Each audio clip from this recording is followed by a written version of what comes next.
Glad fuel.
Hello.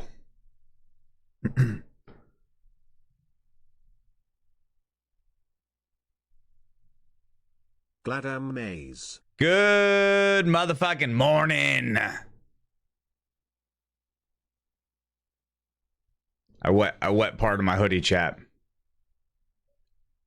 Oopsers. Nice wallpaper. Where's it from? A game called Scorn. It's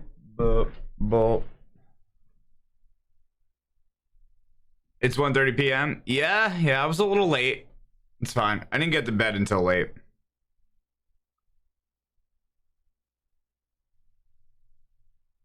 I did not get to bed until late.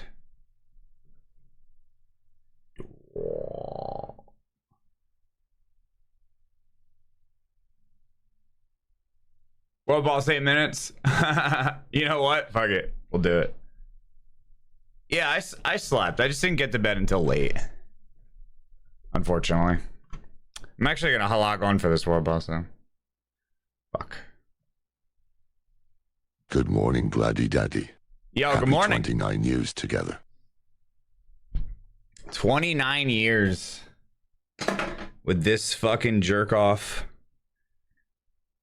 Oh, you got a 1-9 chieftain? Sup, Damn. po posse.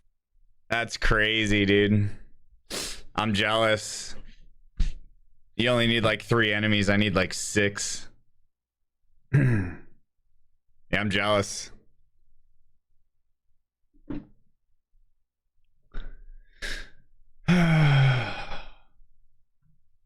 What's good? Yeah, so we're gonna check out the dev stream today. I'm excited.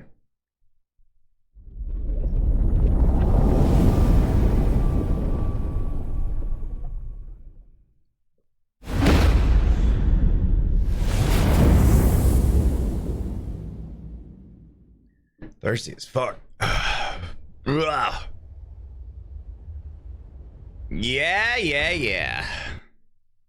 It's good, Pooman. I got bad allergies Good today. morning, Master Degen. I was outside a little bit.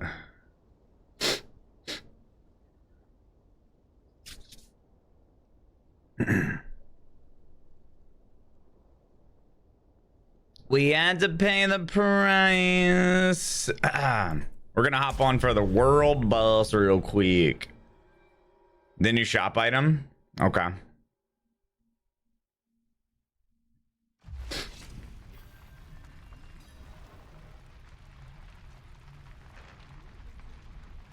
Yo, Shigs coming in with the 5 bomb. Thank you for the gifted subs.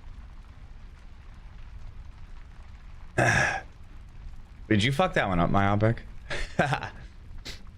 Or did that go off as C3PO and I didn't realize it? Thank you, Myopic. Fruitsy, thanks for the 7. Zephyr, thanks for a 29. Solo Outrider, thank you for the sub. We got the 5 months from Chevy.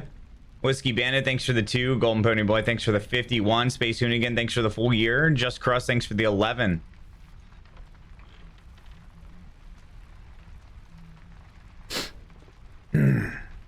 What up, Timbers? Yeah, 5 world bosses. When is the actual world boss? 4 minutes? Cool. We'll go vibe over there. Then we'll check out the store. Oh, boy. What's up, WD? Yo, we got the Impact. Thank you for the Prime. Yo, Cable, what's with all the biddies lately, dog? Thank you, Cable. You little bitch.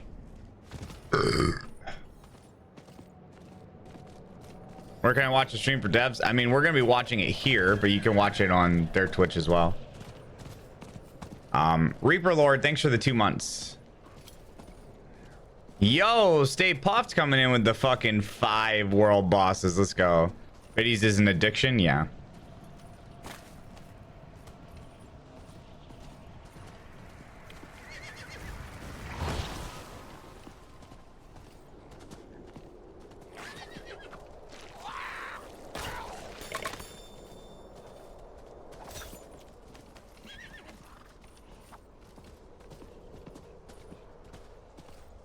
Which boss is it?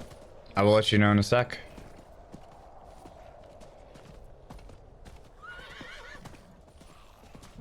D4 tools, Ashava, there you go. Exclamation mark D4 tools will link you to the website.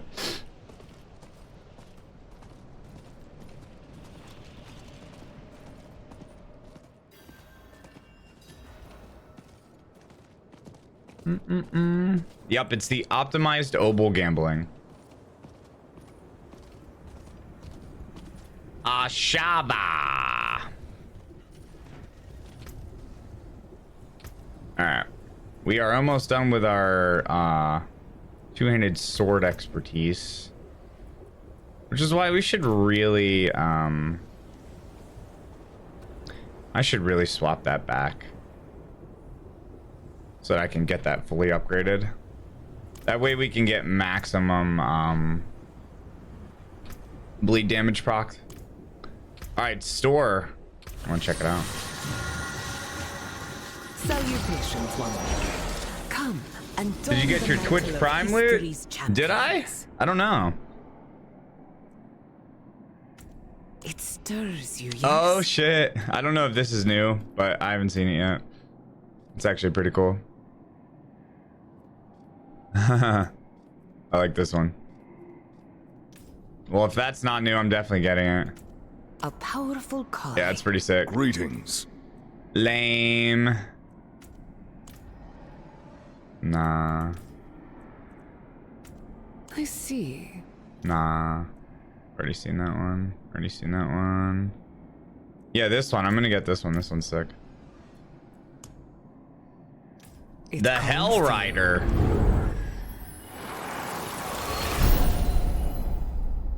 Ba, ba, ba. Sure. I'll apply now. Alright. Yeah, I don't like any of the others. Ba, ba, ba.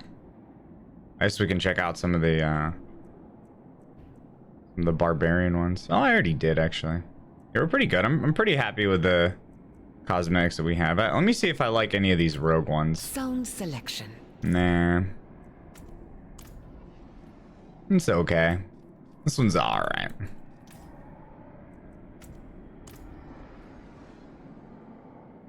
I don't like the helm, but the cape is cool. Wish I could buy that. I see. Cape is cool.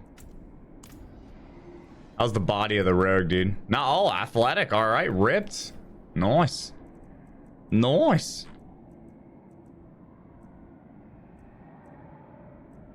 Nice. Little pup wolf. Little puppers. Little puppies. I appreciate that. Little puppies. Sork has terrible cosmetics? I know. But Sork's hot though.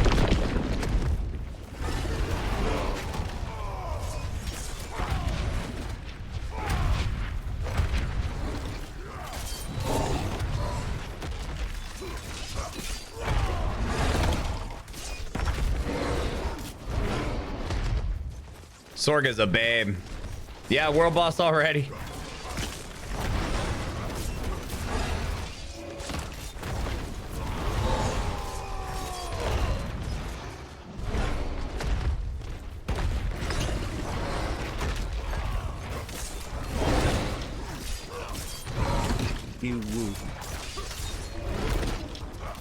There we go. We're hitting for hundreds of thousands now. It's not bad. Bigger numbers on our end.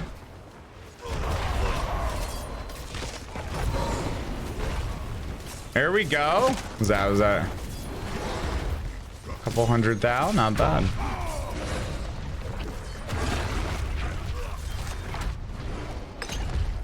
Couple hundred thou? Not bad.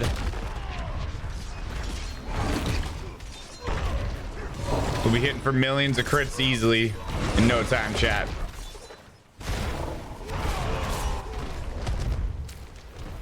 We'll be hitting for millions in no time.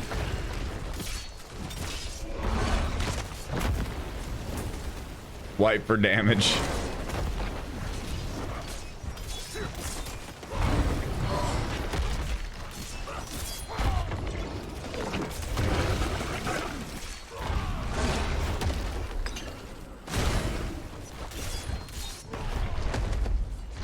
Wah, wah, wah, wah, wah, wah, wah, wah, wah.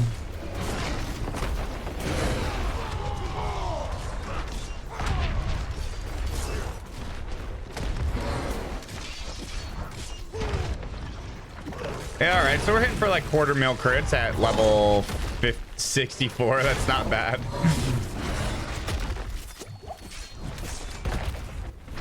That's not bad. Considering how quickly things ramp up once you start unlocking your Paragon board. Trying out your game keys? Go for it. It's just WASDA, that's all. Don't let my game keys intimidate you.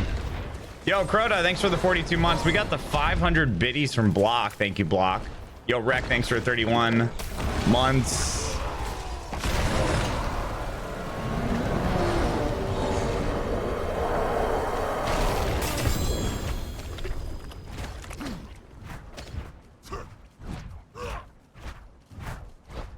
Thanks.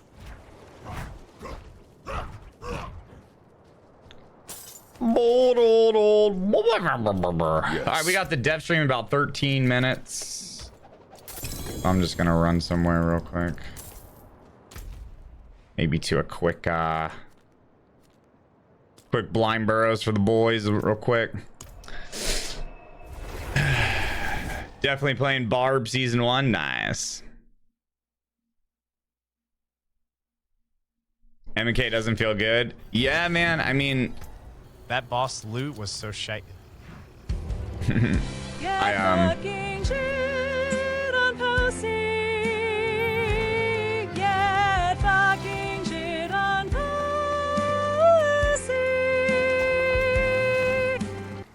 I gave it a second chance, baby. and it's way better once I like took the time to learn it. I'm from Pennsylvania. Pennsylvania. What am I playing season 1? Right now it's looking Rogue, but I cannot confirm that. I do not technically know.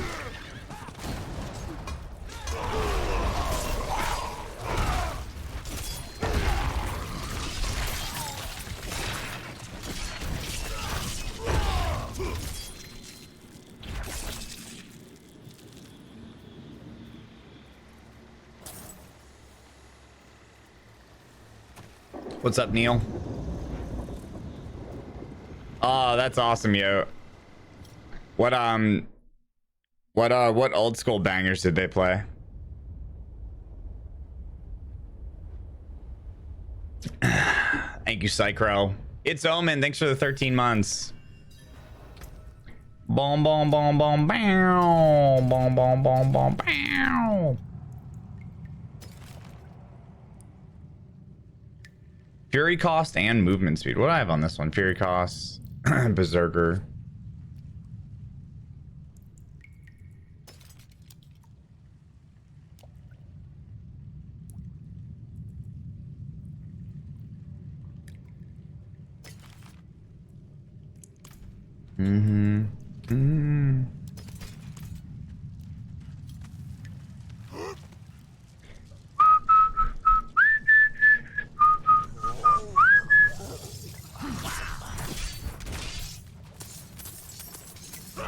Yo, buddy.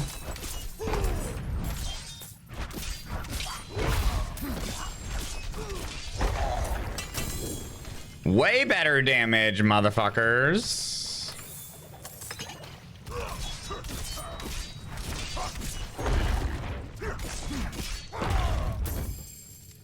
Way better. 10 minutes? Yep. 10 minutos.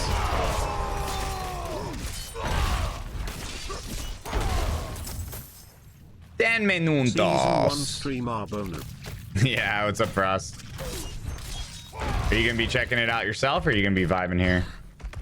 Fresh meat. Fresh meat.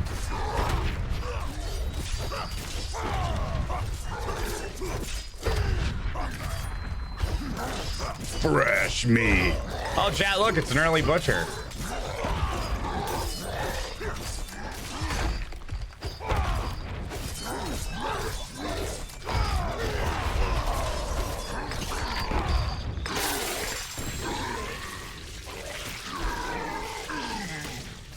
Boom, boom, boom, boom.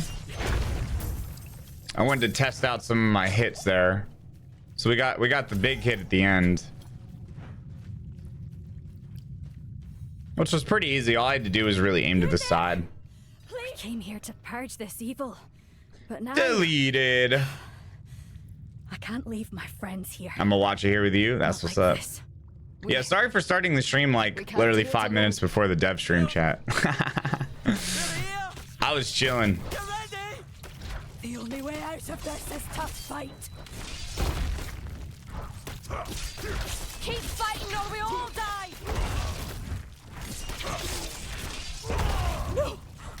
No.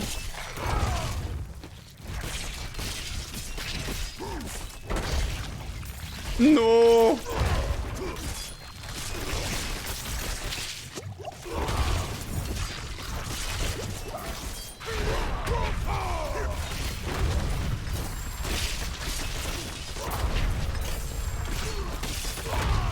No. What platform is the dev stream on? They're gonna be streaming on their Twitch and YouTube. And then I'm gonna be just rebroadcasting their stream here. So you can watch it wherever you want. I think the first like 15 minutes is gonna be about Diablo Immortal. Just an FYI. Just an FYI.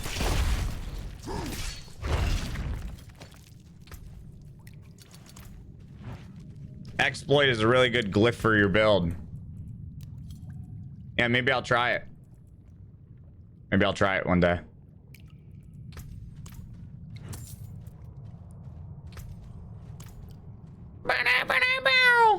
Oh, little Gisalfelstein. Little Gisalfelstein to start the stream.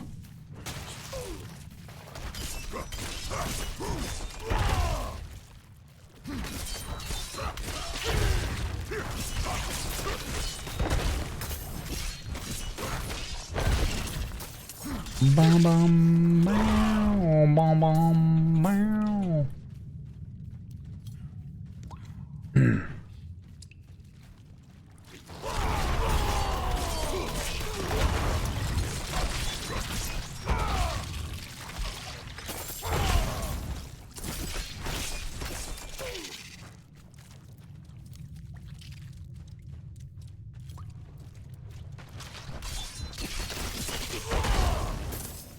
The basic skill for vulnerable worth with that glyph. Yeah, because the glyph only applies vulnerable for 3 seconds every 20 seconds. Whereas my basic skill keeps 100% uptime on vulnerability for bosses. Otherwise it'll fall off.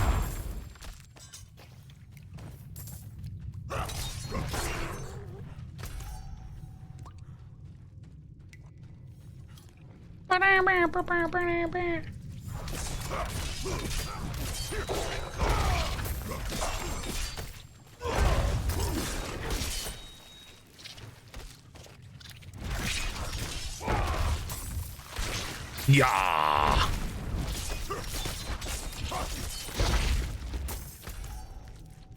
Yeah. Is this a bar build? Yes. This is barbarian.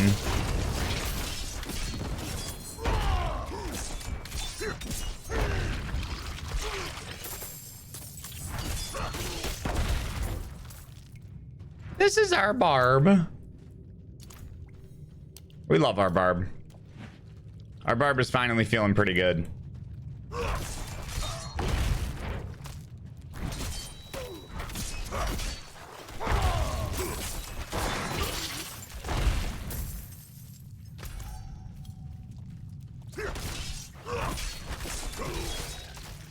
Yeah, Barb has really good damage. This hammer's kind of nutty.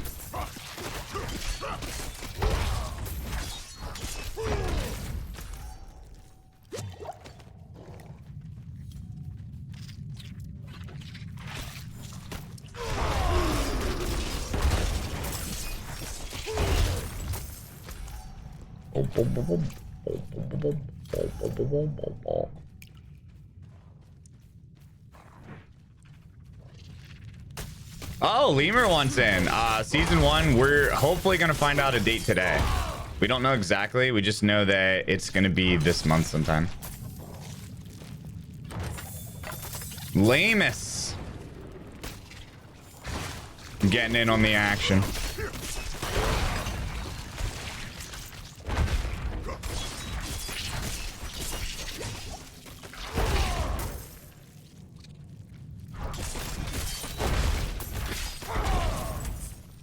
Motherfucking Lemus.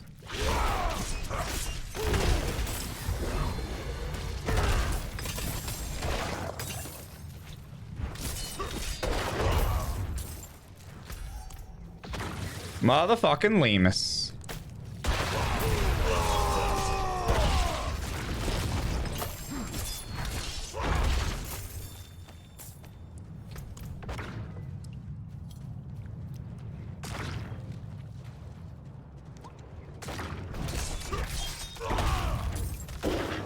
There's 3-hour downtime. Oh, God, I swear to God, if it's back-end maintenance, I'm gonna lose my shit, bro. People always do this. It's like it's back-end maintenance, and people are like, "Downtime. There's downtime. You're not gonna be able to play."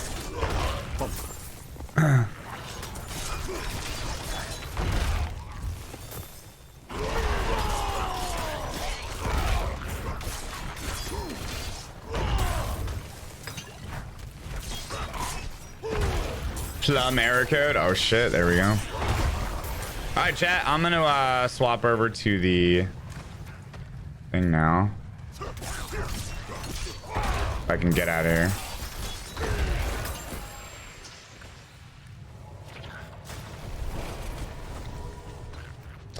All right, let's do gaming. Barbarian versus Butcher, who wins? Oh, dude, I just clapped his ass. My man just got clapped. No, we expect downtime for D2.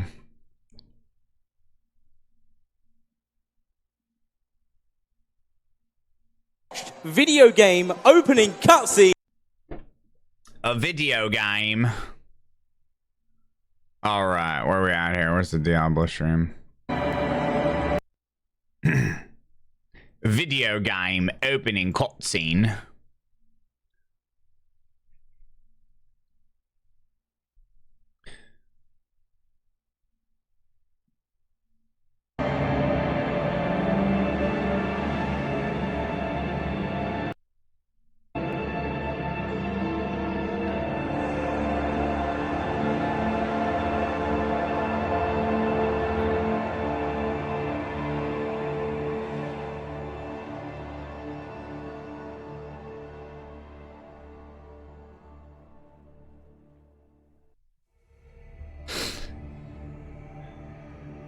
Yeah, even with like a really good build, you can destroy the Butcher with like 15, 20 levels above you.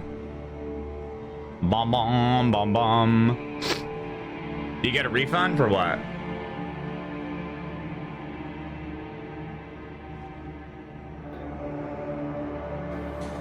So guys, today when I was drinking my protein drink, right? I sat there for a second, right? Hello. I was looking out into the sun. That's it? That's how you open? Hello. I'm going to do that every single time. Hello. Welcome to another Diablo developer update live stream. My name is Adam Fletcher. I am the community director for the Diablo franchise. Got some wonderful people Rod here. Ferguson's back. Rod. I'm not part of the wonderful crew, I guess. Yeah. He decided to insert himself as of yesterday, so... what is the power? If you have power, you should use it whenever possible, and I've decided to. So we have Rod here, who is, of course, the general manager of the Diablo Universe? Universe? Yeah. I guess that's the best way All to say things Diablo. Can't use the word franchise. Pierre's not here now. Yeah, exactly. And of course, we have Yeah, where's his cookies, bro? Lead UX designer on Immortal. And Ryan Quinn. Hi, I'm senior narrative designer on Immortal. So we are actually starting off today's show with some Diablo Immortal conversations. Also, I do want to mention we're using new fancy mics today. We've been joking around, and I call them the Britney Spears mic. Right. Rod calls them the Janet Jackson mic. Miss Jackson, if you're nasty. Miss Jackson. It's because I'm older. Rod, but is not wearing one of them. It doesn't take a genius to see the size of my head, and the ability to put that little wire around this size of noggin is impossible. So therefore, I've passed. Disappointing. Nah, but mortal, he does dude. have a really good impression of Britney Spears. I am not doing it now. I am not doing it. Okay, maybe we can get it. I'll knot my shirt later. It'll be good. Maybe I just want to know where the cookies are, dude. Q&A. Someone asked that question in Twitch chat. We'll make sure to bring that up during Q&A. And there you go. You're just on the spot, and you have to answer it. So I think it's important that, like, last time you clarified what we were doing was the campfire, which is more of a casual, we're just kind of giving updates. You know, we just want to be able to talk to the community. Yes. This is more of a developer stream, so it's a bit more official. Yes. But one of the things we wanted to recognize, too, is that, like, as a family of games, there's lots of cool stuff happening within in Diablo, and so we don't always want to just be focused on just D4. Anytime there's something big or really interesting happening within Diablo, we want to be able to talk about it. You know, I could imagine we're going to have a Season 29 conversation for Diablo 3 at some point in the future. And so one of the things we're going to do today was not just talk about, we are definitely going to talk about Season 1 on Diablo 4. And for some reason, Adam has structured this to be as tantric as possible. We'll get there, trust us, but it's going to take a minute. But what we really want to look at as well is we want to talk about we're going to talk a little bit about what's the preseason before we go into Season 1. We're going to talk about what's going on with D4 today, because we actually have some news about today. Another tease. I'll be honest, I don't know what tantric means. And then we want to talk a little bit about Diablo Immortal, because something pretty incredible is happening in Diablo Immortal, which is in nearly a decade, we're having our first new Diablo character class is being revealed. And we wanted to reveal it here on this stream. Okay. So, one of the great things about Blizzard is the SFD team, Story and Franchise, and Blizzard Video, and everything that they do around cinematics. And we thought, how could we introduce a new character class without having a kick-ass video to go with it? So without further ado, may we present to you the new Diablo character class coming to Diablo Immortal very, very soon. I'm interested. The darkness has always been with us. And humanity is right to fear it.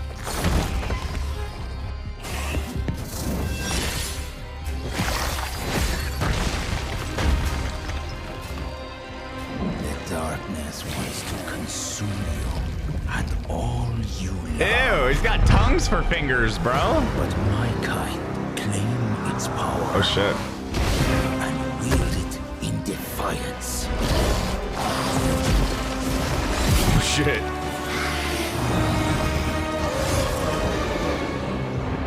Jesus. Humanity is right to fear the darkness. But I am a blood knight, and the darkness fears me.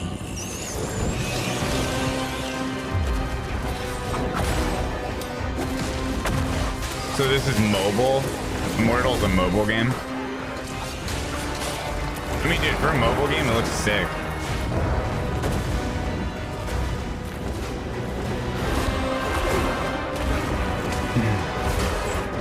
Oh, it's on PC too.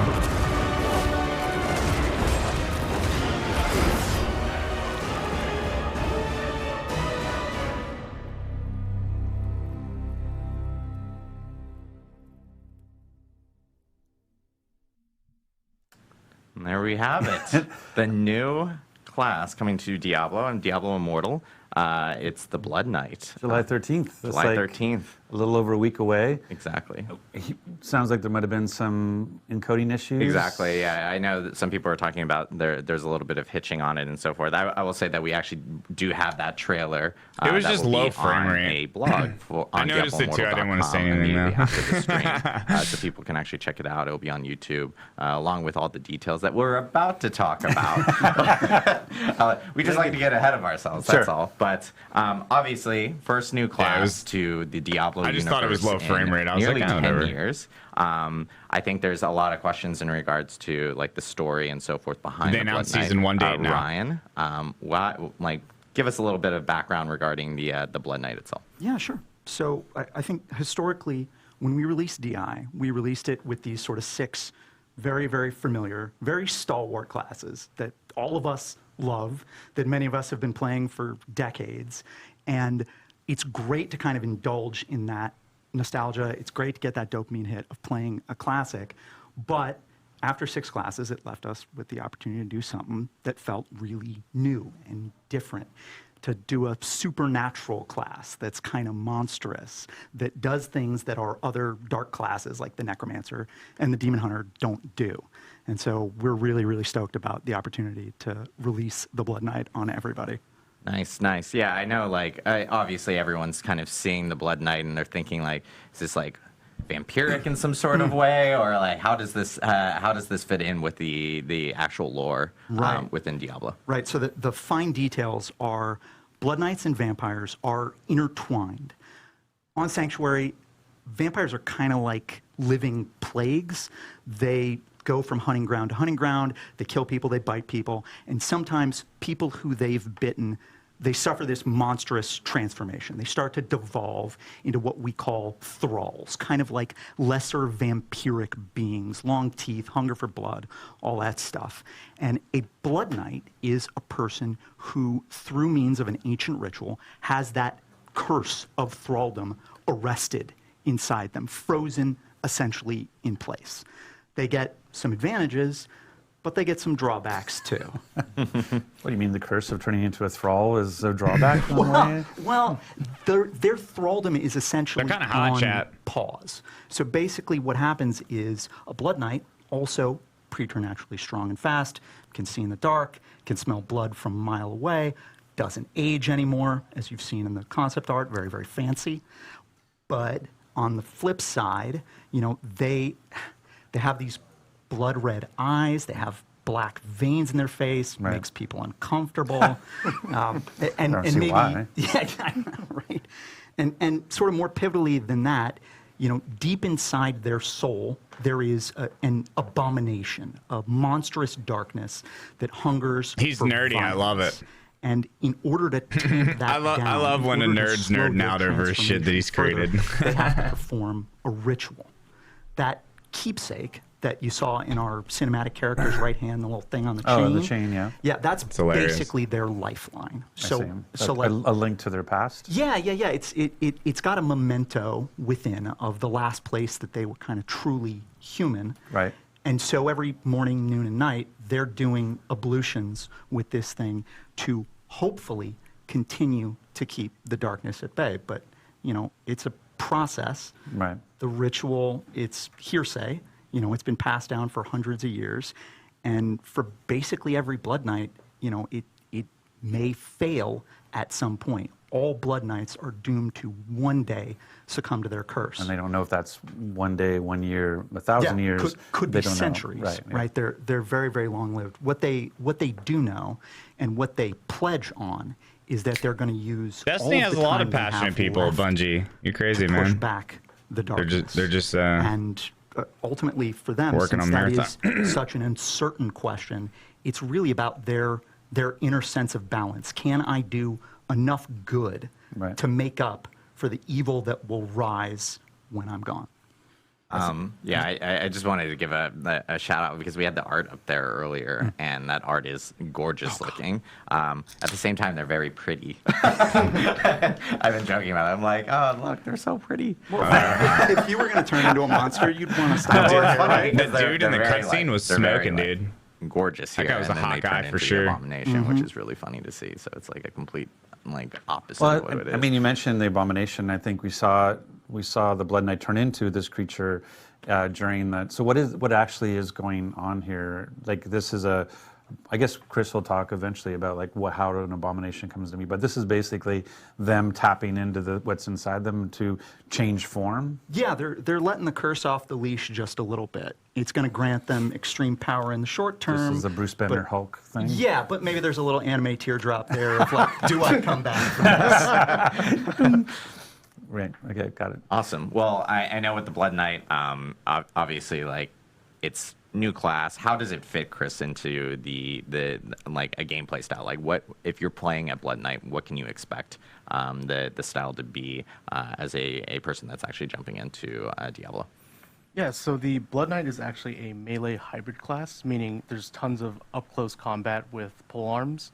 However, they have a host of shadow and blood abilities they can use to manipulate the battlefield. Dude, I want that I think the Inaria statue in the back. Blood Knights might be that I players want him to that start zoom back playing in on might it. feel that their mobility is limited. However, they have tons of legendary essences to help them. What's the guy's name on the left? The ability to close the gap statue? on enemies, as well as life-stealing abilities to help them sustain themselves in lengthy combat sequences. Got it. So like in combat more often, close combat, so they're essentially taking more damage, but then they have abilities themselves to actually essentially drain, as we can see, kind of like life from others. Essentially replenish their life, I love while leech they're in combat. effects.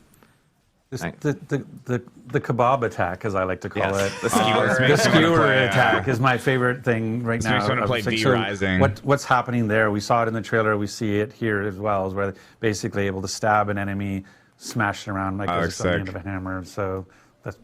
You're like, Chris is like, yeah, that's basically leech or steel or sucking effects. But it actually has a stun as well, right? It's not fun. just the attack on the one thing that you skewered. It actually it has an V area Rising effect. is fantastic. Yeah, so the Blood Knight stabs their polearm forward into the closest enemy, then swings overhead the enemy and slams it into the ground, stunning everyone in a small AoE.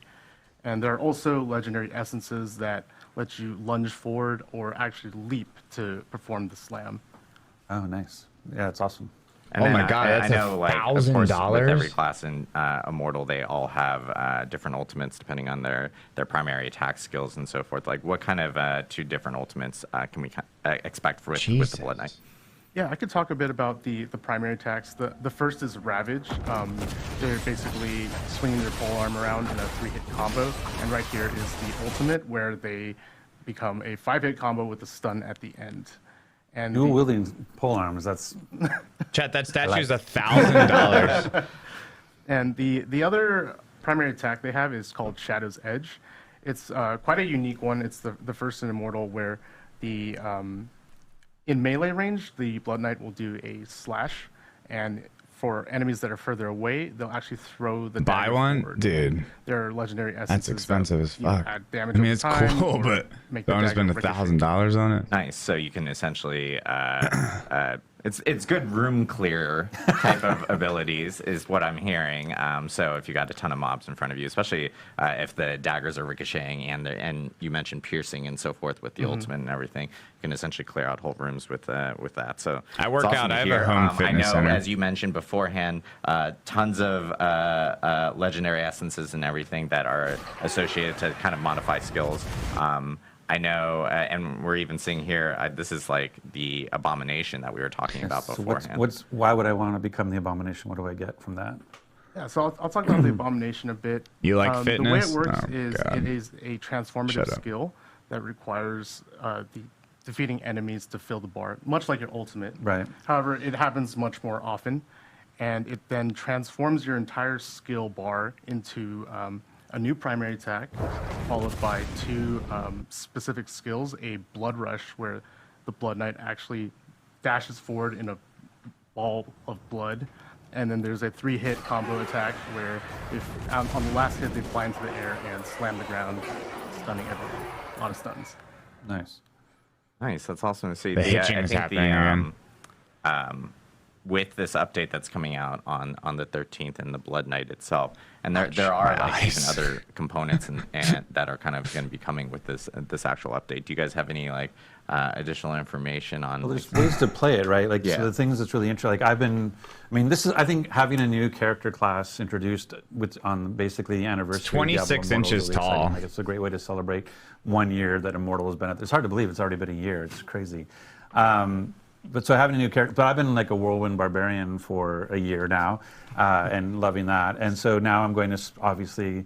Well, one of the great things about Immortal is that you can class change. So I can take my Paragon 500 Barbarian. I know that's not high. Thank you very much. I can take my Paragon 500 Barbarian and turn it into a Blood Knight. Yes. Like, there's basically three ways. Why show Immortal footage? Because it's player a who's been playing Diablo for a year, like myself. developer we have the new player, stream. and we have the test driver, right? Is the way to think about that. So maybe you can go through that. Yeah, totally. So if you're brand new to Immortal and have never played before, you can play the Blood Knight right out of the gate, create a new character completely free, and start with the main story complete with custom Blood Knight VO lines for all of the main quests. And for players like Rod, who have been playing for a while, and want yeah, to Zam. convert to this Were you worried class, I wasn't going to make I'm it happy for to say 2? that we've I was made late, some my major bad. improvements to class change. Strength and intelligence will now convert properly. I know, it's a huge request that a lot of people are asking for, yes. Yes, it's going to be great. And also, players will be able to, during the event, change to the Blood Knight on a one-day cooldown. Yeah, exactly. And It's also smart. revert back infinitely. So if They're you doing decide Immortal you don't like first playing the Blood Knight, you can so that revert people later hang on. Or around if you want to for try the it whole again thing. tomorrow, you can go ahead and Because change if back they to the didn't Blood do Knight. Immortal first, awesome. And lastly, I wanna talk 90% of the about people would Crimson leave. Plane event. So for Immortal players that are familiar with Fractured Plane, there will be a special Crimson Plane event where Yeah, there'll be a it's brilliant. Chat, sometimes you need to put aside So maybe just what's your the own 5 interests second and version of what is respect Fractured Plane? and So respect Fractured the Plane is genius basically a behind roguelike decisions. inside of Immortal, where you're able to try out all of the skills and abilities fucking eye and build hurts. towards 15 levels of defeating enemies just to try out different skills. You basically start with a fresh class, and so you're taking your character. Like I have a very specific build with very specific enough. gear. But if I wanted to go play Fractured Fair Planes, it enough. says, "Oh, you're a barbarian. Here's some random skills. See how far you can get with this," and you build up your gear and stuff as you're playing through this roguelike experience. Yeah. Exactly. And so now for the Blood Knight introduction, you've created Crimson Planes, which is a version of the same experience to go and test drive all the different Blood Knight skills. Exactly. So you'll be able to try out different skills and legendary essences without actually committing to changing to the class. So just try it out, see if you like it, and if you do, there's always class change available. Nice. Nice, that's awesome to hear. So we have, and we have other things like I mentioned that are coming in this actual update. I know that. Oh, damn, dude. For any new player that's coming in, of course they can create a Blood Knight, how we mentioned beforehand. Vampy customize it, and it's vibes. completely free. And then of course any existing character can do class changes if they want. Why not do or a they can create separate new character stream? if they would like to do it that I mean, way as we literally just talked but about I know it. we have like a They new legendary know gem that that's gonna be most of the coming in this community actual is here update, for Diablo as 4. well. And then we even have A Diablo Immortal just other, stream like, is you know, not going to like, pop off. items associated So they're with plugging this it specific before patch, Diablo they'll be 4 bringing as well. to increase exposure. Exactly. Yeah, and we're actually going to be listing out it's every pretty single straightforward. legendary The blog, yeah. that is available for the Blood Knight on our blog immediately after the stream. So you guys can check out the cinematic trailer. Like, people, that we you showed can off complain for the all you Blood want, but Knight guess earlier, on that blog, and of You're course we here. have all the details about what's coming in this update that is hitting on the 13th of July. So soon. It's What's up, crazy. Crone? So we do. We're super stoked. The cinematic is amazing, by the way. I just want to Why are you, highlight. for people who didn't get to see it in full frame rate, you're basically rubbing their noses right now. Essentially, yeah, like Go watch it again, please. See it in the Blizzard Cinematics team. Amazing team. That cinematic is great. Nothing like seeing blood splattered all over some stained glass. It's Diablo, so it makes perfect sense. It's great. But we are super stoked. So yeah, July 13th is when it's going to be coming out. And then, of course, again, check DiabloImmortal.com. Prime immediately after Gaming. the No, stream. how do I get we'll it, have a Dirk? blog up there for people to check out all the Yeah, details. congratulations, guys, on the Yep. year. It's been an amazing year for Immortal. And I think people who maybe tried it at launch and haven't gone back to take a look at it, like the basically every quarter we do major updates and really change the game. So the ability to craft set items, the ability to take your duplicate legendaries and turn that into a currency so that you can make your current legend, I love stronger. how enthusiastic and the they way are that about you do dungeons Immortal. now, and the Hey, listen, tower, the clan. they're probably getting a there's healthy just so much else going on. paycheck in their pockets. It's a free-to-play to game. If you want to type go check up, it out, right? just to see all the changes. Like I said, there's been in a year. It's a complete. To me, it's a completely Once different again, game. you got to in the sense respect the of grind. The different ways that you can approach the content, which is exciting. But hearing the fact that you fully recorded all VO for the Blood Knight for the campaign, I think it'll be exciting to go back and start over. Yeah, it's about 2,000 lines in total. We've got a pair of really, really awesome voice actors, Abby Trott and Ben Prendergast. Absolutely killed it as the Blood Knight. It's just pure haughtiness and bloodlust and action all the way through. They've got some interesting takes on. I was going to say the name of the villain, our Act 3 villain in Darkwood. Some interesting perspectives there. But yeah, I don't think there's ever really been a better time to re-roll, to start a new run through the main story. Awesome. Well, thank you guys very much, and congratulations. Thanks so much, thank you. Rod. We're stoked. And we're going to be now switching over to D4 content. We're actually going to take like a really short break because we got to swap people in. This room's only so big. And we also need mics off of people and everything. But we're going to be swapping in into our Diablo 4 segment. So we'll see you here in a minute or so.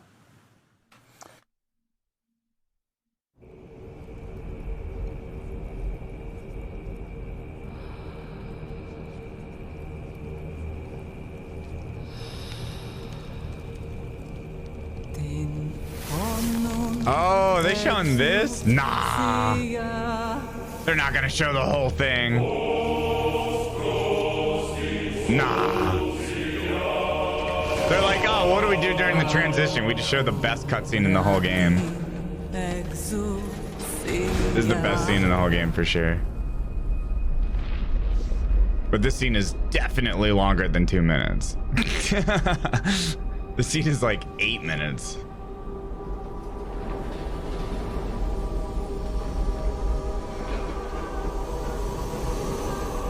I don't even care. I'll stay here for 8 minutes. Oh, it's the trailer. Oh, okay, okay.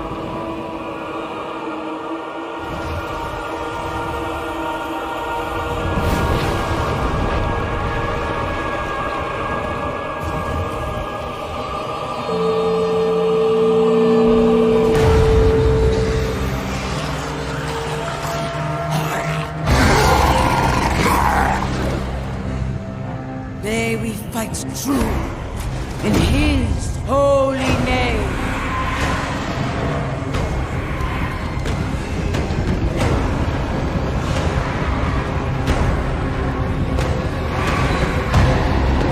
Blessed be the light.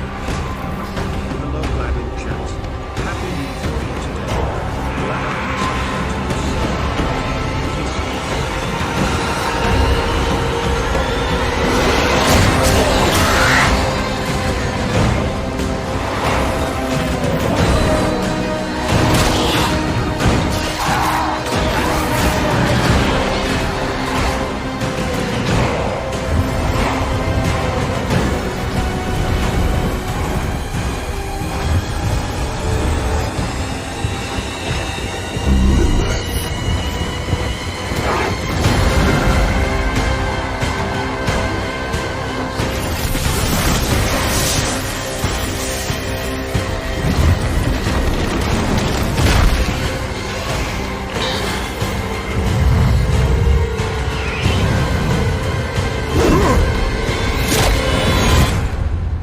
I have returned to hell. Oh, yeah, there we go. Sick. That shit's so badass. And we're back. What happened to the awkward hello? You're supposed to go, hello. That's going to be my intro I'm for technically everything. not back. Wait. Well, you are technically back. I mean, you were in other streams and other times. Correct. I'm not back. I'm new. Oh, yes. Yes. Tim is new. Tim also has the best voice in the world. Yeah. Wow. It's So really, really nice. Tim is just going to talk for the rest of the stream. Wow, And- I didn't prepare for that at all. Surprise. Maybe you should actually introduce people. Yes, or- I will introduce people. We are now joined by our wonderful Diablo 4 developers. We have Tim Ismay. May I introduce you? Hello, Tim Ismay. I'm one of the lead producers on Diablo 4, specifically focused on seasons. I say that because if you ask me questions outside of the season's context, I have no idea what's going on. And you said plural. You said Wait, plural. there's more than one season. I'm trying to build more than one season. There is more than one season. That's going to be, we're revealing that. Or that's job security right there. I'm actually just asking for it. Wait, we're supposed to be thinking about job security? Damn it. And we have a familiar face. Joey P. Yes, I'm Joe Pipora. I'm the Associate Game Director for the live service, and I'm excited to talk about Season 1 today, at last. But first. But first. Oh, but first. That's right. Adam has built everything possible to talk about, except the season. We can never start talking about seasons until we talk about something else first. But there are cool things to actually talk about. Correct. We, obviously, it's been a little over under. They talk month about Vault Space before its launch. It's only been a month. Is it? That's crazy. If you include no, but you're right. It is like I always weeks. the amount of Not feedback even. we get about like, hey, this thing, and you're like, it's been like 5 weeks. Like, Exactly. give us a second. Yeah. Exactly. So, it has been a month, a little bit more than a month since Diablo 4 has wait, actually how did you launched. guys get a season done in 4 weeks? That's incredible. We started it well before the game launched. That's smart. We actually released it. We're extremely good at our job. Wait, so you I don't want to get in started the weeds, before the everybody. game I don't launched? want to get in the weeds with everybody, but like we did start before the game launched to make sure that we could actually release. I thought you were just something. going to say zombies are really easy to make, and so therefore it was. Yeah, Oh my obviously, God. that's what it is. Okay. Also, people are saying that your mic is low, Mr. Joey P. My no. mic Yeah, is low. so I don't Okay, know if I'll bring it in a little we'll bit. fix that. I promise. Live broadcast, everyone. I Live can broadcast. project everybody. Yeah, That's he what's going to take. He can start screaming. Just scream at everybody. And you haven't seen So I Joey P interrupted. scream. So you, Sorry. you're talking Sorry, about the 5 weeks. I was just shocked by the 5 Thank weeks. you. But anyway, so yes, it's been 5 so weeks. obviously it's been 5 weeks since we launched. We've had numerous updates to the game, hot fixes, patches. We actually had a campfire chat in between. Where we talked about even a big update that was coming before season 1. 13-page. Yes, 13-page. Which people are like, well, that must have been like 14 point font, double spaced. And I'm like, maybe it was, but it still was very big. It was like 11 pages, and it went on the actual site. But we've addressed a lot of feedback and everything related to the game. We still have more feedback that we're actually going to be addressing. And I will say that later this afternoon there is going to be another patch, climb patch. Surprise, spoilers, or announcement. And we will have patch 104. That's going to be hitting all platforms later this afternoon. There will be patch notes posted this afternoon. Very much not as chonky as 103, but it does address additional feedback and issues that people have been reporting over to us in the actual patch notes. Come on, put you on the spot. Funny enough, did I actually have this printed out? I don't think you can say that one. 1.04 is coming this afternoon and not give an example of something. Give us one. Give us one. I know that they are actually doing a gameplay fix in regards to, or a gameplay adjustment to Helltide chests, so that Helltide chests will now actually drop unique items. Have the chance to drop unique items. Yes, sorry. Have the chance, not like a guarantee. All right, we're doing every now Helltide. that's quoted, and I'm just like, That's huge. But, So that's okay. That sounds stupid for me as the GM to go like, I thought they already could drop. Helltides are dropping uniques, bro. I was mistaken there. Yeah. It's, People so always there ask are me some that. Do content Helltides drop types. uniques? The rewards are not dropping like unique items from it. So like Whisper bounty caches, for example, don't have a chance to drop unique items when you turn in for those. Didn't know that either. Yeah, but I think that there's opportunities for us to continue to like try to expose this more as we talk about these things moving forward. But yeah, this is an opportunity now. We want to make sure that when players are trying to target farm for certain kinds of uniques for their builds they need to grab in order to bring those things online, that those Whisper caches really can be used as a way to or not Whisper caches, the tortured gifts you can get from the Helltides events. Those are really good opportunities to go and try to go for those. And that's this afternoon. So once 104 goes out, once your uniques can drop in. That's right. That's right. That's this afternoon. Yep, and I will say, like, we've been getting, like we've mentioned, I think, many times already in this stream, we have been getting a lot of feedback related to bugs, issues, or even just, like, general gameplay feedback, and it's something that the team has been reading through and getting through, and those are things that, obviously, we're addressing as we get through all these different updates in the future and everything. We're building a big backlog. Like, this is the thing, I was making the joke about they started before, like, seasons started before we launched, just to I miss try to set anything juicy? expectations. Like we're moving as fast as we can, but we have to move also safely, because if we move too fast, we can kind of vibrate the game out of stability. And so we're trying to be as reactive as we can, but in a safe way, and knowing we have a large backlog of Season 1 was already well in flight, and Season 2 is also very much well in flight.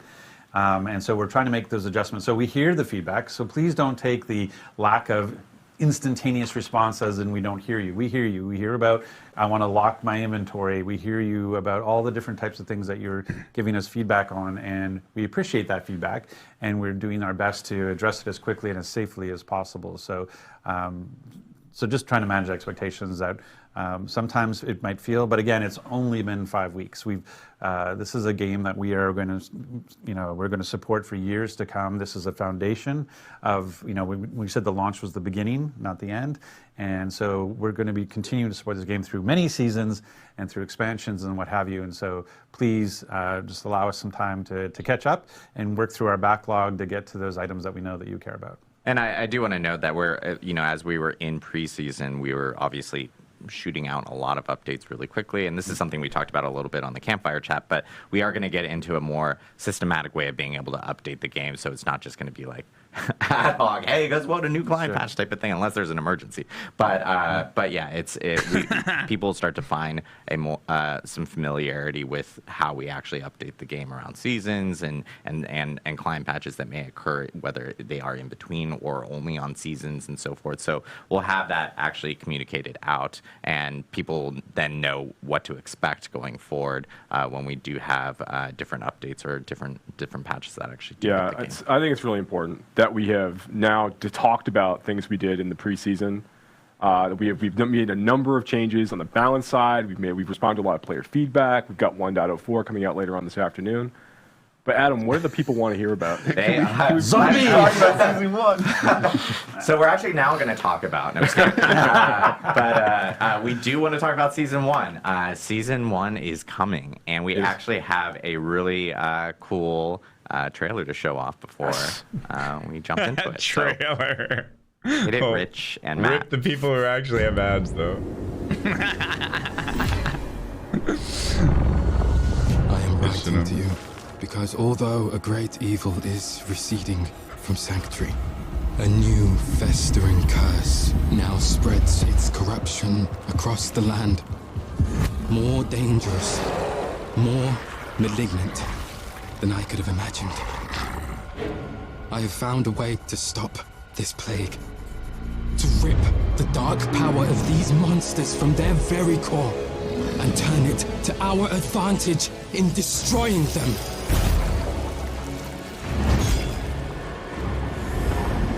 But I cannot do this alone. My allies have fallen. My strength is dwindling. Oh no. The malignant are relentless and without mercy. I need help. I need you. Season of the Malignant.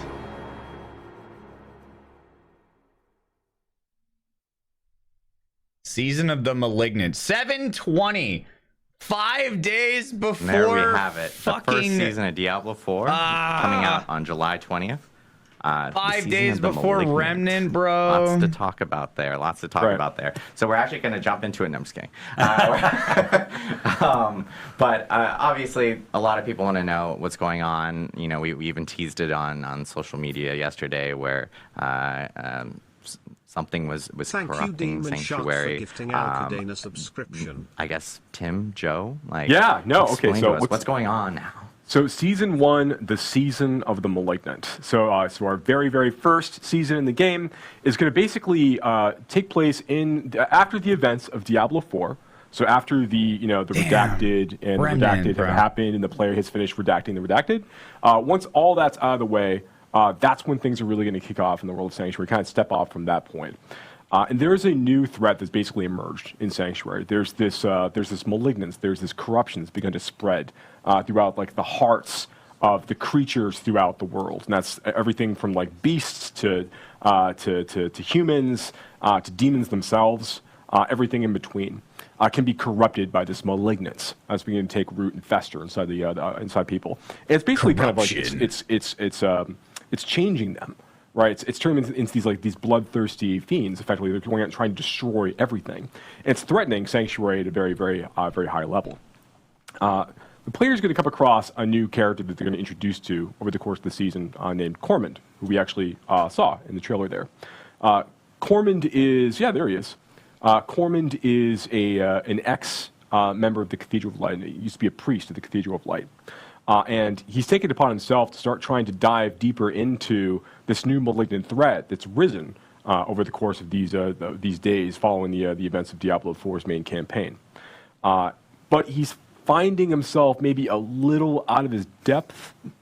You say, Tim? Like, what do you think about Cormund? Yeah, he's trying to fix the problem on his own, and then I think when he's not 100% successful, he comes to the player and says, "Hey, you were really helpful in the past. Could I get a hand from you?" So that's kind of where things start. Yeah, he's very. I think that you'll find like he's a person. Everything in the room is on fire, but he's sitting there like, "I can fix it. You know, we can find a way to solve this, right?"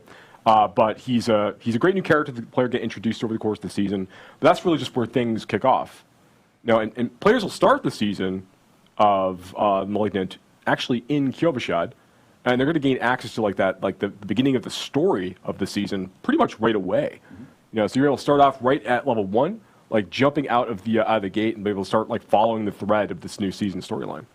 And we're going to talk about the transition from the current Eternal Realm into the season afterwards. We're going to get through the season information first. Yeah. Well, then when I know people are really curious about what happens to my current character, how do I think about that transition? But we'll get to that after we get through the season details. Yeah, that's absolutely right. So that's the kind of like the high level, like what's happening in the that's world the of Sanctuary. Theme, right? That's the theme. We theme, have a seasonal theme with a seasonal story, but like, what about the mechanic? On top of the theme, there's usually the seasonal mechanics. So what's the mechanics that we're looking at? We're trying to add more stuff to seasons that appeal to everything that a player does in Diablo IV. So we are adding story, the elements of what you're going to find out about what is actually happening to Sanctuary, but then we want things that are new challenges for the player, things that you can fight that maybe you haven't fought before, as well as new powers, things that you can build your character in a different way, a different direction than maybe you did in any previous season, or in this case in the preseason when you had just the Eternal Realm. So hitting all of those notes, we're starting with a mechanic around the threat. So what is the threat? The Malignant. We've been talking about it a lot. Where does the Malignant actually show up? That actually shows up throughout the entire game. When you're playing in the world of Sanctuary, anytime you encounter any elite monster, there's a chance that it will spawn as a malignant version of that monster. So that malignant version is going to have these growths on it and some additional power. After you kill it, a heart will actually appear, the exposed malignant heart that was causing this. If you then interact with that heart by using a Cage of Binding, it now starts a ritual where it's pulling all the malignants in and a new, even more powerful version of that elite is spawned. Why would you want this? How does this help you? Well, if you can manage to beat that even more powerful version where you see these other minions are now helping it, these other malignant creatures, now it drops the caged heart. You've actually put all of that malignant power into this cage that is an item that you can use that is kind of like a gem. It's like a gem in the sense that you can socket it into gear. It is very much not like a gem in the sense that it has an enormous amount of power. Think of a legendary item, the kind of power that's in there. It's like that, maybe even a little bit more than that. So you can take these malignant hearts, you can socket them into your jewelry, and that gives you these kind of stupid new broken builds that are hopefully balanced, but they are extremely powerful. So these are new options of how you can play the game. Are these in our this inventory? Is really cool, right? So one of the things we really want to do with each season, to Tim's point, is we want to make sure that we're providing new ways for players to engage with Diablo IV, new problems for them to solve, new ways for them to customize their characters and kind of do new cool stuff. Right. And that's what Malignant Hearts and the powers associated with Malignant Hearts really allow us to do. So one of these things, so yes, you can take a Malignant Heart that you've managed to collect from one of the consumed that you managed to kill, one of these super malignant creatures that you've killed this way, and you can socket them into your gear. We have 32 new, I'm not going to say like over 30, we have 32 new malignant powers. You know exactly how many powers. Technically, it's 30. So we have 32 never new charged malignant any powers games. going out this way. These are new legendary power-like abilities. You can see this one here, critical strikes, electrically charged creatures for a set amount of damage. So So these like there's a lot of really powerful things like this that you'll be able to kind of like interact with over the course of time. But each of the malignant hearts you're collecting are actually like a category. They're associated with a color. So if like brutal hearts, for example, or like have a blue color to them, and they'll only go in infested sockets you'll find on rings and jewelry during the season of the malignant of a matching color. I see. So when you're hunting for when you're finding new amulets and rings or gambling at the opals vendor, whatever it is you want to do, you're kind of looking for specific socket colors. Or if you're getting a unique ring from the new Helltide chest rewards as you're playing from the one. That's right. If you happen to luck out and get Mother's Embrace because you need another Mother's Embrace, then yes, you can absolutely. One will never do. But what's interesting, so there's 3 different types of color sockets. Yes. There's 3 different types of colored sockets, but there's 4 different types of malignant hearts. Yes. Go on. Well, okay, I guess I will. So the last malignant heart type is called basically a wrathful. It's an extremely powerful malignant heart type. They're very, very rare to find. They will fit in any colored socket as you go. And you kind of want a combination of all of these. So even though the wrathfuls are pretty strong, you're really only looking to probably have 1 or 2 of these based on what you might actually need for your build, over the course of time. So it's fun, really want to be able to experiment with, again, creating these different problems for players to solve, different ways for players to engage with things, and really change up that experience by virtue of adding these new powers. They're going to unlock different builds potentially for classes, to Tim's point, and just basically be a really fun, exciting new way for players to kind of inject new power into the experience. But you're looking for so can the jeweler, when the jeweler right now can add a socket to, a piece of jewelry, are they able to add colored sockets, or are those only So you can't found? choose the color, but anytime a ring would roll with a socket from when the season of malignant starts, it's always going to have a color associated with it. There's not you couldn't get just a regular jewel socket. But even a jeweler created And this one? is If only I have jewelry, no not socket, armor? It'll be colored? It'll always be colored. Yeah, so it'll always be an unique, infested socket in this way. Got it. Yeah. But that's true for unique. So if I'm looking for I have a unique ring, like you talked about, but I want the blue version. I could find a unique with the red socket, and I could find it with a yellow socket. So I'm looking for a blue. So there'll be multiple versions of the uniques as well, right? That's correct. Yeah.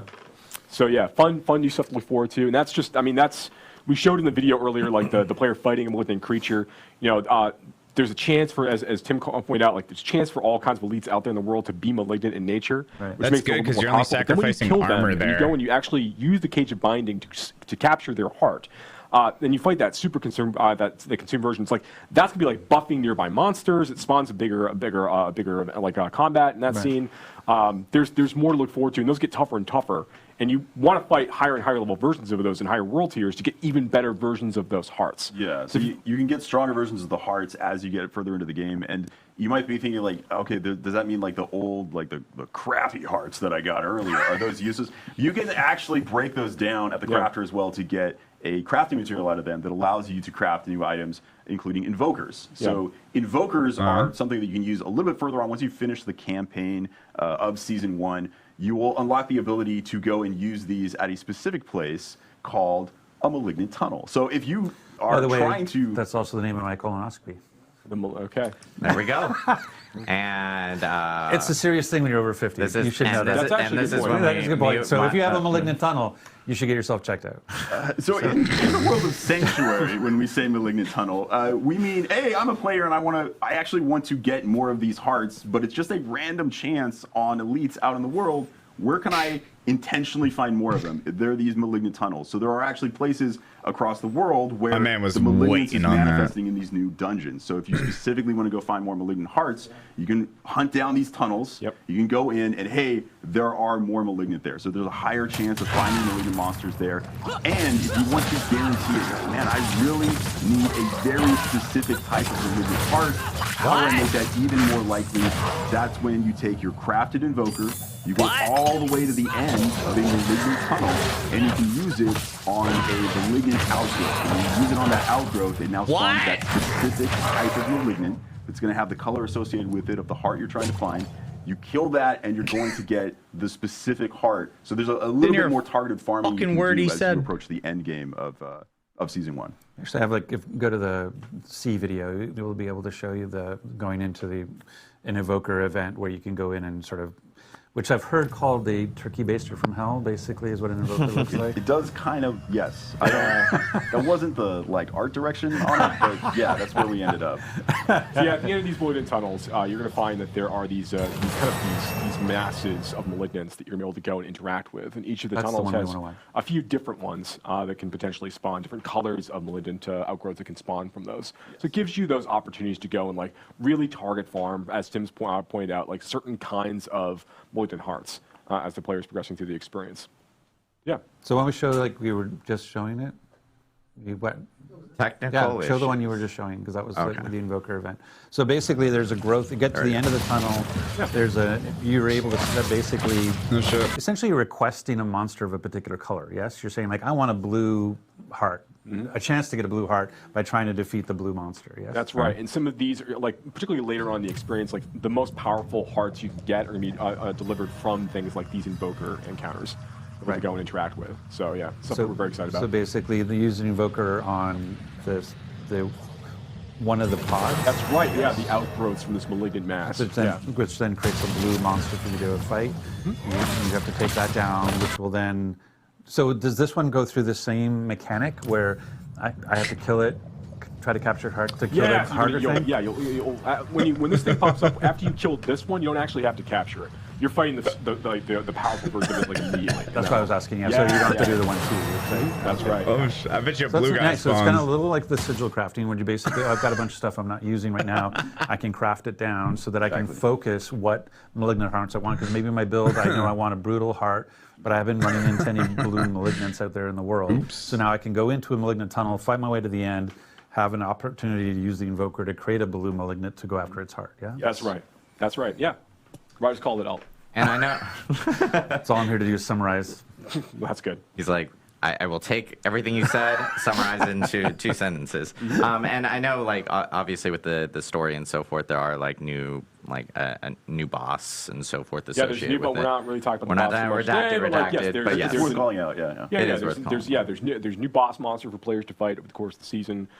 There are new legendary items for players to collect this season. Correct. There's our legendary powers, I should say, for players to collect. There's new unique items for players to collect. Now those unique legendaries and the unique uniques.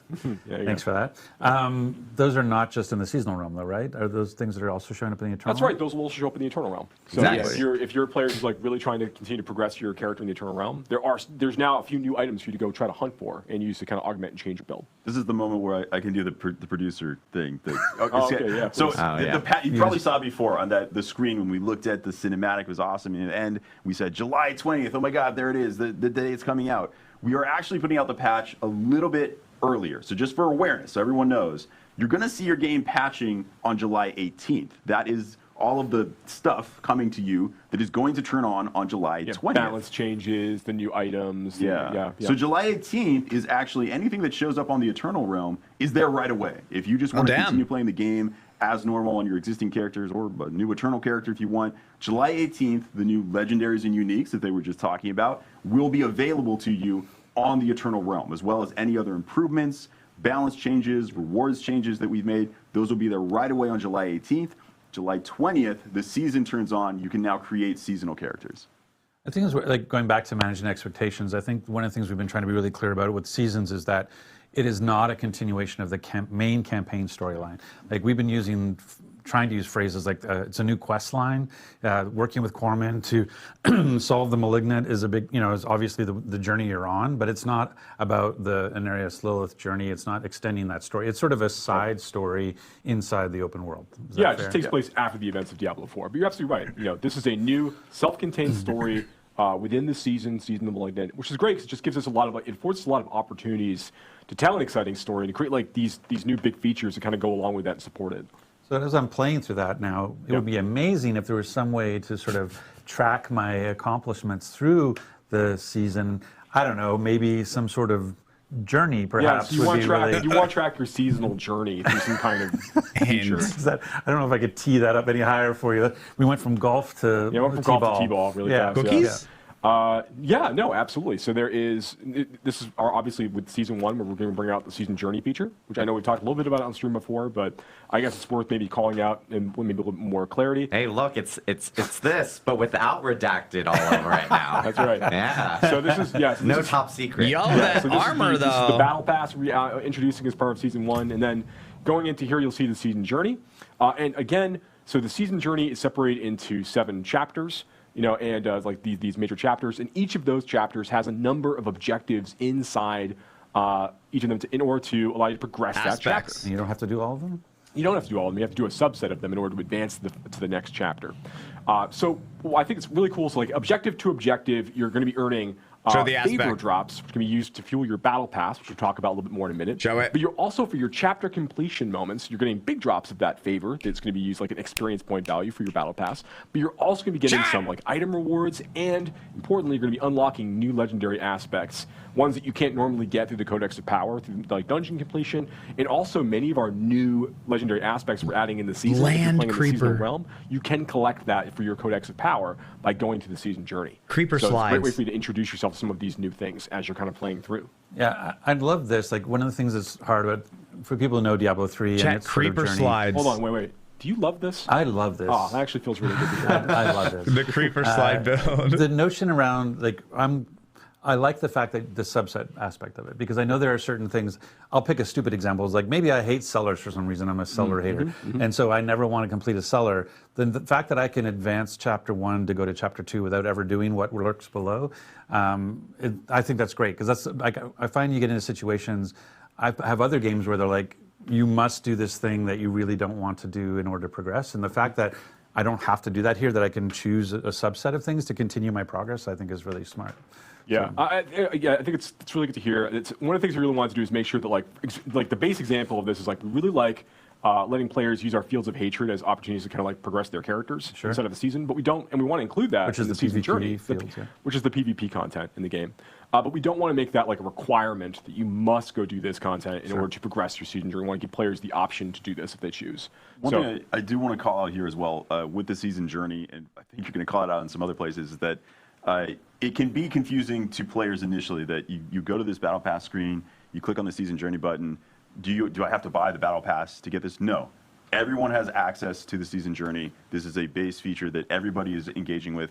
Actually, everybody has access to the battle pass too. You're engaging with, even if you never pay a cent, you are engaging with the battle pass. You're getting free stuff. In the seasonal realm. In the seasonal realm. Yes, in the Rod has always reminded me to say that. In the seasonal realm, this stuff exists. There is no season journey if you're not in the season. That's very Shut important. up, bro. It only exists there. There's no battle pass if you're not in the season. Right. Yeah, that's absolutely correct.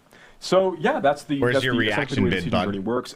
Those final objectives, those final chapters are really, really tough to complete. You can get some like special like cosmetics, like special like title and things at towards the end of that path. So we're excited to see players like engage with it and for us to continue to support it in future seasons. And so we saw that the season journey grants you a lot of favor to go towards your battle pass, but you also earn favor just out in the world killing stuff. And That's right. Anything that's like killing monsters, completing like whispers and dungeons and things, like all of these things will be earning you favor as you kind of play through the season. Right. So anything that's getting you experience points. Where's is a your chance to reaction get vid that for favor the as cheap well. clicks? So if you have never played the campaign yet, like you're about to buy the game for the first time with this season. I just want this horse armor, chat. I'll be like, okay, I'm going to roll a seasonal character. I'm going to play the campaign. The fact that while I'm playing the campaign, I'm killing stuff, and I'm still earning favor. Like this stuff is still sort of progressing in the background, right? In That's terms absolutely of, correct. I just won't run into any malignant until I finish the campaign. That's absolutely right. But you will, as you play, if you make a new character, to your point, Rod, on the seasonal realm, and you're playing through the campaign, you will be earning favor as you're killing monsters and doing things during the campaign. But a lot of those, and you can also progress your season journey, but some of those objectives might require you to go and interact with season features that aren't available until after you finish the events of the Diablo IV main campaign. And that's probably one of the big things to be clear about. I know we're going to talk about the transition later, but in terms of getting access to the mechanic, the idea of talking to Corman, capturing malignant hearts, having rings with colored socket or jewelry with colored sockets, that stuff all takes place post-campaign. That's And correct. so if you haven't beat the campaign yet, you're not going to run into these seasonal mechanics. Yeah, you won't fight malignant creatures, for example, while you're going through the campaign on the seasonal realm, but you will shortly thereafter. So one of the things you can do, and I know we're going to talk about this, and we keep saying we're going to talk about this, and then we talk about it anyway. But like, so I would say, like, you know, one of the things you can do to get ready for the season is to make sure you finish your campaign playthrough. Diablo 4, jump in. You can choose to skip campaign when you make your new seasonal character, and dive right into the seasonal story and content immediately. And that's forevermore. That's one thing we tried to say is that once you complete the campaign on one character on your account, one character, one for every time. season moving forward, for any character you create moving forward, you can skip campaign and start off in Kyovashad level 1 off. Well, and you know, not always Kyovashad, but yes. Is that the only thing that we can be doing to prepare? Well, for we should get season to one? we should get to the battle pass. So the favor. So you have favor flowing because you're playing the game. You're playing the game because you're doing your season journey objectives. You're getting even and more. I was going to say you're getting more, and the favor is really flowing because I'm completing the season journey objectives, and so that favor is feeding into your progress on the battle pass. Whether you've chosen to just have the free battle pass or whether you've chosen to upgrade it to a premium battle pass, correct? That's absolutely correct. So can we go back to the screen because I think it's one of the things. What we highlight here is essentially part of the thing is kind of a, you know, we use the term. Why would I want to complete the battle pass? And one of the reasons you would want to complete the battle pass is you could look like this. Yeah. And by completing the battle pass in terms of the mount armor, the armor that the characters are wearing, and so. Sick. Do you want to talk a little bit about? Yeah, I mean, one of the things that's really cool about a lot of the items in the battle pass. There are these really exciting like armors to chase for the characters. There are like fun new emotes to go chase for different classes, and we have even things like the like what we're showing off here, like the Artisan's Tunic. We have some things that are like these. And this is actually one of our free cosmetics. Actually, is this the things are like a little bit lower fantasy that we can use to kind of like role play different kind of themes out for your characters. Just give you more options. Oh And shit! we have like our bigger stuff like this. Like this is like the Awoken Cold Iron stuff. Is like some of like the like real chase armor cosmetics that exist at the end of the battle pass. It's one of the things that, like, if you notice either the role-playing armor, like the Artisan tunic or the helmet, is that one of the big things about the battle pass is that unlike the shop, the battle pass, all of the cosmetics are class agnostic. So we have a preview for all 5 classes, so you can see what it looks like on a barbarian, what it looks like on a druid, what it looks like on a necromancer, and those sorts of things. And that's one of the nice things about the battle pass is everything you're earning on the battle pass, class agnostic. Yeah, for those transmogs. The exception is the transmog weapons. There are transmog weapons on there that are class specific, just because classes can only only use certain specific. weapons. Yeah. So if your class can equip that weapon, then you have access to it. Just to reinforce, I think it was already expressed, but there are lots of free things on the battle pass.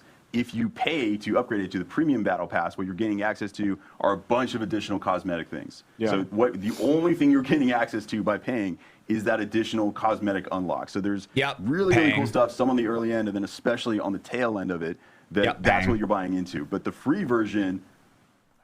Keep going. I'm getting ready to transition. Okay. The free version I know where I want to go after you. still has some very cool unlocks.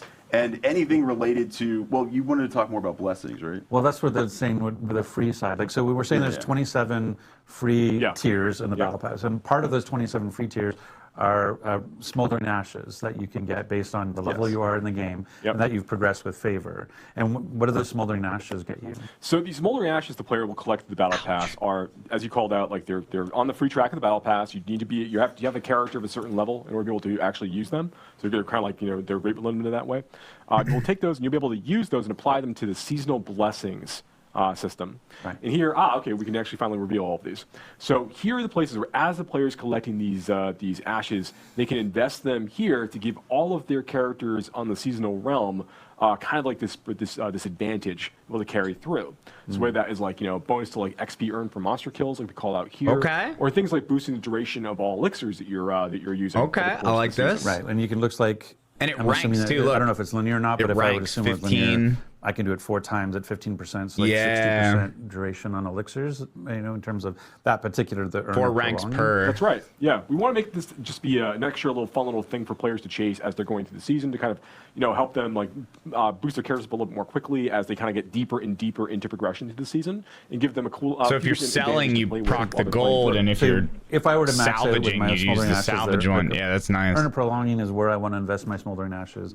I can basically take my 30-minute elixir and make it almost a 50-minute elixir. Yeah. So getting that 5% Damn, let's go, XP dude. boost. Maybe Fuck the for 30 me, minutes. It's the extra 200 thorns and the 200 armor. Okay, that's really cool. Yeah, and give you boosts to like get more opportunities to earn like the, 40% chance to drop more rare materials And from these are available salvage. to everyone because Yes. who's in the seasonal realm because it's part of the free track. Yes. And they are limited based on. They're also limited based on level of the player, so that even if someone were to use tier skips, even though they might get to the tier that says free You unlock smoldering the ash, ashes, it might require- it doesn't actually unlock until you get to the level requirement. Yeah, for like for example, like the first ash that you unlock in the battle pass is I think it's tier 8 maybe. Tier 8, Yeah, and it has a level 40 character requirement as an example. Just to make it really, really clear, like you will be able to use this in time, but immediately like you need to continue to progress your character and like, continue to level up, and then you'll be able to use that accordingly. Got it. Yeah. Okay, so I can kind of do my little summary thing. So basically, the way what we said. So we have a seasonal theme of the malignant, which has the mechanic of capturing malignant hearts and putting it into jewelry. We use that to complete our season's journey. Our season journey I is think the rewarding XP was us 5, favor. by the way. Our favor we're then putting into the battle pass to get really cool cosmetics and transmogs, but also based on our 5 per level rank. and our tier in the battle pass, we'll get smoldering ashes. We can use those smoldering ashes to apply a season's blessing, which allows us to use those urns and get sort of perks for during just this season that we've unlocked. That's correct. 3, my bad. So the free person's experience, if you never want to pay a cent, you are still getting a lot of power out of the season journey and the free aspect, the free unlocks on the battle pass. So this is kind of an increase in power for everybody. And then if you want to spend money, just reinforcing that, that's unlocking more cosmetics. Yeah. And don't get me wrong, like they're amazing cosmetics. I am planning to pay to unlock them myself. But there's no power that comes from them. They are But you ain't paying transmogs. They shit. are not actual items. It's just a transmog you can place on your armor to look cool. They don't actually cause things to light on fire. Yeah, it's just reinforcing what we had talked about before, like even before launch and so forth, is that the battle pass itself, anything that if you do pay for a battle pass, all the paid items are going to be cosmetics and for you, it's no pay for power. And if you bought the deluxe or the ultimate edition, you already will have an ability to make that a premium battle pass. It still doesn't. So that's great for them. So then let's talk a little bit about the transitional side of it in terms of how I go into this or what happens. So there's a couple of different things. There's like one is like there's a need. So there's a question. I guess we should talk about renown. Like one of the big things that we hear the most about is, hey, I spent a lot of time, and I know I did too. I completed all my renown objectives. I've got full everything. And now I hear, oh, I have to reroll my character in season. Do I have to go find all the altars of Lilith? Do I have to go all clear the fog of war again? Yeah, so I know we've talked about this in stream before, but definitely bears repeating. So like when season 1 goes live, players are going to be able to go basically carry over like all of the fog of war that they've cleared. So everything, all the world they've explored on their characters in each of the zones, like in the Fractured Peaks and Scotsland and such, all of that's going to carry over, as well as all of the renown that you have earned from all of that, all of the exploration. So can we bring up the screen? So basically where we see areas discovered, let's say I've actually, we'll say this is this person. So right now they've got 30 areas discovered, which is worth 150 renown. Right. So what's going to happen is in the season, I'm going to have 30 areas clear inside of Kyrgyzstan, and I will have 150 renown already in the bank. And it will have unlocked whatever 150 renown will have unlocked. Absolutely right. Yep, absolutely right. So you're going to have that, and you're also going to have already collected all of your altars of Lilith that you've got from your So the same thing here. So I will have 12 will be appearing on my map immediately, and I will have 120 renown in the bank with my other 100. So I'll have 270 renown already earned, waiting for me to claim when I fire up the season. That's absolutely correct. So these are the advantages you get to start with, and like if you look at like all of the renown you can collect from from discovering all of the areas and from getting all of your altars of Lilith, it's going to get you in each of the zones, basically through the first 2 tiers, and a little bit of the way through the 3rd tier for each of the zones for renown. So you get to start with, like if you start at level 1 on day 1 of the new season with a brand new character, you'll start, and you've done all of this work with your previous characters and previous playthroughs. You'll have 5 skill points to play with, and then 5 extra potion charges. So you'll be at sitting at 9 potion charges. At level 1, you'll have 5 skill points and 9 potions ready to go. Absolutely. You just claim those things down, you're good to go for the season. And your map reveal. And your map reveal. So that goes back to what Tim was teeing up earlier. When we think about, hey, I'm excited about the season, I want to prepare for it. I've got, what is it? It's the 6th today? Today's the 6th, yes. So I have 14 days. 14 I have days. 2 weeks.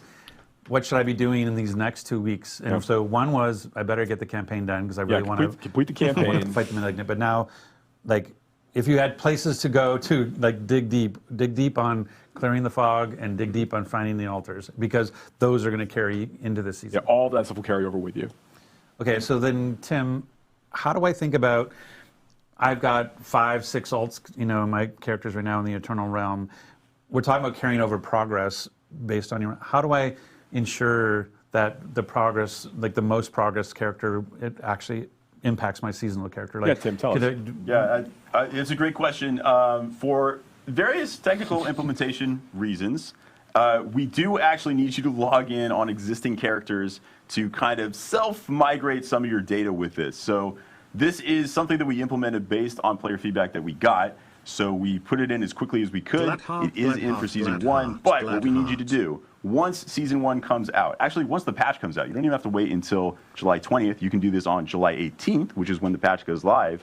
You should log in with characters that have the most progress. If you have a single character you've played, or if you have one character that, hey, on this one character I unlocked all the altars and cleared all the fog of war, awesome. You just have to log in with that person. When you log in with that character, all of that progress is going to be propagated across your entire account. It'll be saved as, hey, this is just unlocked for your whole account now. At that point, any character you log on, either one of your existing alts or any new character you make in seasons will now have all of that progress. So you have to do it once, but after you've done that, it is now saved to your account. Alts don't have to do any of that shit just to anymore. reinforce the experience you're going to have if you have unlocked all of these things. It takes a little bit of work, but if you've unlocked all of that, when you start that new seasonal character, wow, is that a lot of power. You are going to level pretty fast, because extra 5 skill points, extra 5 potions, you are ridiculously overpowered when you first start playing. Like, that is a lot of extra power. It will accelerate you a little bit as you start. And because that is a big caveat, like, we will be reminding everyone. I'm going to be, like, literally screaming from the rooftops. I know we will be posting it in our patch notes on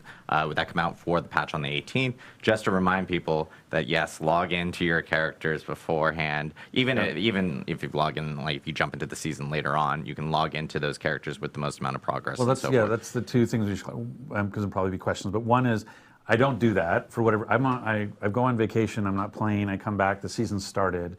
I can still log in my Eternal Realm character and have all that progress brought to the season, yes? Yes. Even after the season started. So it's not like, oh, you only have 18 to 20 to get it those 2 days. It's there forever. Functionally, from this point forward, anytime you ever log in on a character, it will just check, like, hey, does this character have any progress that's not already credited on your account? Cool, I'm now crediting it to your account. Right? Okay, cool. So it takes it. And that's for the seasonal. Right. So if I think about the Eternal Realm, like, for example, my Necromancer has everything. I've got the full bar on Renown on all 5, not humble bragging, that's a point of fact. Humble bragging. Not humble bragging. Absolutely. So for the next 5 minutes, we're going to talk about So let's talk about how good my Necromancer is. No, but all I'm saying is I have a Sork that has not had the same level of progress in the world. So after the 18th, when I log in my Necro, and all that progress gets put to my account.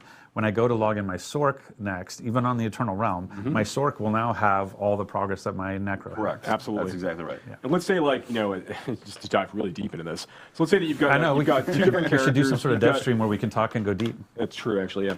So let's say you've got, like, 2 characters you play. Like, one has done everything in the Fractured Peaks, has uncovered everything in the Fractured Peaks, and has uncovered, like, all the altars level both. You get another character who's gotten everything in Scott's Glen, who's unlocked, like, all the Fog of War, has found all the altars Lilith. If I log in on my Fractured Peaks character, and just by doing that, all of that credit will now be transferred to my Scott's Glen character. When I log into my Scott's Glen character, all of that credit will be applied to my Fractured Peaks characters. At that point, all of the credit of the progress I made on either of those characters has been propagated to the entirety of my account. Right. So it becomes an and. It's not just like it's and. It's not like the one account that has the most stuff, and then I want to log into that one. No, you want to log into every account that might have, like, tons of progress. Yeah, I'm literally just going to go down the list. And I think that, just again, hey, let's talk about managing expectations. Some of you might be saying, like, wow, that sounds a little clunky. And I think the point that Tim was trying to make was, hey, prior to Season 1, we had actually talked about that you wouldn't have any Renown progress carryover. You would have to go find the Altars of Lilith. You would have to go clear the Fog of War. Like, the original plan when launching the game, or prior to launching the game, the original plan was that there was no transition of state from Eternal Realm to Seasonal Realm as part of this. And so hearing the player feedback as we talked about seasons and hearing the response that we got about what I have to find all the altars again, what I have to clear the map again, and wanting to make sure that we were listening to the players, we put in a system that allowed us to do that, but is not the most smoothest, most sophisticated, because we were doing it under very tight time constraints as quickly as possible. Hey, did you want it done? Did you want it done? It's the answer is yes. I'm just saying, like, that wasn't the design from the start was not to do this, log in a character on the 18th and make it pass. Yeah, that's what we had to do to make it happen for season 1. And this was based off of, obviously player feedback that we got since launch. So this is us implementing it quickly to address, the feedback that you guys have been giving. And then on top of that, I like a huge shout out to our engineers for getting this all implemented before I'm not used to jump into the season. Things being launched quickly weeks after they're requested. Miracles can happen and very quickly. So a lot of these actually end up with us going to an engineer and asking how long it would take to do it, and the first answer is to do it right. First answer is they cry. Oh, I'm not used to that either. Okay, well, what about to make it work right now? And always, if you told me you wanted to do this X months ago, I could have done it way easier because we implemented it completely differently. So yeah, we make it work, but sometimes the fact that you have to log in to get the progress propagated, we would have made it a smoother version if we knew months ago. All right, look, all right, like zoom in on me. Zoom in on me. Let's do that. Okay, it's not going to happen. There it is. Okay, yeah, all right. It's a live game. We know we need to it's a live game. We know we are looking at trying to make improvements based on the feedback that we're getting from players. We're playing the game ourselves, and we're kind of seeing how everything is really feeling as it's all coming together with a giant audience of players playing and enjoying the game. We want to make sure that we are making the right changes as quickly as we can for the community. Some of those things are a lot harder than others.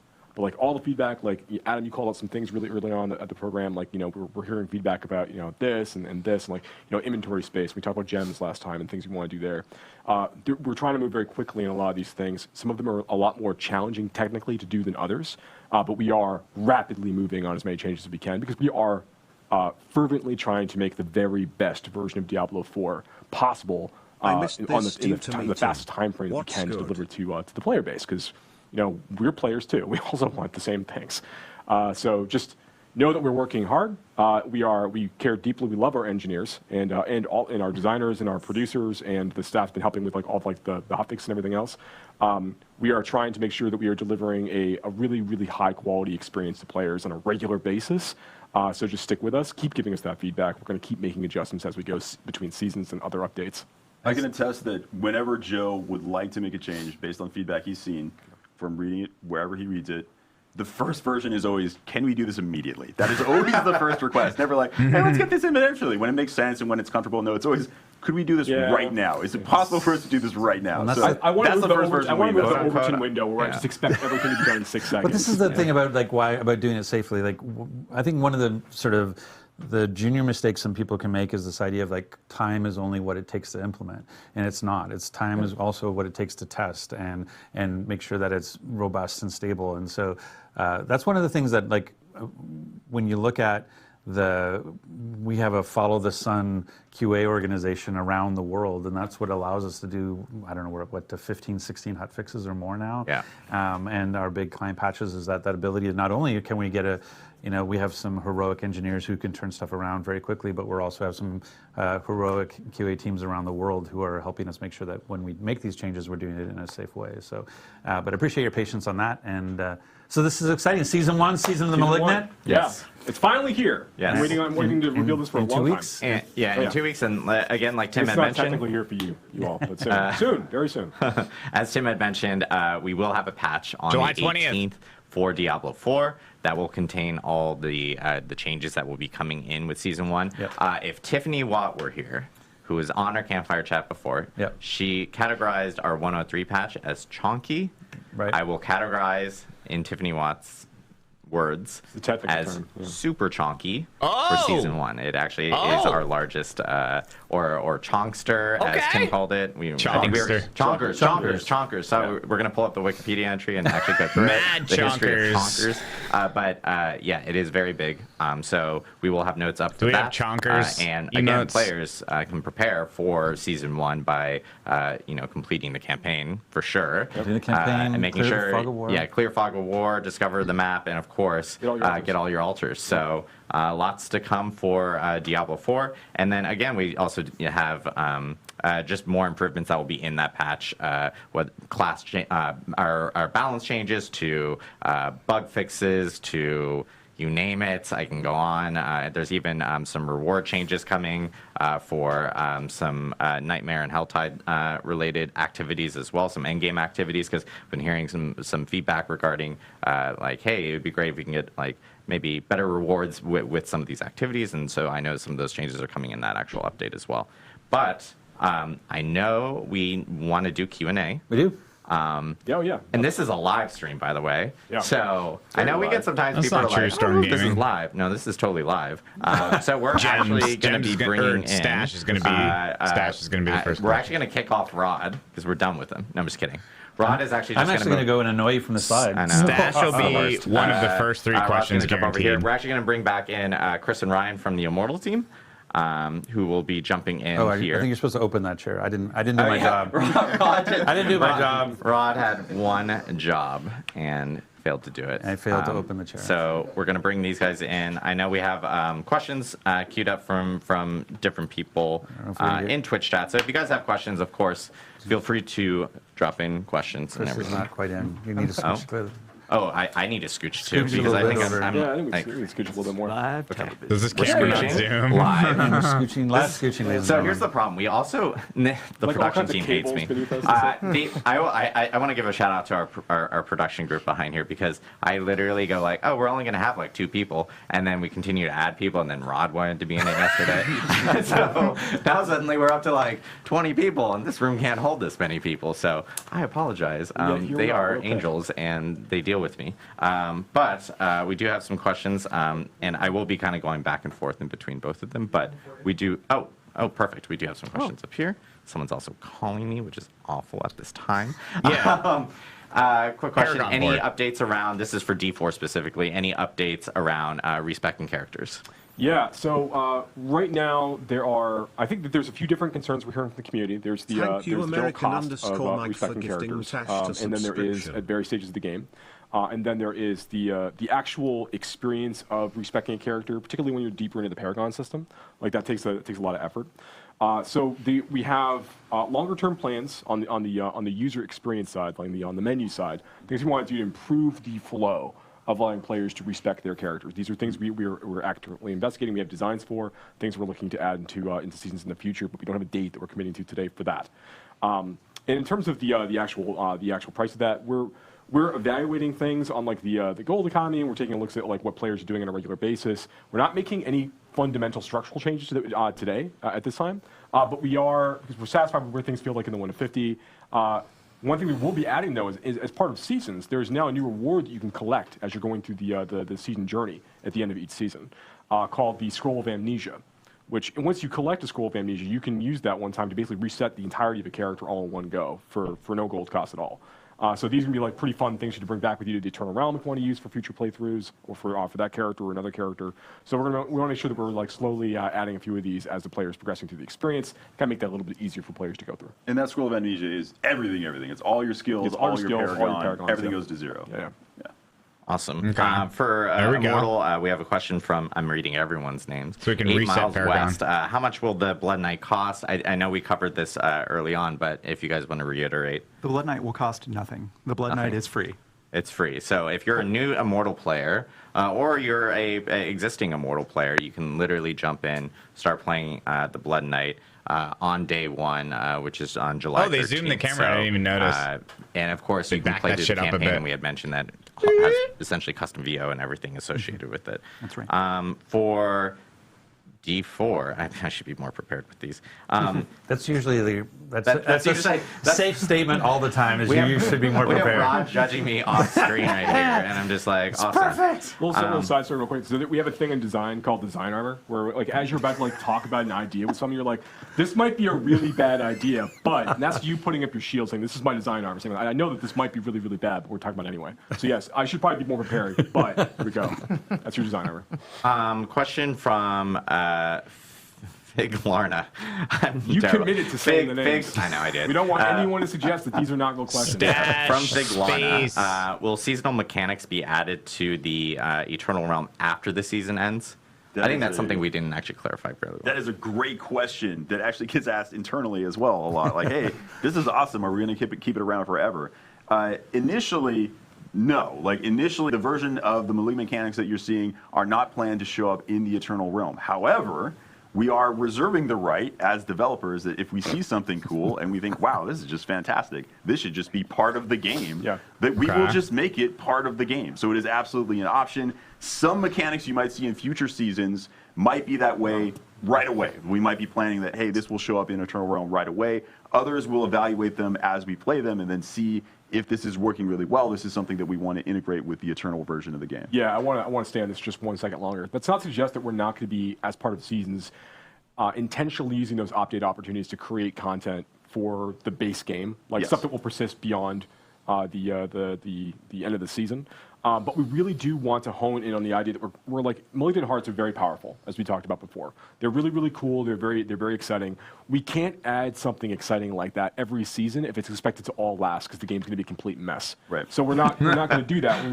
What we would end up needing to do is all of those things would be extremely incremental in terms of what they offered to the players over the course of time. And it would make the game extraordinarily dense in terms of what the players expected to do on a regular basis. And to understand. We know that there's opportunities to extend things like add more endgame features. We know that there's more content that we want to add to the game in general that like everybody's going to need forever, and we're going to be looking at those opportunities as we go. But things like Malignant Hearts, we don't want to have something of that size in Season 1, then add something of similar size in Season 2, and then Season 3 and Season 4, because the game's going to get extremely dense and difficult for players to really navigate. We want to be able to like take these things away, introduce new ideas, but having known what worked really, really well with Malignant Hearts and what stuff we could maybe have improved upon, we get to take all of those ideas forward. It's also part of the cool very factor discretionary. of the season is that when you're going in, these Malignant Hearts, it's there for the season. So even let's take a player that, let's say, doesn't like to play alts except of the same class. I just love playing Barbarian, and I have 3 different Barbarians already on Eternal because it's the perfect rogue class. Player and all you play is rogues, and all you do is build rogues. There might be a lot of those too. But let's say a Barbarian, that's my hypothetical, I'm sticking with it. So I'm a Barbarian lover, and I've made all these Barbarians. Season 1 is still an exciting time to make a new Barbarian, because we have all of these new Malignant powers that allow you to make radically new builds that are completely different from Barbarians you played in the past. Your endgame is going to be very different. So that excitement goes away if we just say like, oh, all of these powers just exist in the game forever. The whole idea is that no, every season is a fresh new experience that gives you builds that did not exist previously. So the idea is some of that stuff is always designed to go away. Yeah. So Joe, I mean, one of the things... This is Rod off camera speaking. Rod off camera. Hey, voice right. Joe, yes. Maybe speak to the fact that everybody starts at the same place of the season as one of the benefits, so that people aren't like a year behind when they go to play Season 4.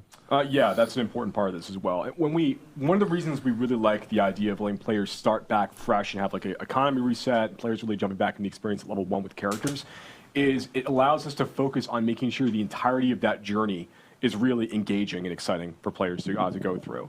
And we want to make sure, like by the end of the first session, for example, like you're getting exposed to like the new features and content available that we're introducing in that season. That everything feels like it's balanced in such a way that players can really enjoy the new things that we're adding in the way that they're kind of intelligently mixed with the rest of the features in the game itself.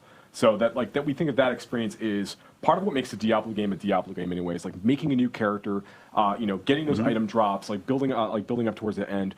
With regards to like the way that we decided to conduct our efforts in seasons for Diablo 4, we think this is a really, really like the prime example of the way that we can make this work. But I wanted you to hit on the point, the fact that if somebody buys the game... Yeah. They're not like fundamentally behind. Yeah, if somebody, I'm going to mess with the camera people. Can you? You can't even do it, can you? You can't even get there. All we can do is I can just have my talking stomach. Oh, hey, what's going on? The thing that we're talking about is that we want, again, the game is a live service. The game's going to live for years. We want somebody who buys the game a year from now to not feel like they're a year behind when it comes to. So one of the benefits of seasons is, in Season 4, on day 1, you and I are both level 1. I bought it that day. You have owned the game for a year. We're in the same place. We can play together and have fun together. And so as opposed to everybody from this moment on is now falling behind, seasons allows us to have that fresh start for everybody, right? Yeah, that's actually, I could have put it better myself. That serves as a really, really good opportunity for us to make sure that players have a starting point together when you want to come in a little bit later into the game experience, if you've taken a season or two off because something else came out, we want to make sure that it feels like whenever you no FOMO. The most important thing for us in seasons, like kind of going off script in a different way now, is that like when you're playing seasons and you're playing Diablo 4, you're having a great time. And when you've reached all the goals and done the things that you think are really, really important, and you want to go like take a break to go play something else for a little while, that's fine. Yeah, that's fine. We do the same thing. You don't fall behind. But when a season rolls and there's new things for you to come check out, that's a great time to come back. Particularly if you had a good time playing before. That's exactly when you should come back and check out Diablo 4 fresh. Yeah, I'm out. Yep, don't Yeah, burn I'll be yourself honest, out. when the next WoW expansion comes out, there's a non-zero chance that I'm going to play WoW for a while. But it's great to know there's a point that I can come back to Diablo 4 and everybody's on an even footing. Yeah. Question here from Jeffrey Allen, and didn't specify the D4 or DI, so I'm actually going to ask both because I think this is relevant to both. Also, Why do you have a new mic? I actually don't know. But yeah. 2 mics, guys. I'm very. I'm too mic Adam. You have me in stereo. Can you say which cosmetics will be transferring between characters? So for instance, like for Diablo Immortal, we'll ask this specifically for Diablo Immortal, and then we'll talk about Diablo 4. But in regards to transferring cosmetics, like if you ended up buying a cosmetic in Diablo Immortal, does that actually also appear in the Blood Knight? So cosmetics purchased prior to the Blood Knight's release will not be retroactive. However, the what was the Mother's Lament set? Hatred's Heritage. Hatred's Heritage will be available for the Blood Knight. Oh, nice. Okay, cool. So going forward, there will be now new cosmetics available for the Blood Knight, just as they are for all the other classes in Immortal. And then I guess for D4, will cosmetics be transferring to seasons, and will they need to be reobtained? I know this was like a question that we get a lot from people in regards to transmogs, and if you salvage specific stuff, how does that work between characters from Eternal and Seasonal Realms? Yeah, Blue Test is all transferring over with you when you go into the new season. And obviously, every cosmetic set that you're via the store and via the Battle Pass, that stuff also is going to be carrying over with you. Yes, if you ever unlock anything, your whole account has access to it forever, is the current functionality. Nice. I shouldn't say it that way. It sounds like we're going to change it. Yeah, don't use the word forever, ever. Yeah. Let's see. Nightmare, this from Kincho Kimo.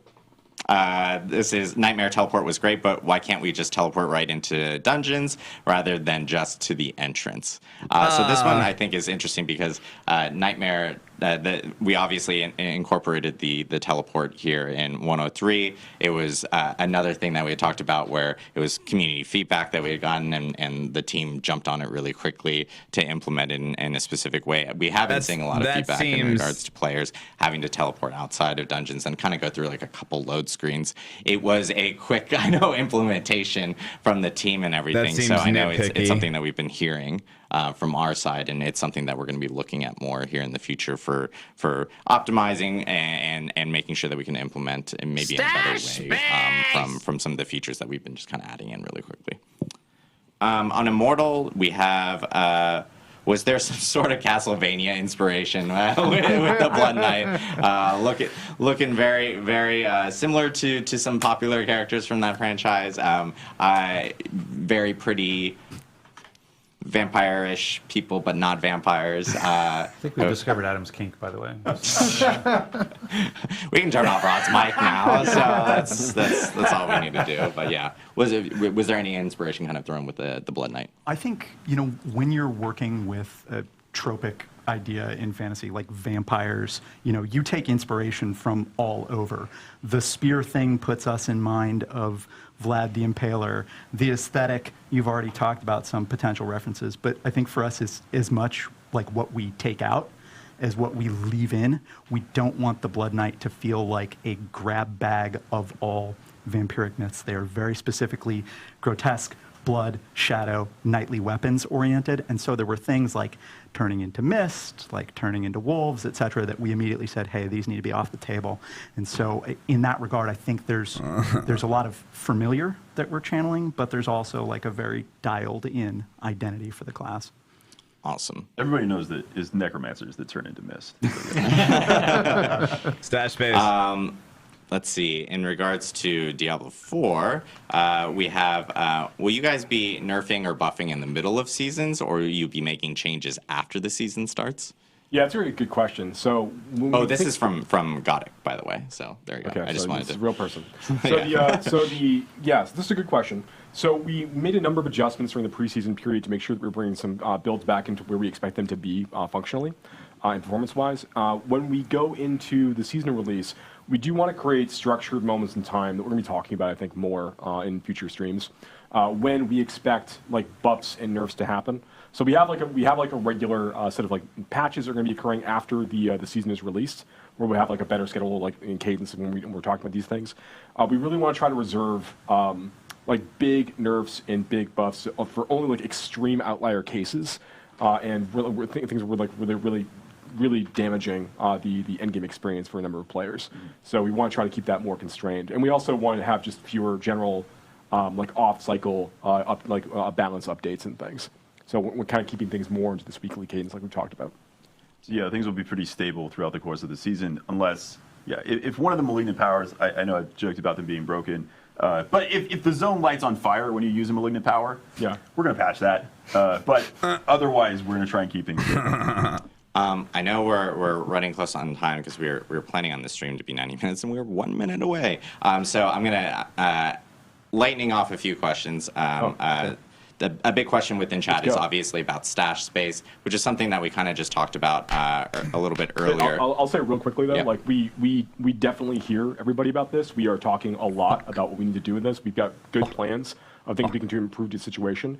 I know it's frustrating to hear me say like, what you were able to do this, like you could be able to do like nightmare dungeons this quickly, but like the reality is like we are moving really quickly on this, and we're going to be trying to provide more space in the future. We're figuring out how we're going to get that accomplished. Yeah, and also one thing to notice, I know we talked about during campfire chats about how gems and so forth were going to be part of materials in the future. So I know when that hits, like that will obviously free up a lot of stash space. There's lots for of different ways to kind of like slice away at this problem. That's like an example of what we're trying to do to start trying to mitigate this a bit.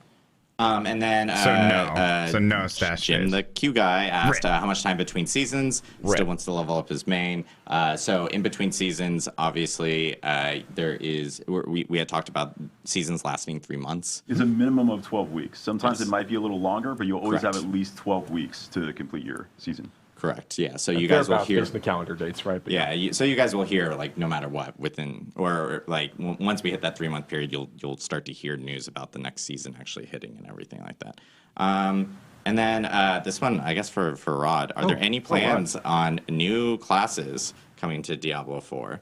We've just heard about the Blood Knight, so they're we have nothing to announce at this time. Oh wow, that was very straight. Yeah, Rod sitting off camera can answer that perfectly. So yeah, that I think we're gonna wrap it here for today. Obviously, we talked a lot about all the stuff with Diablo Immortal for the Blood Knight coming out on July 13th. We also have for Diablo 4 Season 1, Season of the Malignant, which is going to be the patch will be on July 18th, and then the actual season starts on July 20th. We do actually have 2 blogs, one on DiabloImmortal.com and one on Diablo4.com. They'll be going live either right now or immediately after this live stream. That'll have all the details and information that we just talked about here on the stream. Yeah, lots of stuff coming up here for Diablo. Patch this afternoon. Oh yes, and there's a patch this afternoon. You'll be seeing. I forgot. That's why I have to do it. Me after the stream. Just trying to get out of it, guys. But we will have a patch. We'll have patch notes up on Diablo4.com. We have a patch article that will actually note, and we'll be updating people when that patch does hit. It is a client patch. It will require a download. It will be on all platforms. And yeah, lots of Diablo stuff coming up here in the next few weeks. Really excited. Happy Diablo family. Yeah. Tons of stuff coming up. I know we will be rating 2 Diablo content creators immediately after this stream. One on Twitch, which is Barricade, and the other one on YouTube, which is Killswitch. So make sure to tune into those guys. And thank you guys so much. And, thanks for tuning in to the Diablo Developer Update live stream. And from everyone here on the Diablo team, we hope you have a wonderful weekend. All right. All right. Well, there we go. July 20th. July 20th.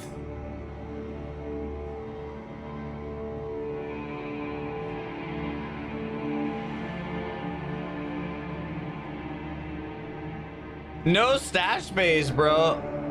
I like the thing though where we can upgrade like the gold and the salvage and the XP and all that stuff. That was kind of cool. Rebellion hardcore run. Yeah. There's a patch this afternoon. It's not going to be like a huge one. The actual patch for the season drops on the 18th on the Eternal Realm. So you can actually start like playing that stuff. Then there's new uniques that will be in the game on the 18th as well.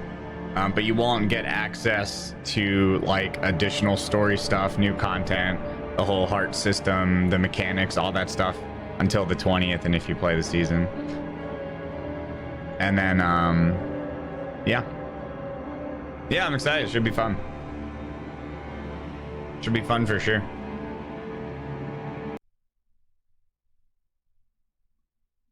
Should be fun. Yeah, their uniques are going to be dropping from Helltide chests now too. Which previously that was a huge question I would always get is do uniques drop from Helltides? And I always said I don't think so because I've never gotten a single one. And I've done a lot of Helltide chests. A lot.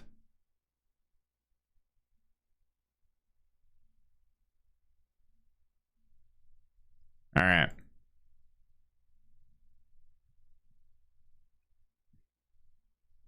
Let's go.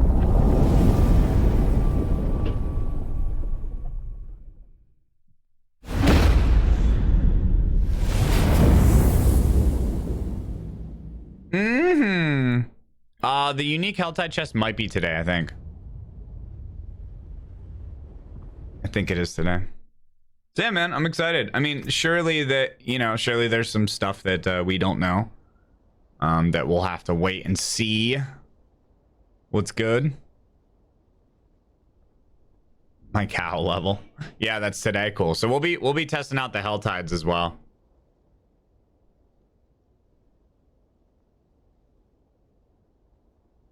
%33% with 230 crit damage. Oh my god. Yeah, no, crit chance above 30 is nice. If you can get like a third of your shots. That's what's up. That's what's up. All right, I'll be right back, chat.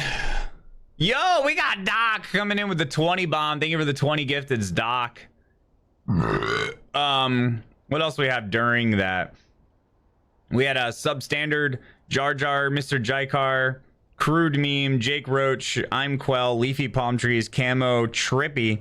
I got 6 Crayolas, Troy Sif, Pun Daily, CBJ, H. Rogers, Wunkru, Rhino Man, Demon Shark, Savage Wraith, Fuzzballs, Minimal Effort, 24K Rice, Mock Pro, American Mike, Arcane, Zersucks, Larissa, and thank you again, Doc. Appreciate all the subs. Thanks for the gift subs. While Thanks for the I biddies and the tips and everything. I'll be right back.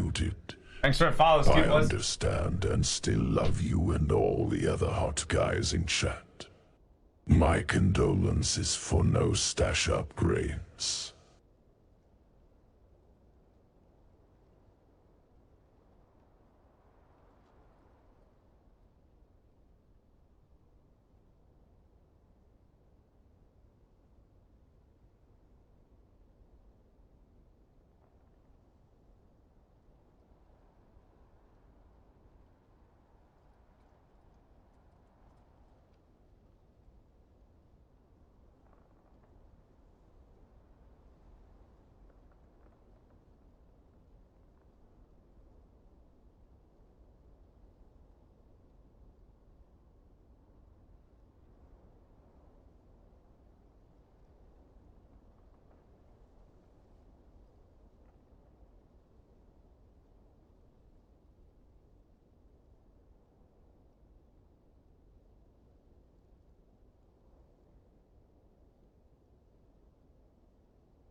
Go slower, please.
I too jerk it off camera.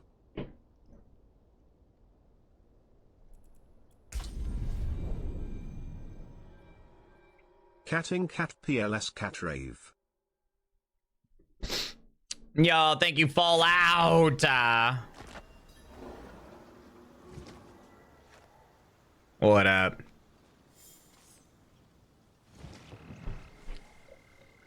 Thanks for the resub, Shadowwood. Thank you for the 4.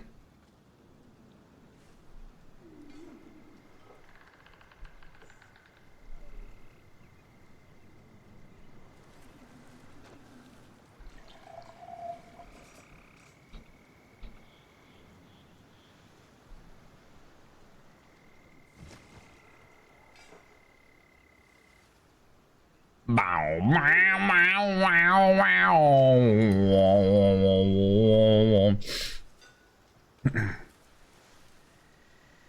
Tell me what bad me ba.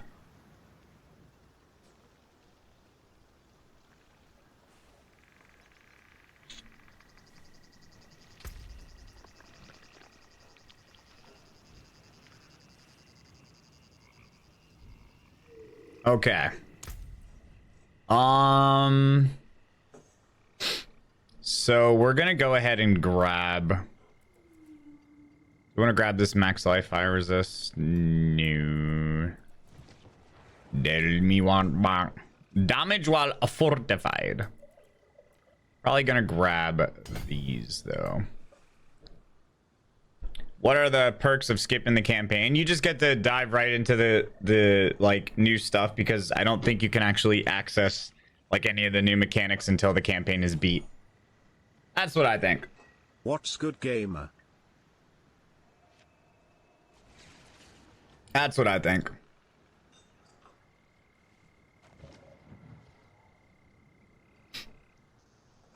Love. Ding jogged sneaky.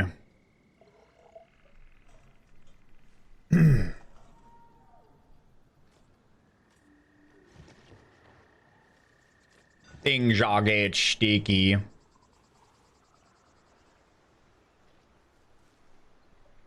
Yeah, who wants to do the campaign again? Exactly. All right, so I'm gonna go down here and grab this. We can get Max Fury, and then we can get another Max Fury. We can get a bunch of Max Fury if we go down here,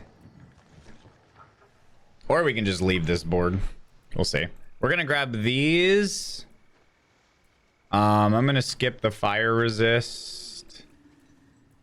Could just grab that Max Fury. I like the fortified gen. Okay, and then we'll grab the dex for when we expand the glyph. All right, let's get to 65 here, and let's do the next capstone. What happens with armor you craft with the new mechanic? So to my understanding, right? Let's say you craft jewelry that has one of the new colored slots. To my understanding, when that gets brought back to the Eternal Realm, unless they decide to directly carry over colored slots on jewelry along with the hearts, that will just be returned to normal. To my understanding. They did say, the way that I heard it basically with the seasonal content being carried over is, you know, they essentially said that it's going to be really easy to make the game feel very dense. So it's going to be like on a discretionary, like almost bit by bit situation. So if they decide that, hey, this is working really well, we think this would be a good addition to the game, they're going to carry that over to the main game. But it doesn't necessarily mean that everything in the new seasons, once the season is over and the next season starts, everything from season 1 doesn't get carried like to the base Eternal Realm. I shouldn't say main game, I should say Eternal Realm. No, not necessarily, but it could. Yeah, Brad is our barbarian. We're about to do capstone 70 on him. It could. But it doesn't mean that it's going to.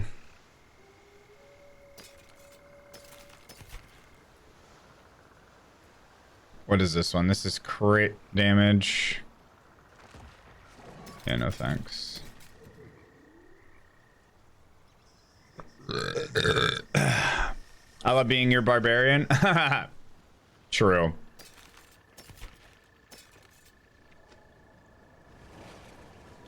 Yeah, we have pretty good shit here. Send the duration of berserking. No, thank you.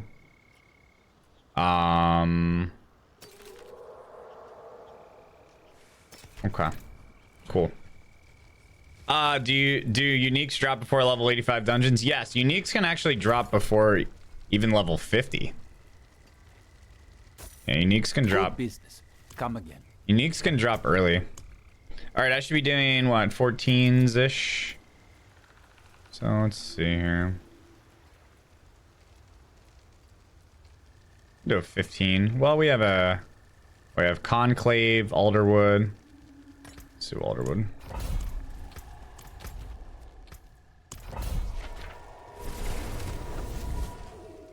You got Razor Blade on your level 43 rogue? Yeah, there you go. I killed Lilith. I don't even have a character to 100 yet. I'm chilling. I'm just doing my own thing.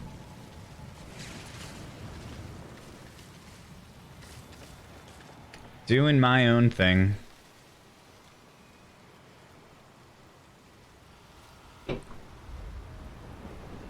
I'll eventually do it. Unshaved Glad is a... Unshaved Glad? Is there a reason I stopped at 85? No.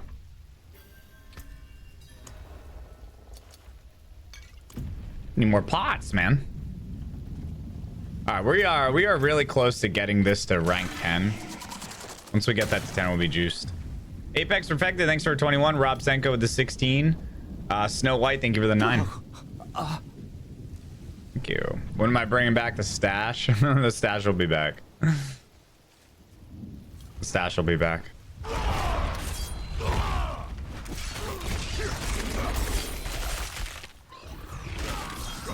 Oh, does this have resource burn?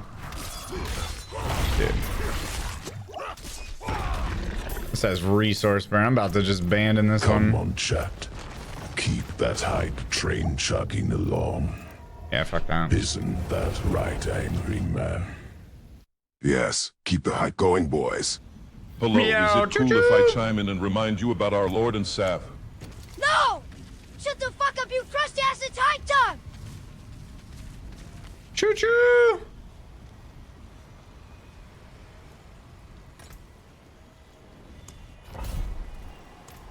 Choo choo! Yeah, dude. Resource burn is so bad. But do graphics look different? They don't.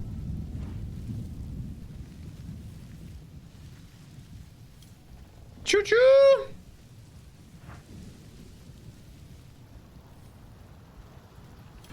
Resource burn his ass.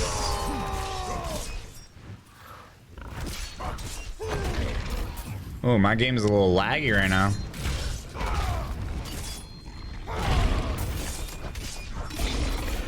My game's a little laggy right now, champ.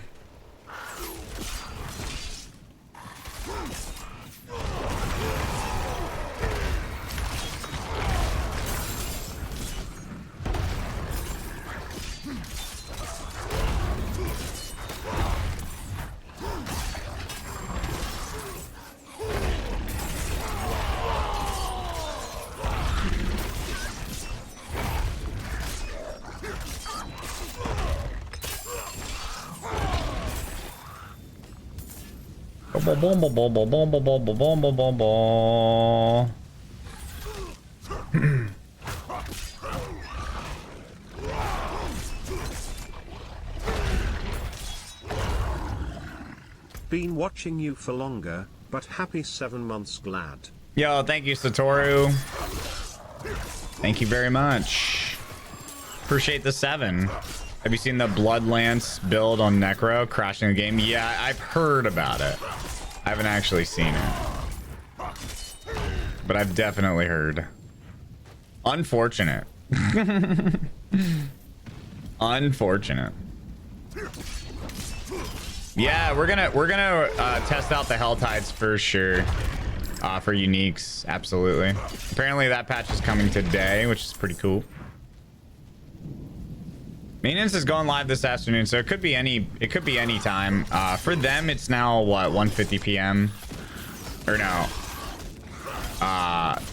Just afternoon. So yeah, it could be in the next couple hours. We don't know.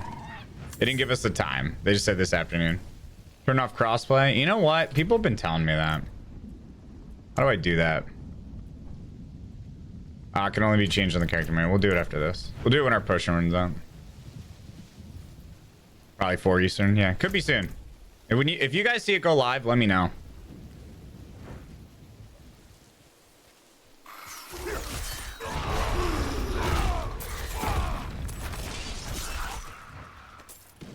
$2 p.m. Oh, okay, so 5 p.m. Eastern.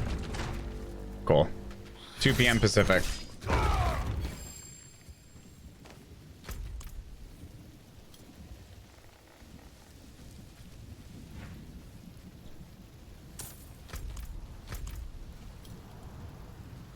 One hour. That time will fly.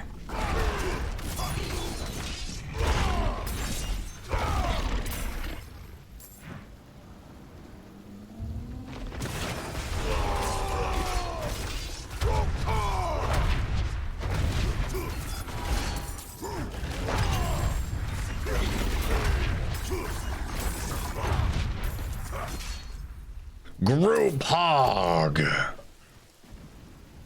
2 elixirs. Yeah, there you go.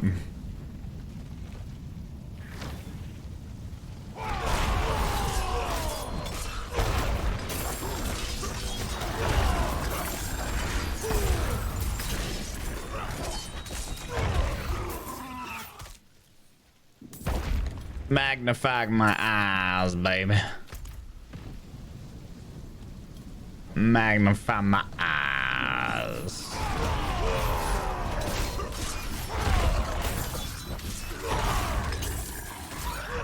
What in the hells is this? No new stash tats. No gold collecting pets. Yeah. Where am I going to store all my Hawkeye aspects to share with all my fellow Horad and Hawkeyes? Aye, a bit worrisome indeed. The no stash for season 1 does kind of suck. That is definitely, in my opinion, the most bummer news.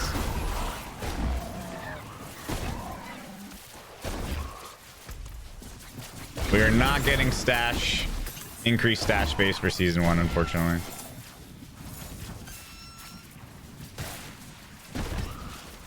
Unfortunate, man. But, you know. $5 says season 3.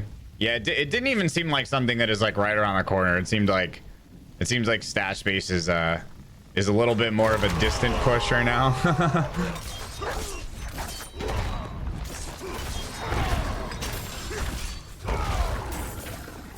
Unfortunately. No World Tier 5 confirmed. Yeah, they did not confirm a World Tier 5. They did not confirm any sort of like new end game boss or anything like that. We'll see. We'll see. Obviously, you guys know me. I'm not one to judge any sort of content until it actually comes out.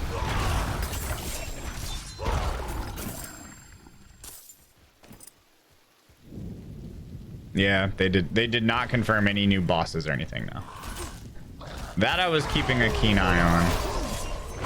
See if there was like or keen ear on, I should say. See if there was like another like Uber Lilith or something, but I didn't, or like World Boss, I didn't hear anything like that.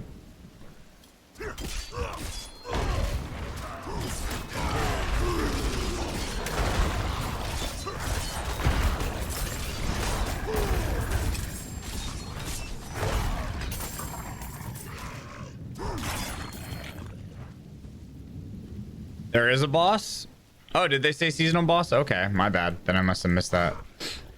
So there is a new seasonal boss. All right, my bad. How did they word that? Because I was listening for like a Uber Lilith type thing or like a world boss. Didn't specifically. You think it's like a story type thing?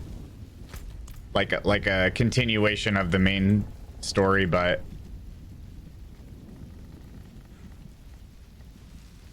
okay, gotcha. Well, then I wonder if that will bring like an Uber Lilith version of it.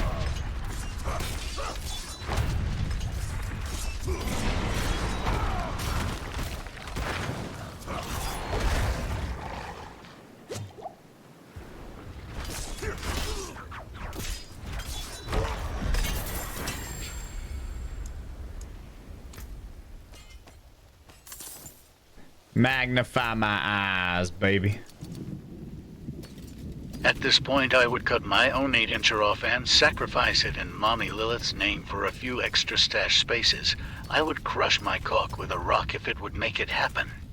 I would even straight up buy the damn tabs. I would buy the tabs too, bro. I would literally buy the tabs.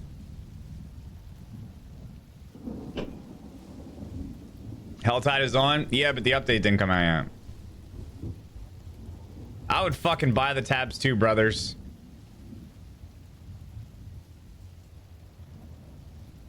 I would absolutely buy those fucking things. Magnify my eyes, baby.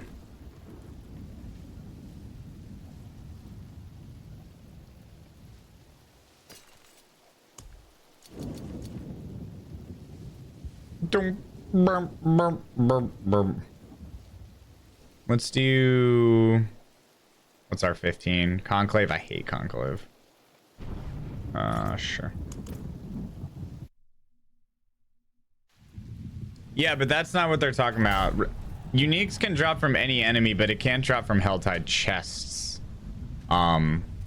Which I had always heavily assumed and just was telling people that, but now it's been officially confirmed that uniques do not drop from Helltide chests. However, the update this afternoon is going to change that, which is nice.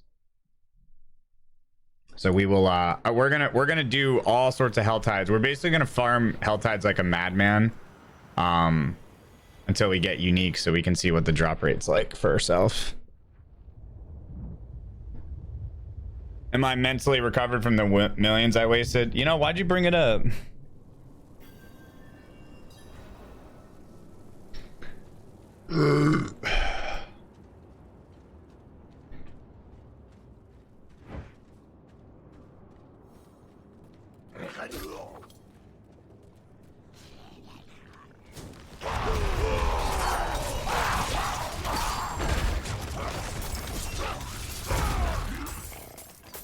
You bring that shit up, man.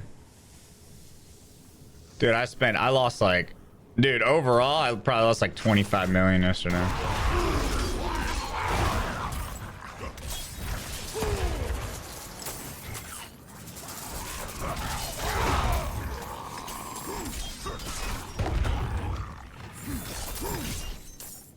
I lost so much money, man.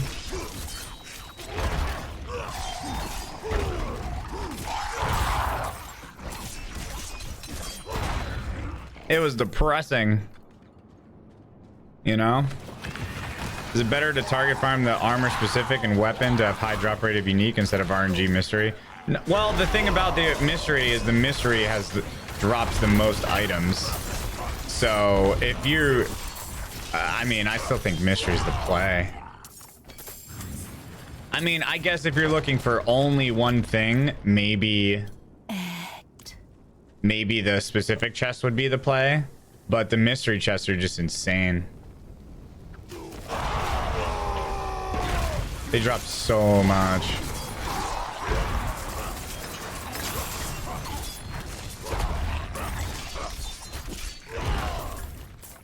Mystery tests are juiced. I am feeling generous today, so here is the zombie mask. While getting head from your favorite, unsuspecting, trash barrel whore, tell her you want her to look right up at you with those pretty little eyes when you blow your load. Then, just when you're ready to spew a good week's worth of goo, blast that hefty load in both eyes. This temporary state of blindness will produce the zombie effect as she stumbles around the room with arms outstretched and moaning like the Walking Dead. I've actually heard that before. I've actually heard that before.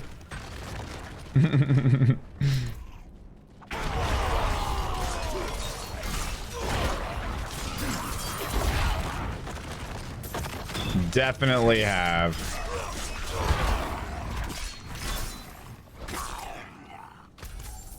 Bum, bum, bum, bum, bum, bum.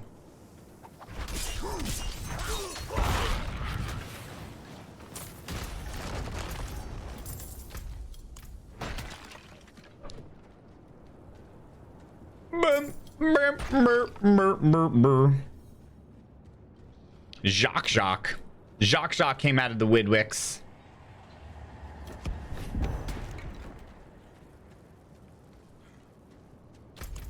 Yeah, we're gonna farm the shit out of Hell Tides after the update drops. Well, patch, I should say. Academics, wisdom of the day. Remember chat, go to bed with itchy ass, wake up with stinky fingers. Why split if you keep it all? Why split if you keep it all? Wait, are you asking me like a game question? Or are we talking about coming in somebody's face? So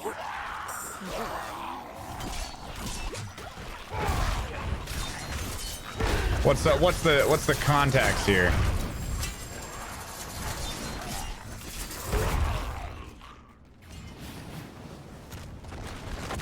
But hey, I don't know what we're talking about. What am I gonna play for season 1? I actually have no idea yet. I'm not sure.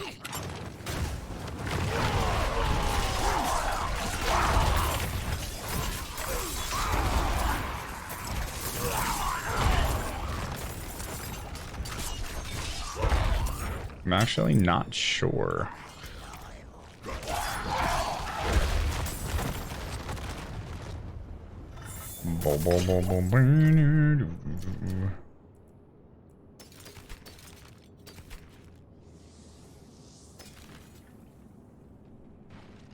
Orange strength armor.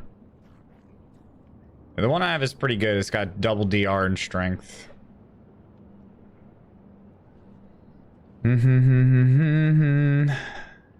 It's looking like Rogue, but I also cannot confirm that. I don't like the thorns on this, and I don't like the... I mean, the damage is alright. I could roll 2 DRs, but I don't... If this doesn't have a DR on it, I'm not even gonna look at it at this point.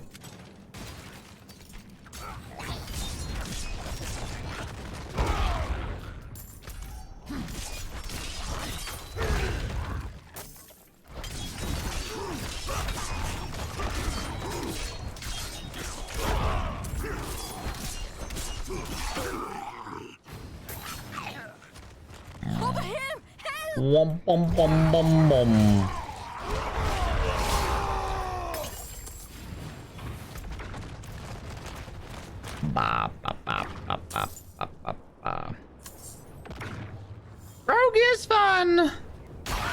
I won't be able to play the first season because I'll be out of town. Aw, unlucky.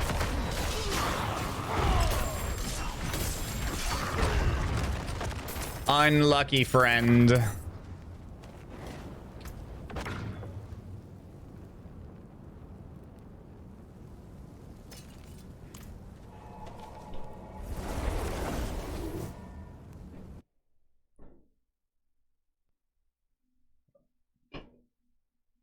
Yeah, 3 months out of town. That's insane.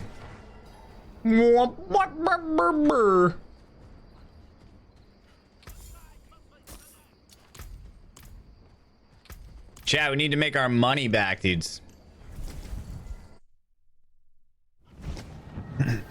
Boom, boom, boom, boom, boom, boom, boom, boom.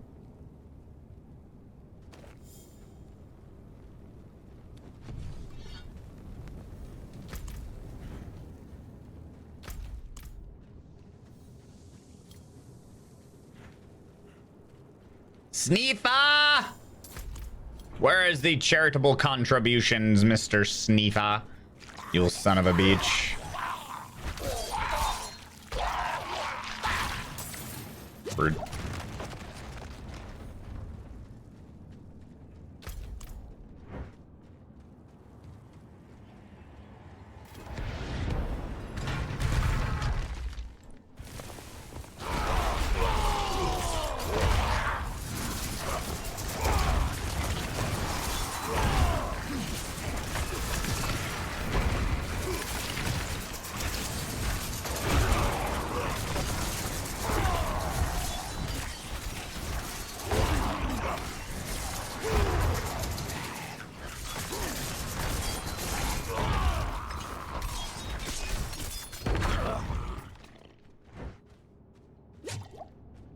Oh, bip, bip, bip, bip.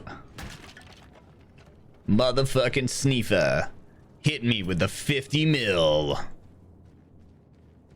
Coming to America? First time in a few weeks? Nice. Where are you going? Where's your like first visit?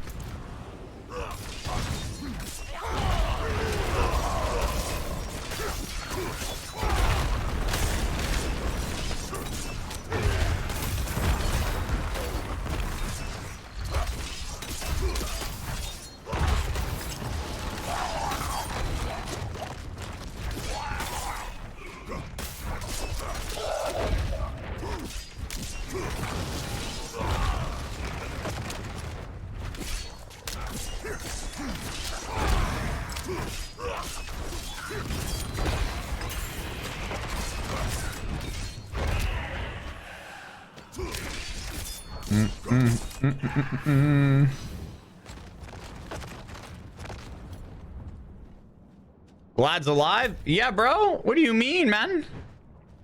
What is that supposed to mean? Oh, is word around the street that I was fucking dead?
Got a little cultist refuge.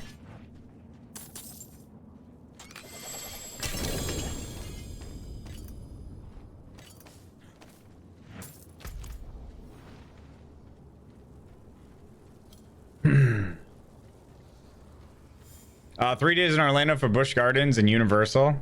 Oh, nice, nice, nice, yeah. Yep, I used to go to Busch Gardens when I was a kid. Because I have relatives in Florida. There you go. Heading down to Florida. 6 days in New York. Yeah, New York's gonna be nuts. I am New York is quite a spectacle to see. It's such a big city. You just got the Butcher Trophy? Nice. And New York is fucking huge.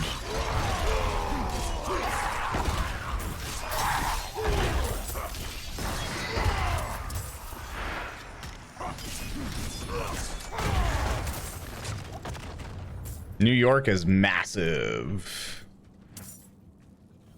What was my favorite sport? I'm a big baseball fan, so I've always been a baseball guy.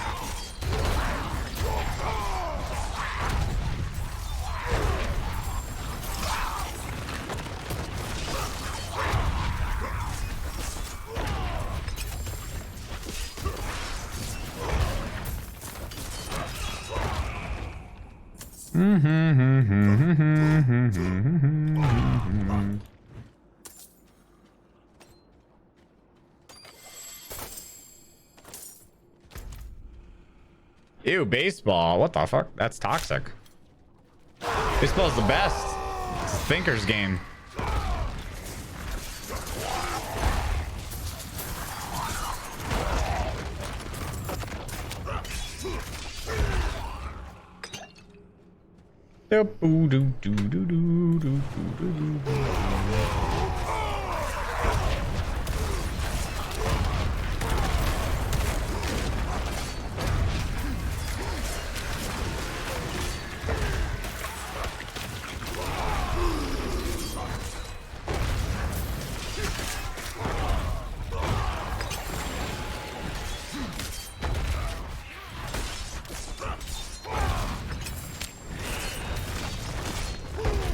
I'm actually scared at the numbers I'm already fucking hitting with this weapon.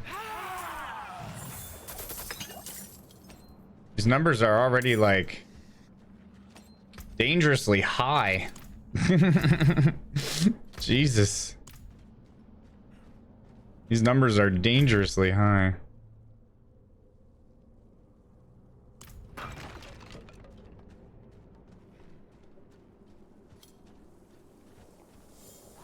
Pitching, yeah. I was an outfielder mainly, but I would come into pitch. I would throw, but I definitely considered myself an outfielder over anything. All right, exploit is almost maxed out.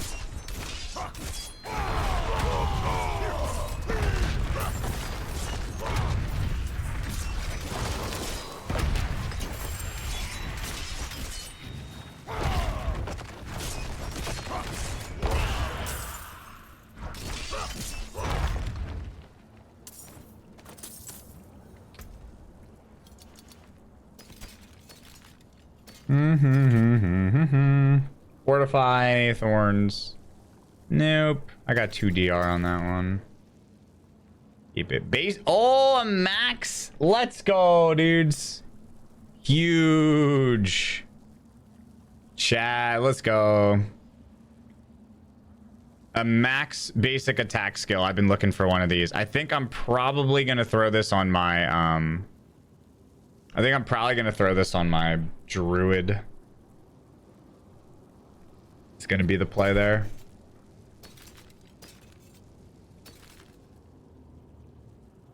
Yeah, we've been looking for one of them juicers.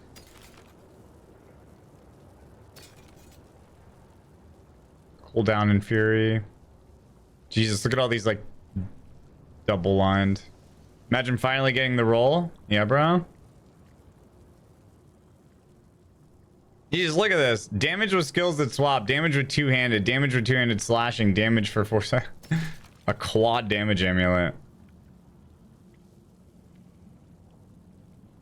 Interesting.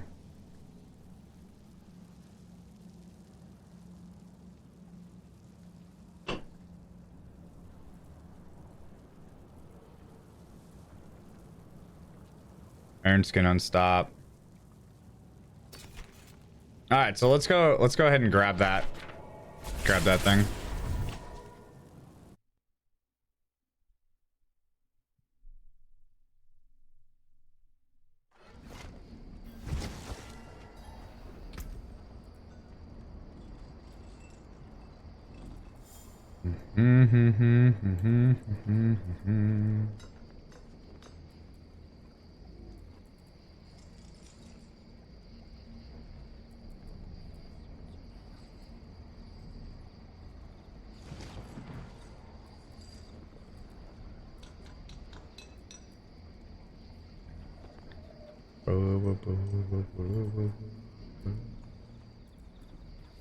Do I need the...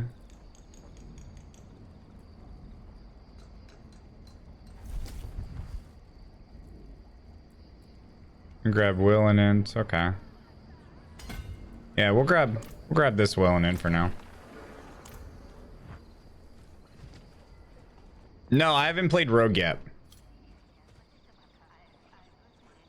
No Rogue for me, boys. Not yet.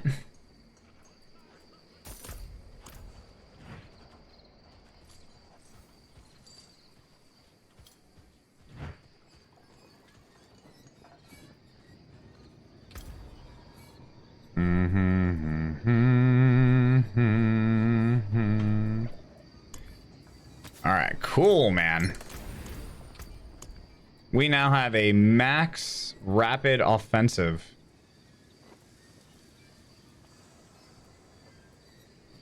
Which is pretty cool.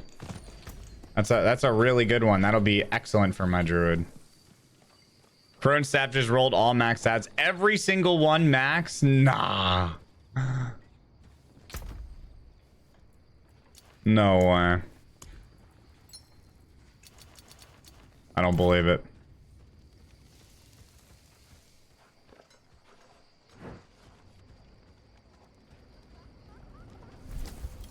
Nah. Alright, probably one more dungeon here. We have Conclave, Cultists, and Slums. 2 Slums.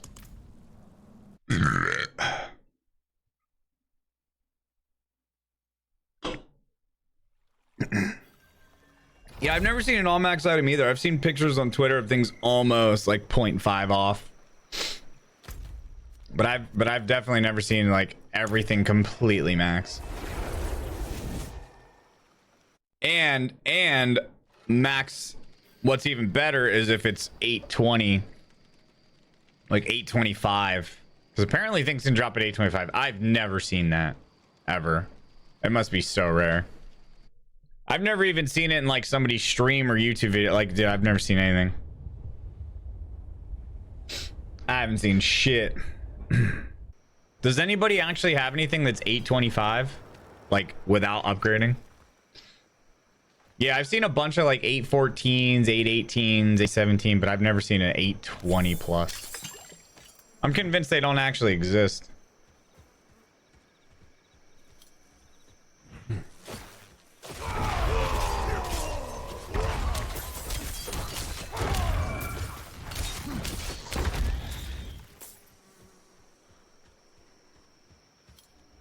My savior.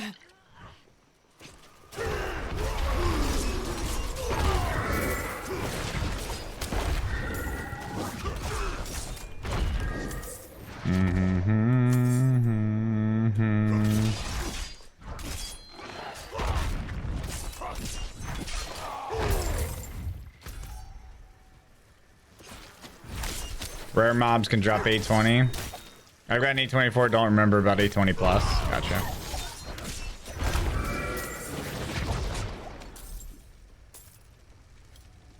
Bless you. Yeah, I ain't never seen that shit.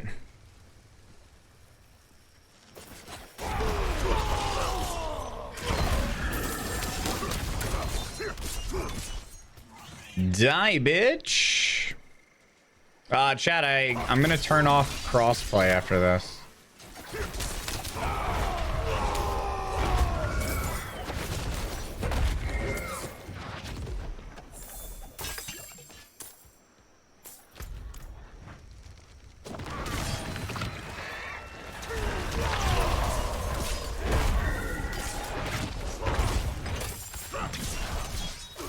I am here to jack off to hot guys and chew gum, and I am all out of gum podgers. Wouldn't have made it without you.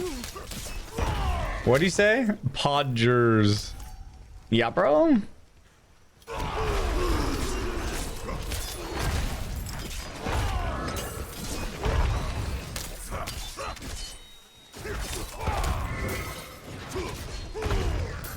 Podgers.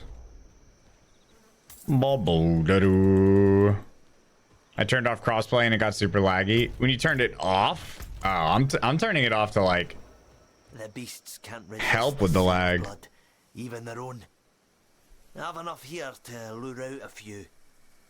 Do I have a specific build? I mean, I'm just doing a pretty basic like Hota build. I am obviously looking for specific things on my gear, but lots of what is this? Fury cost reduction.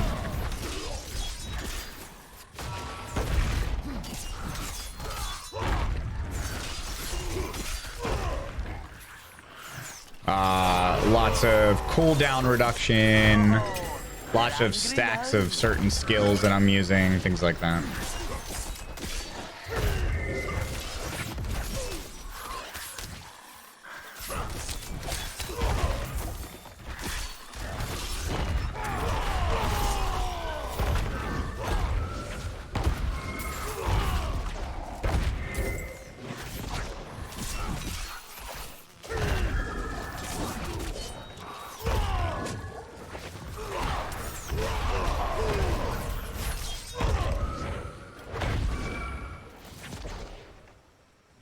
My dude. Didn't collect much. It won't make me rich. We going lucky hit? No, not for this build. There's really that's for like there's not too much in this build that's lucky hit. The biggest thing is the stun. So yeah, I don't think this is gonna be a lucky hit build. It pretty much just comes down to like this procking. The only other lucky hit is up here, but I ended up removing that from the build. So yeah, this one doesn't have like a lot of the other ones generated lucky hit on like the key passive, and since I'm running Unbridled Rage, this is not a lucky hit. And there is some lucky hit stuff in here, but I'm gonna use triple sword, which means that I'm gonna be getting the lucky hit is gonna be, what is it? This will end up being a what rank is that? 8 out of 10. This will be a 10% lucky hit to generate Fury. And then this will be, because if I use these, right, when hitting a crowd controlled enemy, yeah, so I'll generate Fury on crowd control. The thing here is bleeding damage is increased. You deal 30% increased bleeding damage for 5 seconds after killing an enemy. Yeah, pretty much it's just going to be the lucky hit here for generating Fury. I'll have lucky hit on the gloves, but I just don't really see room to roll it here. And I'm going to have so many other sources of Fury in this build. Like that requires basic attack spam, which I don't want to have to do. So yeah, lucky hit in this build just doesn't quite work like some of the others. So we're going to be putting our resources into other things like life, fury, resource gen, things like that. That's kind of what it looks like.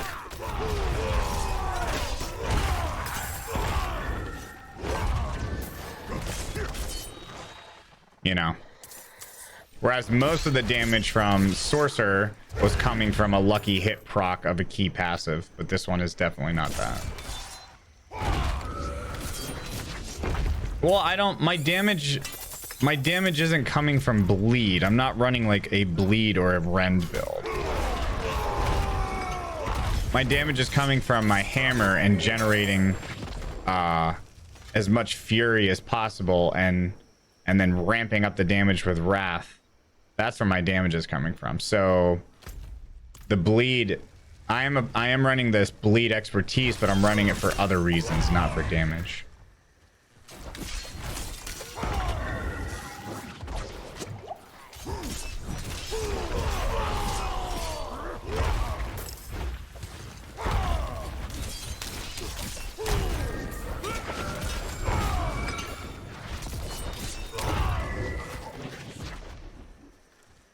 Yeah. I think Flay will still proc the concussive stun if you dual wield with a one-hand sword. No, no. Concussive only comes from bludgeoning. Concussive only comes from bludgeoning. I mean, unless there's something you don't know. Or you know that I don't. This literally says skills using bludgeoning weapons, which is the only downfall with Flay. It's the only downfall. Wouldn't have made it without you.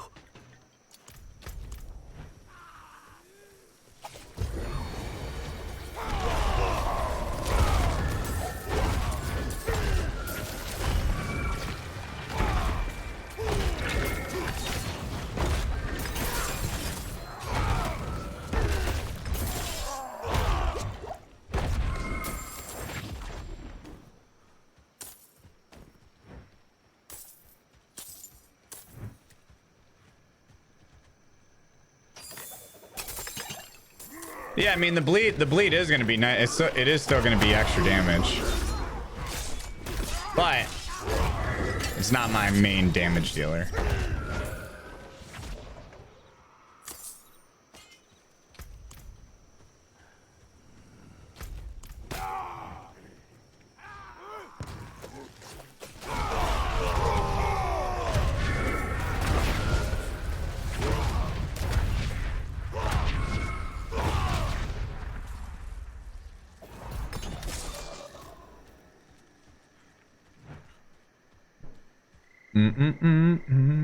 Do two-handed swords generate more fury?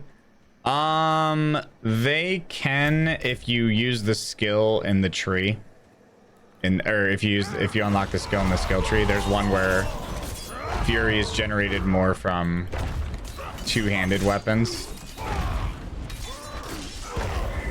But I'm not running that. I just don't need it. I'm okay.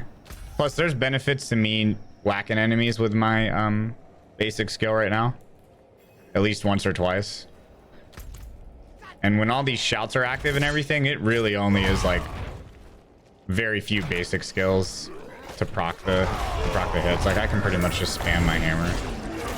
Maybe throw in a hit here or there. We're chilling. I was watching you Druid. That thing looks stupid fun to use. It is actually. So I call Druid the brain dead easy class. It is definitely brain dead easy, but I do find it fun.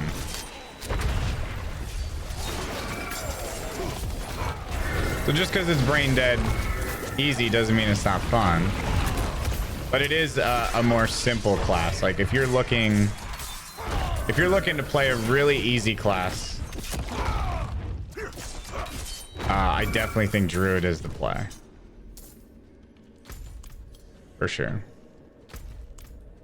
Druid is a very simple class to play, and it's easy in terms of survivability and like clearing content.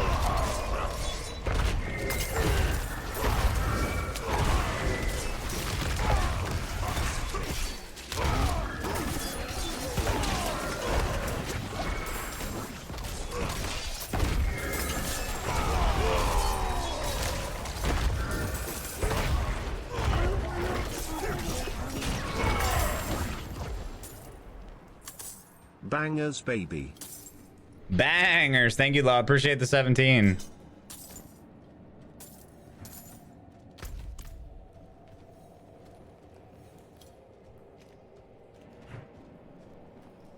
How's season 1 looking? Looks fun. We got a date, July 17th, which is really what I was looking forward to.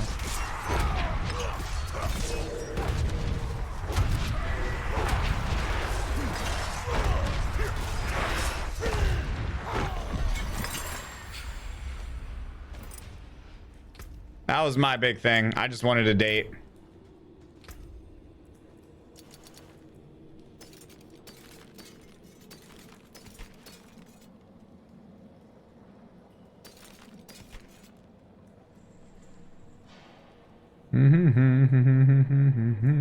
So this has damage to close.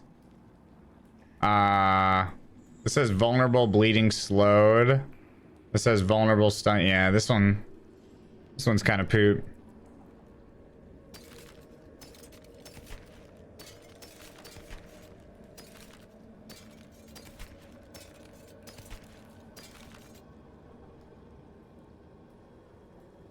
What are my rings? Vulnerable, crit chance, crit damage, lucky hit. Yeah, that one's actually pretty decent.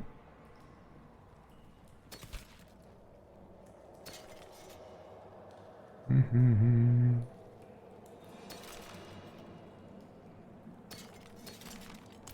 right, let's do capstone. Let's do capstone. What up, Nicole?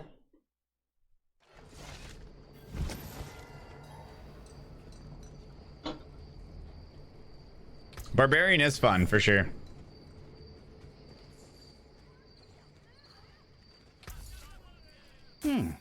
Decent. Let's craft ourselves a nice little potion.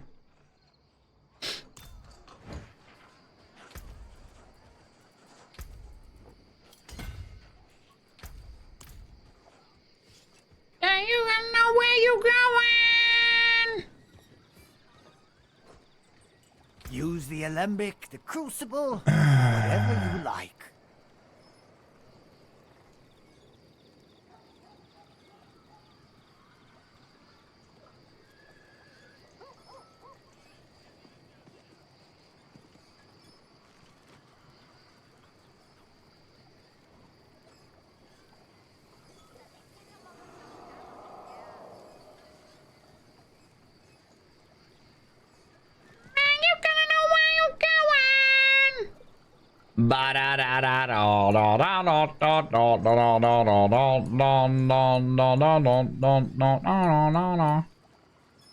Look at this emote.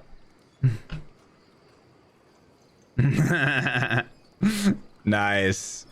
You got an 823? Nice. That's actually huge.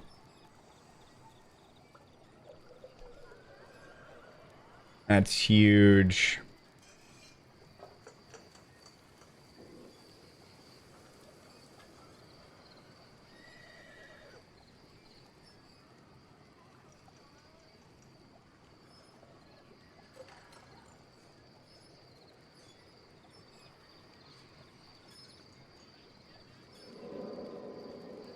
Get out of my...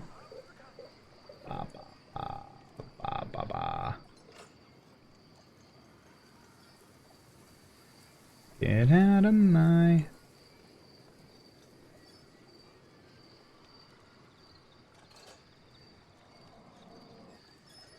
Get out of my...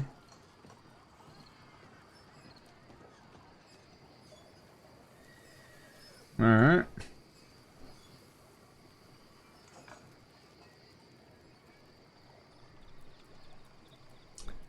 Goodbye. Good luck. With Necro's lucky hit or crit chance more important to spec into? Both. Both. Pretty much you want lucky hit and crit chance on your gloves and your rings. Yeah, both. Alright, what's this guy got for me? We get a fucking armor. That's armor 500. Maybe I don't need that much. We need a fire resist. Fire resist would be huge. Armor 500. Oh, I need to be 75 for that. Okay. Well, unlucky. All right, armor 400. Let's make one of those. Then let's do fire resist 25. Let's make two of those. A fine balance there. Nice. Mind what you drink. Mind what you drink. But I haven't managed to slap those 30 mil bone spears he does. Yeah, I mean, he could. His character could be higher level. All right, where the fuck is this? Oh, I have to go find this, don't I, chat?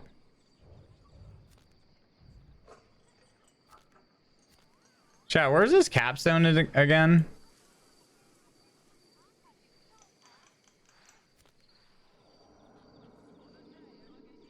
I forget where it is.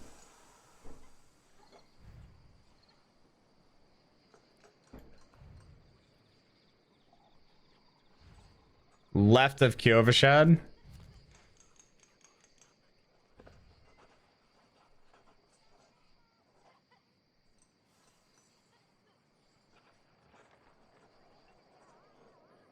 Fate's Retreat. I'm just gonna look it up.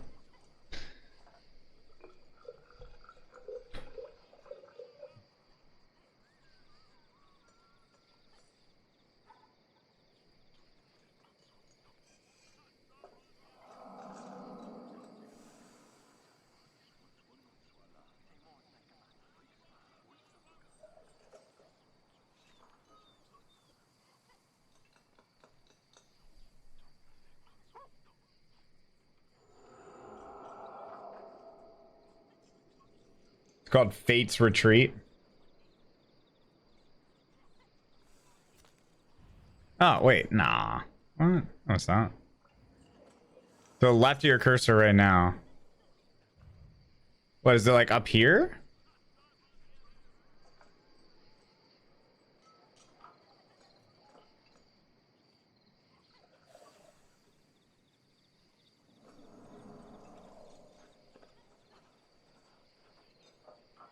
Alright, well, I'm just gonna travel there and then run up. That's where it doesn't show on Map Genie.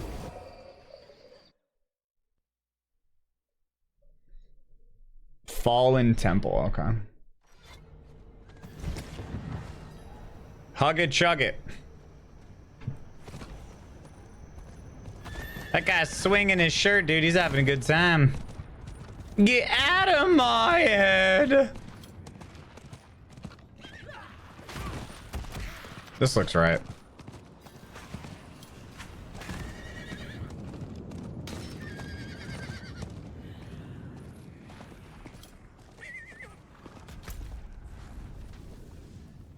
Ah, there it is.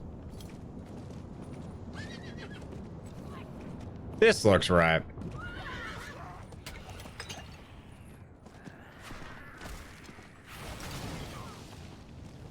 I'm hungry, chat.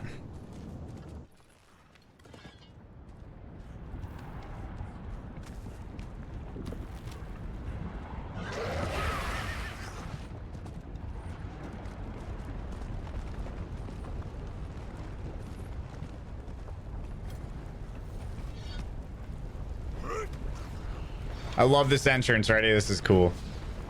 This walk down here is sick. Epic. Epic entrance. I need to eat. I need to eat, senor. I need to eat, man.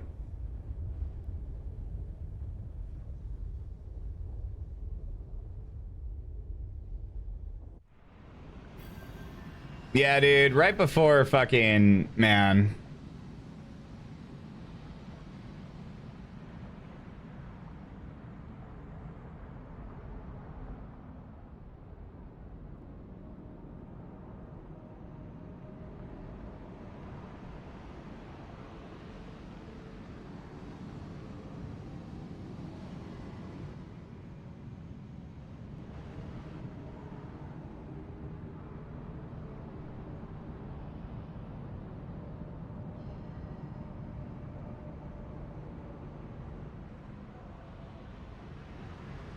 Get out of my head.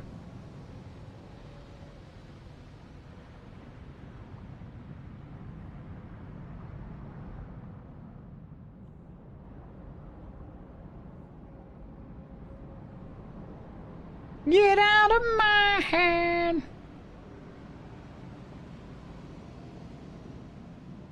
I'm just looking at Twitter.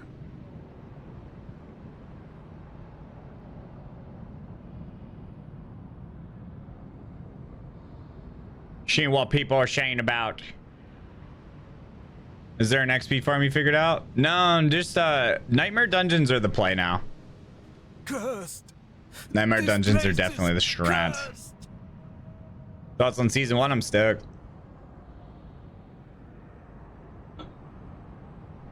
The game is not going down, no.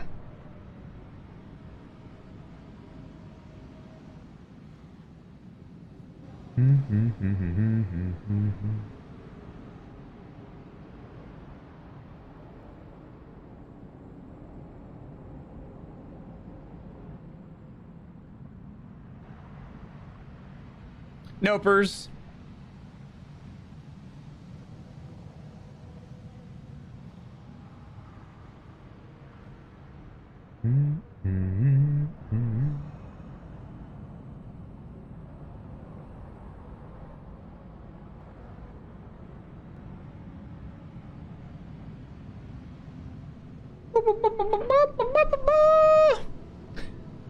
All right, cool.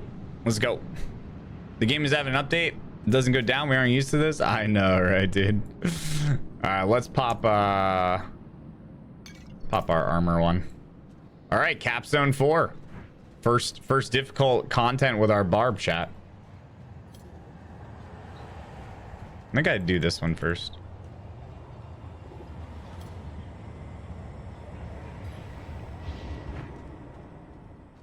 Let's see how it goes, baby. Let's see if our barb is worthy of the barbarian status. Is he worthy?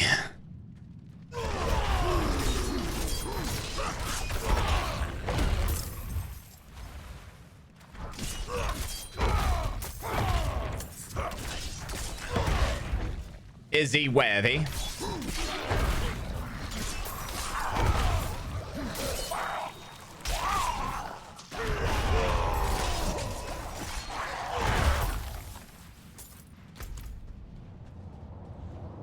Is there no one else? So far, he's seeming pretty strong.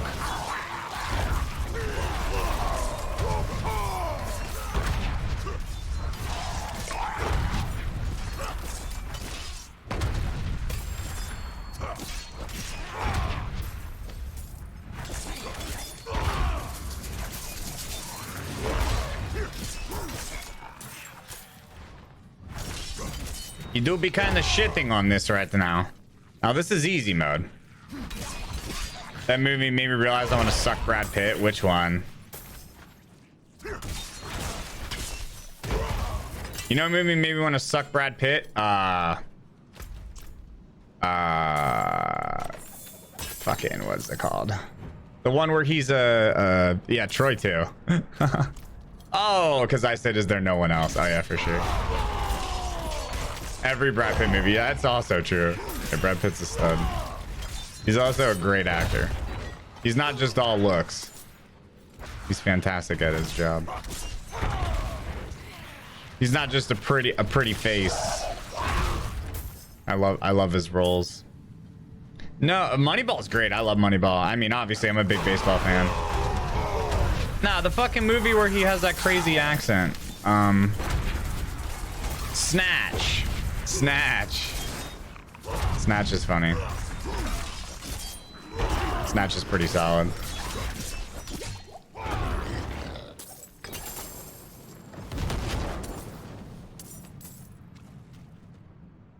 Snatch is your favorite movie? Nice.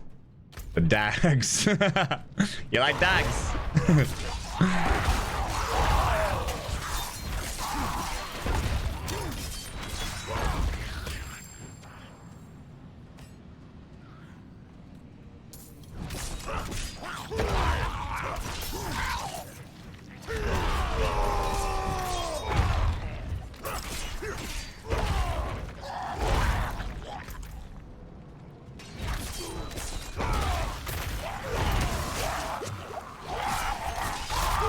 Oh god, oh god. Jesus. What the fuck just clapped me?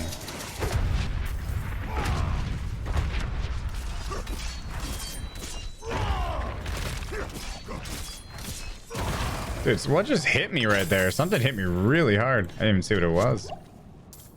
Inglourious Basterds is my favorite Tarantino flick.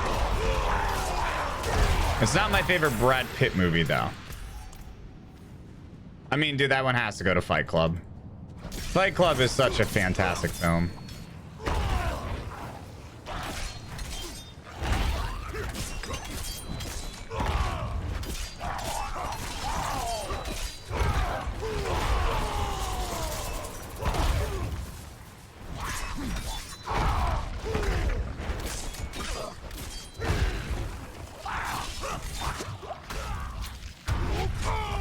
Look at these fucking exploding assholes, man.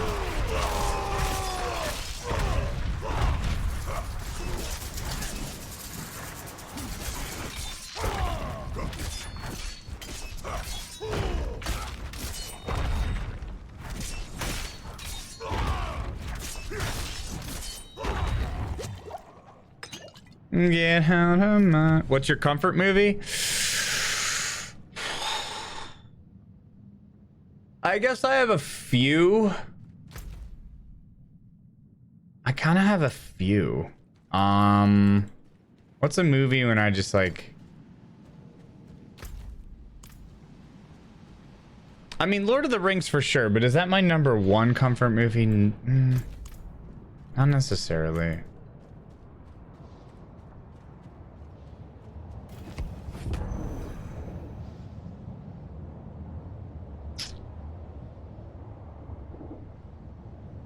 It's a good question, because I have a lot that I will put on repeatedly.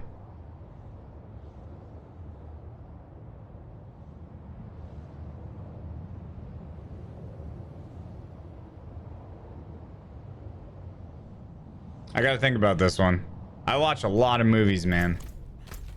It's not this is one of those questions where it's like there's so many answers that it's hard to pick a few. I mean, Lord of the Rings definitely, because it's my favorite movie of all time, so it's hard for me to not, like, you know, think about that film when I think of a movie that, like, because to me comfort movie means I'm not necessarily like looking for anything in particular to play. I just need something on, like, in the background that is just good vibes for me, like kind of like a background type thing. Like I went through a phase where my comfort TV show was The Office, and then it's always Trailer Park Boys. Trailer Park Boys is such good, like, comfort TV to have on when I don't know what to watch. But movies is a little bit tougher because I watch a lot more movies, and a lot of times what I want to put on for a movie is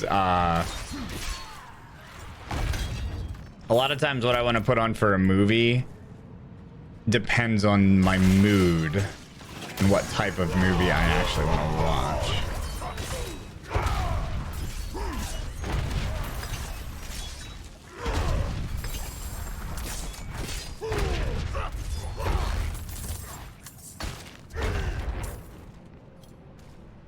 Letterkenny? No. I have not. I do really like Jurassic Park. I will say that is one that I will repeatedly watch. Jurassic Park is always a banger.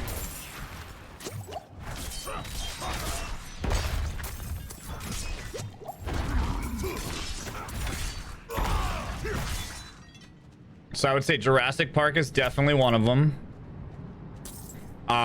I would say Back to the Future is definitely another. I've watched Back to the Future, all three of them, countless times, and thoroughly enjoy my stay each time.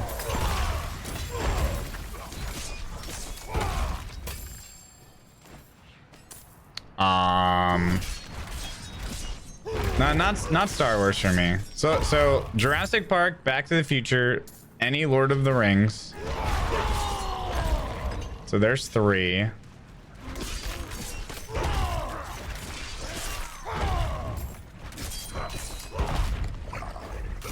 Heat, nah.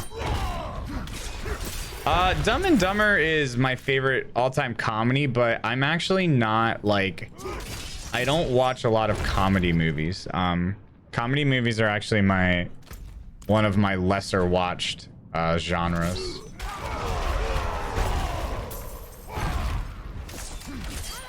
I much prefer something with like drama or like intense. I prefer things that have like some intenseness to them. Something that like raises my blood pressure and makes me feel uncomfortable. Or, you know, or like a good drama. Which dramas can do that. Dramas can definitely make you feel uneasy and... Yeah, A24 films are great. Best fucking studio out there right now, man. For sure.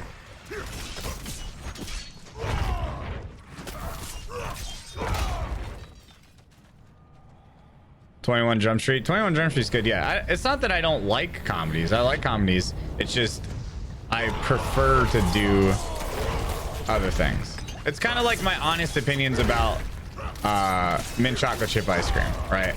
I shit on it just to shit on it, but like I'll still eat it, but I'm only gonna eat mint chocolate chip ice cream if there's no other ice cream to eat. Like if you're out of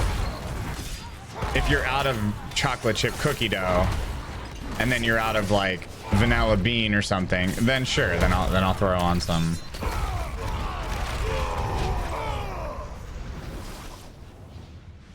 I'll throw on some mint chocolate chip, but 300's cool, yeah. The game? Wait, the game, is that with Michael Douglas? Or am I thinking of something else?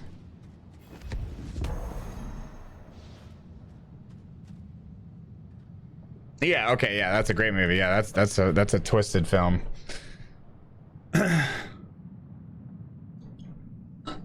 Yeah, I like psychological movies. I like psychological thrillers. David Fincher has a lot of really good films, yeah. For sure. For sure. Forgetting Sarah Marshall, yeah, that's a good one. That's a good comedy. That's how I found out about Mila Kunis.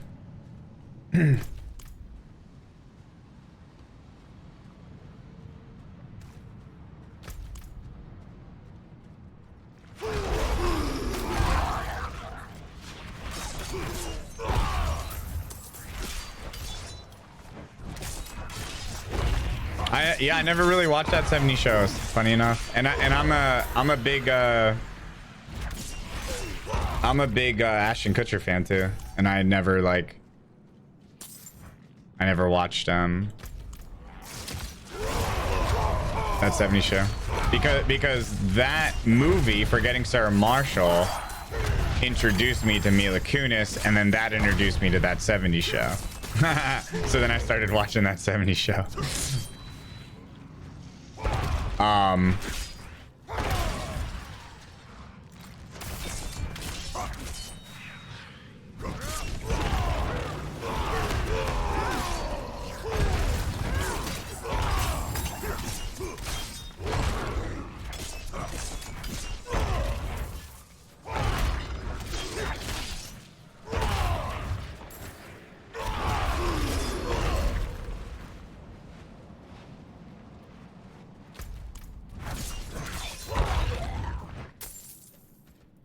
Number 22, Jim Carrey. Meh.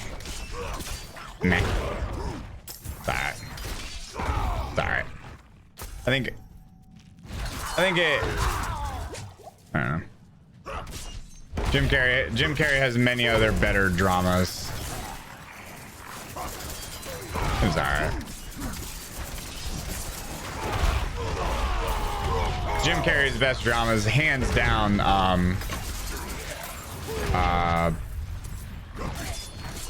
Eternal Sunshine of the what the fuck is that movie called? Eternal Sunshine of the Spotless Mind or some shit like that. yeah, that one. Yeah, that one's great. That movie's a great Jim Carrey drama movie. And then the other one that is good, that is still has comedy in it, but is definitely like a more of a drama based Jim Carrey movie, is The Truman Show.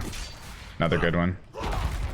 It's still funny. It still has Jim Carrey's sense of humor in it, but it's definitely a little bit more serious tone than some of his other stuff. And something like Liar Liar, which is just ridiculous. Liar Liar is a great film. If Liar Liar is your favorite Jim Carrey movie, you're not wrong. Let's just go with that. You're not wrong.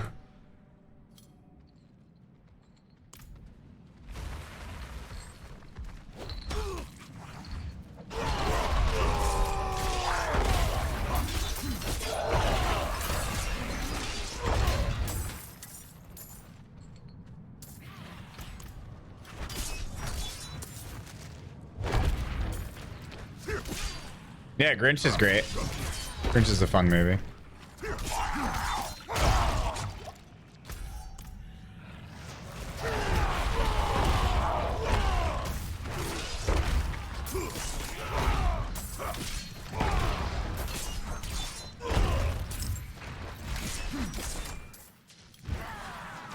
Robin Williams is in a couple really good dramas. Yeah.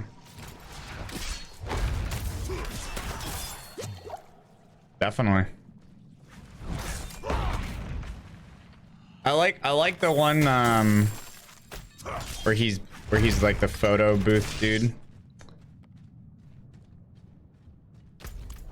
Yeah, I mean Mrs. Doubtfire definitely is not a drama. That is definitely a comedy. It's got drama in it, but it's definitely a comedy.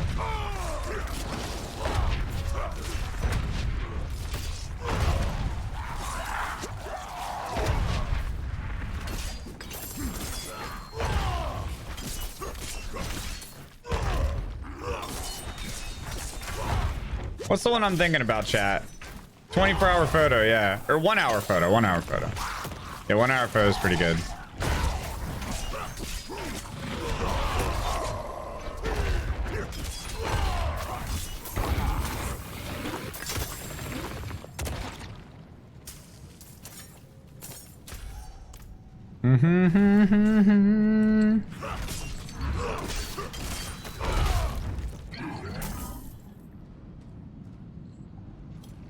One hour photo creep me out. Yeah, I think it is supposed to a little bit.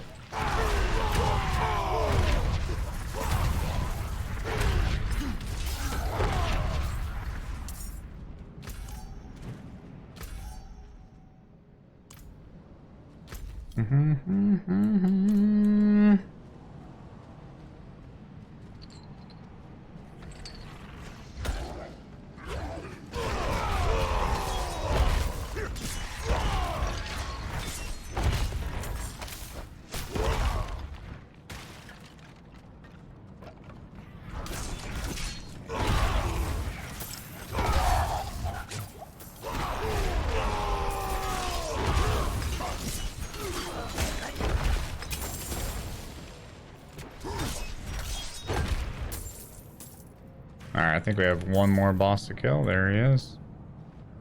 Would you buy digital movies if every movie could be bought for $1? Would you buy digital movies if every movie could be bought for $1? What's the point you're making here? Like, you just asking me if I would buy movies if they were $1? I mean, sure. The Steam Summer Sale. Woo!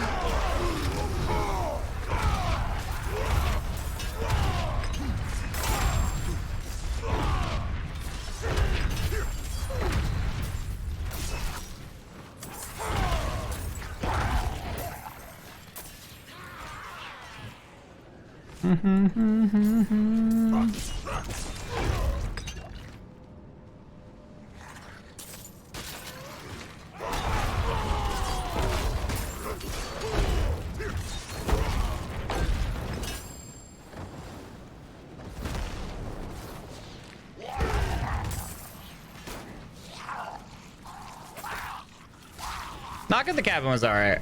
I wasn't like a huge fan or anything. It's okay. I'd give it like a B+.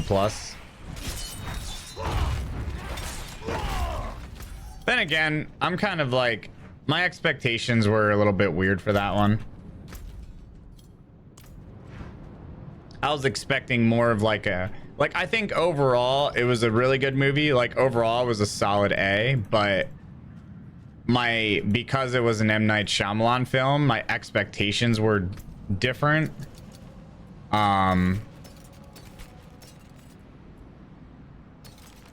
So it kind of like threw me off a little bit.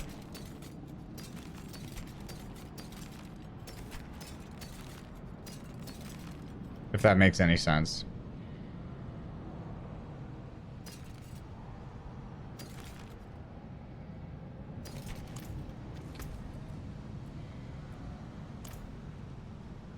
You know what I mean?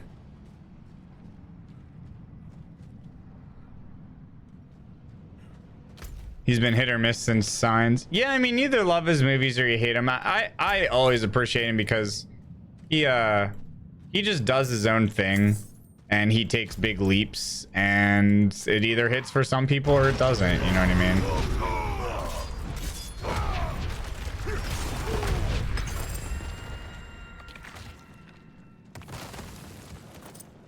It either hits for some people or it doesn't. Nolan is goated for sure. Nolan is definitely goated. All right, chat. How many tries do you think it's gonna take?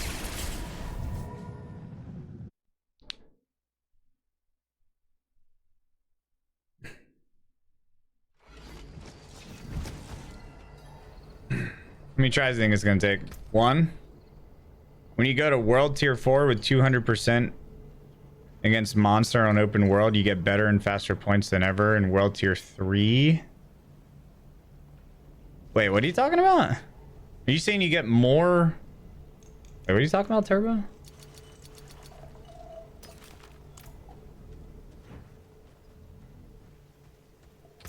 It sounds like you're trying to tell me that there's like a World Tier 3 Damn vultures.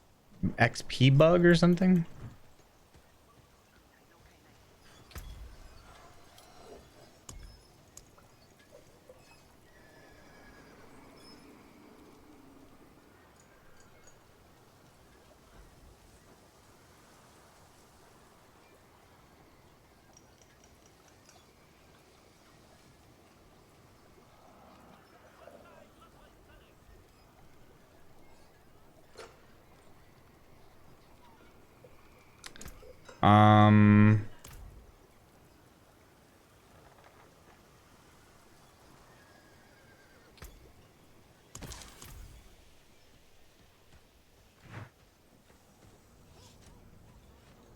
World boss 36 minutes. Wait, world boss in 2 hours. Wait, what the fuck?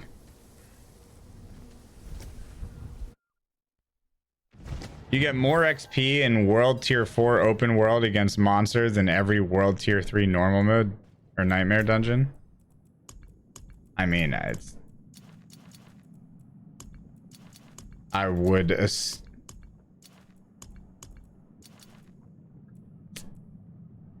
Let's go with yeah.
Damn, I got greedy.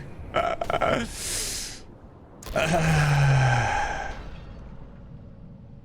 got greedy, bro. I got greedy at the end there. I just started spamming.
Easy.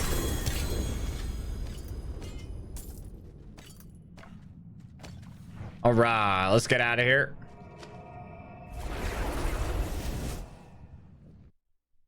Hear my love again.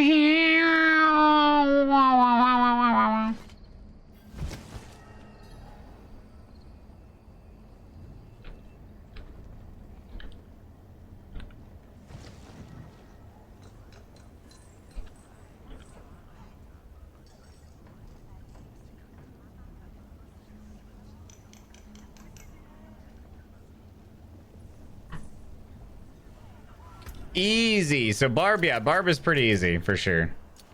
Not near as easy as Necromancer. And Necromancer did that at 5 levels lower and absolutely decimated that dungeon. Like, just completely wrecked it.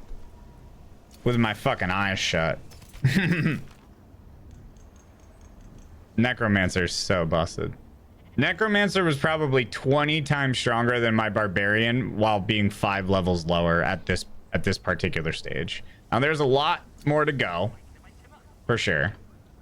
But I would say Druid at this stage cleared that easier. I just tanked everything with Druid. I still tanked everything with this class, but not quite as easy. My tier 3 on Necromancer, 60. I did it at 60.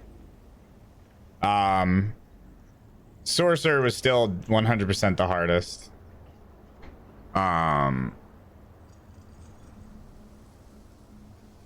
Yeah. We have Berserking. What is this one? Damage. I think I have one of those, right? Yeah, we have a 29 on that, so we can get rid of that. We have a low roll on that, so we don't need it. We cool down in Fury on this. Alright, cool. World tier 4, dude.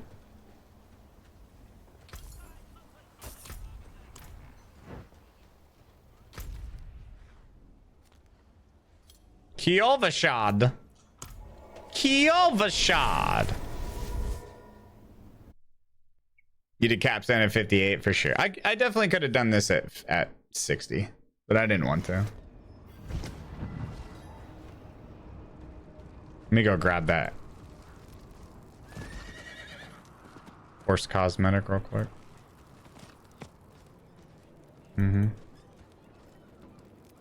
Yo, thank you, Nightmare Anubis. Hope you're doing well.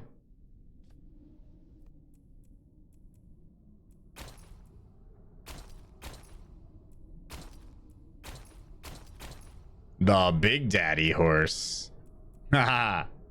Nice. That's actually cool. Oh, look, the fucking, it makes, dude, its head moves.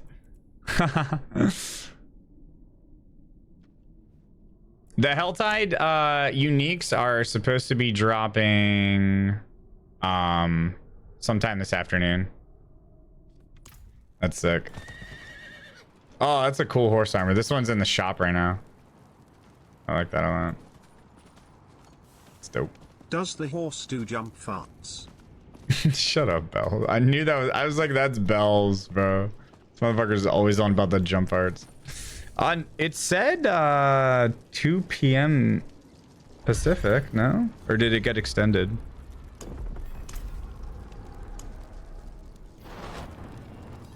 Hey, World Tier 4, buddy.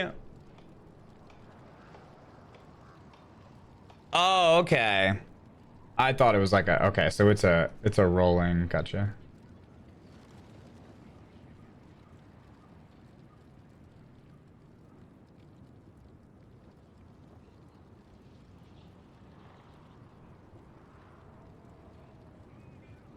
Do do do do do do do.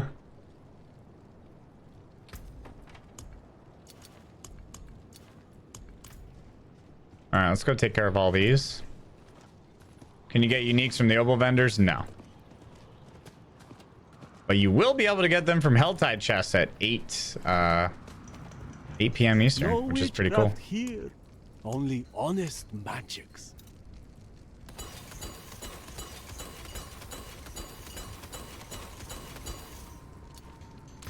Alright, let's head over to helltides.com. 48 minutes on that. Perfect. Alright, chat, I'm gonna grab a snack here real quick. But that was nice. That was pretty easy. I would say Barbarian is definitely pretty strong at this point. Not near as strong as Necromancer, but a pretty chill class to level, you know, comparable with Druid, but Druid's still brain dead mode. Relog and disable crossplay. I have a potion. I'll do it after this. All right, I'll be right back.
Chad, this factor meal though, dude.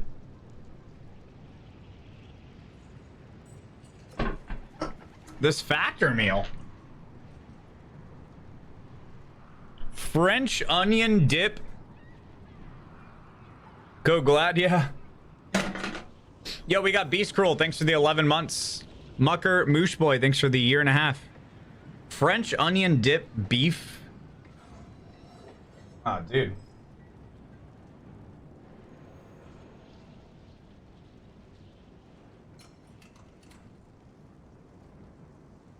With a bunch of cheese and mashed potatoes and broccoli with... Oh, I don't have a favorite factor meal, but I know for sure.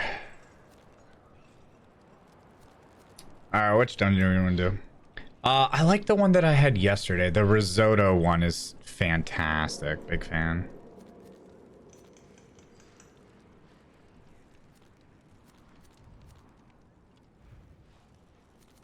All right, let's go do this dungeon. Actually, these bosses might be kind of a pain. Let's go clear out the...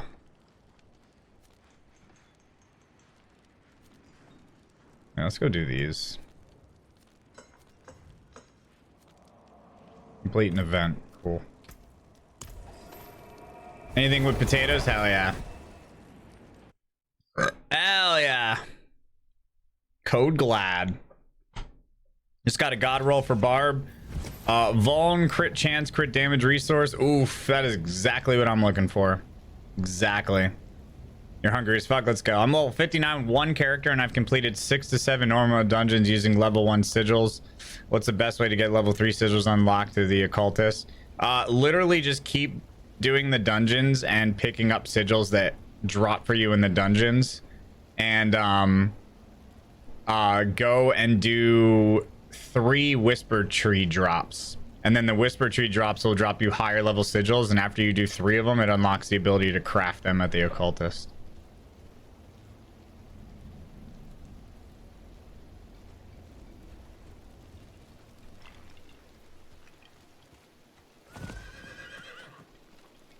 Does the codex? Nothing carries over. No, when you start the new season, it's going to be like a fresh account minus your Lilith statues and Fogs of War.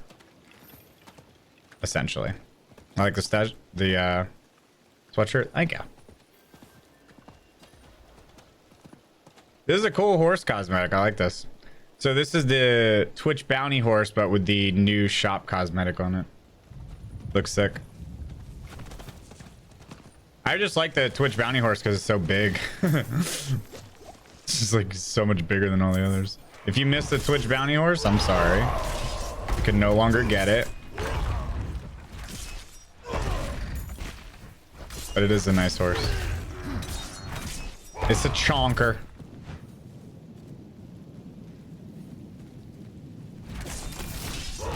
He's a big boy. Get fucked if you didn't get it. Yeah, get fucked. We demand blood.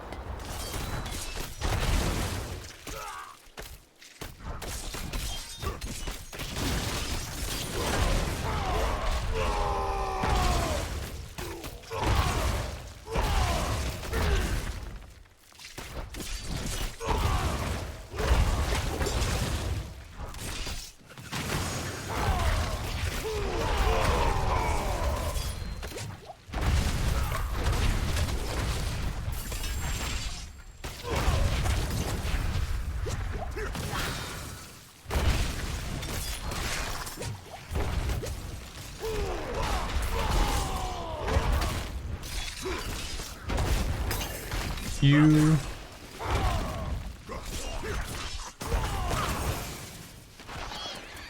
Monkey, come and help me, monkey.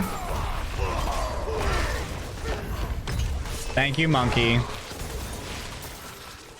Thank you, monkey.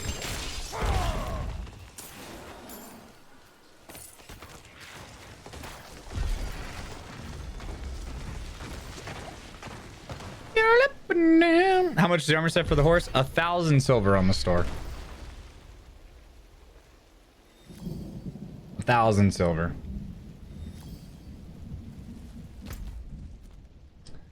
Okay, where am I? There I am. Find the corpse. Complete an event.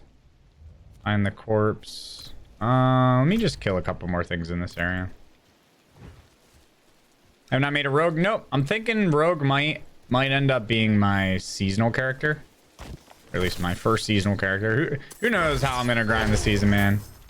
Who knows? We'll find out. Man, it sucks though. I really want to play Remnant, but like, we're gonna have to see.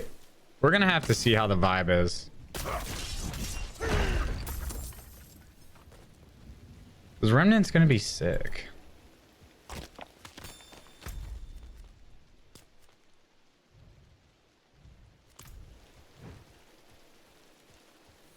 Remnant's gonna be sick. It's literally Dark Souls with guns, dude.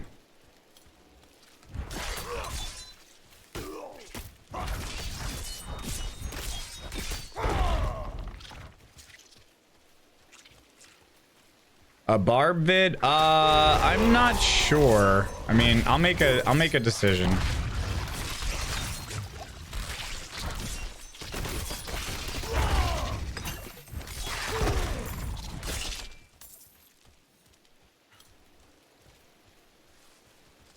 Yeah, I loved the first one. The first one was awesome.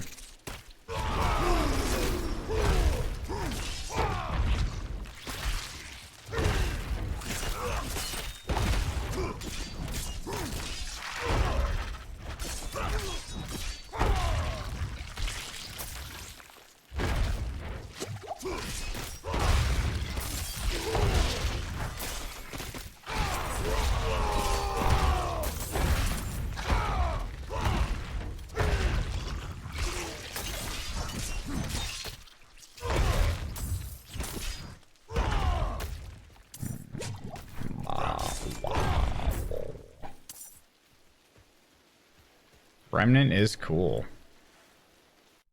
Oh, you guys guessing on Butcher?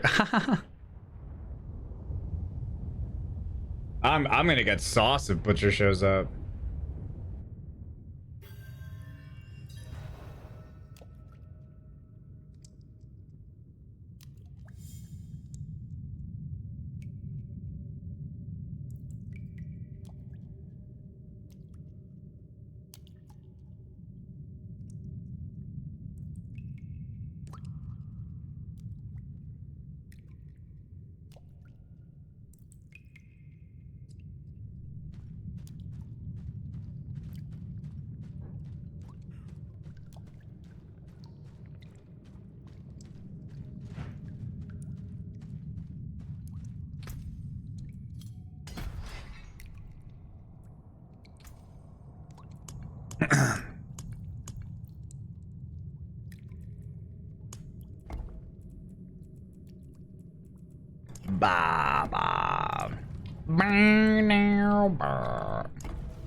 Time for sleep. Enjoy sleep, Nicole. Nicole says, night night.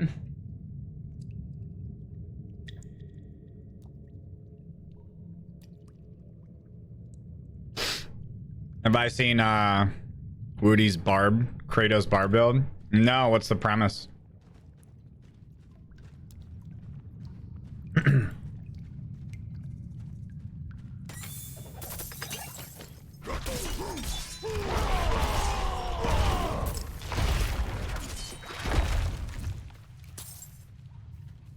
Watch Asteroid City. Okay. The hell's Asteroid City?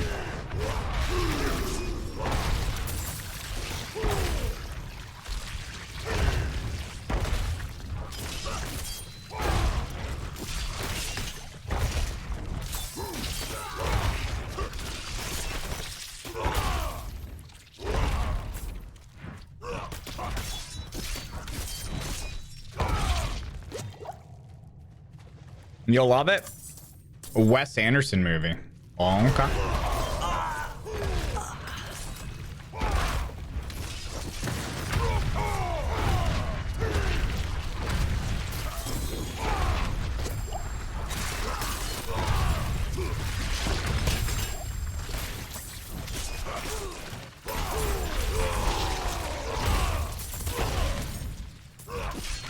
Wait, Wes Anderson. Is that the dude who did the original Scream?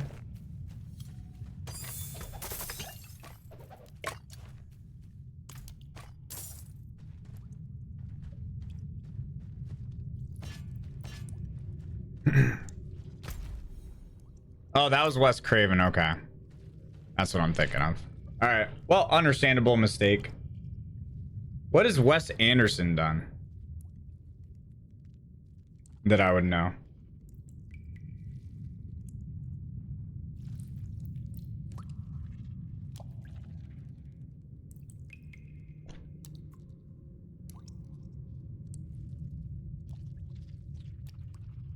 Oh, Fantastic Mr. Fox. I love that movie. I've never seen Royal Tenenbaums, actually. Grand Budapest Hotel, another classic. Okay, all right, all right. I just spilled shit on me. Okay. Some solid flicks. All right, I'll check it out.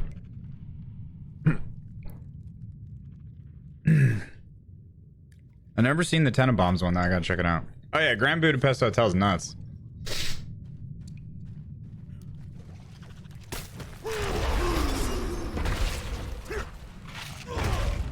So many good movies, man. I love movies, dude. They're so good. They're such good entertainment. Such good like use of my free time. Why? Because you're just entertained.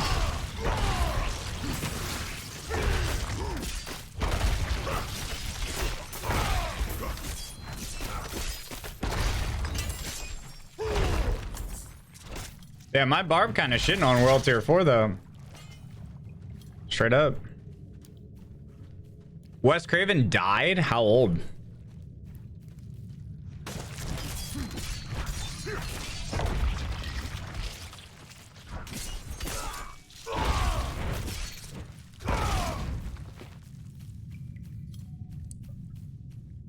Goal in life is to have a badass theater system. Yeah. Yeah, I always wanted a movie. I always wanted a room dedicated only for movies.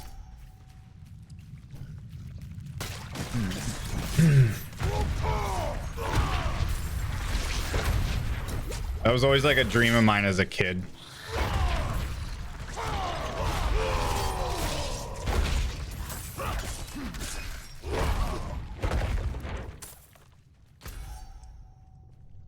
Oh yeah, dude, a full fucking like actual movie theater, that's like the dream. That is very expensive though.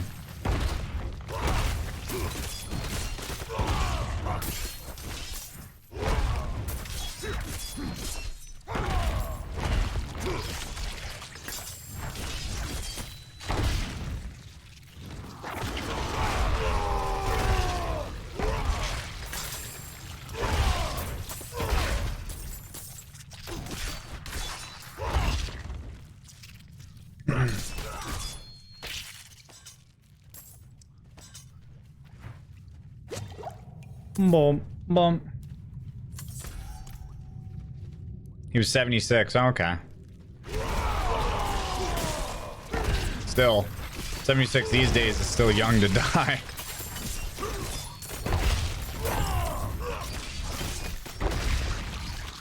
I feel like if you die anything less than like 85, you died young.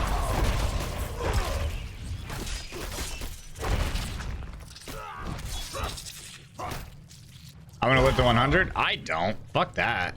I feel like your quality of life just goes down so much that like I feel like 85 is like such a sweet spot. Because after people start getting into their 90s and shit, man, their body just starts like I don't want to live like a terrible life where people have to take care. Like once people have to start taking care of me, I don't want to live anymore.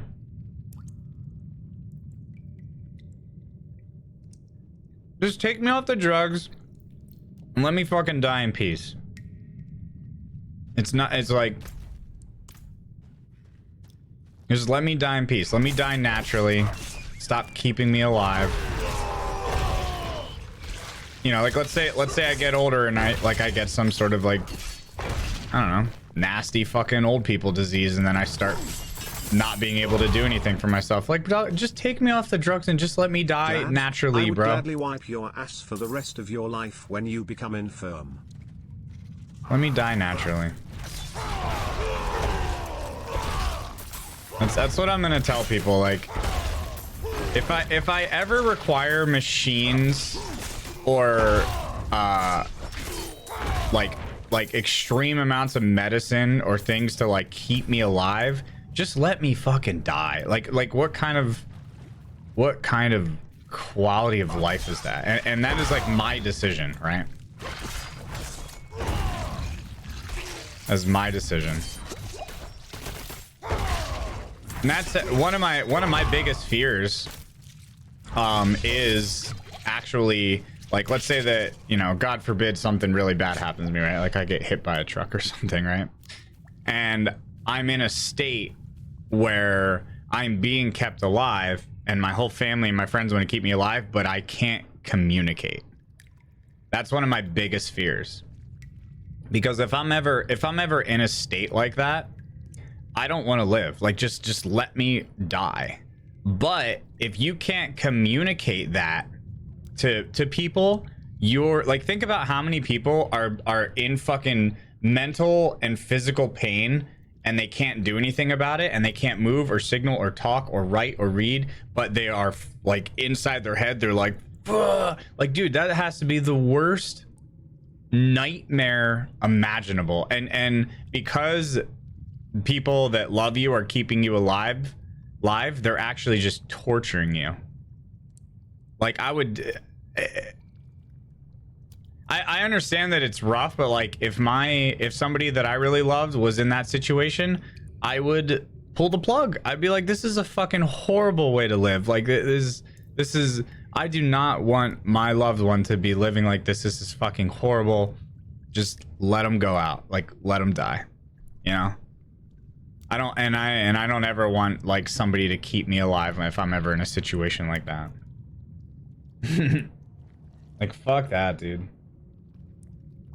And people do all the time. People pull the plug a lot. It's not like super uncommon, but some people don't.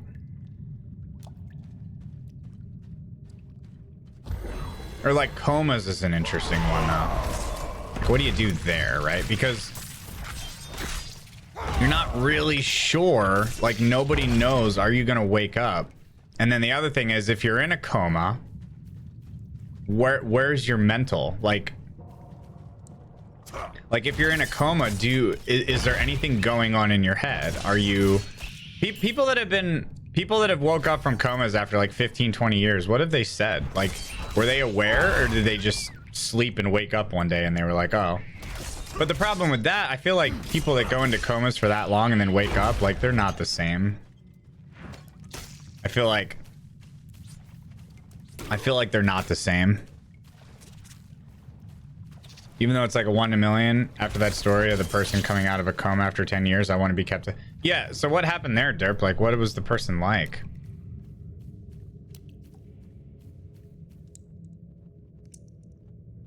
You were in a coma after an accident? For how long? How long were you in a coma for?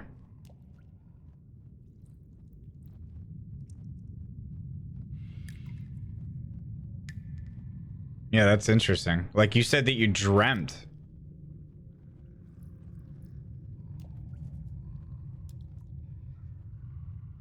"13 days?" And you like, you were aware it wasn't just like black and then wake up? Like, you had thoughts, like dreams and stuff?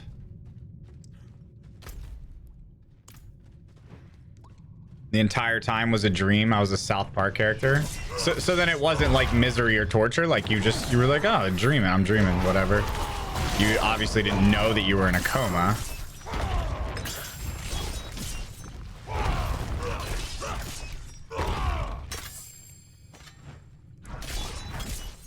It's a dream state. So then I guess comas aren't as bad then. That's interesting. Depends what character. Oh, I've seen the movie Awake, yeah. The one with the surgery. We got separated. My friends were cut down. I won't last on my own.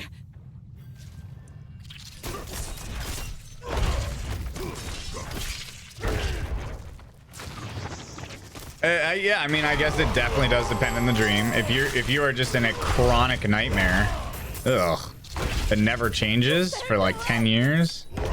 The fuck? Hell no, dude. That's why comas are tough. Comas are tougher to read in that situation.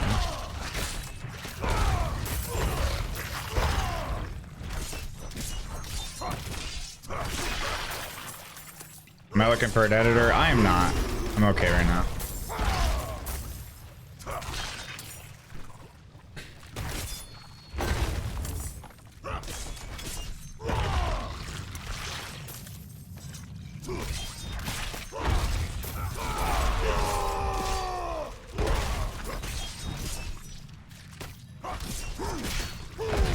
See, for me, it's weird. I never remember my dreams, so I never think that, like, my dreams are real or fake. I just, like, sometimes I'll wake up and I'll be, like, you know, startled or scared if it's a nightmare. Without you, The Valheim title screen now has a big dead. link to the Valheim merch shop. I Oh! think I can manage from here. Let me check it out. Please, take this. I'm just gonna type in Valheim merch on Google.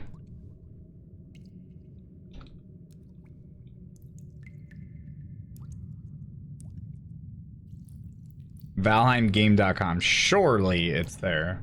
Merch store. Oh, okay. Here we go. What do we got? Oh, they have hoodies. They have mugs. Oh, they have mouse pads too. I mean, I love my hammy pad. My hammy pad is never going anywhere, but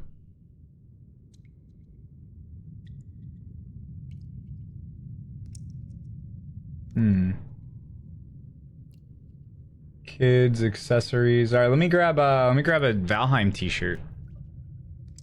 I can do nothing more than support my favorite survival game.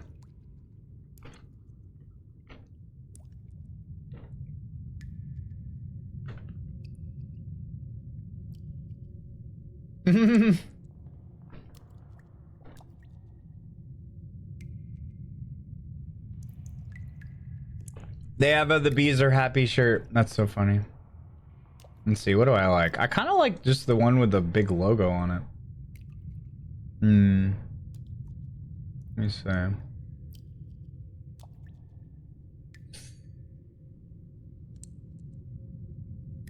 gonna get the logo one. Gray. Yeah. Valheim emblem, men's t-shirt, gray. Oh, you can get it in black too. White. I'm gonna go. I wear a lot of black shirts, so let's get the gray one.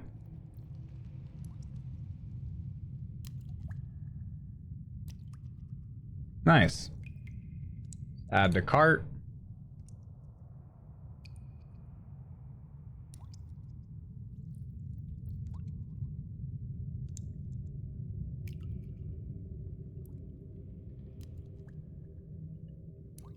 My sister was in a coma for 2 weeks. Had a complete system reboot. Went through the stages of growing up over 6 months.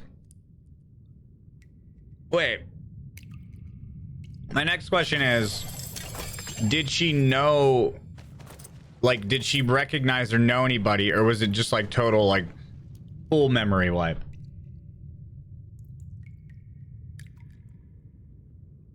Gray is such a big difference from black? Dude, gray is totally different.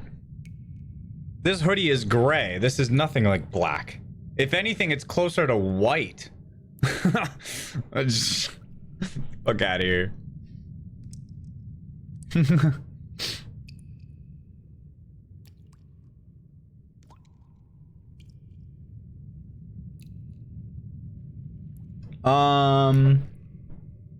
The runes one's nice too. The trees one's kind of cool. I'm gonna get a runes. I'm gonna get a Valheim runes. This one's black. Okay, perfect. I got the runes, the emblem. Let's grab a hoodie. I love Valheim, dude. Valheim will always hold a special place in my heart. Great game. We're gonna get the Valheim runes hoodie.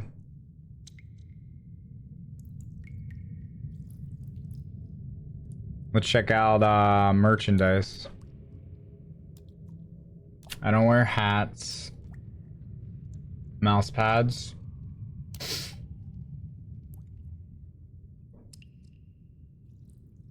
How big are their mouse pads? I'm curious.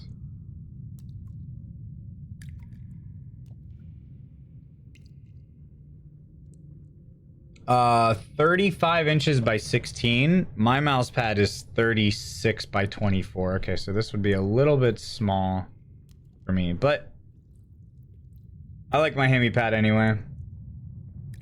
All right, cool. We're gonna get some stuff from the Valheim shop. Valheim launched a merch shop. Have I seen Lindsay live? I have not. No.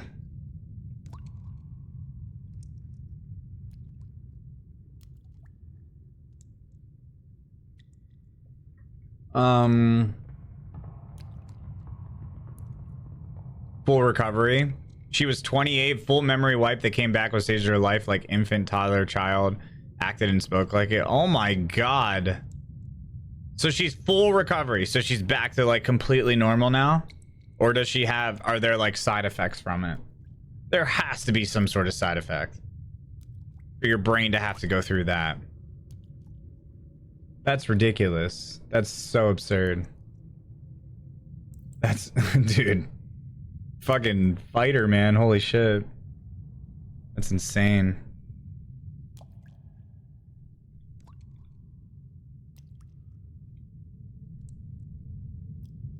That is the body not giving up even through a system reboot.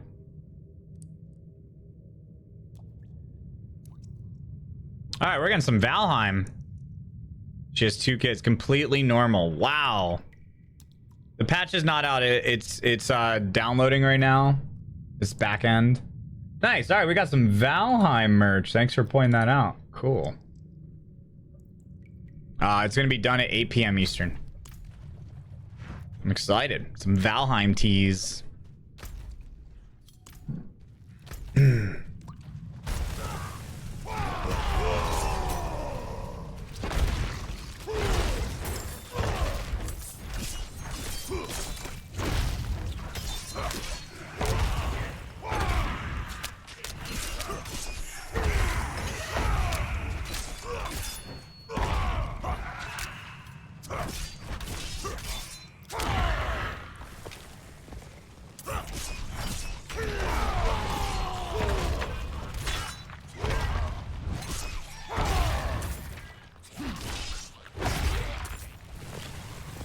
Next season comes out July 20th. It is in my title, if you just want to confirm it.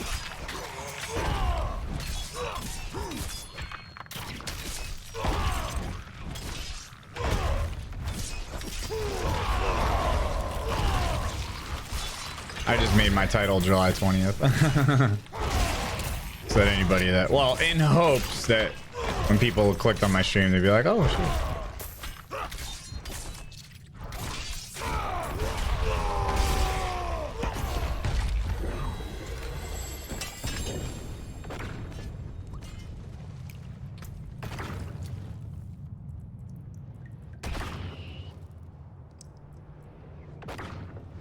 Steel Grasp launches 2 additional chains.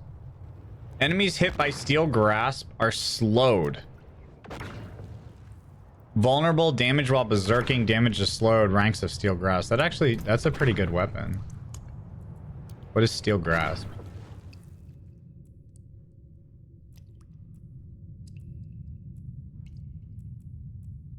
Steel Grasp. Throw out a trio of chains that deals damage and pulls in enemies. Steel Grasp also makes enemies vulnerable. Steel Grasp gains an additional chain. If Steel Grasp damages an enemy, gain berserking. Huh. So you can just funnel your berserking with that. If it damages, you get berserking. That's actually kind of nuts. That's actually kind of nuts.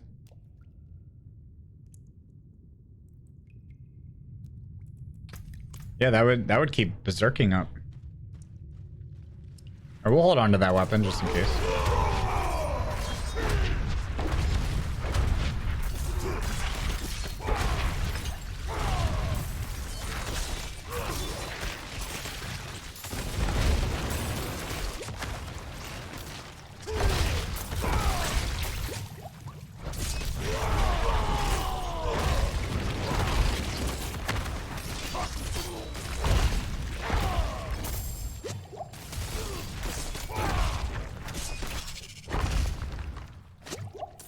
Crazy. Yeah, steel grasp. That's what I was thinking. I was like, if I ever, I mean, because since I'm running a berserker based build, that's why every time I like, you know, have a bunch of stuff spawn on me or a boss or something, I pop the berserker. That would be a good thing to keep you in berserker form. Because it says on damage. That's ridiculous. It means that you would have 100% uptime on berserker. Oh, hold on. I'd have to see what. Is that a is that a fury or a cooldown? Oh, it has 2 charges and it's a low cooldown too. That's actually not bad. That's actually not bad. No, I can't get rid of Berserker Rage. That's where my damage ramp up comes from. My Berserker Rage isn't necessarily there just for the Berserk. It's there for the damage ramp up.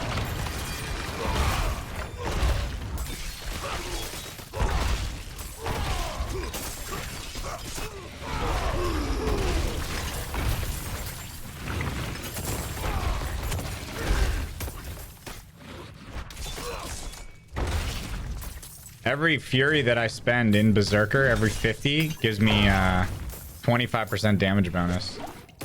And I'm not sure that caps either, so I would essentially just keep getting that bonus.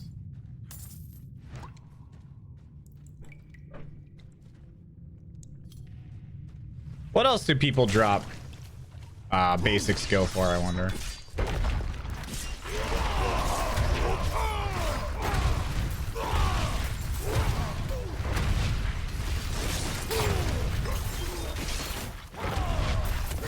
What are some of these numbers? Jesus.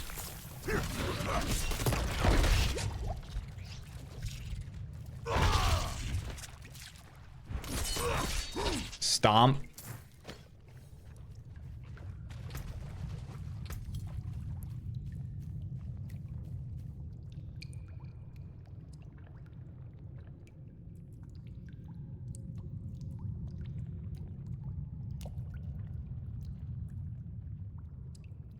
Okay, I see.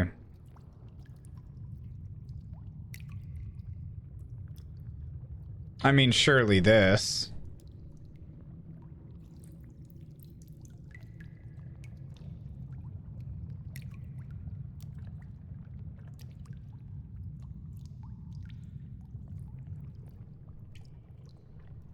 Surely strategic. In endgame, the 25 Fury on proc is not. I'd rather take the fucking insta reset of Wrath of the Berserker. Yeah, every 50 Fury I spend generates 25% increased damage while in this form, which is really good.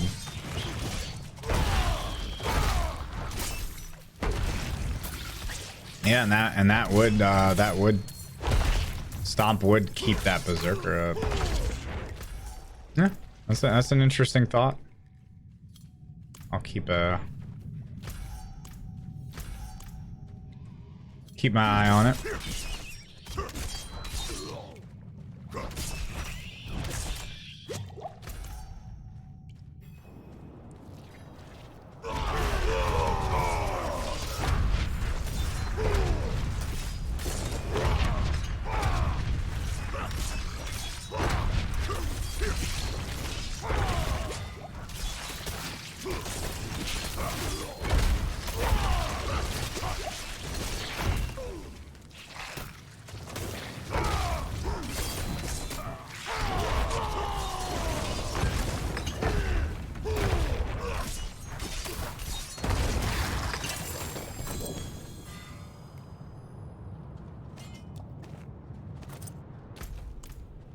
Easy.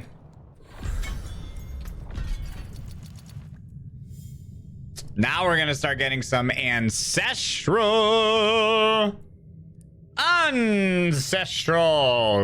gear. Oh, that's a juicer magooser, boys. Maybe I'll rip that one off for the boys. So how do you know what's the difference between ancestral is like the white. Gotcha. Yup. Easy, no butcher win.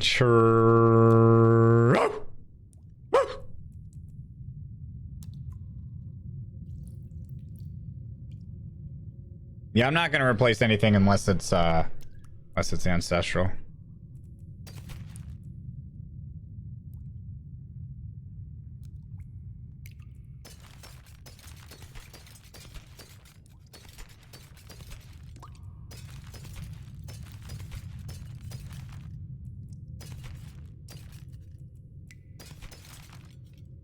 Unless it's jewelry, too.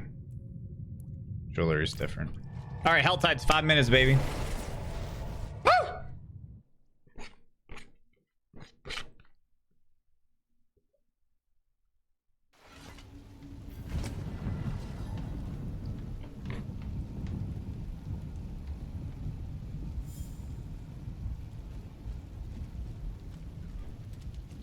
Two questions, what up? I put too much syrup on these pancakes. There's no such thing.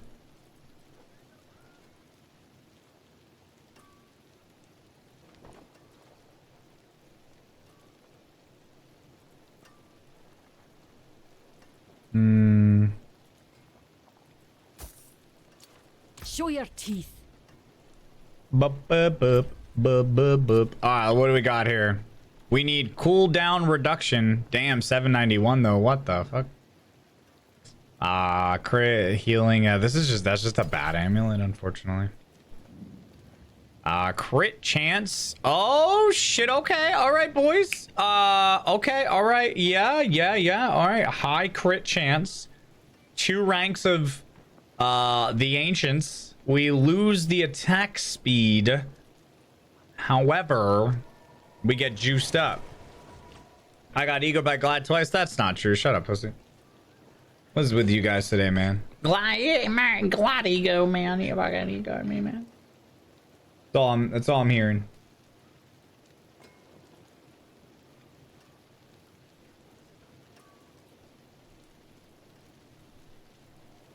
Reroll the all stats. Yeah, probably. We can fuck with that. This one, we need cooldown reduction.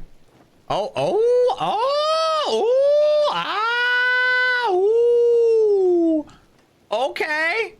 Yeah. Nuts. Oh, juicers! Absolutely fucking thunder juice. Wow.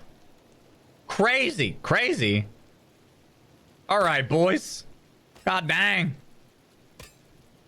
What was this one? Dog shit, man. The fuck? We'll hold on to that one in case we ever need one for the boys. That one is garbage. And then this one, what do we got here? We're gonna replace the lesser of the beasts. This is 790, that's 800. So let's look at the perks. We have vulnerable slowed bleeding, vulnerable stunned bleeding ultimate. I think we're gonna leave this one on, and we're gonna get rid of this one. Yup. I can't take this no more, baby. Yes. Nice upgrades, boys. We need to get ready for Hell Tides, though. I got a girlfriend. Let's go. Can you ask her what she's doing tomorrow night? I can't take this no more, baby.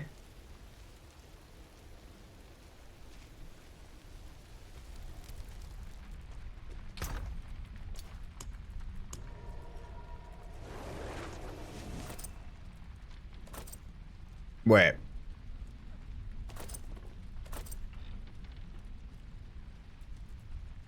Wait, what level? What the?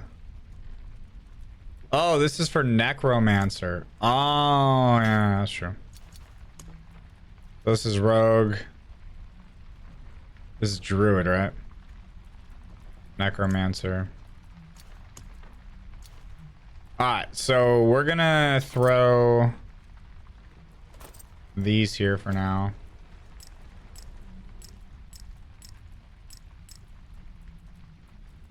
If they're not flawless, we're getting rid of them. Okay.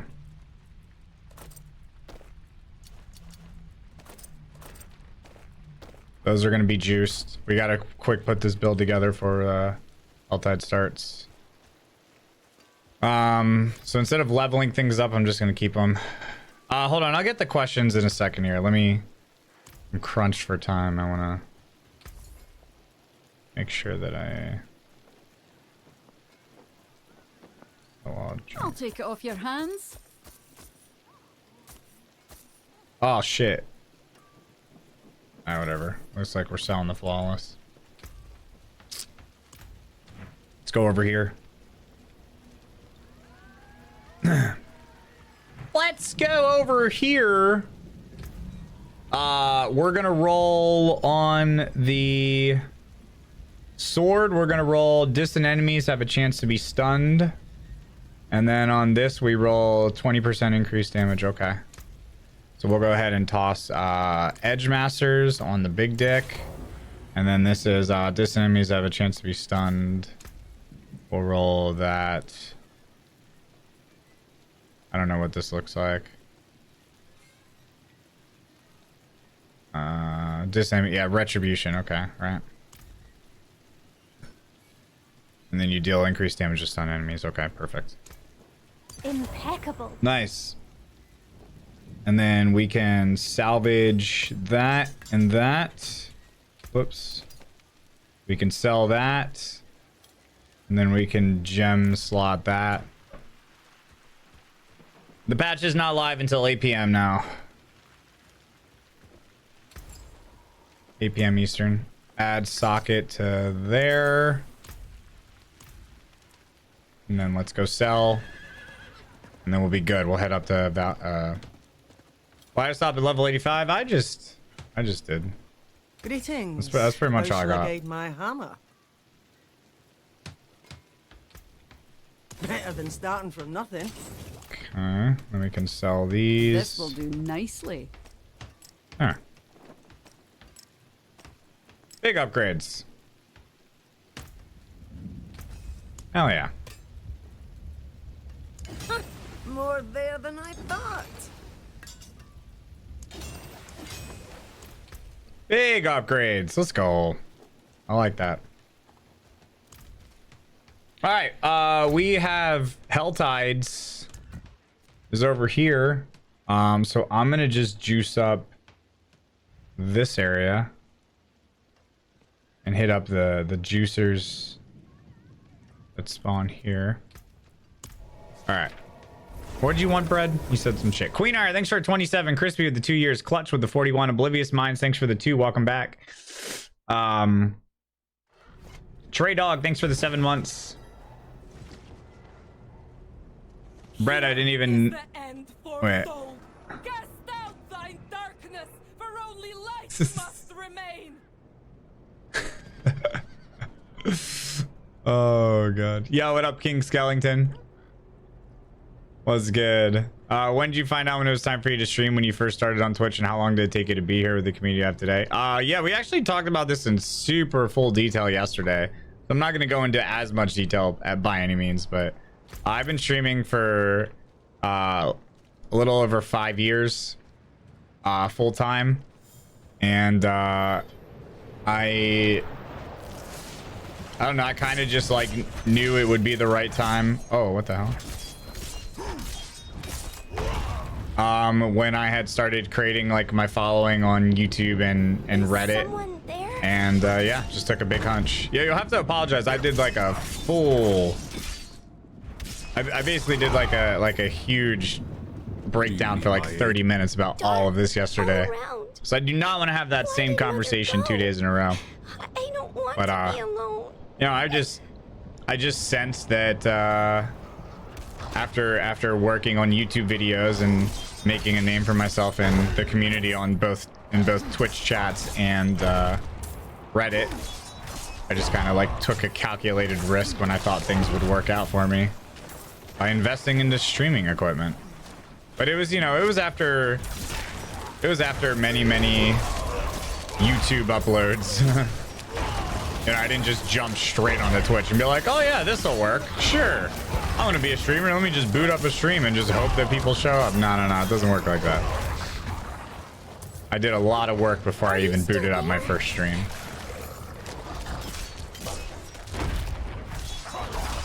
I became very involved with the community, which is like the biggest. Like people don't just click on your stream. They have to like know who you are. No rewind yet.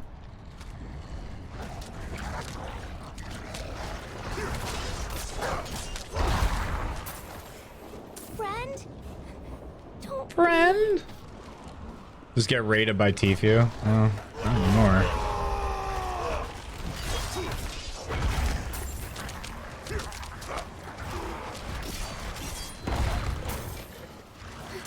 Are you still there?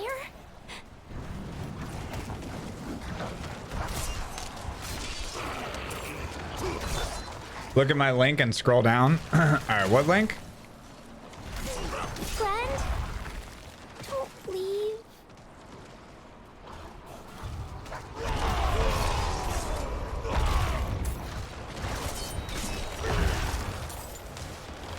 Ba ba ba ba ba da do. Link it again, Brad.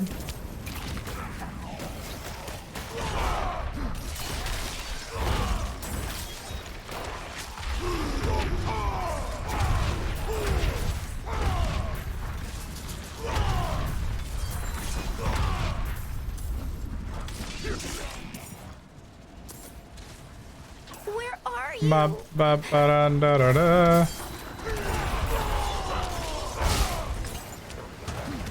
Pick up new boss. Oh, okay.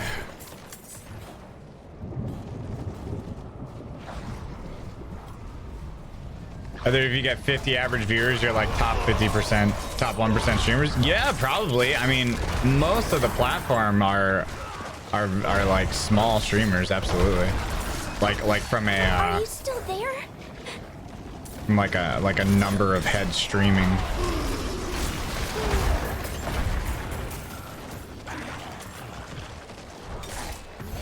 Which is one of the big criticisms that a lot of these, like, you know, a lot of the decisions that happen that just target like the whales. It's like, why does nobody pay attention to where the majority of the streamers are?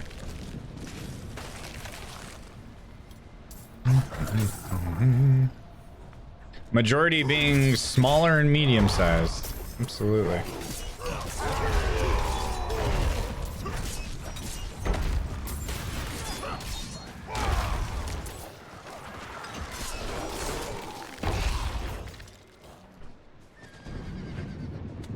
Capitalism? Yeah.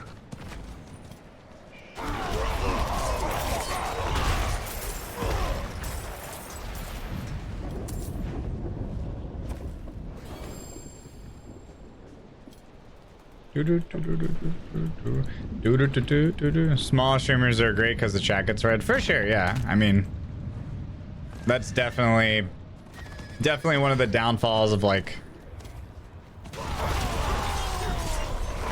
a more active chat is things are gonna get missed.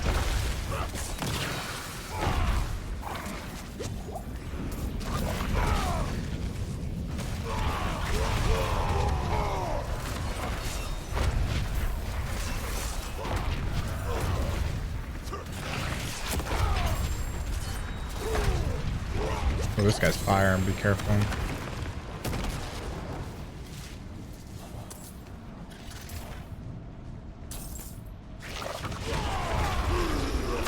Season 1, it looks like I'm probably going to be going with Rogue for now.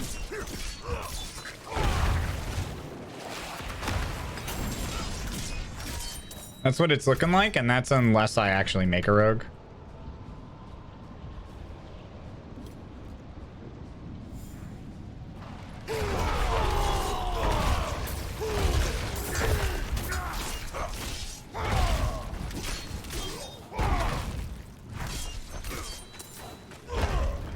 We gotta remember to roll rings. I've not made a Rogue? Nope.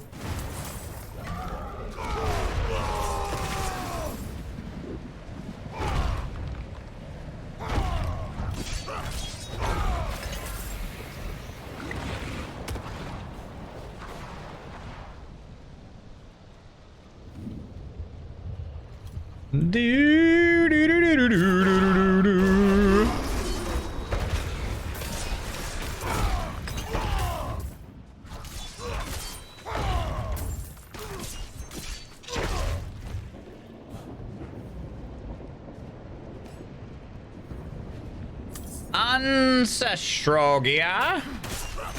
Ancestral gear here. Oh, we got cucked on the timing for this one. We're only gonna be able to get 2 of the big daddies. Maybe I'll open a rings chest.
Barbarian, kind of nice.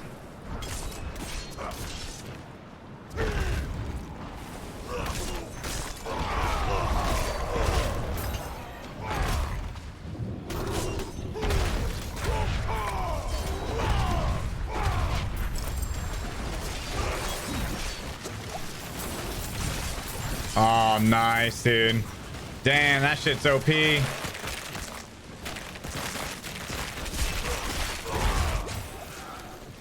Damn, that shit's OP. Damn, what the fuck? That guy's OP, dude. That guy's cracked out of his fucking mind. How long does that shit hang around?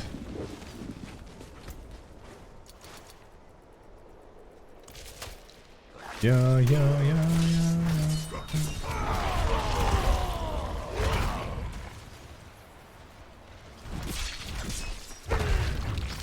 That shit's OP. Nah, Song Command should be working now. It was broken for like 3 more days. Maybe even longer. Hey, your crit so high, you just have to stack crit chance and crit damage and anything that drops in the Paragon tree. Basically.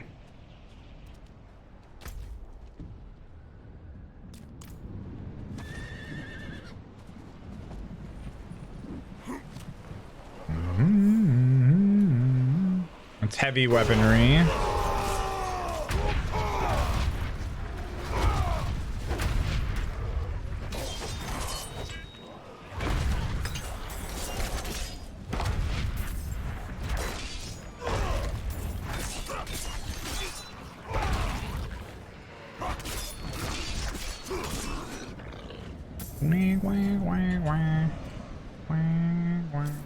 What happened to the patch notes? Yeah, where are they? That's true.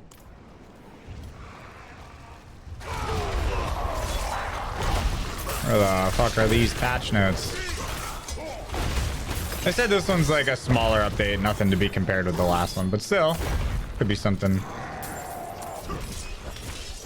noteworthy.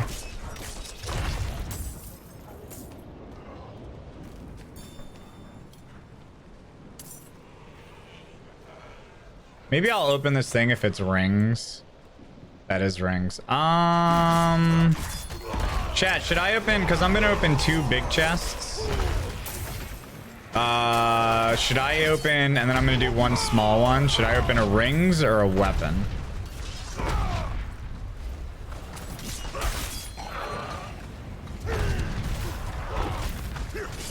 Because keep in mind, I need another chieftains. So I'm gonna be rolling all of my obols into rings as well. We're gonna be counting heavily on rings here. Alright, fuck it. Let's do a small rings. I only have 1 chieftain right now, so I need more.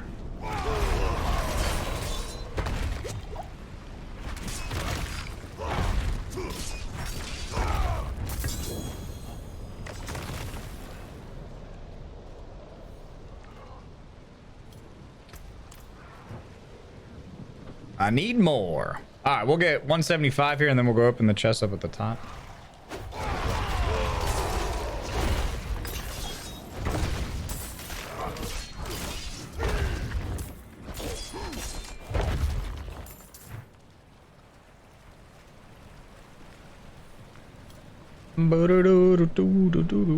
This is our first Helltide as our barbarian, chat. He's kicking ass. He's holding his ground easy. This class is pretty strong. Pretty much just able to keep my fortify up all the time and just smash everything into oblivion. And this shit ain't even optimized yet. I can't even imagine.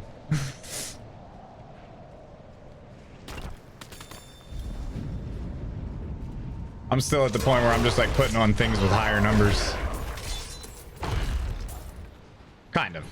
Except for jewelry.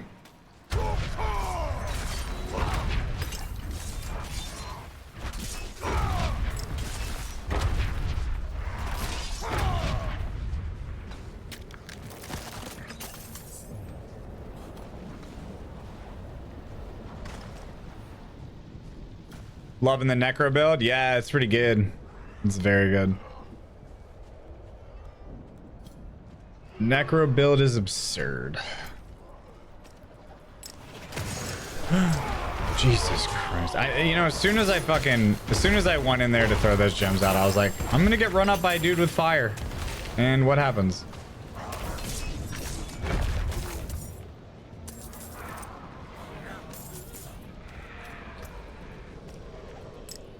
I was waiting for it. I'm like, it's gonna be a dude with fire. Update is out. Okay. Patch notes. Patch notes.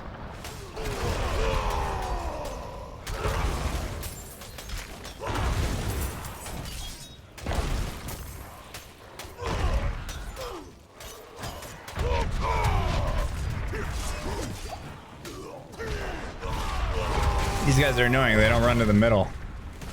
I like standing in the middle and getting everything done at once.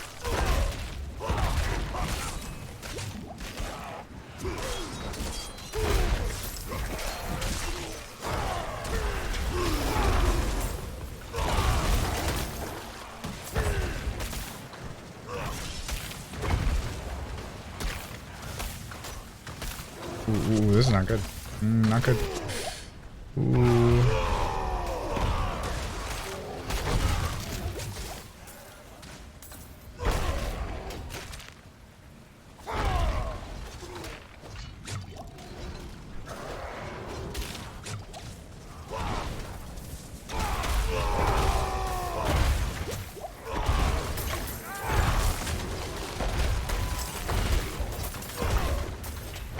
This class is so dumb.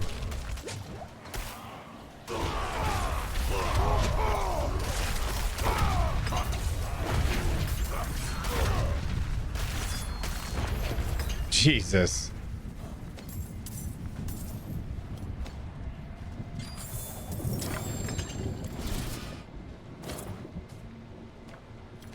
That was a little bit OP. As a level 65, that was mildly strong. Mildly strong.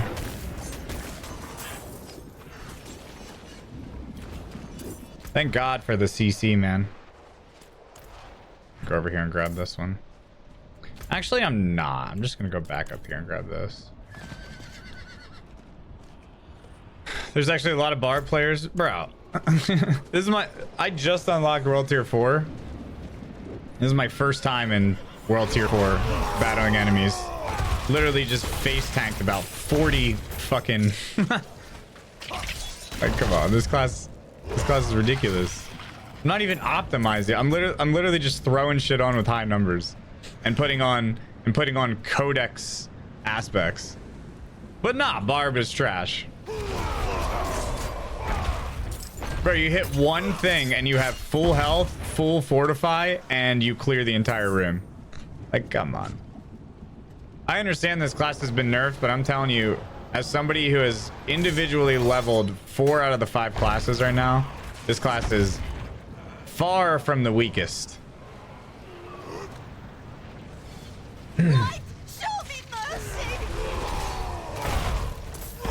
This class is far from the weakest, and just in terms of like ease to play, this class is very easy to play. It's hit with basic attack and fucking slam your hammer down. At least I'm talking like just this build, obviously. I can't really speak on. Oh, bless you. Wouldn't have made it without you. Oh no! Watch out!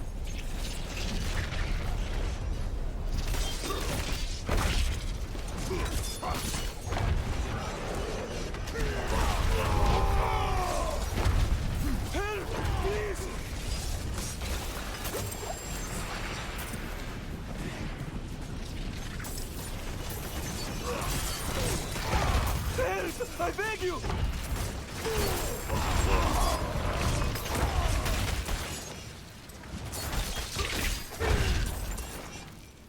Over here! Help! Whoa, whoa, whoa, whoa, banger.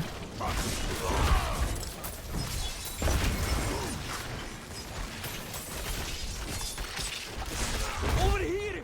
Help! Banger. Over here, help!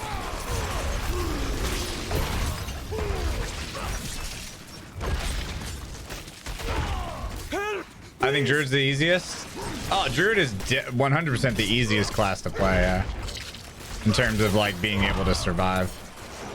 Yeah, for sure. I've been saying that since the first 20 minutes I booted up a Druid, dude. I was like, well, if you're looking for a really casual class to play, well, like more complex with the builds, but if you're looking for just like a really easy class to play and set up, my lord, Druid is definitely the play. But Druid also offers a much more like complex, diverse build lineup. There's a lot of really cool stuff that you can do with Druids. Patch notes out? Okay. Does anyone have a link? The weakest? I mean, the weakest that I played in terms of survivability is definitely Sorcerer. Sorcerer's Barrier is just kind of inferior to like just healing on activation of ability and Fortify. I just find Barrier not as good as those, because where Druid and Barbarian now excel is the ability to generate this Fortify almost immediately, keep that Fortify up, keep your overpower damage high, keep your damage resistance up, and just activating my core skill also heals me because I have that spec'd into my tree, and Druid does the same thing. Every single time you activate like Druid's abilities with certain builds, you're literally healing and fortifying yourself just on activation, which is ridiculous. you know, you don't even need health on kill. You're just healing. You're doing damage, and the more damage that you deal, the more that you heal. Same thing with the way that I have this class set up. I literally have it where if I'm dealing damage, I'm also healing. And the more damage that I'm dealing, I'm healing even more. So it just keeps me alive. Even in areas where there's like CCs going on, I can just kind of like beast through it. Now, some people might not like that that setup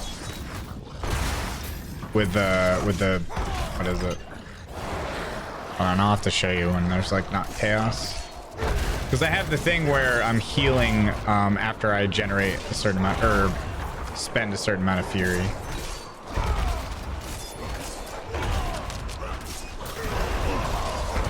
And what I dropped to get that was the 30% chance that my core skills apply vulnerability. Because I honestly don't see that as a necessity. I don't think the core skill vulnerable proc is necessary in this build. I'd rather have the heals.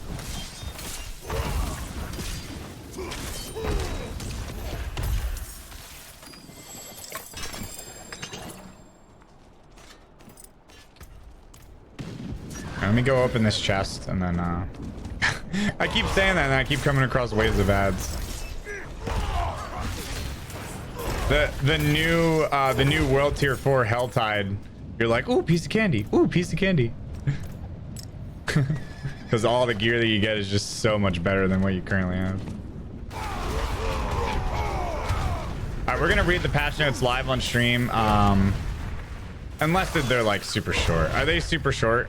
Is it just like glancing notes, or is it like something I'd want to read?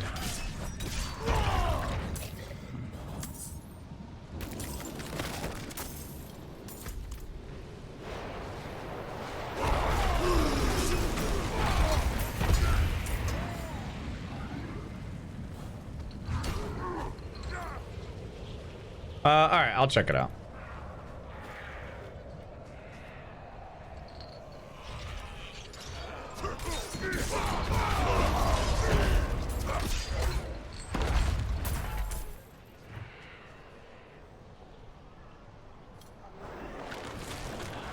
All right, baby. Let's get it. Nice. All right, I'm gonna head out of here real quick. Yes, Helltide chest can drop uniques. Yeah.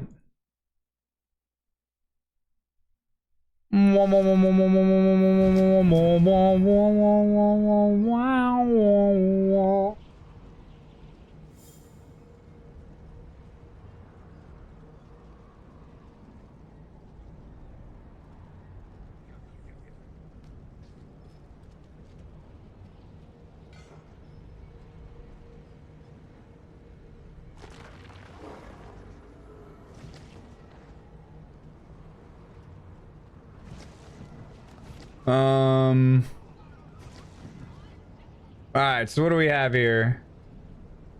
I'm just gonna go to Diablo's Twitter. Are there patch notes posted on their Twitter? I'm not restarting my game. I need to fix my shit.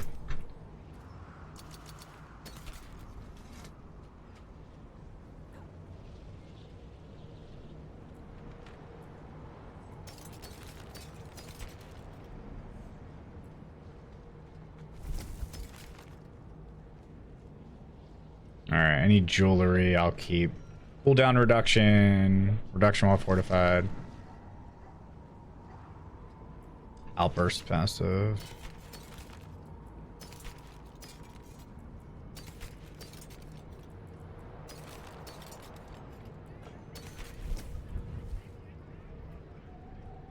Okay. You got DC'd? I hope not. Thank you. I hope I don't. That would suck. Dark days upon us. You need a proper weapon. That would be kind of poop.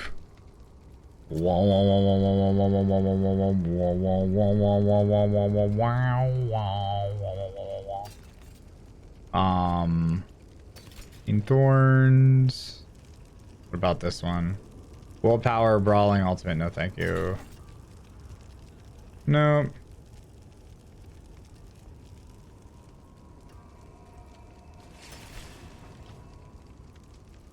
And this is sacred as well. This is damage reduction. Nope.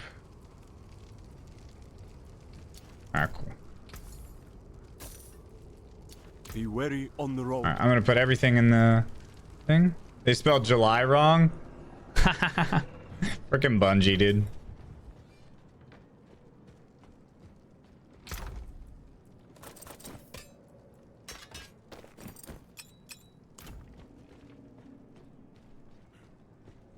Let me get this other big chest and then I'll check it out.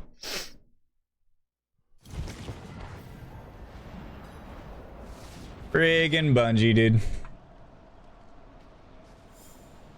Alright, where's this other chest at?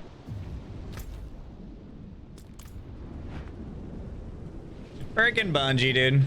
They buff uniques. Uniques now drop in Helltide chests. I'm not gonna log out because I already have 100 cinders. Not like it's a huge deal, but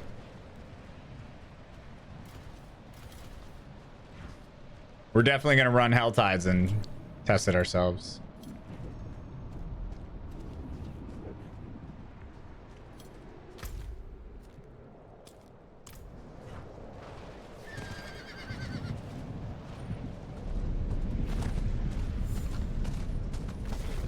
You keep your cinders. If you log out, you keep your cinders. Not if you patch the game. Surely not.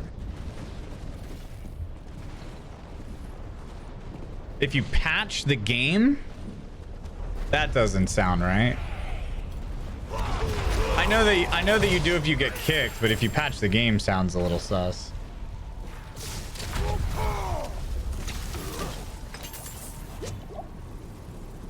Damn. I gotta just shit on that guy. And he probably threw one bone spear. Or wait, is he in necromancer? I can't even tell. Yep. Dude, the boss died in a split second. I was like, yeah, he probably threw one bone spear.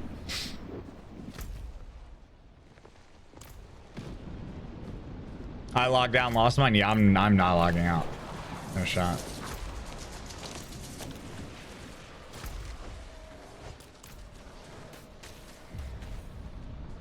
A level 100 necromancer is pretty much going to destroy every single thing in the game in 1 or 2 hits. Wouldn't have made it without you. You're a saint.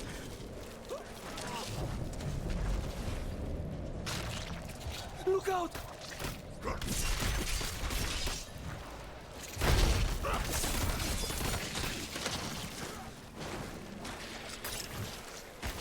Help! Please!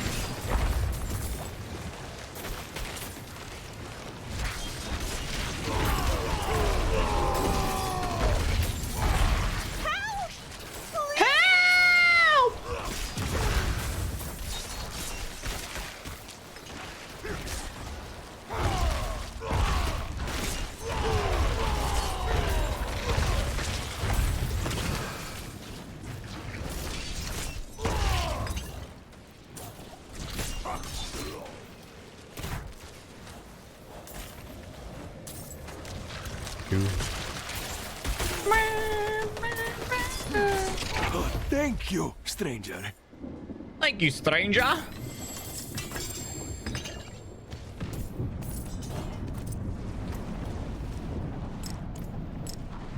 We almost have 175. Let's get it, please. Just gonna head back up this way.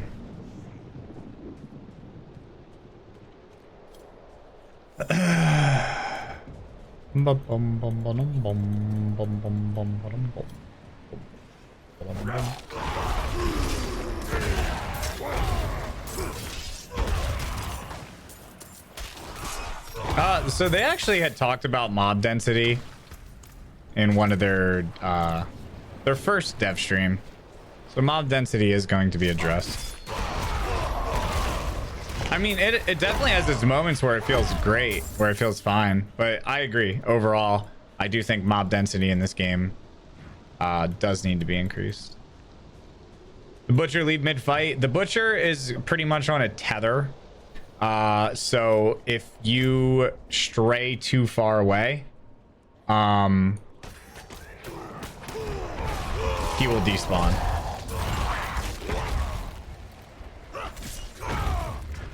Yeah, he's designed so that you can't just like run.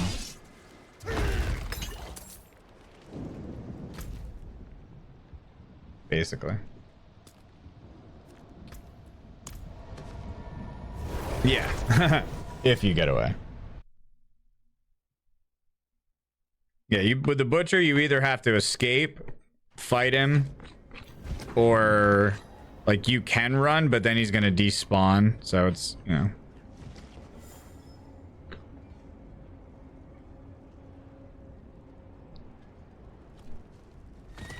I'm gonna go turn these in and then check out the patch notes. We'll see what we got. Your teammate's beating his face in? Good.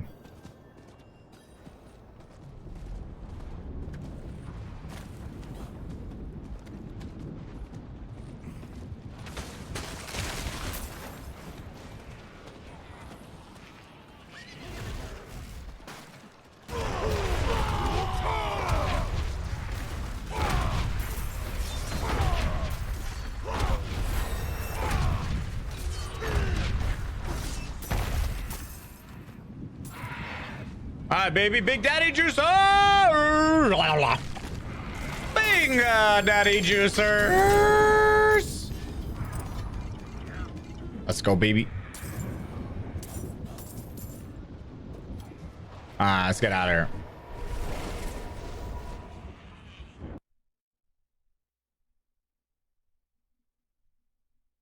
For Junley. Alright, looks like we got some... Like we got some Junley patch notes.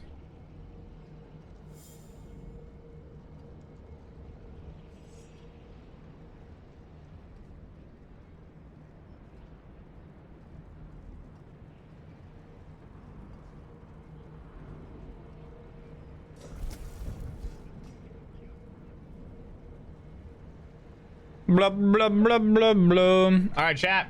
Diablo patch notes. I'm gonna skim here and see if there's anything that I want to point out specifically. Yeah.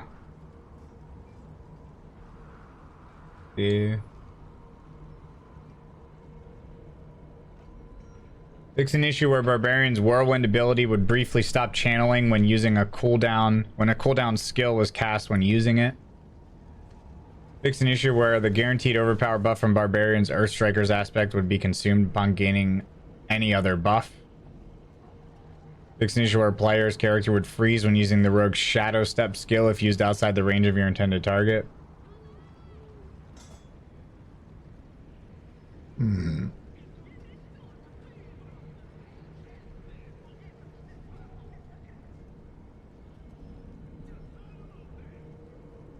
Fix an issue where aspects that dealt flat damage and printed through the codex of power scaled with the player level instead of item power. Fix an issue where Necromancer's Shadow Mages weren't applying extra shadow damage through the Shadow Blight key passive.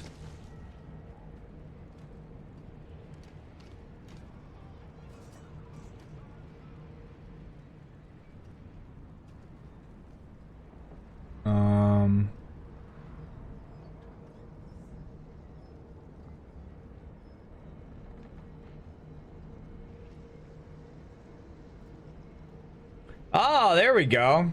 I actually ran into this. Fix an issue where the Forgotten Depths dungeon had one fewer prisoner to release than intended. I actually ran into that before.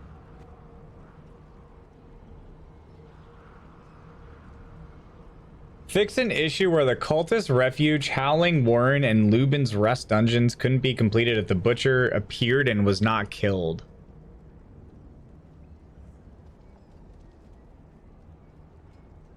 Fix an issue where Treasure Goblins slain in Nightmare dungeons with the Death Pulse affix would deal significantly more damage than intended with its post-death explosion. Yeah, I should probably log out, huh?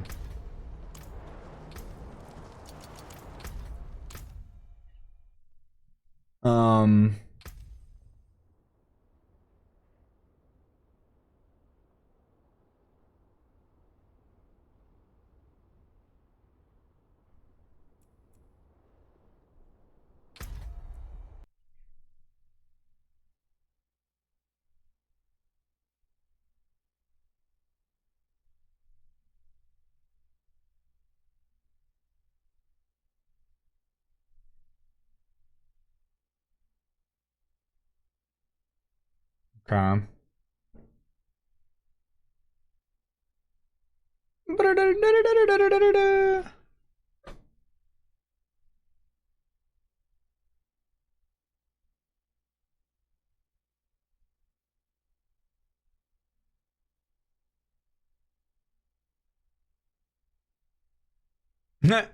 People were cheesing the Seething Abomination boss.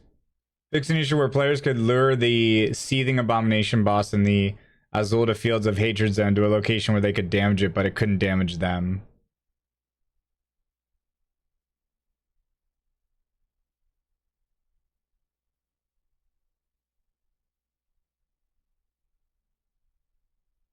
And then the cap for crafting materials has been increased from 9,999 to 9,999. The bosses Venard, Brawl, and Kyrak have had their health pools and damage output reduced. Who are those bosses? I don't even know who those are. And then Helltide chests can now drop unique items. Cool.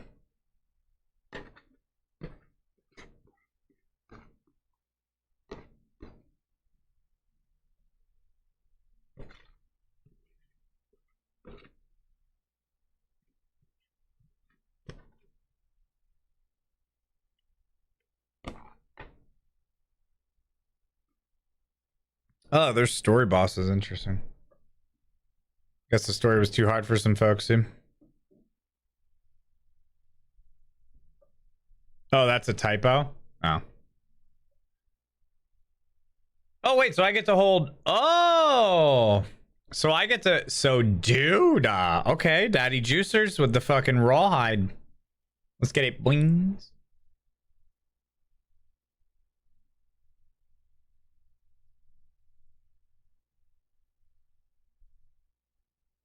You got nerfed a couple story bosses.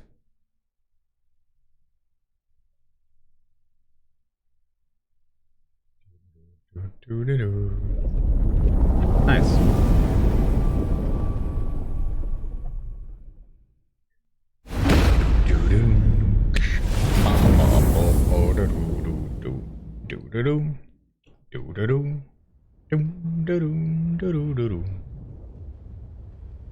Brawl kind of fucked my shit up. Who was Brawl? I forget who that was. Remnant 2 is getting the major shaft. I never said that.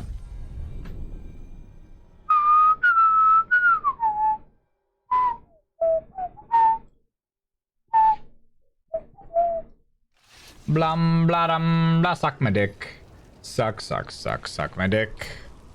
Suck my dick. Suck my dick. Suck my dick.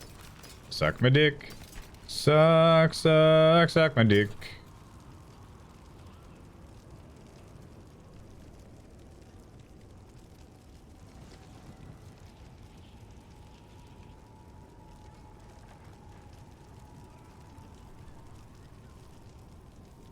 Rallying cry. All right, chat, we got some loot to look through, baby. Raise the father.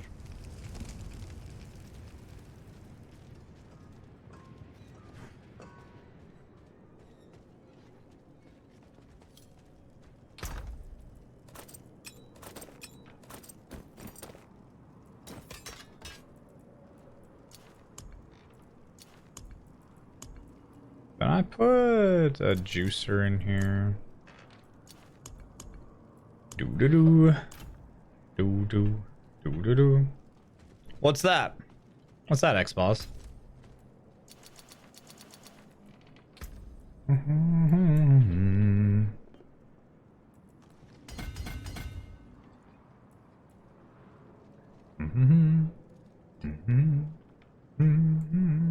So we're gonna grab physical damage, critical strike damage, critical strike damage, physical damage, critical strike damage, critical strike damage, physical damage, and then another 15% critical strike damage. We have the willpower there. We have the willpower. We have the willpower! We need some more decks for the boys. Which we will get in time. Suck my wiener, suck my wiener, suck on my fucking wiener. Oh, wait.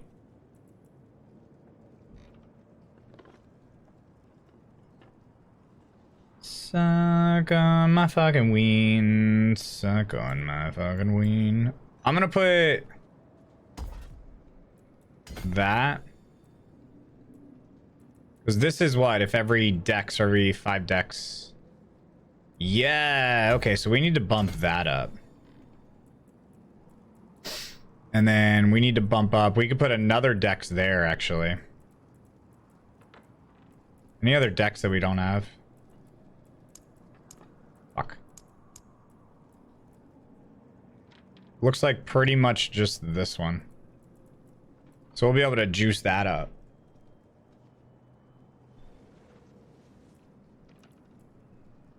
So we'll do one more dex there, and then when we expand this glyph, this is going to include that, and that, which is going to make that huge vulnerable damage.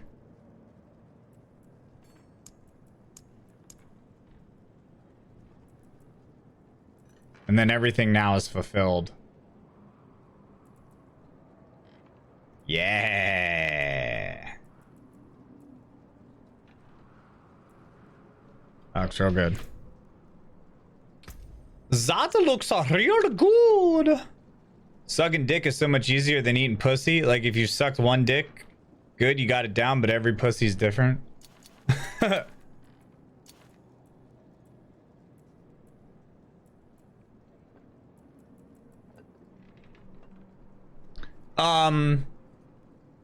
So we need cooldown reduction. So this one has max life. Let me go back to the drawing board here. We need the affixes. Barbarian. So we want max fury.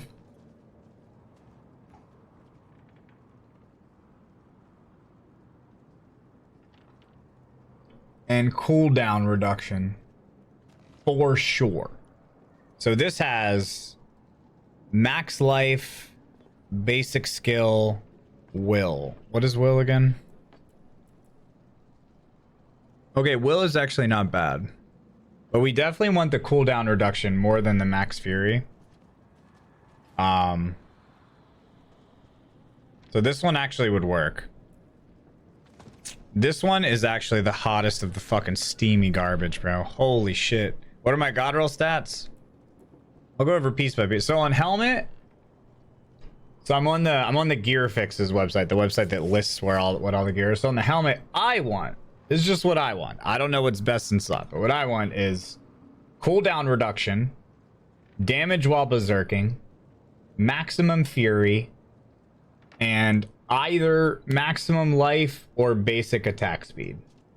One of those two. But the must-haves are definitely like cooldown reduction and max fury is nice. So this one would work, but it's not perfect. This one is stinky garbage. This one is cooldown reduction. That one is also hot garbage. So I think this is the juicer for the helms. What we'll do is we'll reroll lightning resist for cooldown reduction, and then we'll get a nice little bump. We'll get a nice little bump and juice. All right, we got two chess pieces. So on chess piece, I want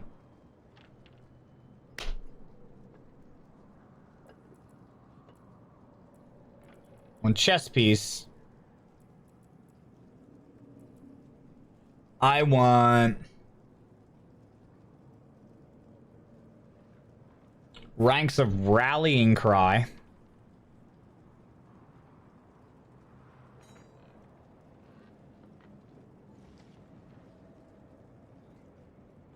Ranks of challenging shout, and then a bunch of DR.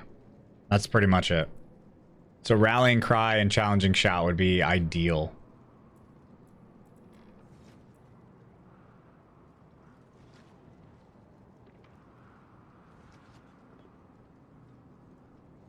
Yep. So we want the ranks and then this. So this has fire resist, barrier gen, will. This is just horrible. Yeah, I'm not even gonna. 3 of those perks are ass. Still running druid. Oh, this is a barbarian, dude.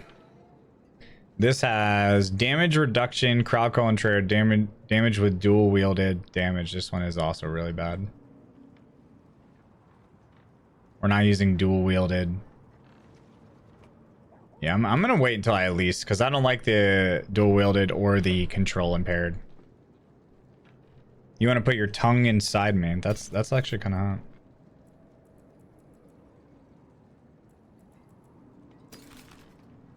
All right, we got an upgrade here. The only downfall is we're gonna lose. I'm actually gonna wait for a sword to come by because I wanna keep the crit damage up. So we're gonna wait on the sword. We don't want that. Yeah, we don't want that. Okay, that is a huge upgrade. And this actually isn't even bad. Because this is crit damage, vulnerable, overpower, and ultimate. And I'd probably just re-roll...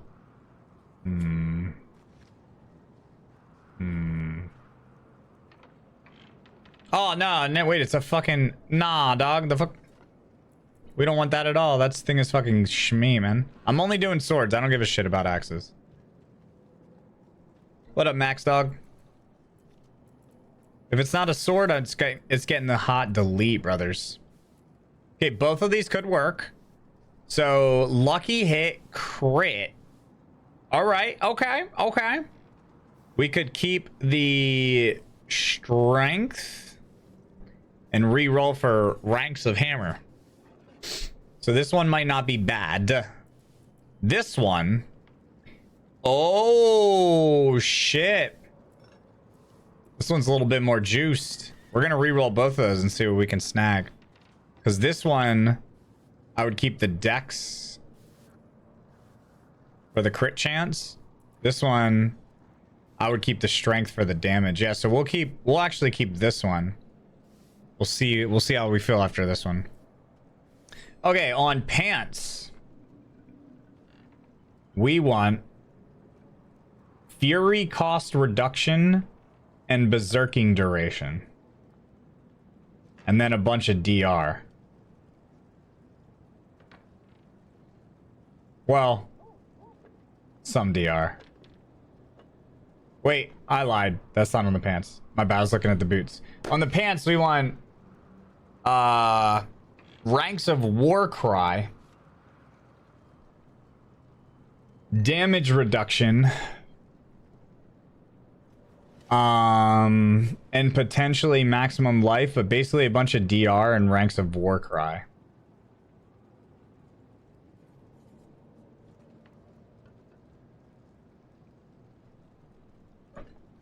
Yeah, berserking duration is also nice on the pants. So these pants are DR. Okay, these have damage after killing an elite and dexterity. These are fucking hot garbage. The fuck? These have int, potion capacity, and dodge chance against close enemies. Are you fucking shitting me right now, bro? These are fucking ass. What the fuck? Hot garbage, man. Wow. What are these, dude? These have Zerking duration. I do not like the shrine buff, the stats, or the poison resist. Garbage. All right, now the rings. This is where the juice comes in, chat. Here's what we're looking for. We're looking for... I'll suck you. Dude. I'm gonna fart in your mouth and then suck my fart out your asshole. Alright, on the rings, we want crit chance, crit damage, vulnerable, and resource generation. And we're gonna be super strict about that. So barrier gen. Whack! Damage to stunned. Whack! This is a fucking offer, dude. Get out of here with that shit. Get out of here. That is some powerful suckage. Oh, dude, I know. Oh, I know.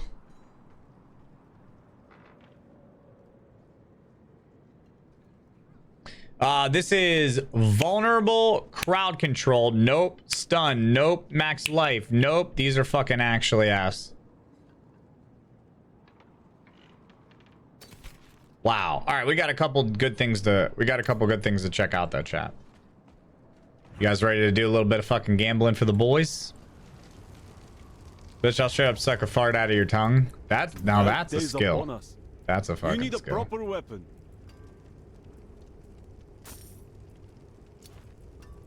That is actually just a skill. Good fortune. All right, so on both of these, yeah, we got 2 chances here. Let's see what we can cook up.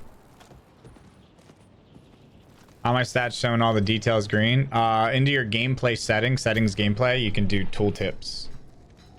So let's roll the helm first, right? On the helm, we want.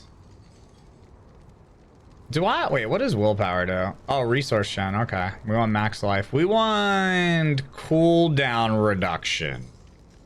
Definitely. So we like the max life, we like the will, we like the basic attack speed. We want CDR, chat. My money? Yeah, we're chilling. We're chilling. Chat, we're gonna take some donations. We're gonna take some donations here shortly.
Oh my god.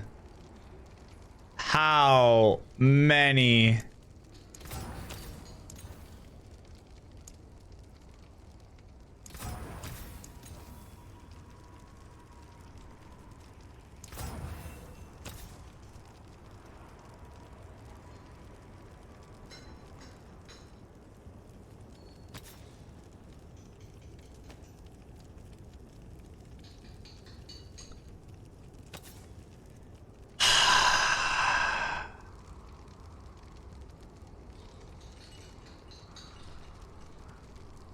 Chat, do I even spend any more money on this helm?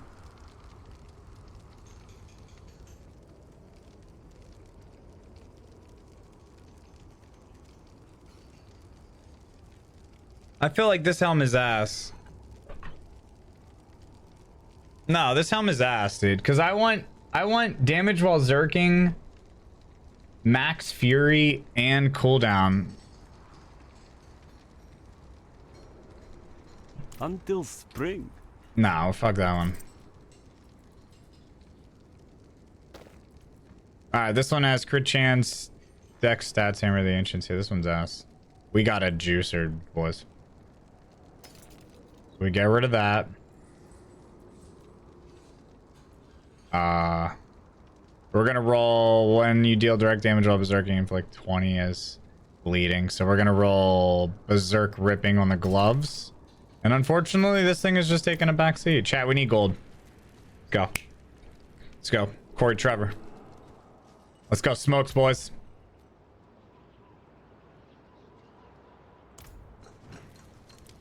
Two smokes.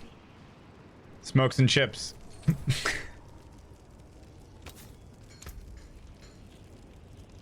I hate my life. Thank you for your amazing streams, good sir. I hate my life. What was I rolling? Rune gloves of the berserk ripping. Okay.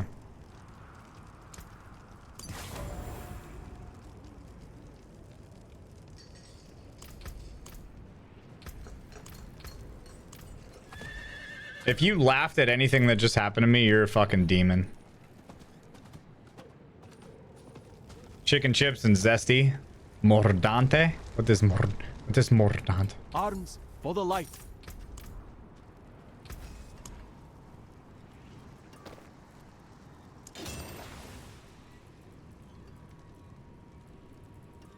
Yo, wait a second.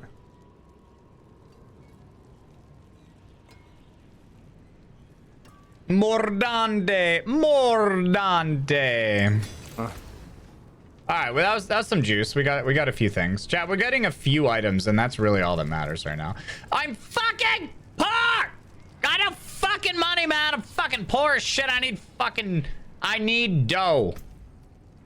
Dough. Chat, this is bullshit, man. This is fucking ass, and this is fucking bullshit, and it's fucking cock, and I'm literally just gonna start sucking wieners. Do we have any takers? All right. Any gold givers in chat?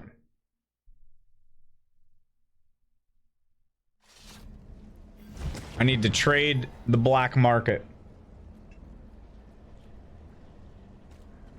Because I'll start. Dude, you don't even have to be a hot guy, dude. You just gotta have a cock. At this point. As long as you have a cock, that's all that really matters.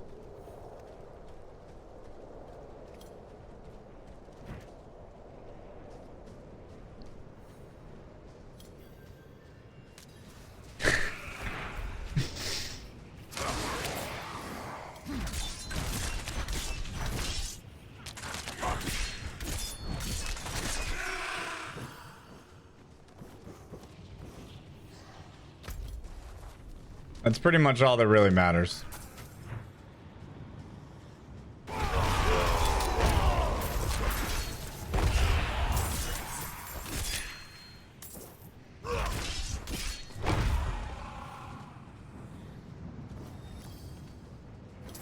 $100 million, bruh.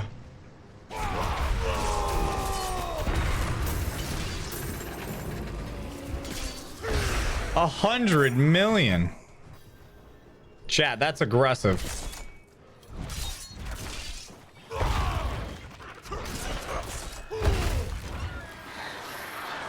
Oh, just 10 gold? I mean, 10 gold's honestly kind of good.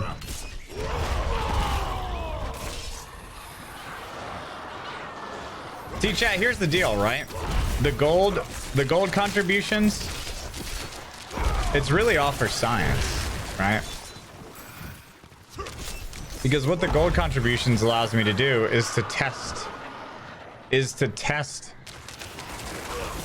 the RNG of rolling gear perks, you know? It's basically, it essentially becomes in the name of science.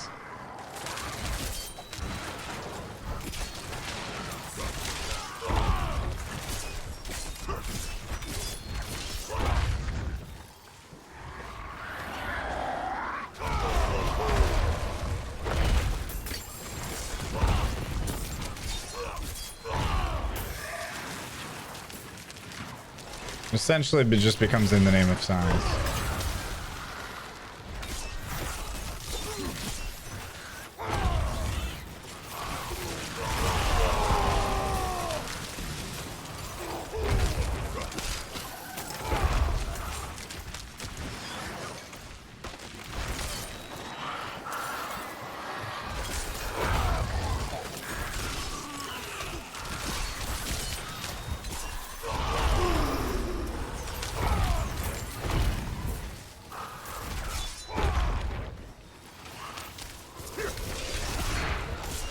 Yeah, I've seen the spreadsheet.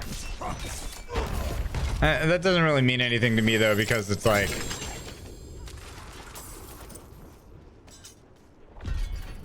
that's just like a total like average.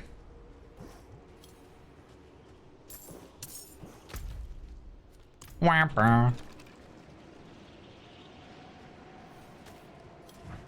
This guy's getting his fucking feet nipped at, dude. Yo, Glad, who was your great grandfather? I have no fucking idea. He's fucking dead. Fuck that guy.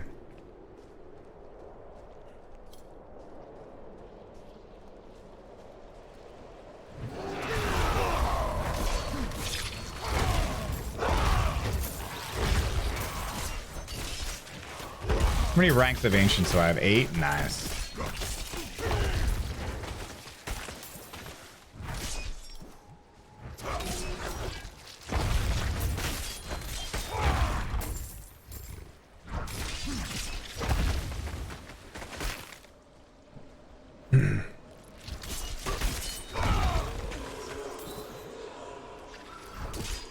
Man, I need new boots with movement speed. This is pain, brothers.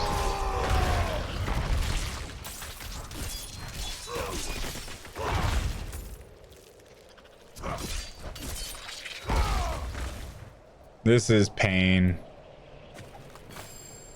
What is this?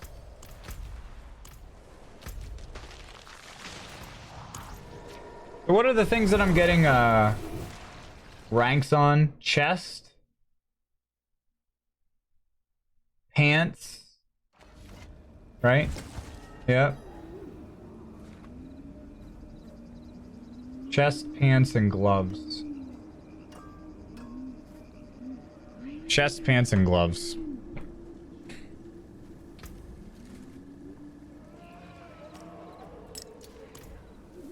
Let's go check out the tree. Let's see what the tree's got, man. We need a speed boost. So I just need movement speed on my butts, then. I mean, I have a movement speed aspect on them, but I need like just base movement speed. Because your boy is hurting. Your boy is fucking hurting, man. All right, we're gonna grab some chaos. Or should I grab rings and try to roll a Schmidt? Let's grab rings. Always rings. Service fit for a king. The edge.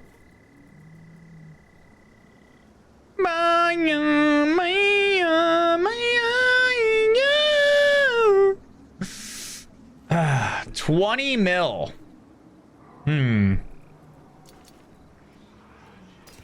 Chat, do I accept the 20 mil?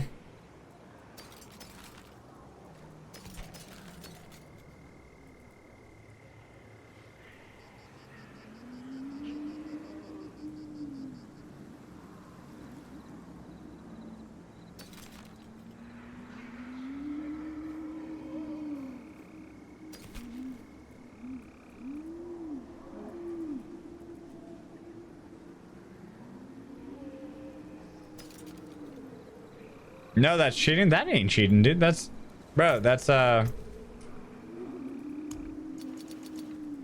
it's kind of basic science. All right, I want to do, what is it, 51? So I should be doing like 14. Well, okay.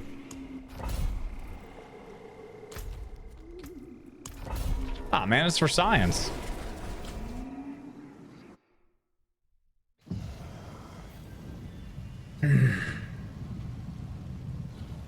Does Asmund accept money in this game?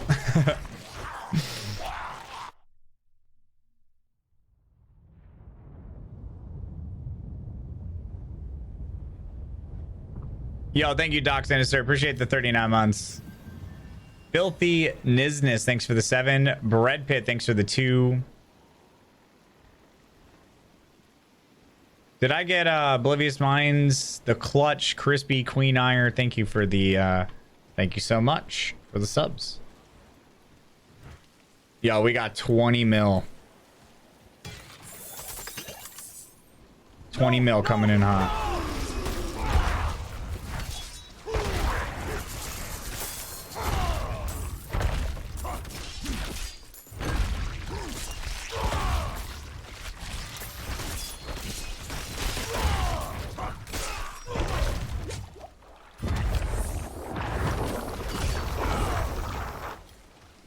What's good, dick sucker? You give me 10? What, like just 10 gold?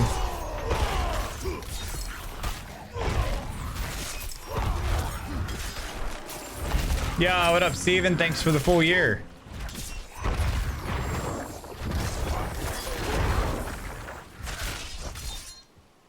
You cock ass.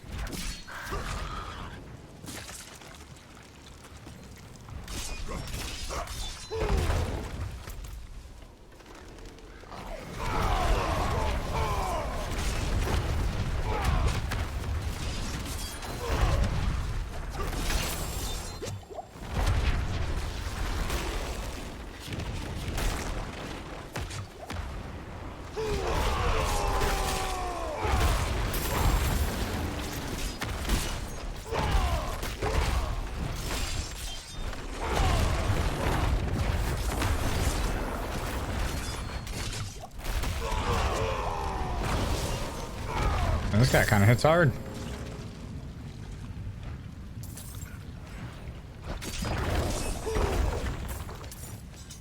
That may not have been him hitting hard. That could have been the blood blisters. World boss, 26 minutes.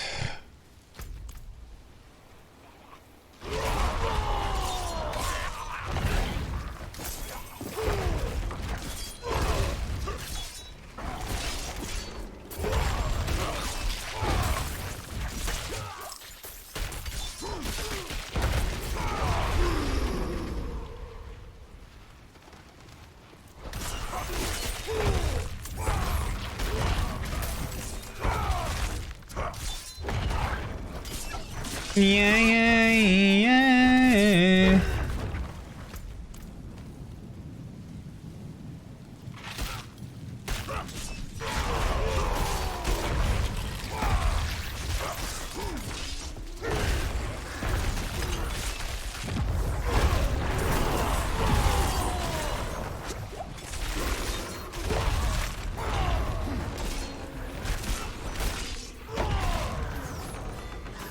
I need to grind. I need to sell my shit, man.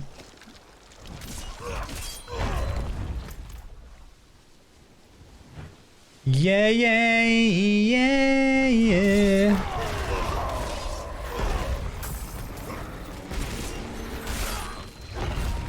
After you hit 95, does it feel like your XP like doesn't even move?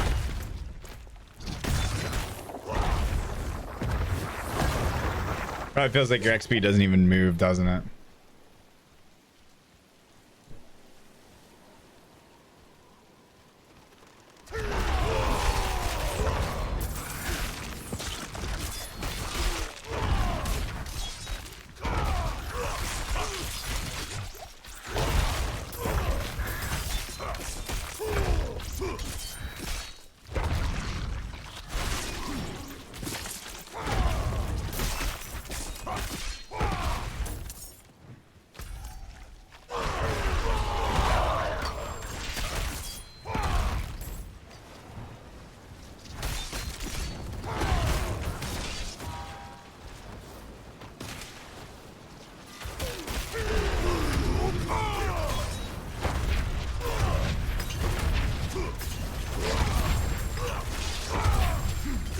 Hitting big numbers. Oh shit. We are hitting big numbers.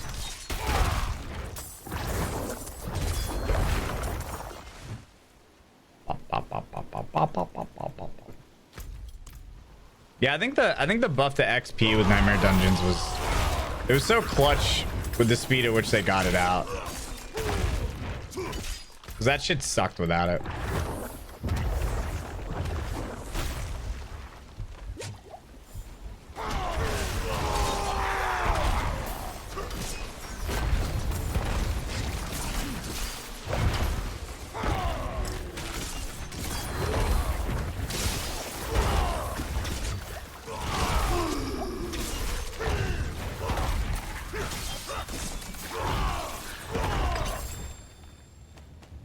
Damn blisters, man. Yeah, the teleport. Yep. Teleport was fucking huge.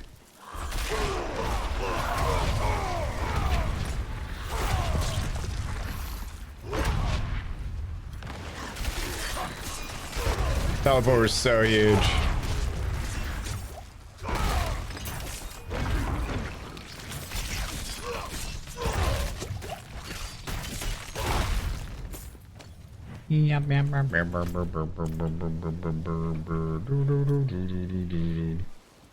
Material cap is 99,000. Yep. They juiced it. I don't want to see. See, for me, it's the rawhide, dude. This shit. My rawhide was just constantly capped. My dude would just shit out rawhide when he salvaged things.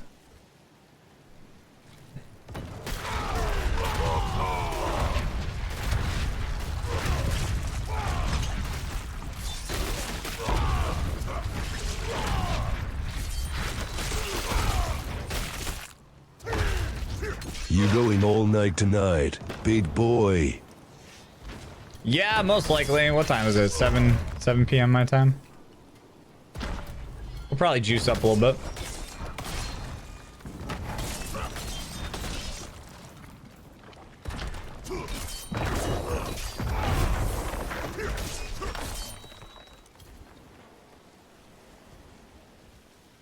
No, the cap is 99,000 now.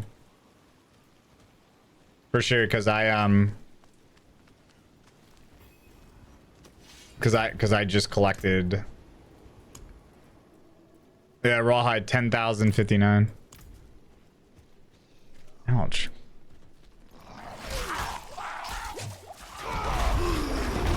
Sitting on my ankle, I just fucked it up.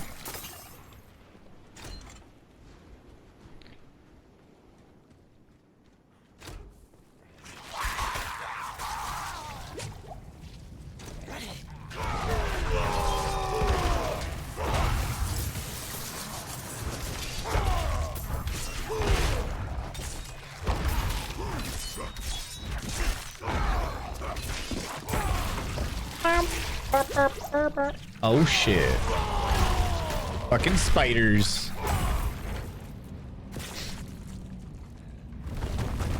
Help! I'm begging! Help!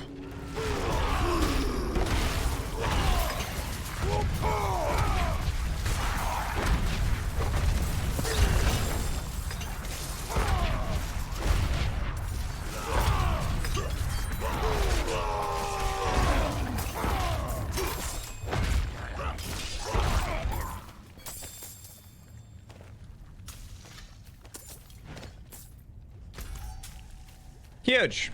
What's up, Meds? How you doing?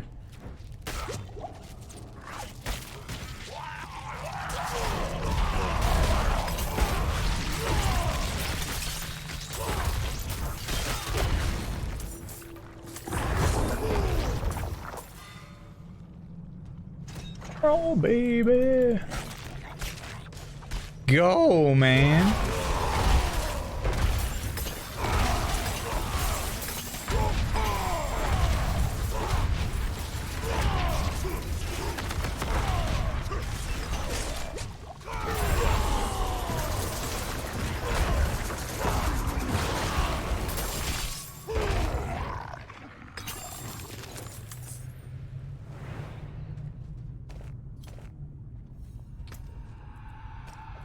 Get rid of that. Do, do, do, do.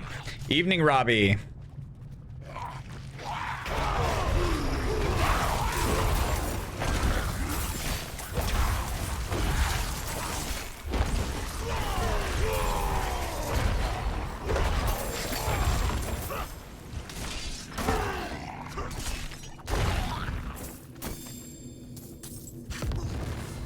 Oh yeah. Love these little chest events. They're always a nice chunk of XP.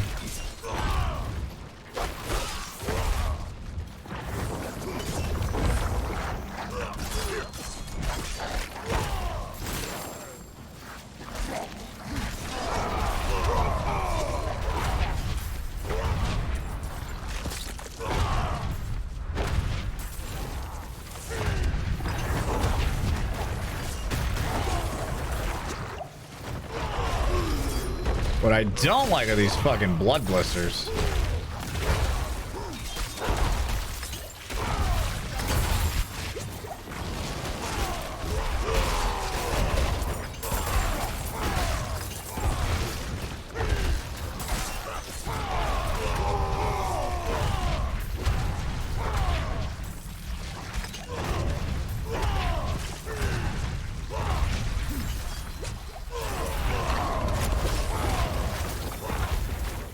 Alright, this build ain't bad. This shit'll work, chat. This shit'll definitely work. Ready to join the dark side? Hell no. Fuck no, dude. This build is starting to look fantastic.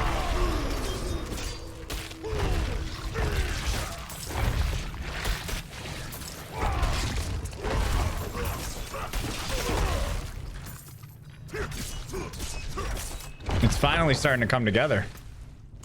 Motherfucker don't want to join the dark side now.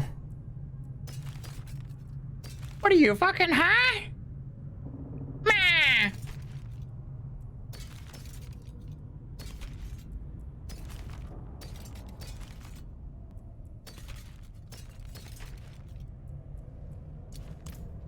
This motherfucker's high. Havoc's high, dude. Havoc, when's the last time you hit the flower?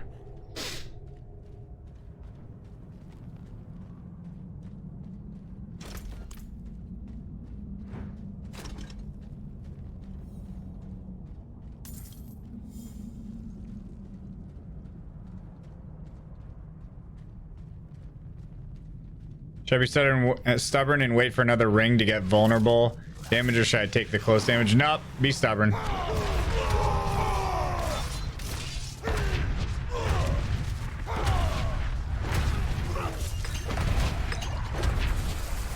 Be stubborn.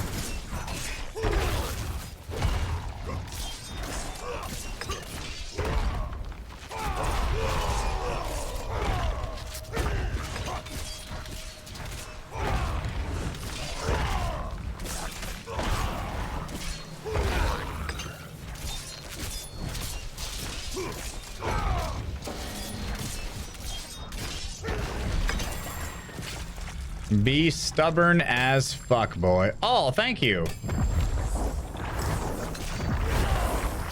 The game was kind enough to give me a nice little gem.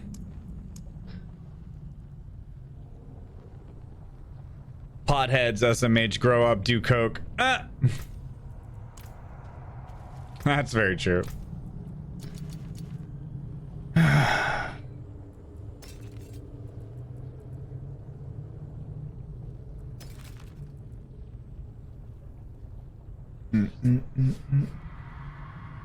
Weapon mastery, rip.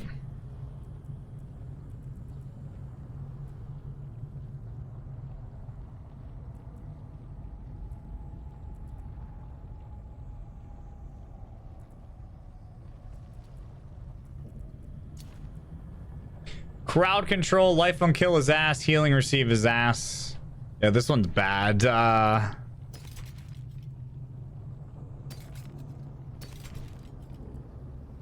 Oh shit, oh shit. Here we go. Coke is dirty, no gracias. Yeah, but you'd rather smoke the devil's lettuce and go to hell? Alright, so I think no matter what, we gotta replace this. Damage to slow, damage to injured, and crit. Because, dude, you're going to hell if you smoke weed, dude. I saw a video why it's pointless to play past level 70 because level 100 gear drops aren't any different at 70.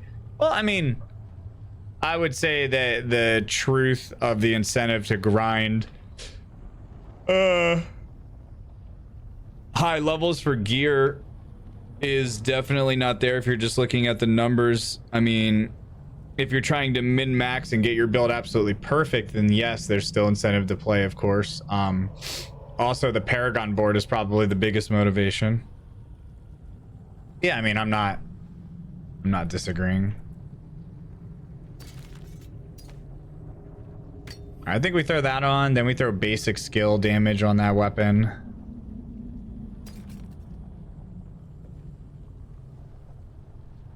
Oh, that's a mace. Hold on. Rip. Well, this is a sword.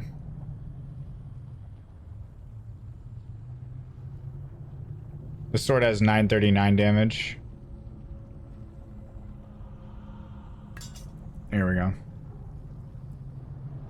Crit damage, crit damage. Huge. And then this is a mace. We'll get rid of that. Nice. So we'll rank that up. This has vulnerable, berserking, crit damage. Yeah, okay. This one's actually pretty decent. I like that. Not bad. What's this one?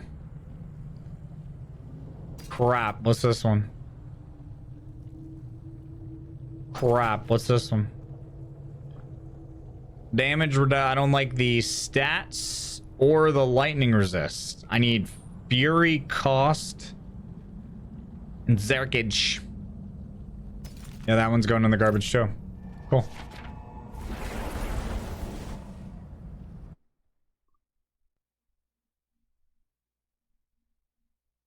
When you say non-cheese class, what do you mean? I feel like every class has like major cheese. What if I eat weed? No, dude. I would say that's like the biggest thing not to do. You got to be careful with that, man, because once you start eating weed, like it gets bad.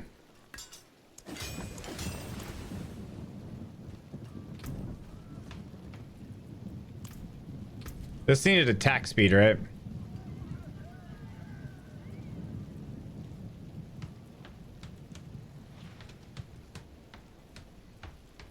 Butter.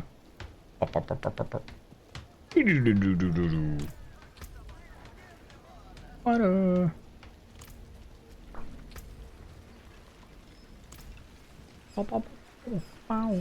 It flowers in your intestines, yeah. Magic is neither good nor evil. How may I help you?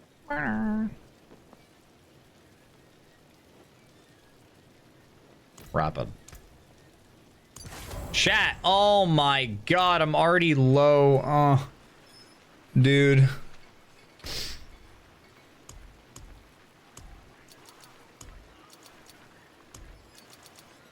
The struggle for mats, dude.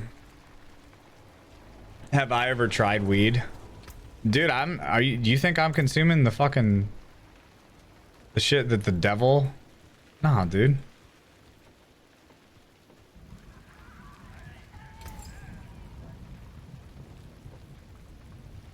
Making greens. You know where that shit comes from, right?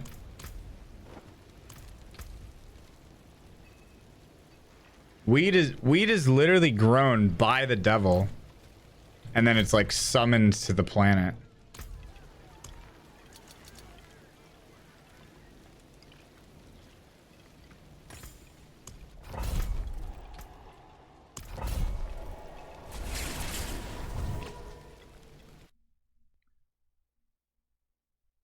My uncle smoked the devil's lettuce and died. I know, but I betcha.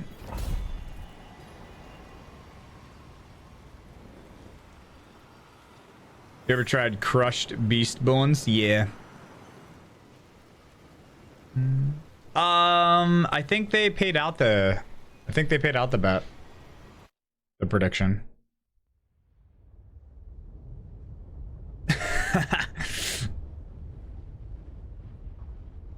Yo, we got stoled as me. Thanks for the 7 months.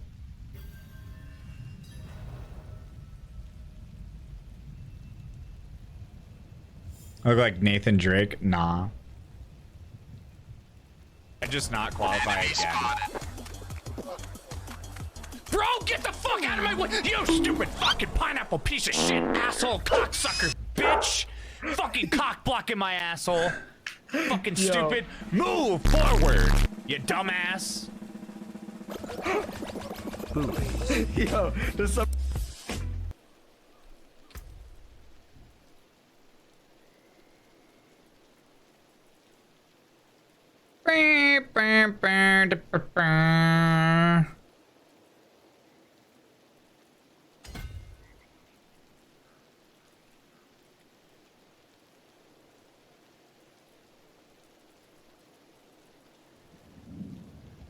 All right, that looks good.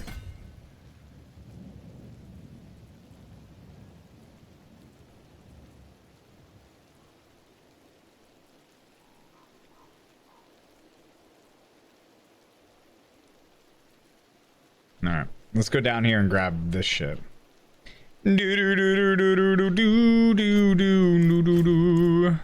World boss 8 minutes. All right, I gotta hurry up. No nodding off. I gotta hurry up.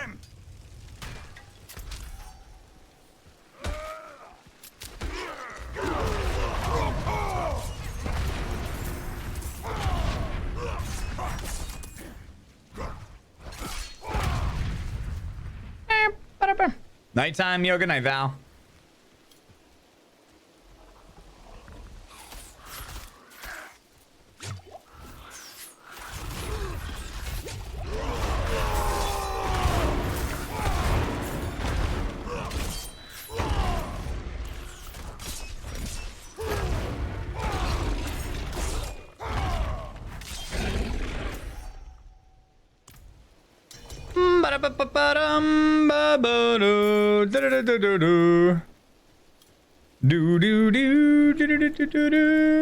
I'll join when the boss is ready.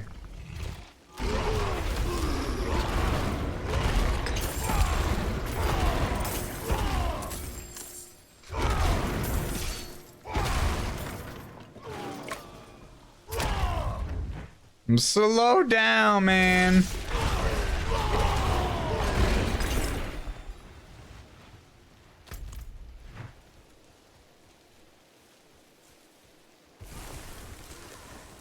McGibby. McGibby.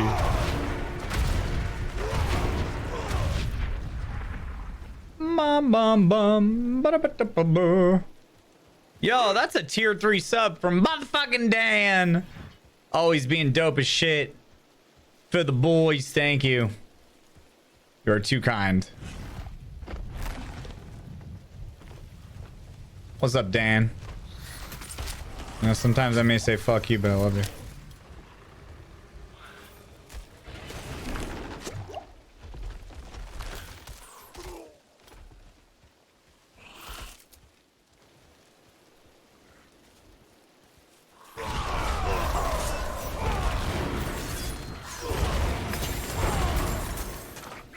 We have caught 4 stags, 6 does, 10 quill rats, 3 rabbits, and are on the trail of what could be 3 large bears.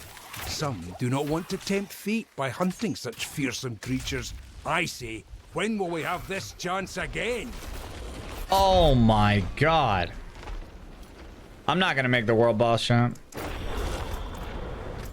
What? What a spawn? Alright, well, that world boss is not happening.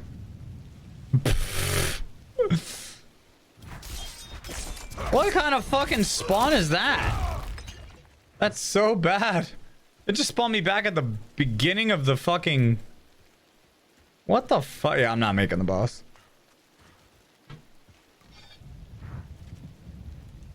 That's so embarrassing, dude. That spawn is so bad.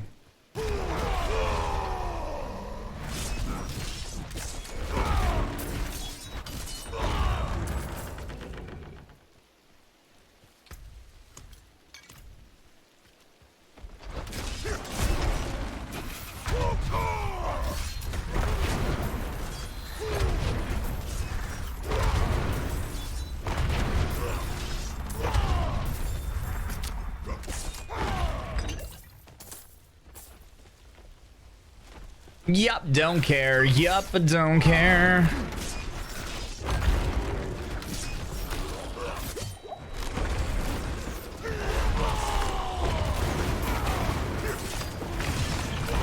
I've got better things to do, mates.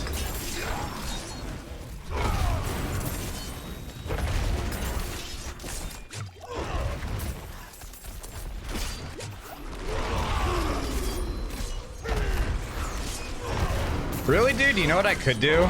If I really needed gold that bad, I could grab an ult, like a super strong character like my Necromancer, and just bake.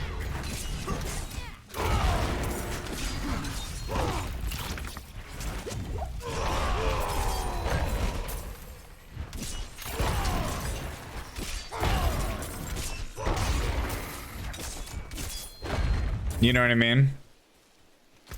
Like, just absolutely big.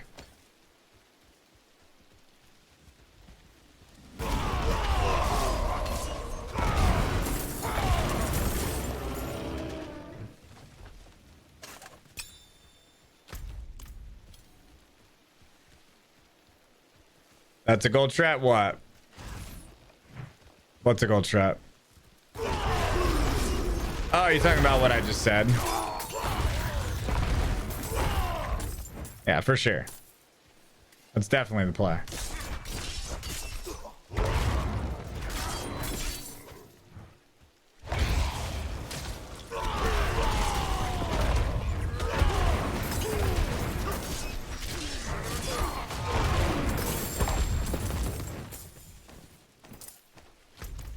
I'll be running.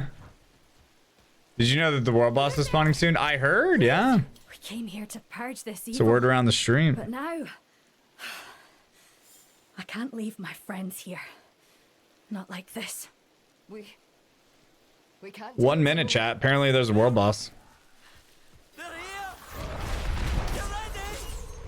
only way out of this is to fight.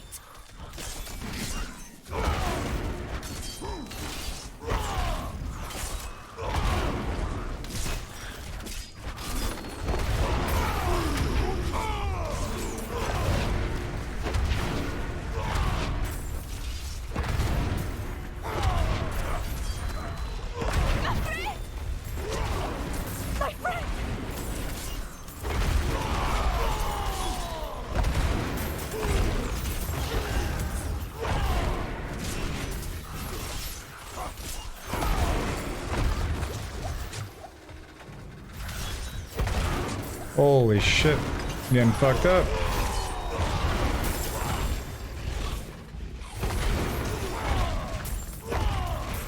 Beast. I'm dead.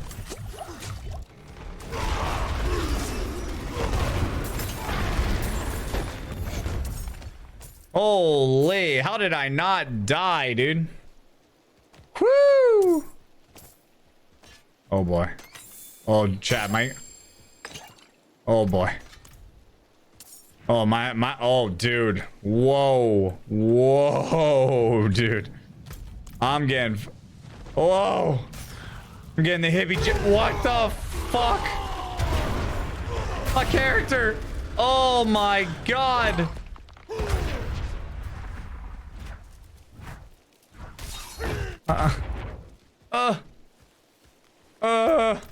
Game, hold it together.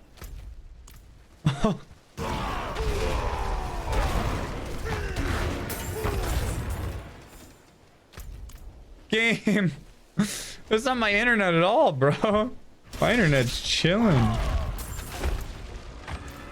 The game needs to hold it together.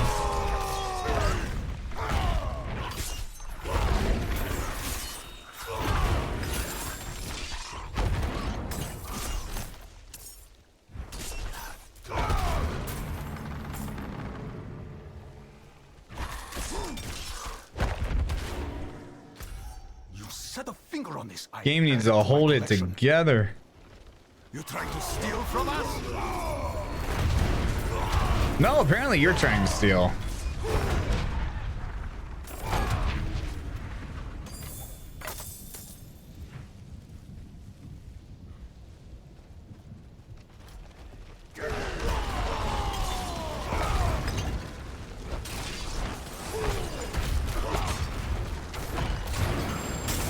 I'm gonna die because of this shit. Oh my god.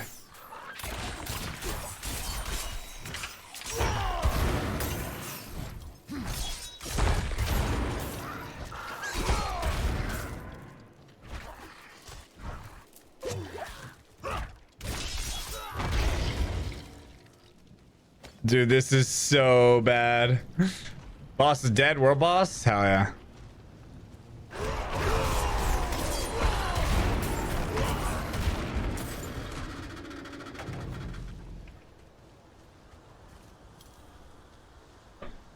You got a mother's embrace from Ashava. Nice. Hopefully this shit calms down before the next Helltide. Because losing to this shit in a Helltide would be the worst. Wait, where's the other? Oh my god.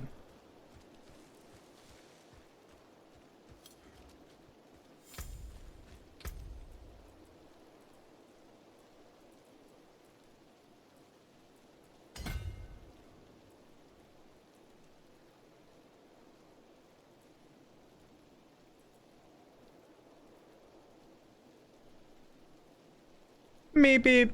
Beep beep beep.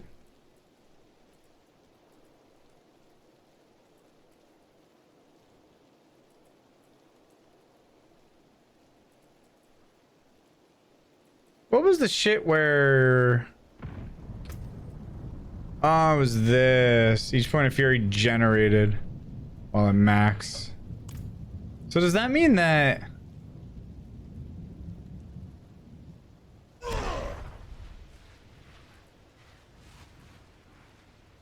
So that only comes from my basic then. Did you do a dungeon? Since when?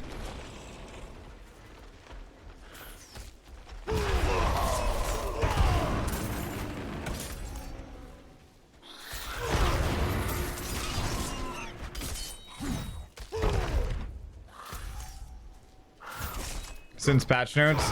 No, this is my first one.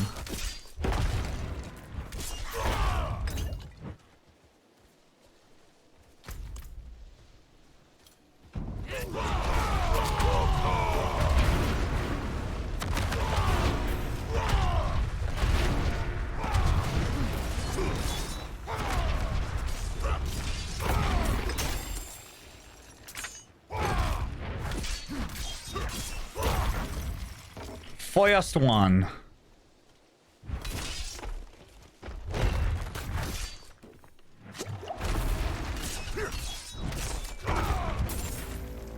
Beep, beep, beep, beep, beep, beep. You're either doing rogue or druid for season 1.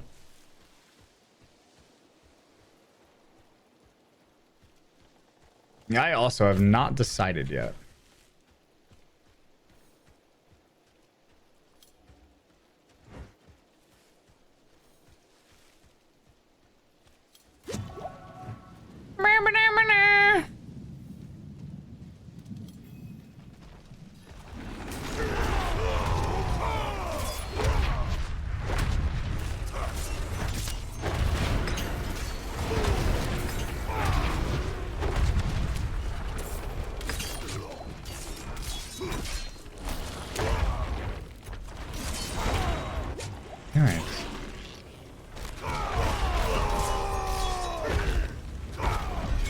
Holy crap.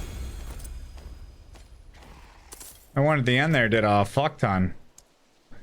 Exploit glyph. Almost maxed. Were I able to try Helltides yet? Nope. Helltides drops in 30 minutes.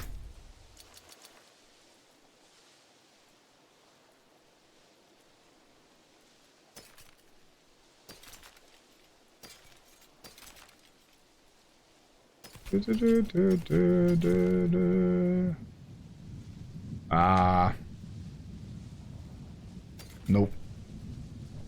30 minutes. Basic attack. I don't like the int. Nope, that's garbage.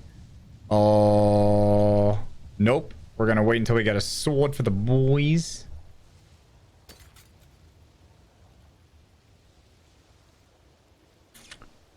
Berserk duration. The fire resist and the shadow resist are both fucking ass. Oh. Oh. Oh. Here we go, baby. Wait.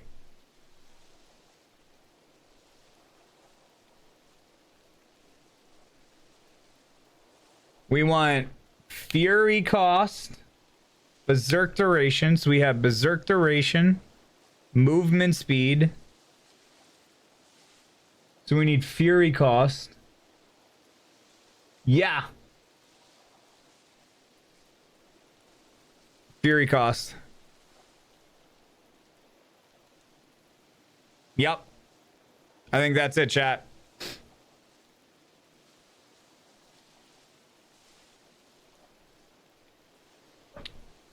Oh, are you talking about of the stream today? No. I will not be doing a breakdown video. All right, that could be pretty decent. That could be pretty decent.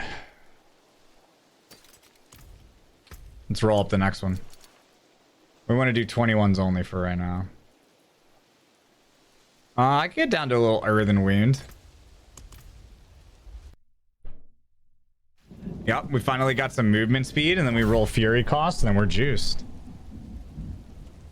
Problem is, chat, I'm a little bit poor on gold.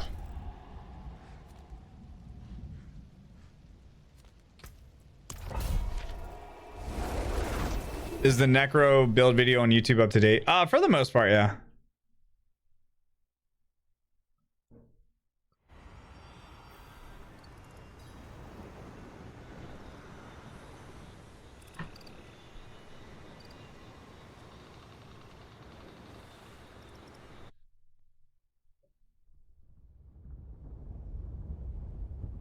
Not even for CJ? Maybe for CJ.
And you're dead. And you're dead. I like the website to the affixes. Yeah. We're hitting it with that. Oh.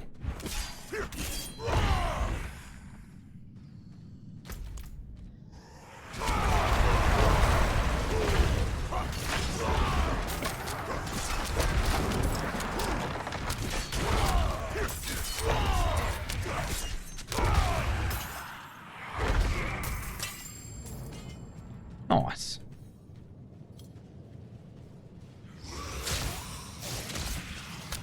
All the things I should have done right.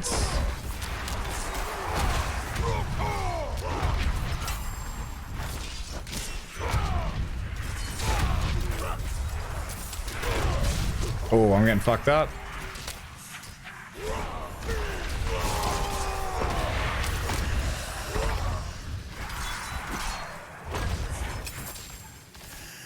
Get out of here, motherfucker.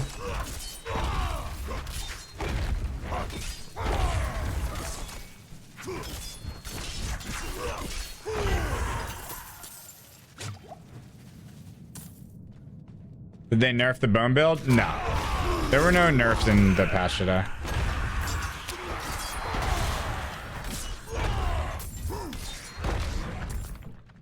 Big chillin'.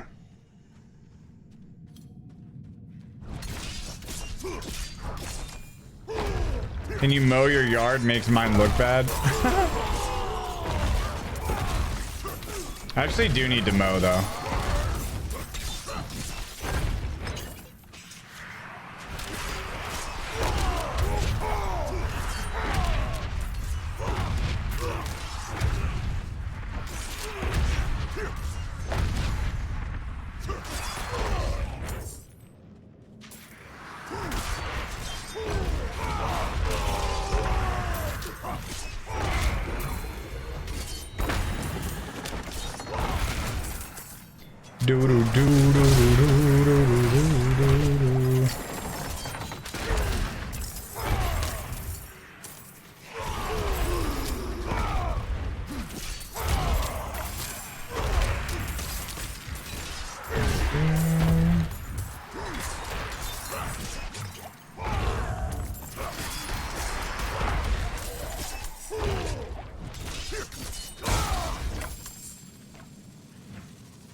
Getting lots of juice.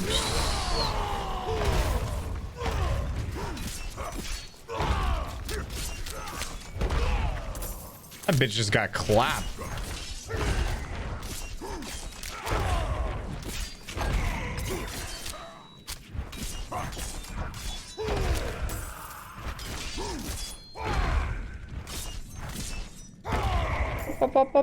I'll send your neighbor Parker over to do it for you. He needs to learn the value of $1. Yeah, fucking Parker, dude. I called him out playing in traffic the other day.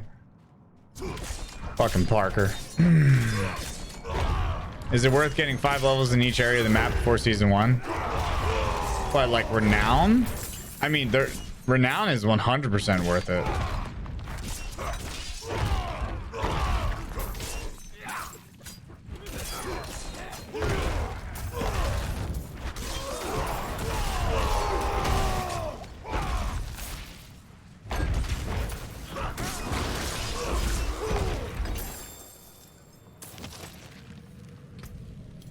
Hey, you should definitely be doing Renown if that's what you mean. Yeah, absolutely. Renown gives you all those Paragon points and stuff.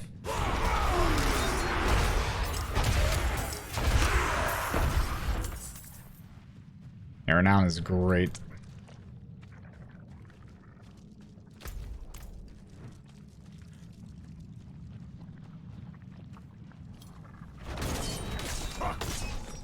I mean, I would say, like, definitely uncover the map with all the fog and do the Lilith statues at the bare minimum before the season. But the Renown is going to be worth your time too.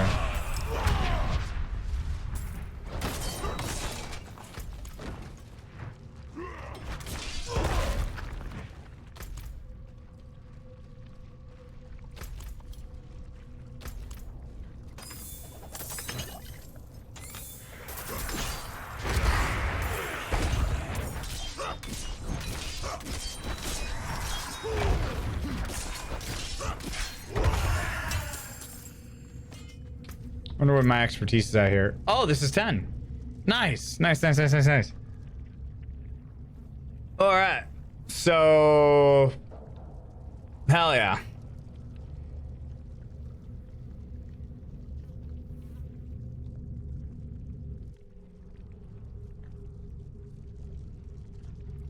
Okay.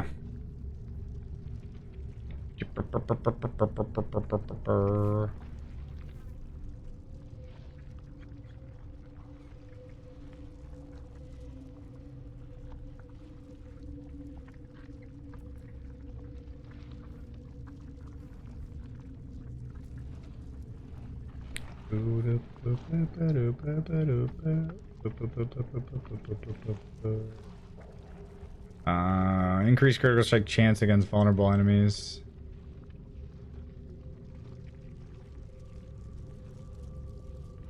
None of using a two-handed axe, which we're not going to use. Okay, so then we're going to upgrade this. Nice. All right. The dual wield. I'll have that quicker swing speed. I gotta transmog the other one real quick. Well, we'll do it when we get back. I put Berserking Rip Run, yeah. I put that on the gloves. I don't know why. It's there. Floppy wieners, dude. Big floppy dicks.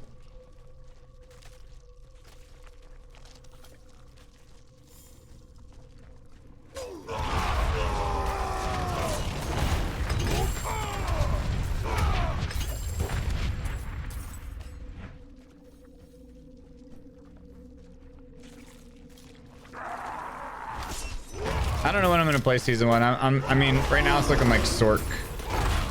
Or I'm sorry, Rogue. I read Sork. Rogue.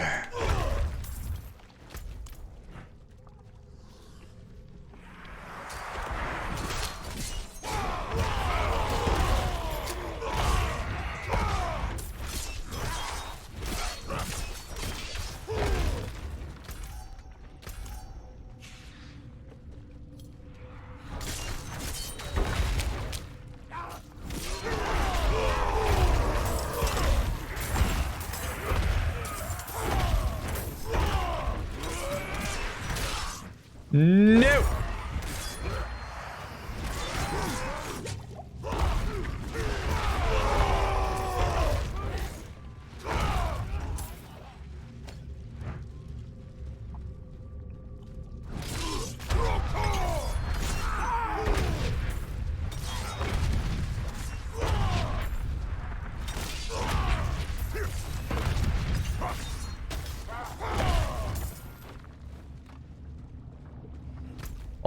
Oh, I definitely missed a bunch of stuff back there. Man, sometimes this one, Earthen Wound, sometimes the layout is mad frustrating.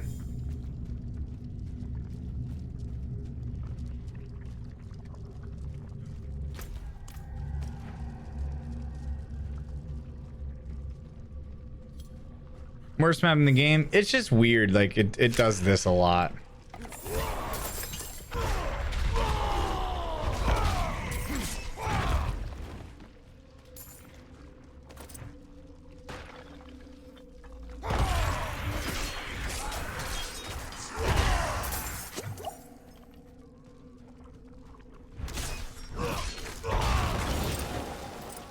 I like the things you have to do in it.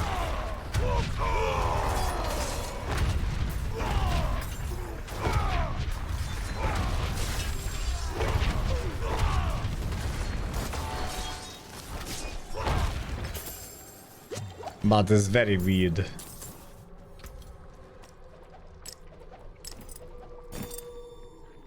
Very, very weird. You can't imprint an aspect on your offhand? Oh, I remember reading that somewhere, that was a bug. I thought they were supposed to fix that. Am I managing my Fury cost with Bold Chieftain and Echoing Fury? Actually, mainly just Bold Chieftain. Right? Or wait. Hold on, I gotta look at that. I'm still learning this class now. Not Bold Chieftain. Echoing Fury.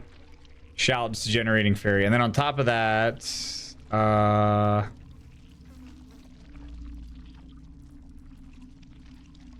basically that, right? My shouts just generate Fury while they're active.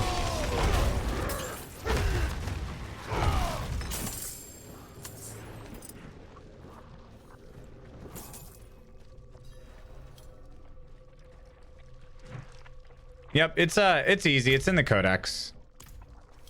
You can just put the stock one on like this. I have a one that I'm saving. I have this 3 here, but I'm gonna wait until I get a good ring. Then I'm gonna toss that on. So that'll go on a crit chance, crit damage, vulnerable, resource gen. This class needs a lot of resource gen and cooldown reduction. I did get some decent cooldown reduction here. It's not great.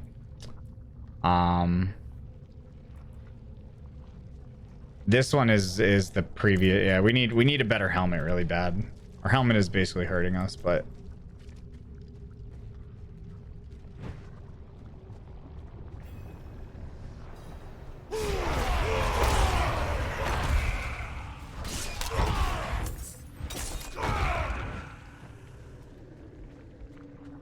One of the shouts generates fury. Yeah, so challenging shout is generating 3 fury each time I take damage. Rallying cry is generating fury, gives me 20 fury, then gives me 20% resource gen. And then war cry just boosting my damage. I actually think challenging...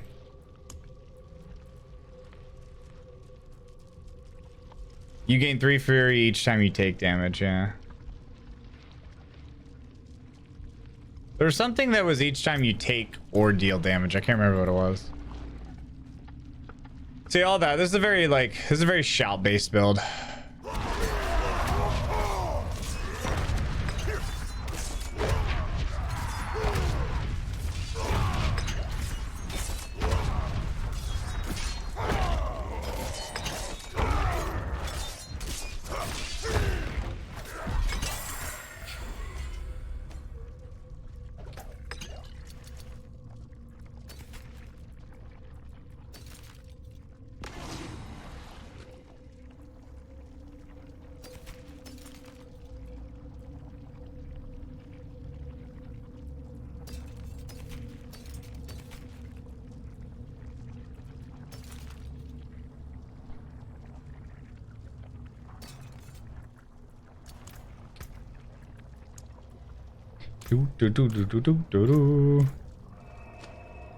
Yep. Shouts, cooldown reduction, fury cost reduction, resource gen, all that stuff is all that I'm looking for on this class. And then the usual crit chance, crit damage, vulnerable, and that's pretty much it. I mean, this class is pretty straightforward as far as like the gear that you need. It's straightforward. However, the problem with this class is I feel that this class is much more gear dependent. I feel that this class is definitely more gear dependent. Like it's tougher to get everything to work without the right amount of gear. Have I tried the E-kick? No, I need my basic. I need this. I don't have enough generation yet. All right, so we're working our way down here to this one. We're working our way down to the 15% crit damage, 10%, and then we'll grab. We don't need the cold resist. We don't need the damage with one-handed. We critical strike damage with one-handed. We don't need that. There are some dex nodes here. We might grab those. Damage reduction from close. That's huge. There's some will nodes here. All right. Yeah, we got some DR coming up. Yeah, the first one I slotted was Marshall. Marshall's amazing. After casting a shout, the active cooldowns of every other shout is reduced. That's really good. I'm probably going to...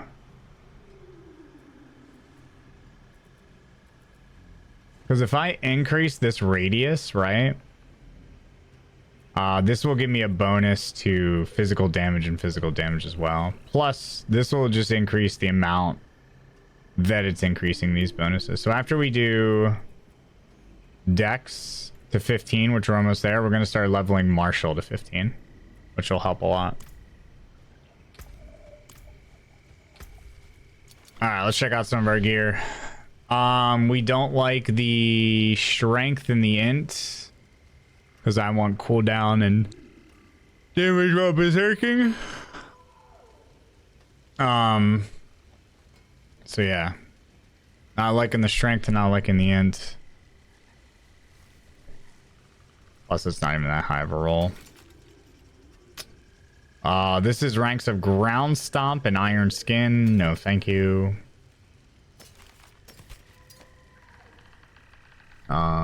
That's a pole arm. No, thank you. We're just waiting for a better sword over here, because a better sword will give us a lot of damage.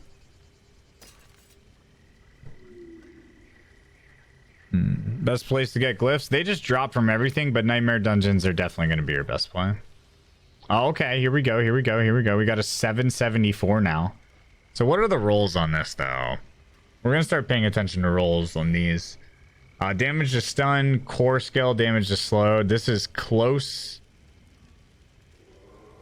Injured, basic, and strength. Yeah, this one's really bad, actually. We'll put that on. Oh, man. It's like, I'm so poor with mats. I'm actually getting poor in this game. You know what? I don't like these rolls at all. These are ass. Stunned is ass. Core skill is good. Damage to slowed is ass.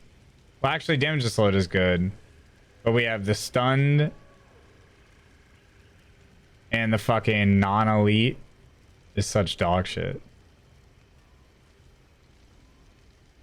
I'd rather just not rock that. I'm gonna wait until I get something better. I mean, I could... you know what? Let's rock it. Let's see which one of these is worse. Vulnerable is good. Damage berserking. Okay, that one's actually really good. Let's get rid of this one, and then we can re-roll the other one later. The other perk later. What are we putting on this? We're putting Retribution. Retribution. Okay, we got 2 boots now. This one is, we don't like int and poison resist, so we can re-roll that. Cool, so we got a couple things to try here. Let's get these boots rolled, though. These boots will be nice. A fine addition to my inventory. Retribution on that. The forge is always hot. Thank you. And we'll upgrade this twice. Never seen something finer. I see, I'm already down to fucking 600, dude. God dang. Oh boy, I'm poor, man. Does it have any sort of trial?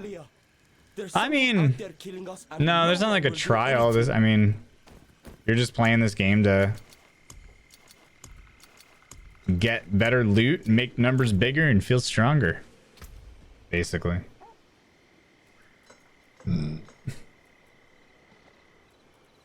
That's how it works. So we need a 2-handed sword really bad. Yeah, we're hurting. We are hurting. When's Helltide? 7 minutes? Alright, I'm gonna make sure I don't miss this. It is expensive. This game does get pricey to re-roll stuff. So we're gonna roll. We like the movement, Zerk duration. We want the fury cost reduction. What's the god roll on boots? Honestly, this might be one of the god rolls. Fury cost. Oh, I guess fortify instead of dodge would be good. But I like this. Okay, so we need fury cost reduction, chat. We need fury cost reduction. This is what fucking fucks me over, dude. This shit right here. This always runs out on me. Fury cost reduction. Come on, motherfucker. Come on, just give it to me. Just give it to me. My RNG has been so unbelievably bad lately. I can't get anything. I can't get like any decent rolls. Like, just nothing rolls for me. Dude, I'm literally just rolling dead gear over and over and over and over and over, and I never get, like, any usable perks. Here we go again. Another piece that's just gonna empty my fucking,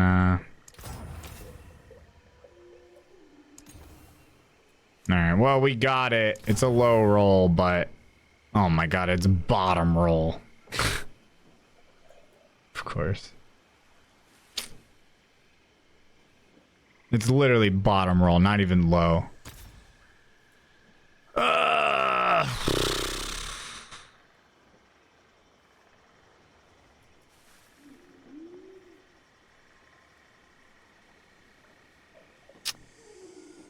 Roll it again. Oh, man. These are good boots. These are good. They have I mean, it's high roll movement speed, high roll Zerk duration, mid roll damage reduction, and 2 evades. These are good boots. I mean, these are definitely worth investing into. I mean, these are good. The only thing that you would consider rolling out would be the damage reduction for Fortify, but that's not necessary. I'd almost rather have the damage reduction, because damage reduction while injured is a very conditional perk. Therefore, it can roll really high. That number can be really. I mean, look at that, 31.5 without upgrading. That number can basically get almost 50% DR. These are good boots. Like, these are very, very good. I just unfortunately rolled bottom with Fury cost. I think this is the item right here because it has +2 charges. I think this is an item that is worth spending at least another $1 million on.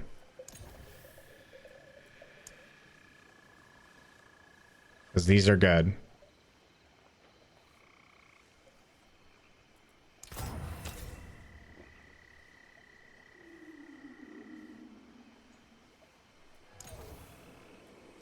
Boom.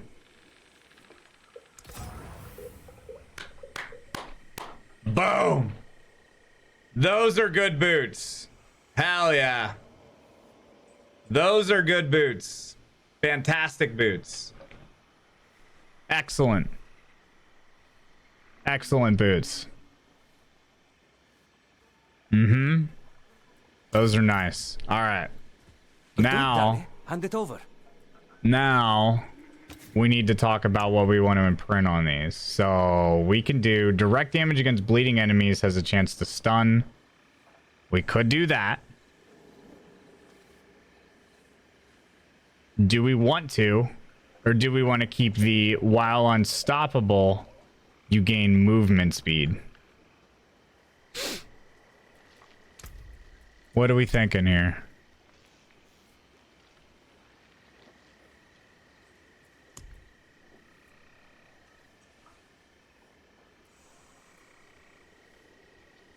Or we could do this one.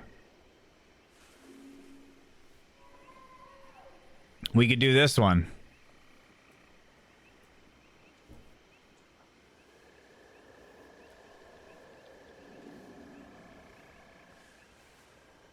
Unstop for movement. Yeah.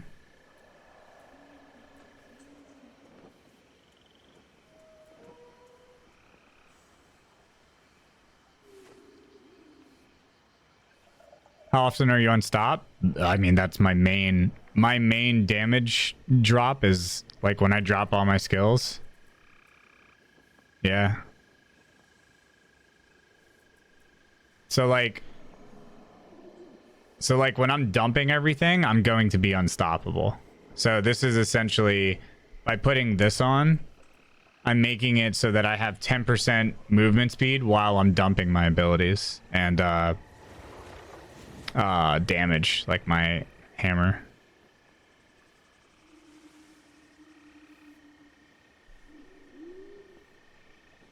The other thing is like moving through enemies. That's a big one. Well, I think it's either that or this, because this would be super defensive.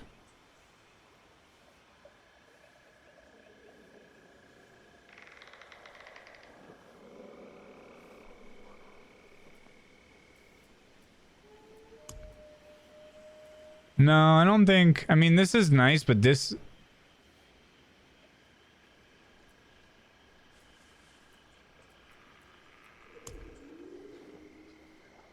Helltide, okay. What do we think, chat?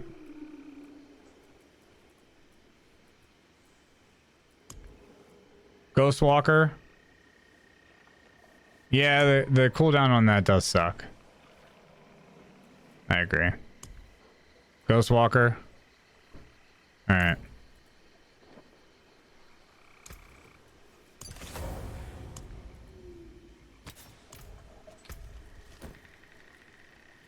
Alright, nice, dudes. Big boots. Big boots. Fury cost movement, berserking, and damage reduction. Those are really good. I mean, it's going to be really, really, really hard to beat those. Unless something drops at like 8 fucking... Finally, we got some decent RNG in this fucking game. I suppose I could take that off your hands. Yeah, we're gonna pump these up. Use it well. We're gonna pump those up. So we got 9-7 fury cost reduction from that. 25% movement speed. Nice. And then 33% damage reduction. Oh, baby. Big King Daddy Thunder Juice.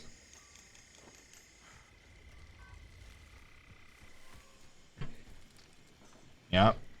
They're nice, dude. That is literally a 5 out of 5, in my opinion. The only other option that I would take would be instead of the DR, I'd take the fortified generation, but I'd rather have this DR. Because what this DR does is it makes it so that if you get clapped and you get fucking hurt, something chunks your health, it's going to be really hard to finish you off. And that can save you. I am personally a huge fan of that effects. Damage reduction while injured, I think it's really strong. Because of how high it can roll. And I have seen that affix pretty much save my ass multiple times.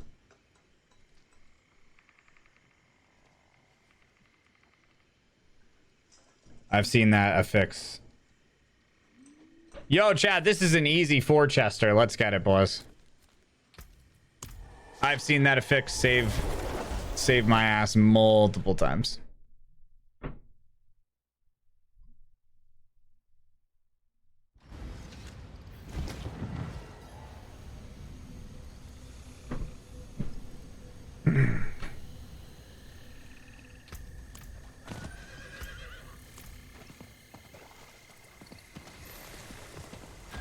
Affix.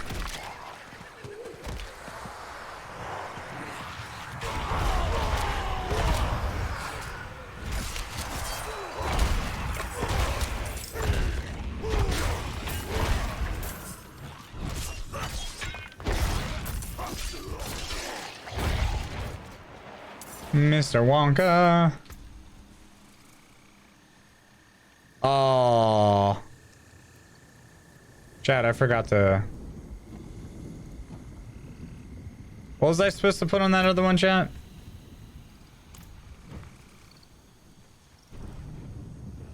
What was it?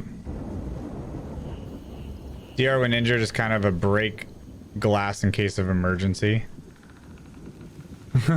I mean, I like it. I think it's good. I think it rolls really high and it...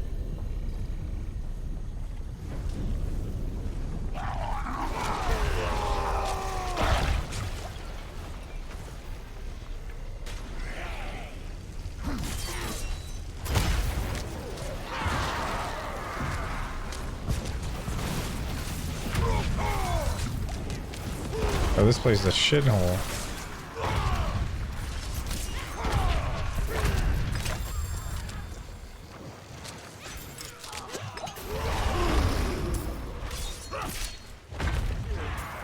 Damn, I'm zooming, dude.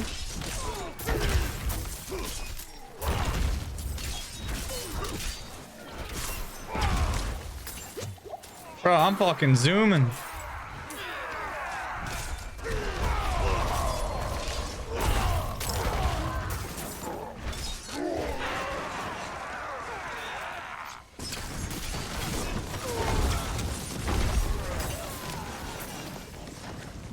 I'm fucking zooming.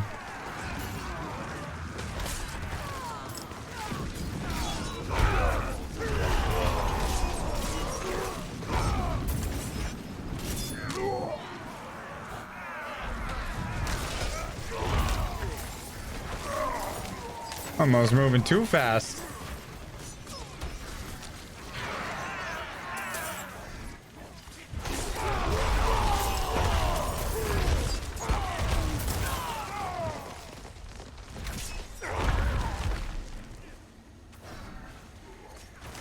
Dude, with the 25% flat movement speed paired with the triple dodge. Oh my god. I'm way faster now. My barbarian's speed just went through the rough.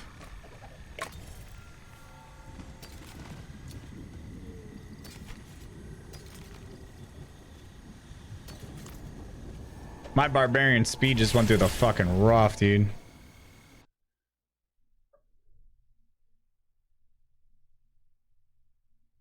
Yeah, I would recommend like 65 for the level 70 capstone.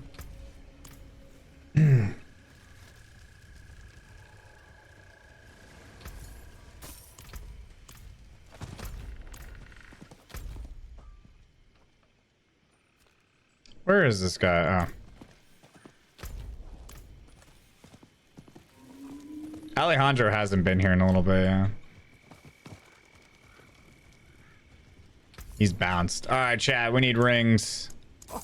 It seems your prayer. Not much. All right, we is got it? 5 chances, boys.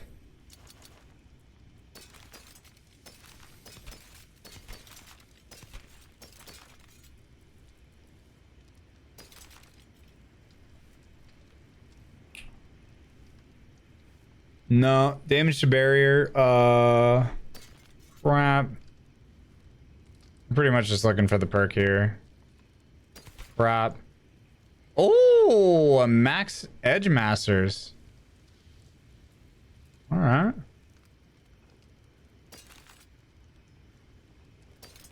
Nice. Max edge master. That's gonna be nice. Oh, he was in very big League of Legends. Motherfucking Alejandro making his rounds, dude. I'm gonna grab this Edge Masters real quick. Now, Leah, there's something out there killing us and no one will do anything. Flawless essence. Bitch.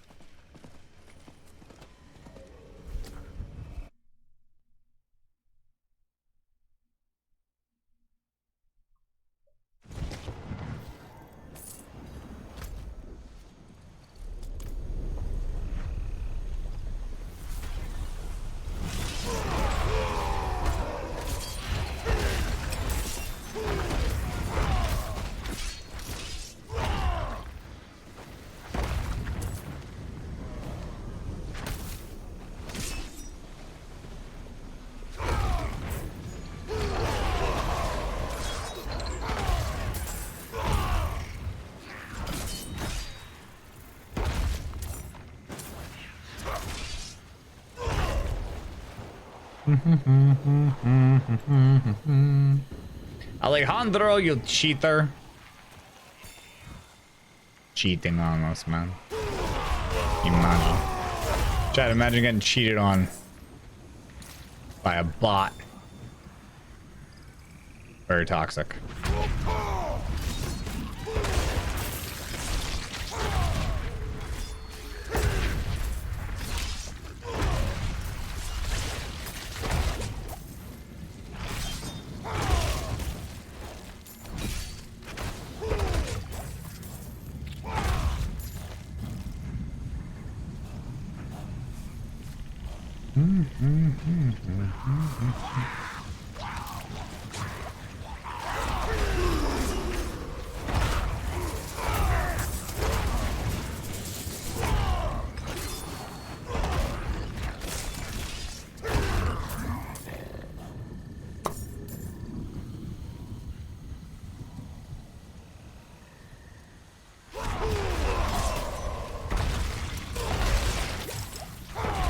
Gotta watch out, man. That a lot of times that almost kills me.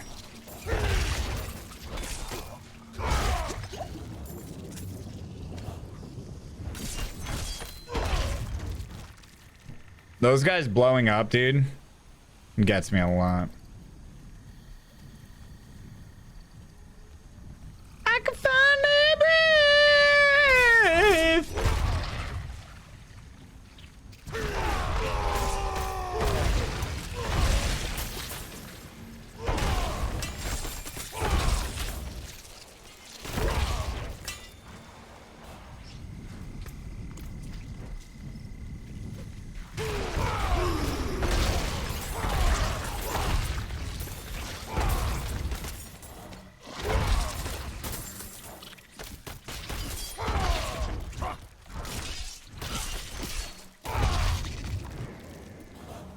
Damn. All them Cindy's. Cindy's.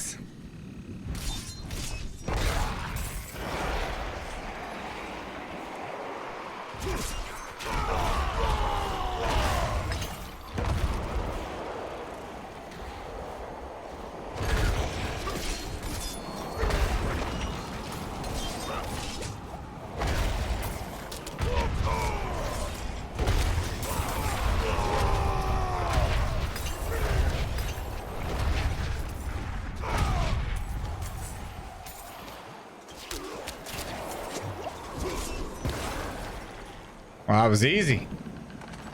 Easy monies.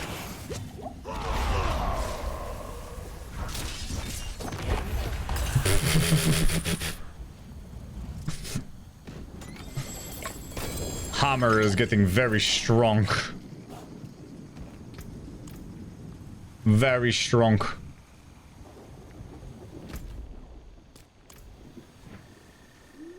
Very strong. Time to go back to lurking. Hey, Rose. Hug right back at you.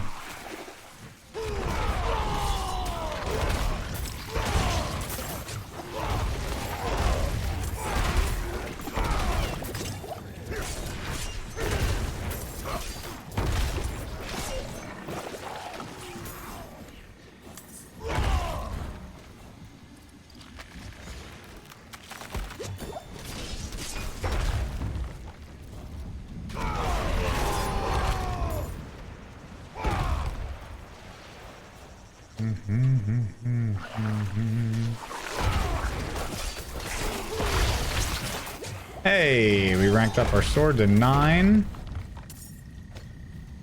And that's nice, because that's giving us more fury. What up, Grunty Poo?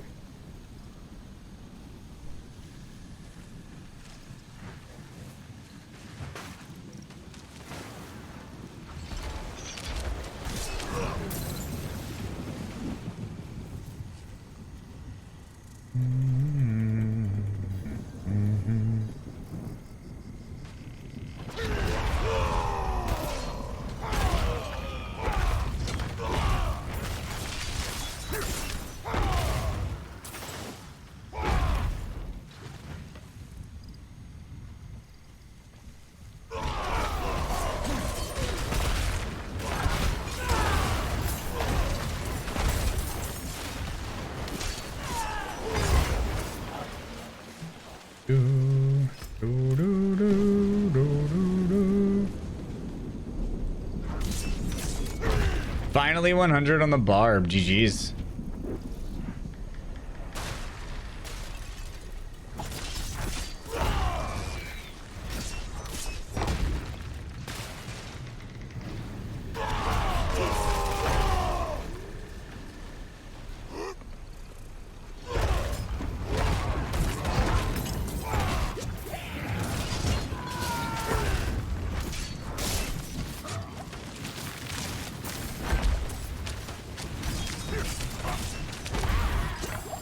Get out of the things falling from the ceiling.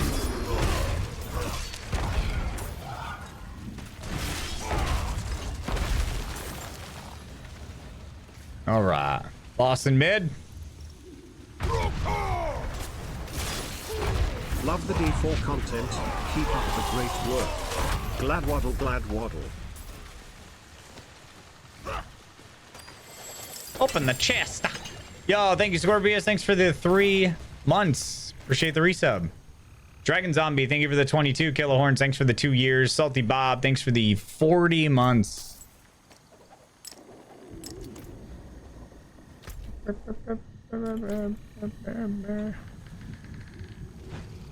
Heal time.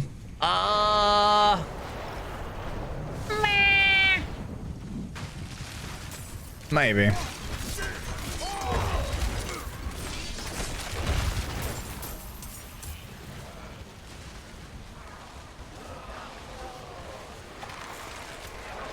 Come on, baby, juice it.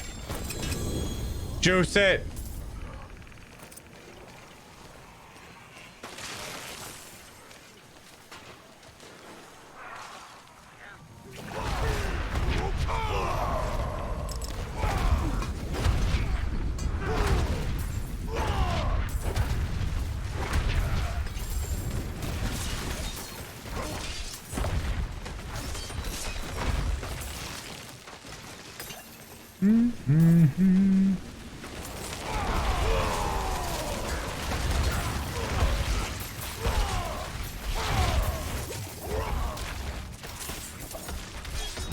Yeah, this one feels a lot more juiced.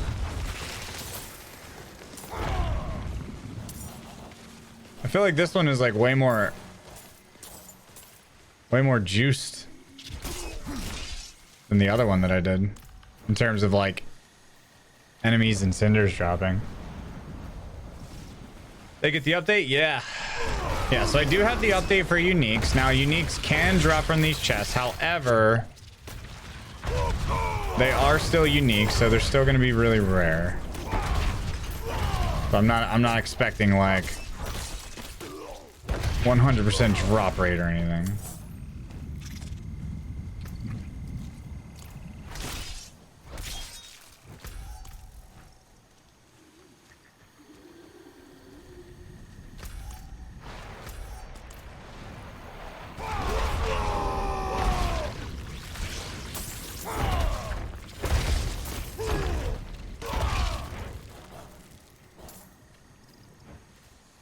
Dude, my barb is zooming now. I just opened a unique out of the first health that chest. Anyone else get uniques? I'd love to know who gets them from the health hat chests.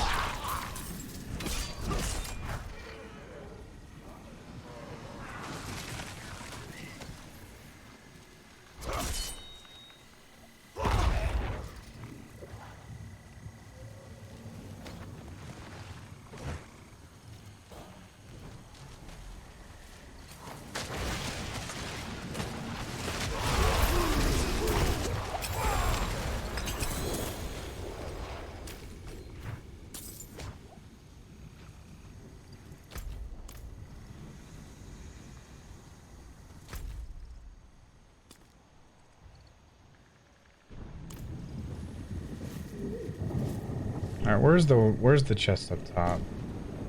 Chest up top is all the way up top. Alright. Let's port here. Do. Got legs for Sork? Yeah, he still got a unique though. Which is nice.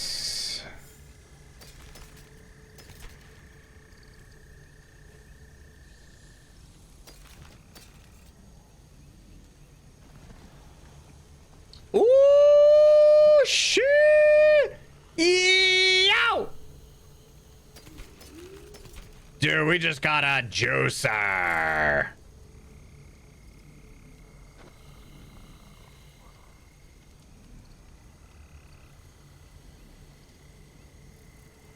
Dude.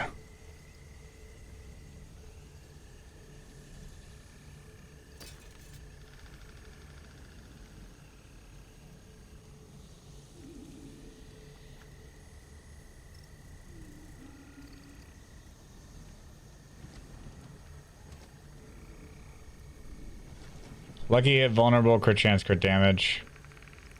Lucky hit fortified, damage while zerking. Dudes. Crit damage, max life, vulnerable, overpower.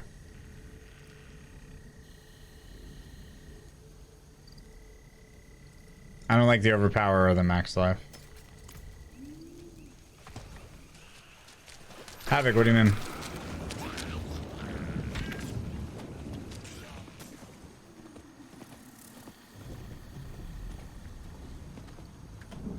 I just got a max roll of a really, really, really good. I'm excited to toss that on something. I just got the one where when I generate Fury beyond max, it gives me, what is it?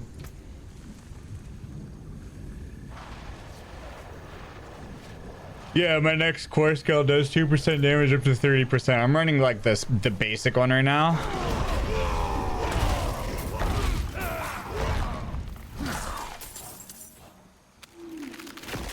I'm sharing so Twitch stops spamming me to share. Keep up the good work. Love the content. Yo, thank you. Thank you, yes. Appreciate the 4 months. Friggin' Twitch, man.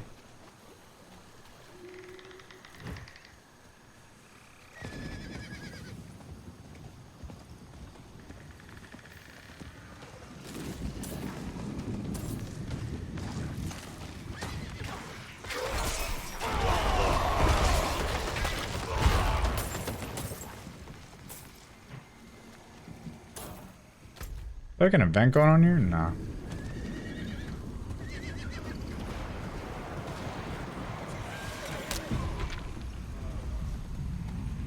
Stop shooting my horse.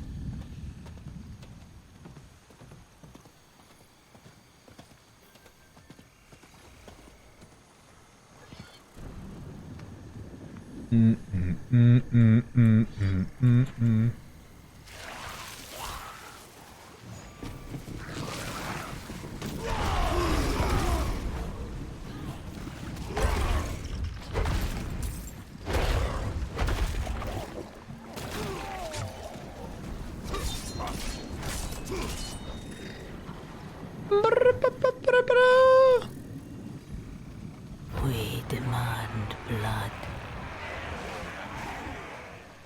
Fight me, boss.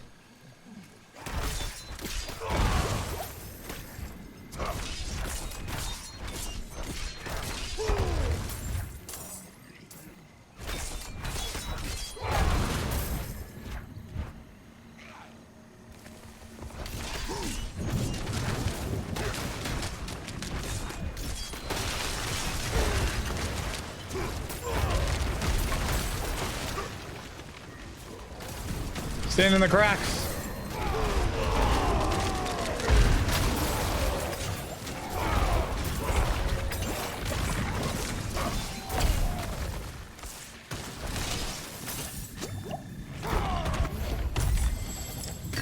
Nice.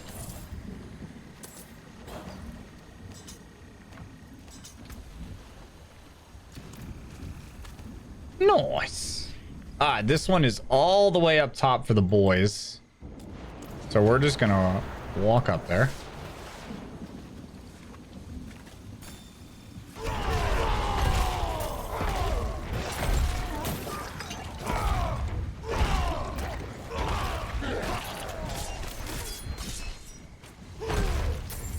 You just got a mother's embrace? Okay. So hell tides are dropping some juice. Nice. You love to see it, chat. You love to see it.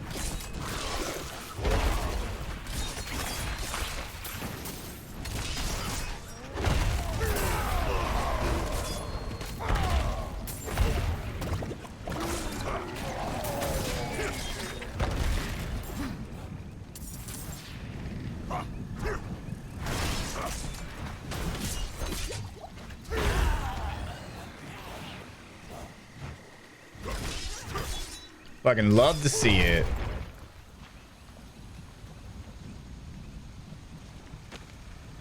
Actual shittiest unique. What did it?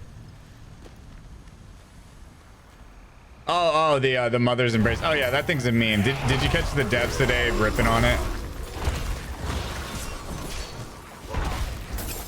They know it's a meme.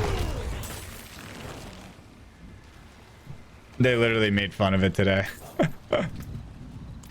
He's like, so the Helltide chest, I mean, I'm paraphrasing here, but he's like, so the Helltide chest will drop for uniques now. So if you want another Mother's Embrace ring, there you go. And then they all kind of laughed. I'm like, you fuckers. Fuck that ring, dude.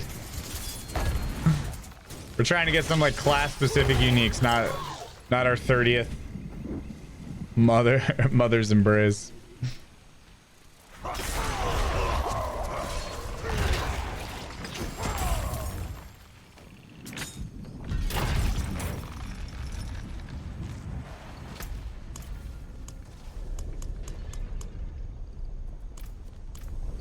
Jesus, million buttons to get out of the fucking menu there.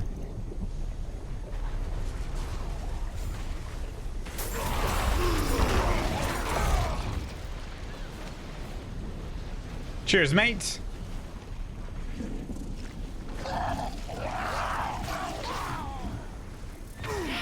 Jesus. We're intoxicated, dude.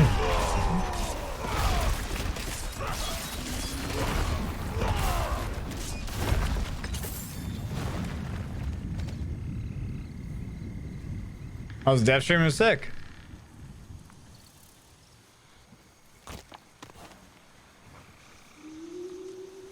We finally got a date for season 2.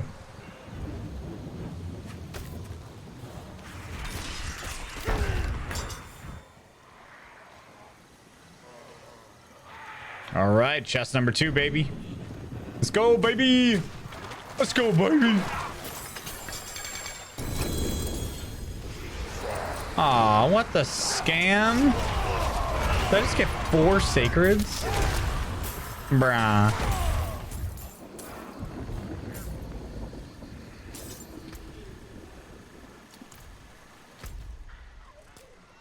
Dude, I'm pretty sure I just got 4 sacreds.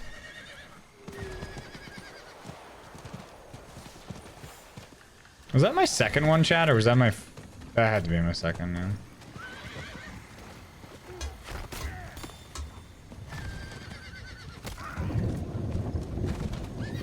Is someone there?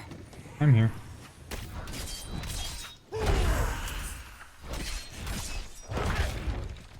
Do you need my aid? So dark and cold. Please stay. Grandfather was supposed to walk me home. Might I play up until the release? I have no idea. I'm pissed about Remnant though, dude.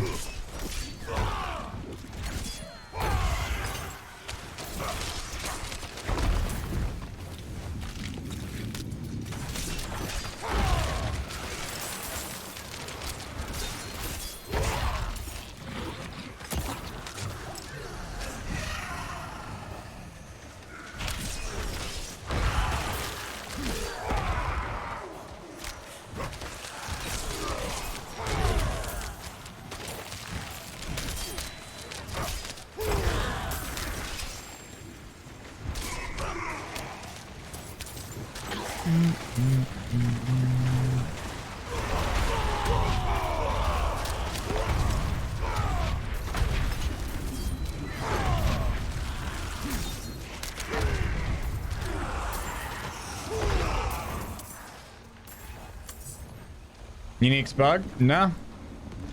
A bunch of people in chat were getting them. Left me alone.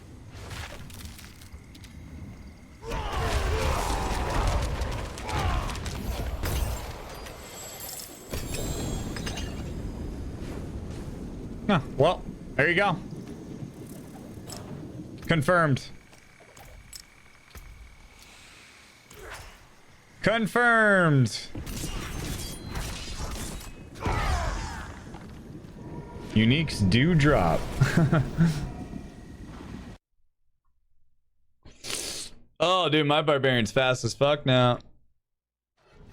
You gotta do remnant. I know. Oh, man. Well, dude, it literally drops like right after this season drops. So unfortunate.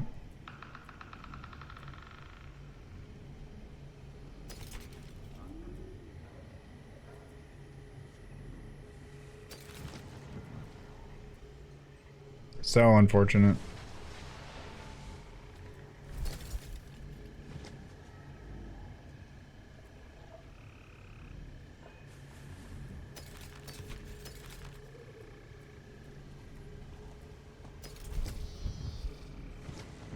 Yeah, so we're gonna keep that one for sure.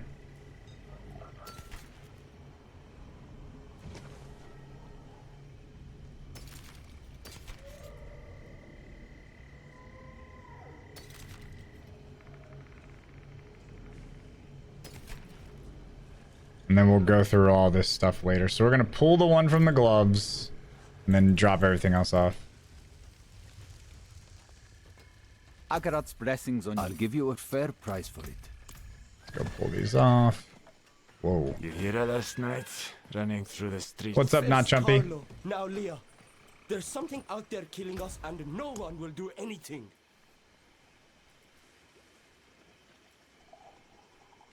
Nice. All right, Max, roll one of those. That is good stuff.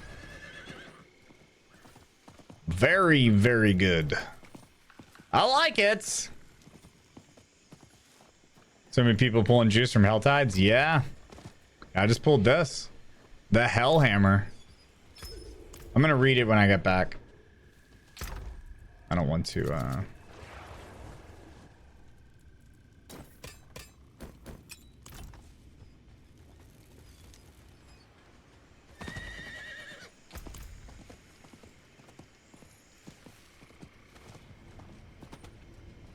I'm actually gonna load in from... We'll go to here. Alright, so this should be a quad chester for me. So Helltides now drop uniques from the chest. They can, not 100%. I opened 2... Or wait, I just got one from an event chest from Helltide. So it doesn't even have to be a chest that you cinders on. It can be any Helltide chest.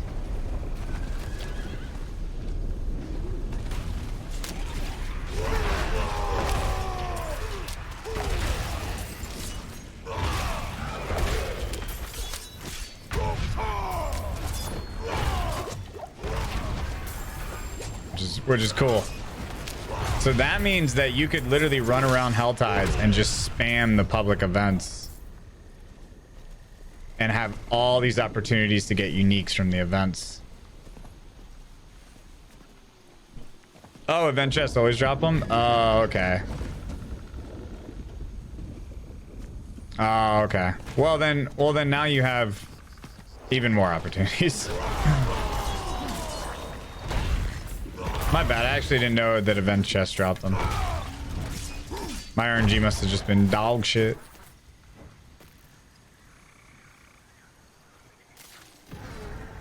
Oh, nice. Nice instance.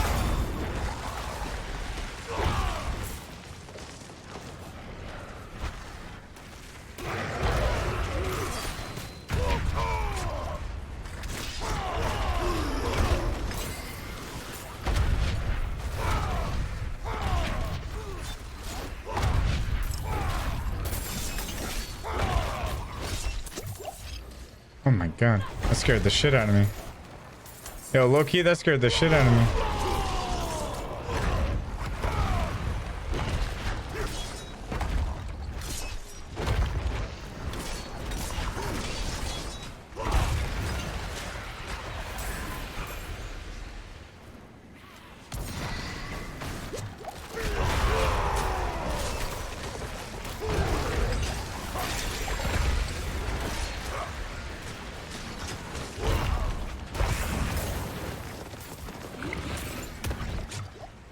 Jesus. Oh, I can't fucking hit this guy. He's in the...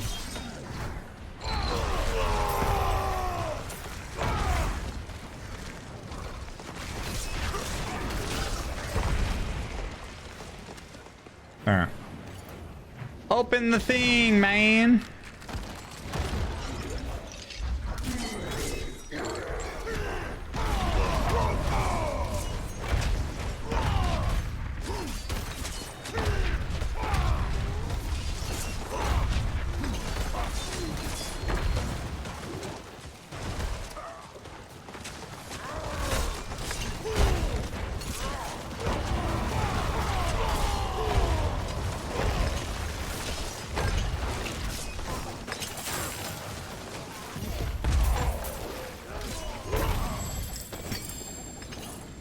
Nice.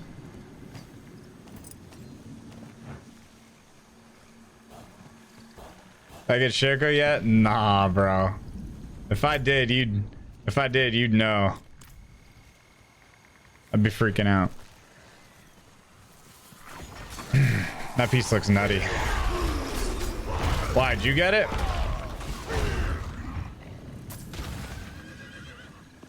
Glad get Shaco. I'm sucking my own balls, dude. Please.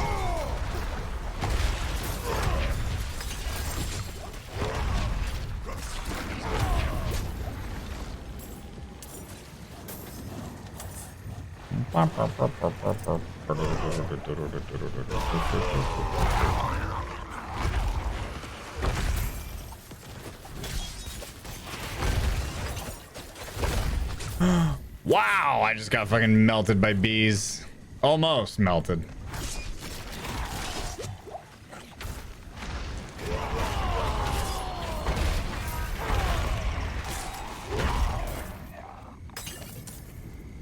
I did just get the best pants I've ever gotten, though. I got the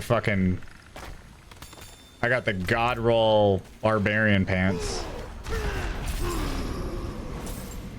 Hence why I'm so fast now. My Barbarian speed has picked the fuck up.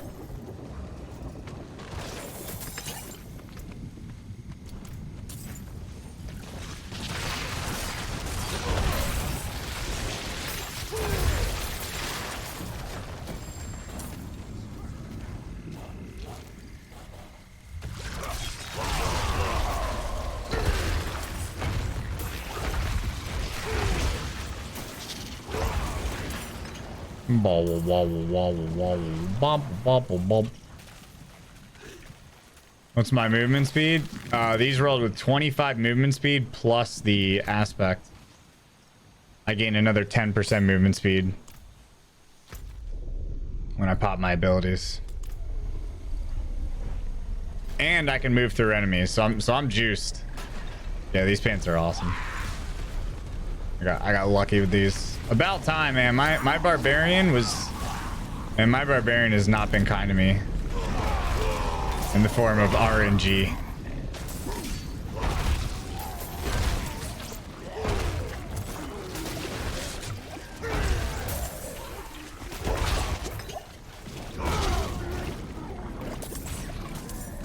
It's been bad. My barbarian has cost me like 30 million gold already.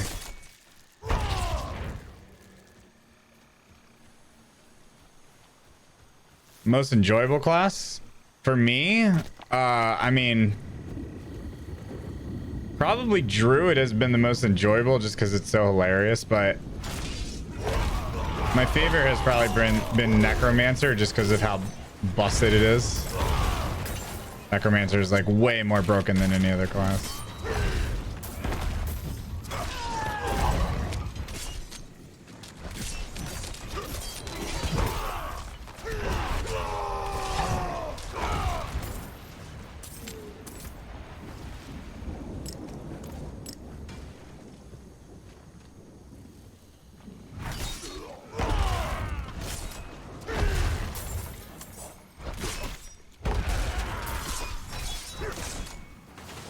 Yeah, I mean, Bone Spear Necromancer specifically. Absolutely. Bone Necromancer is so unbelievably broken. It's pretty nutty. I definitely recommend that if you want something strong.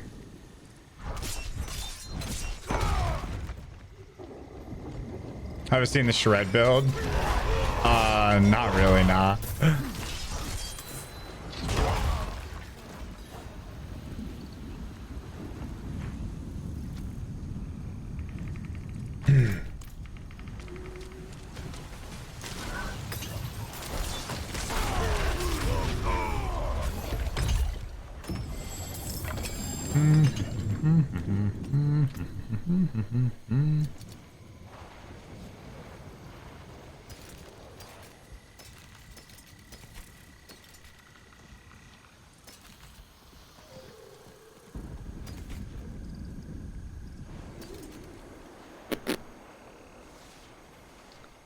That's an interesting one. We'll take a look at it. We'll take a look. We'll take a look.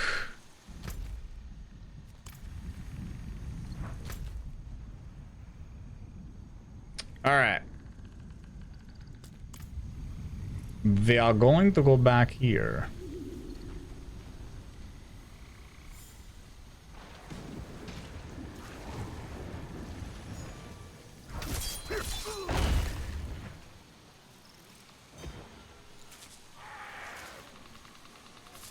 Yeah, dude, Druids are nuts, dude. Druids are a lot of fun. Druids put in the sauce. Just remember, chat, that the sauce is in the juice.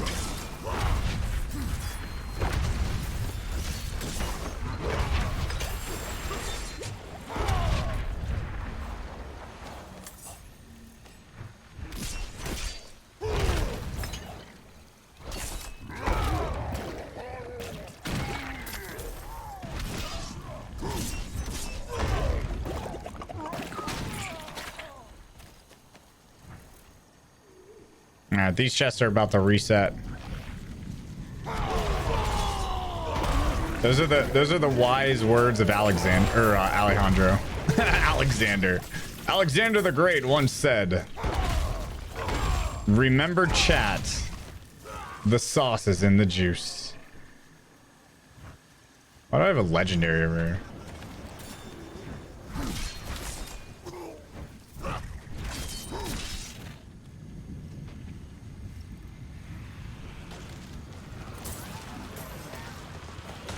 Well, thank you for clearing all of this. Jesus. How was I even in range of this? I'm so confused. I'll fucking take it. Hell yeah.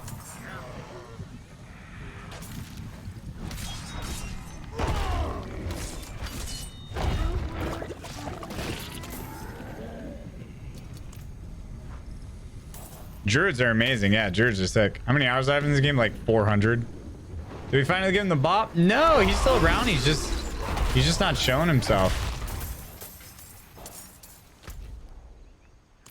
Alejandro the Great.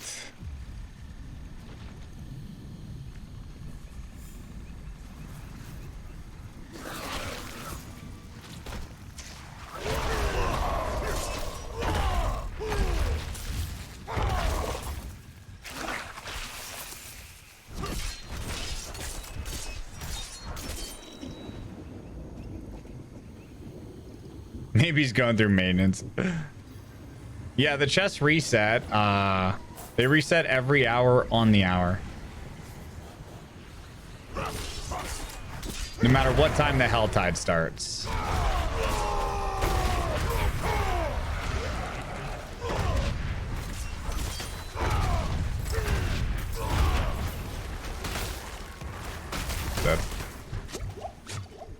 Wow.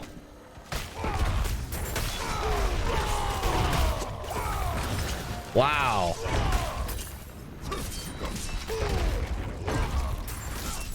Holy shit. Well, there's the damage resistance while fucking injured. That right there is why I run it.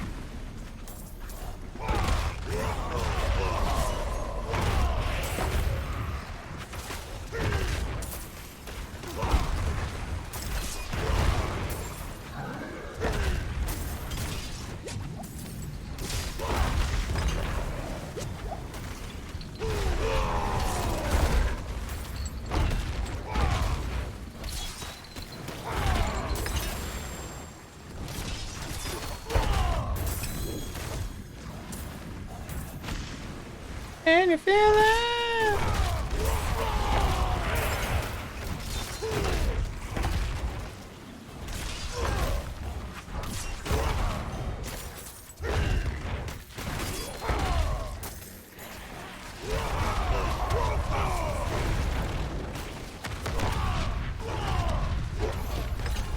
Jesus. Big chunk at the end there. Damn, this class is definitely pretty strong. This class is definitely pretty strong, chat. To be able to, like, you know, relatively easily hold that down under leveled without a lot of gear. I don't think I'm running any. I have one piece of, or never mind, two pieces of ancestral actually armor on, and was still able to hold that down. So obviously the build. You got a hammer. I got a hammer. Let's touch tits. Excited for season 1? Yeah. Best way to solo level without living in dungeons? Oh gosh. I mean, nightmares are the best source. I mean, you'd have to spam something else that has like dense mobs, like the what are they called? The little cellar things, or events, or hell tides, you know, all that stuff. Yeah, whispers. You could do whispers as well. You can mix it up.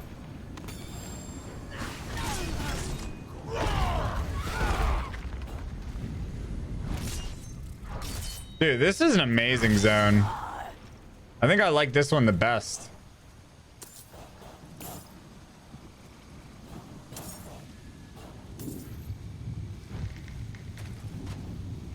All right, where are these chests at? We got one chest all the way down here. How much time we got left? 13. Oh, this one's free, dude. Blind burrows repeat. Yeah. I just like nightmares because you can level up all the glyphs. The 6 chest one is the best. Yeah, I feel though that I don't like how that one flows with like the events. I don't know.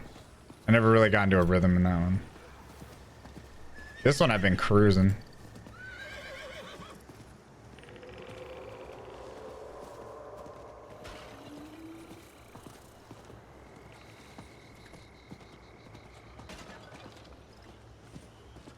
Well, dungeons are still worth your time, even if you don't like clear it or whatever.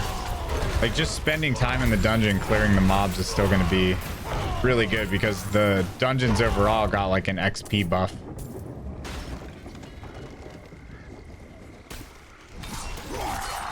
And you can just teleport and zip from one to the next.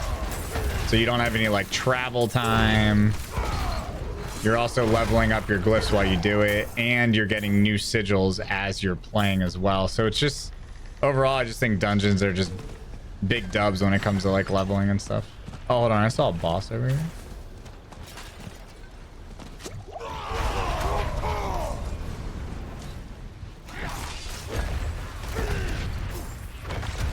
Alright, let's clear these guys first. Oh my god. Jesus, Jesus. What is hurting me?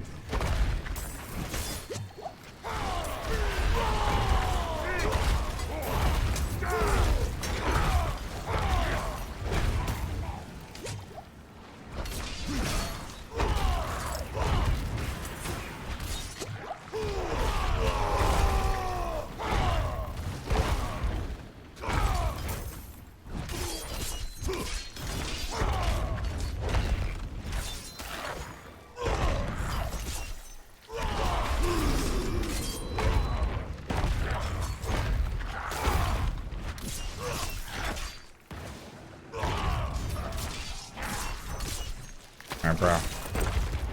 This guy's annoying me.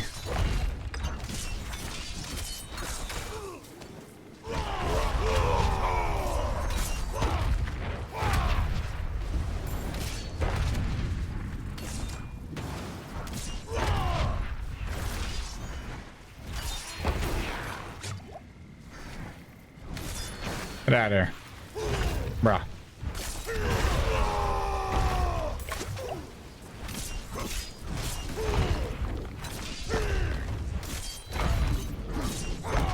I want to fight this man.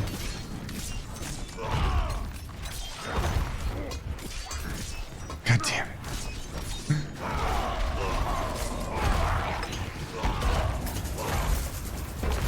Nah. Bruh, can we not? Bruh. I'm just trying to have a one-on-one over here, dude.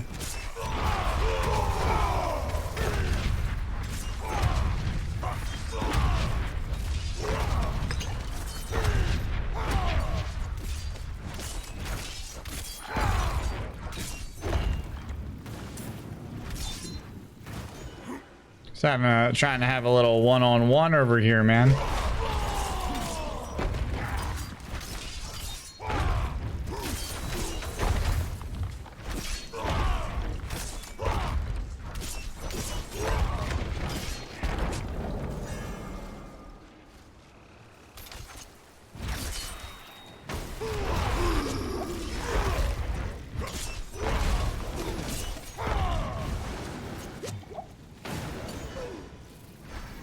Get out of here.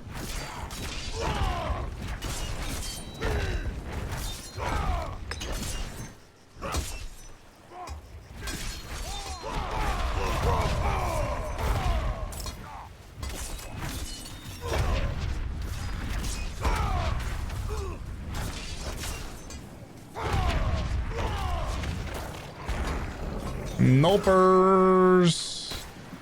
Get that out of here. Oh no. Oh, here we go. Oh, here we go. We got this big jungle kitten. Mm-hmm. We almost got them dead, dude.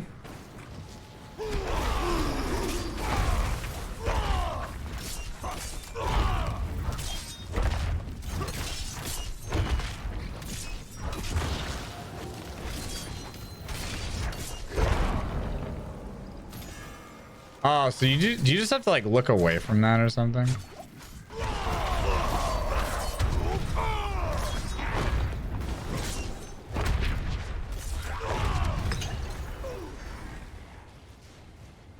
Oh.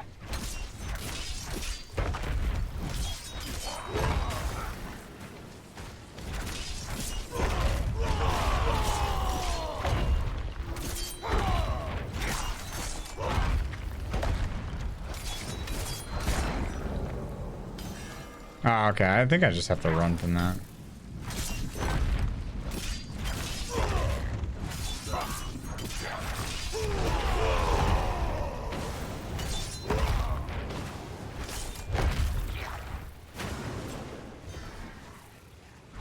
Come on, bitch. Bro.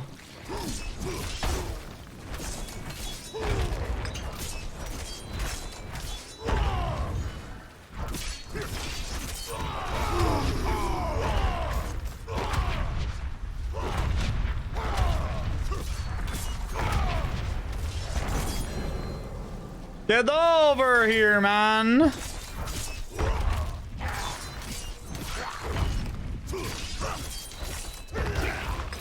Oh, nice. Nice little big glitch damage crit at the end there. Not bad. I killed a bug, chat. Glad gonna miss chests. Brother, I got fucking 7 minutes left. 6.5. I'm chilling, dude.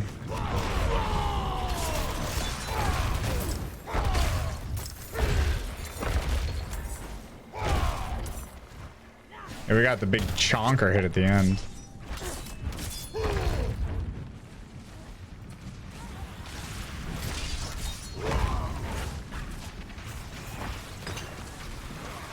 All right, chonker chest number 1. Oh.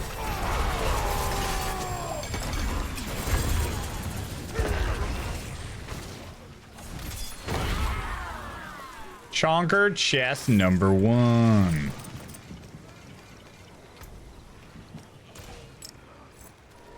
Oops.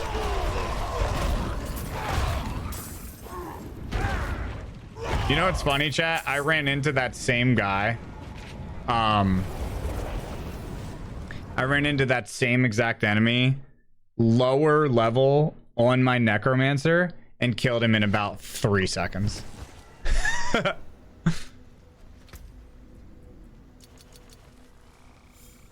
It's dumb, dude.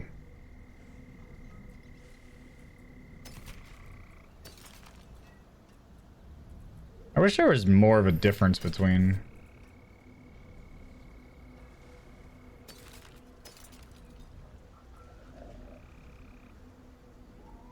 Ooh! Yeah!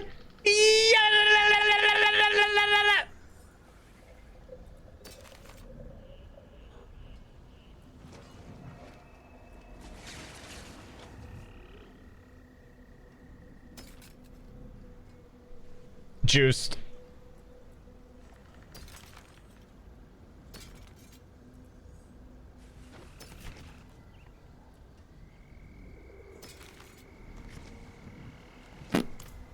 Yuppers. A butt baby? I don't even know what that is.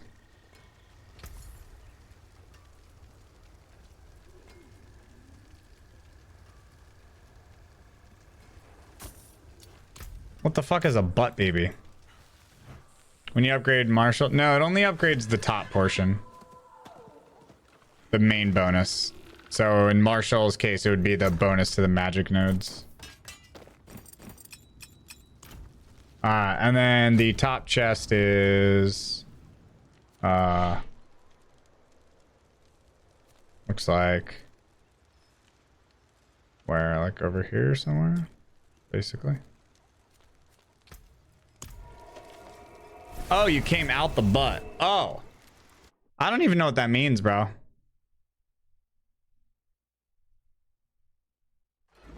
I don't even know what that means.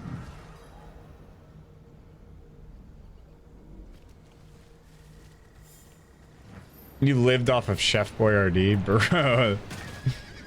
That's so bad.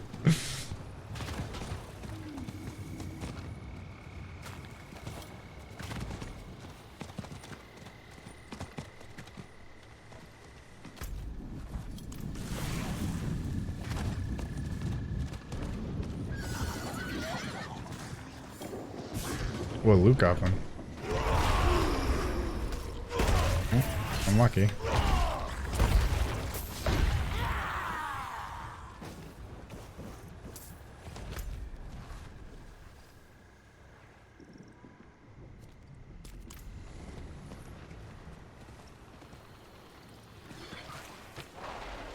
It means my mom got annoused.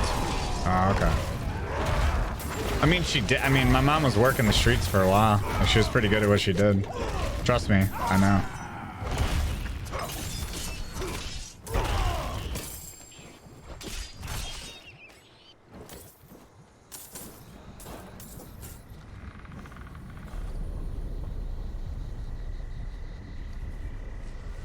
I also know. Yeah, no.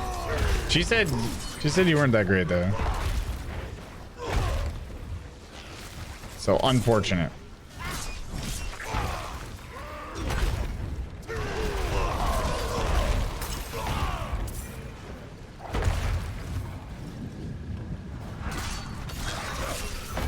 Dude, I might be able to grab another one.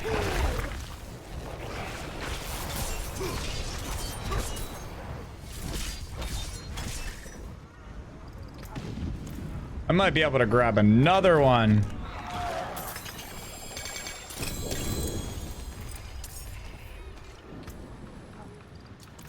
Oh my god. Yo, I can grab one more, boys. What do we want to grab? What are we thinking? I had Chef Boyardee once. I was eating and said, "Hey chef, Boyardee's nuts salty." Banned. I'm never gonna make this. There's no fucking shot.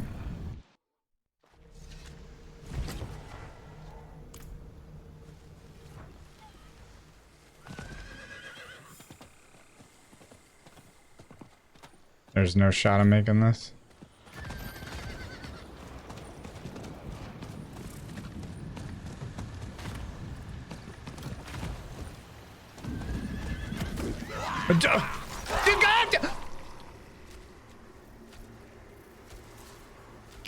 What is wrong with the servers? My literal character like keeps stopping and moving, bro. I hate my life. I hate my life. Bro, my character literally kept like jutting forward in like bursts.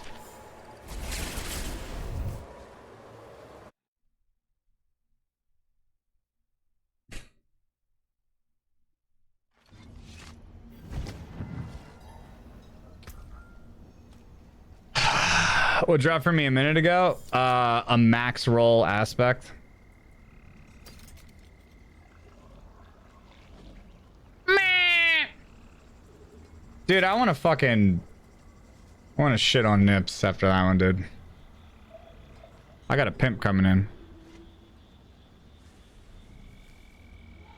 You want me to loot the helmet chest? Oh, yeah. No, that can't drop shit. That can't drop Shaco. They confirmed that has to be level 85 enemies or above. It can? I thought it had to be 85 plus. I'm 68, bro.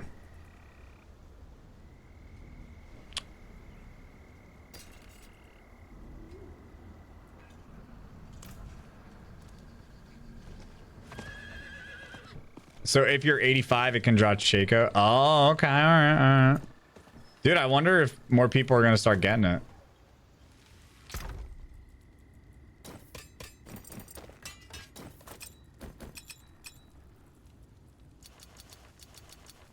It'd be funny. I wonder if I made a macro that made me spam click, right click, and I just like want.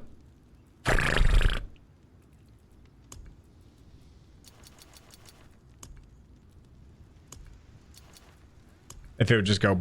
All right, dudes, we got some juice.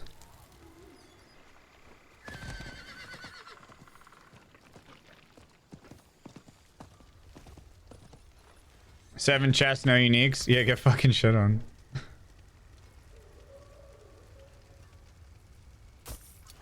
Anyway, dudes, I got a max roll juicer. I got a max roll juicer.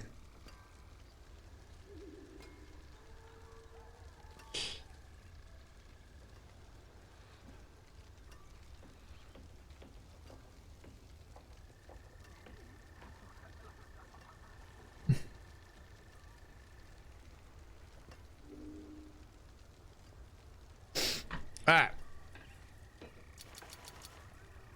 I have to use the bathroom, so I'm gonna go tinky real quick. Yeah, that's what I got. Each point of fury generated while at maximum fury grants 13 fortify. Yo.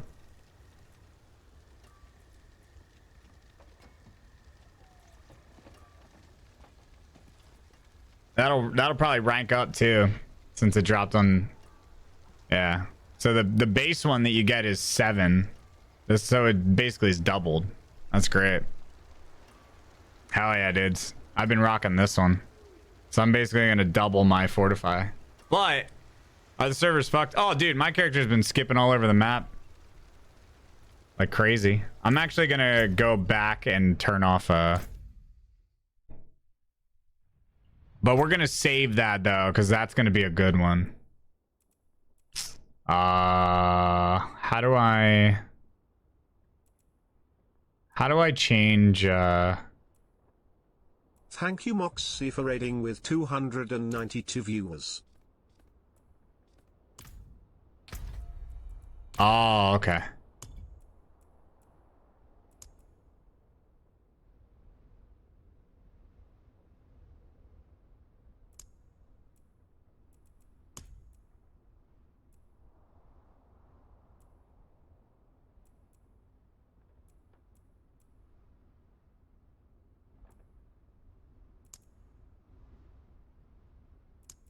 I don't give a fuck about my friends' challenges, bro. You fuckers.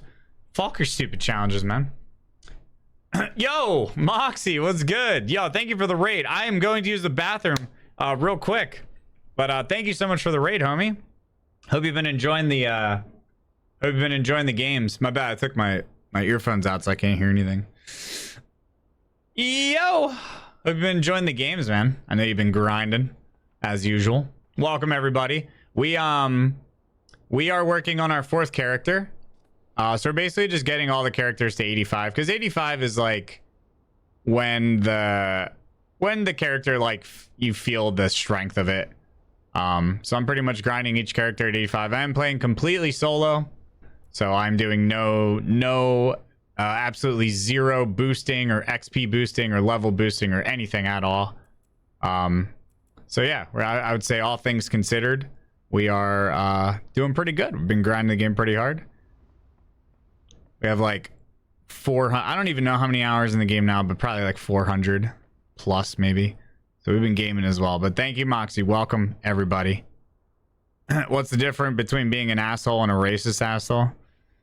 Well, I mean, there's definitely a difference, right? One doesn't necessarily imply the other in both directions, right? Like if you're a racist asshole, you're a racist asshole and also an asshole. But if you're an asshole, it doesn't necessarily mean that you're racist. Like, I'm an asshole, but I'm not racist. You know? There's like a difference. You're back. Check the clip. Hold on.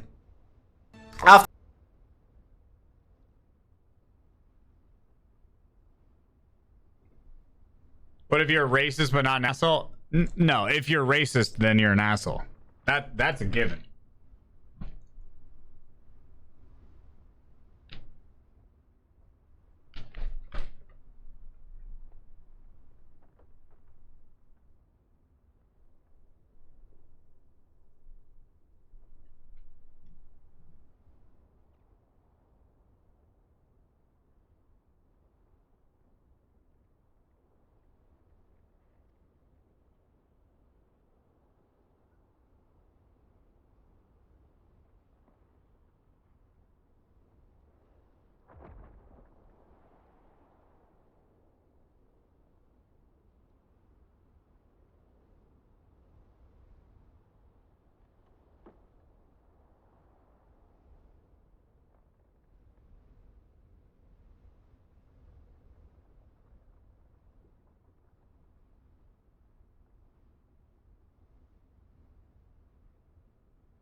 Chad, if you listen really carefully, you can hear Gladham cracking another G Fuel to use as lube while he's jerking on the toilet.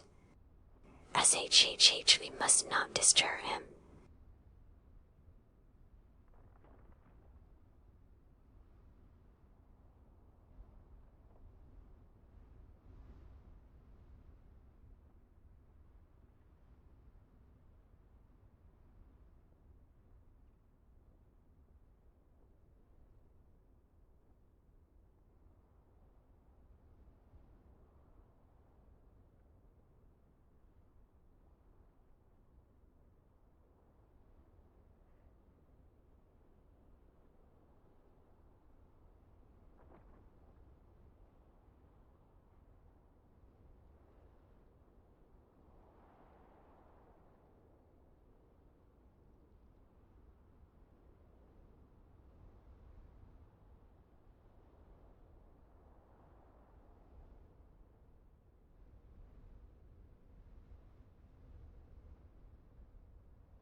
right. Made myself a fuel.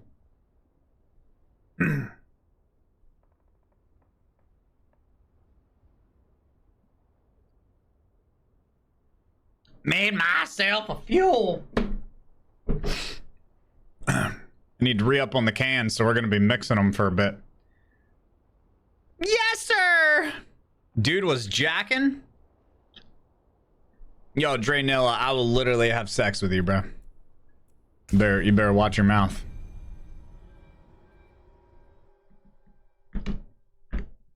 Personal Triangle, thank you for the biddies.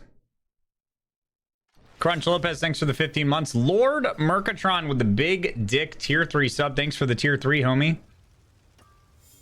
Link Dog, thanks for a 20. Argent Knight with the half a year. Best Birdman with the 32. Yo, I'm indeed. You brought this upon yourself. Is Moxie still here or did he bounce? It's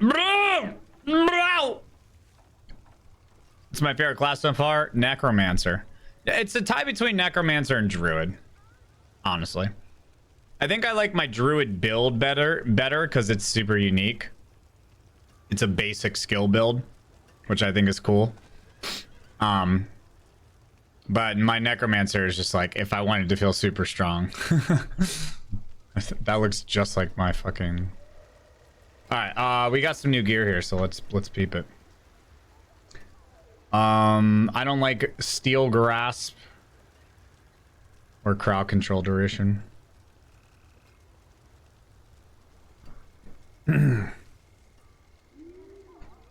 I do like the other things though. Well, the crowd control duration might not be bad. I keep forgetting what I need on this class. All right. I want cooldown reduction. So I mean, dude, I could roll this. Yeah. I would prefer Maximum Fury, but this is actually a pretty decent roll. I could roll this. I could roll off the Steel Grasp for some cooldown reduction. I would prefer that crowd control is either max life or max fury, but it's not the worst thing in the world. This helmet is an ass. What do you mean? You're dog shit. Better than your dog shit ass helmet. Your helmet's fucking ass. I seen it. I fucking saw your helmet. I started laughing, dude. Your shit is fucking dog shit. All right, we have damage with the two-handed bludgeoning. I don't want damage perks. Weapon mastery. What is this? Damage reduction. Thorns.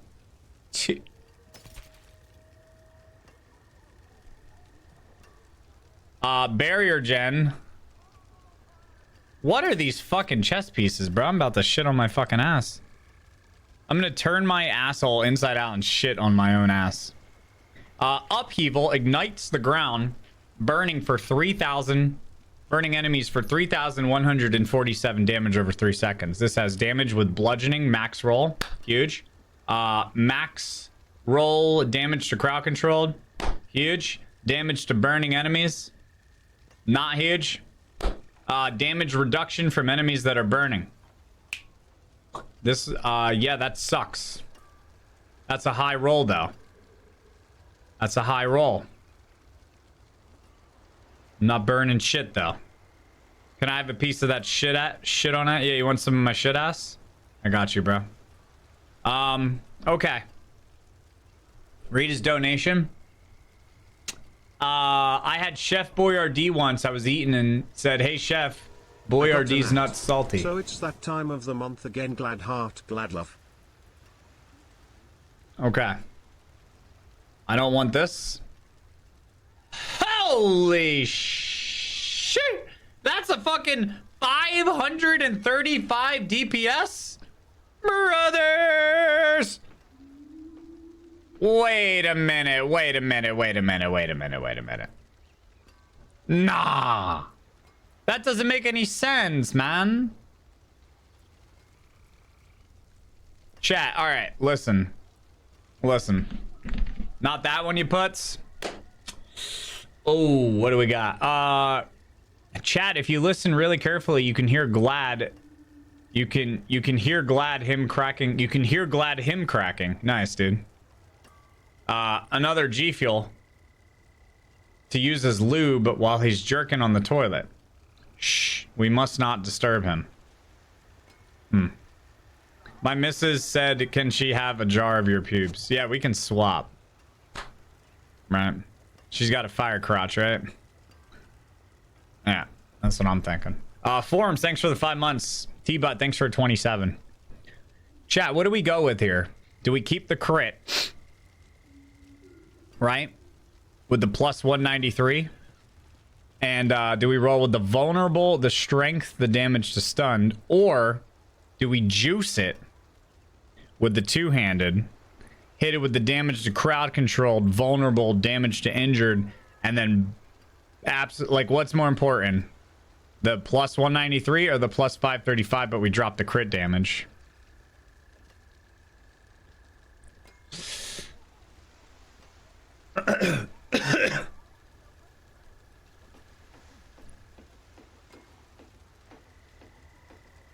You can't re-roll crit, dog.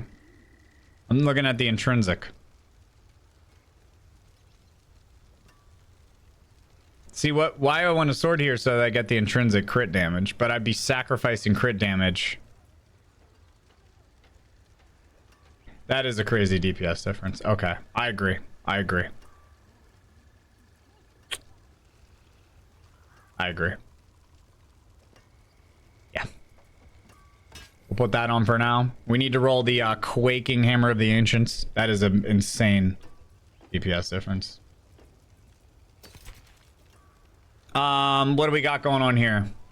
What is this? This is dog shit. What the fuck? Oh, we actually got a pretty good bludgeoning. Yeah, 791. That's actually pretty dope. Okay. We got some gloves. We got attack speed and dog shit. What are these? We got berserking, potion drop, and dog shit. What are the ones that I have? DR, max life.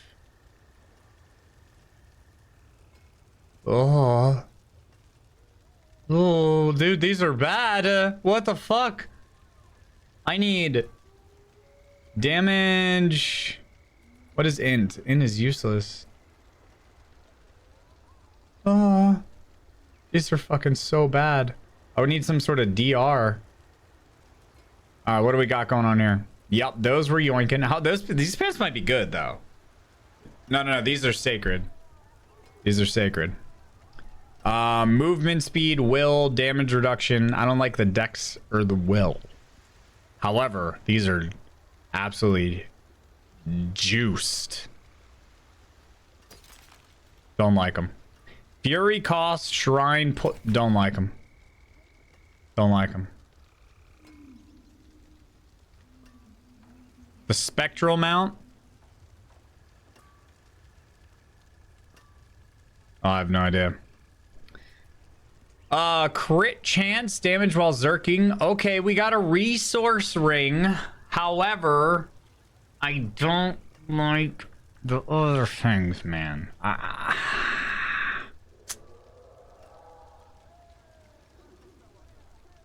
So chat, we could re-roll.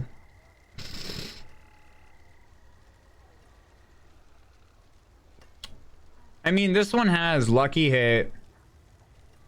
Crit chance. See what we want is we want the resource gen, right? So we could re-roll the.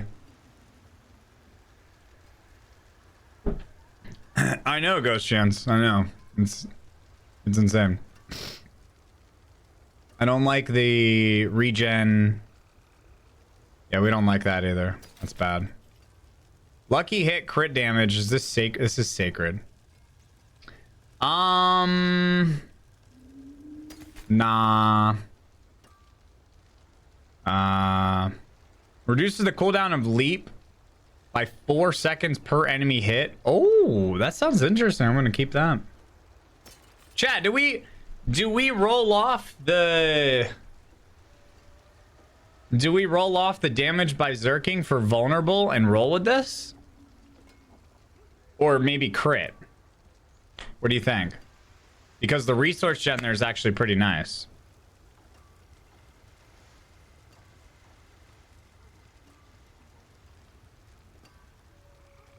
That's a jumpy thing on Twitter. You got hype thinking the new Diablo class was coming to D4 already? Oh no. Am I slowing? Everything is slowing, yeah. Roll off slow? Yeah, but I'm slowing everything on hit. Well, I guess. Because, right, we're not going to put this aspect on a ring until it's perfect. So we'd pretty much be replacing this one, which has crit chance, crit damage, vulnerable, and lucky hit. So ideally we want crit chance, crit damage, vulnerable. Crit chance, crit damage. So we're missing crit damage and vulnerable here. I don't think this is worth. I think we just hold on to it for now. Hold on to that one. All right, let's sell these. Good business. Okay. Once again, we're gonna roll the quake over on this guy. You can still use these. Okay. We're gonna go pull a few aspects. No, I don't want Max Fury on rings. I'm getting Max Fury from many other sources. The rings are a really good source of damage, at the highest damage multipliers in the game. So you pretty much like always want crit and vulnerable in your rings. But they're also the only source of resource generation. So I kind of want that as well. I'm going to start speccing more into resource gen pretty much on everything. The perfect ring for my particular build that I want is crit chance, crit damage, vulnerable, and resource gen. What's good about resource? Resource gen is just gonna multiply or increase the rate at which anything in your class or on your gear is generating resource for you. So what that's gonna do is all the stuff that is like your shouts, for example, that keeps refilling your fury, it's just going to make that refill at like a % faster. And you can roll high % resource gen on each of these. So it's just going to keep your fury just completely fucking juiced and maxed. And if you like, you know, swing your basic attack, it's just going to juice that up as well. So essentially you're just you're adding like more resource gen that like this gives resource gen 20%. You're just adding more of those stats on both your rings. Yeah, I read up about resource gen like maybe last week, and it's actually a really good, it's a really valuable affix. All right, we're going to extract the Max Fury here, and then we're going to extract the Leap here. And then we're gonna roll this helm for crowd control, but I'm only gonna give it a couple rolls, chat, because we need a new helm, right? Or we need a cooldown reduction. We need a helm, boys. We need a helm. It's as simple as that. We need a fucking helmet. They sometimes have best in slot gear, yeah. The spiked simply lemonades? I don't think so. You can get uniques from the Helltide chests now. And the Barb doesn't have any uniques in the pool but Shaco. And we've seen like 10 Barbs go to Shaco in this Helltide. You see there's a video here. 2 Shacos. This guy's watching my stream. You can hear me talking in the background. Wait, another. And he just got it, man. Out of the same chest that I just opened on stream. So head to the Helltide right now. I wanted to see. And get your Shaco. Here it is. Like there's another post here, even more posts here, another Shaco. And Daryl, this one got in Daryl's visage. They just dropped, guys. They just dropped. Wait, do you have after to be the recent patch? You can get 85 from the Helltide chests now. And the Barb doesn't have any uniques in the pool but Shaco. And you have to be 85? Oh my god. Wait, where's he at?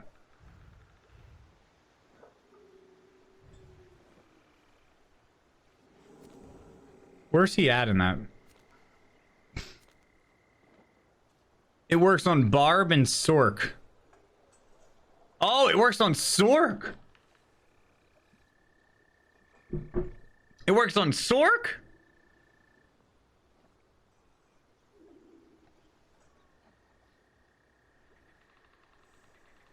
Wait. Sork doesn't have a unique helm. Dude. Alright, I'm hopping over to Sorcerer when Helltide drops. I'm hopping over to Sorcerer when Helltide drops!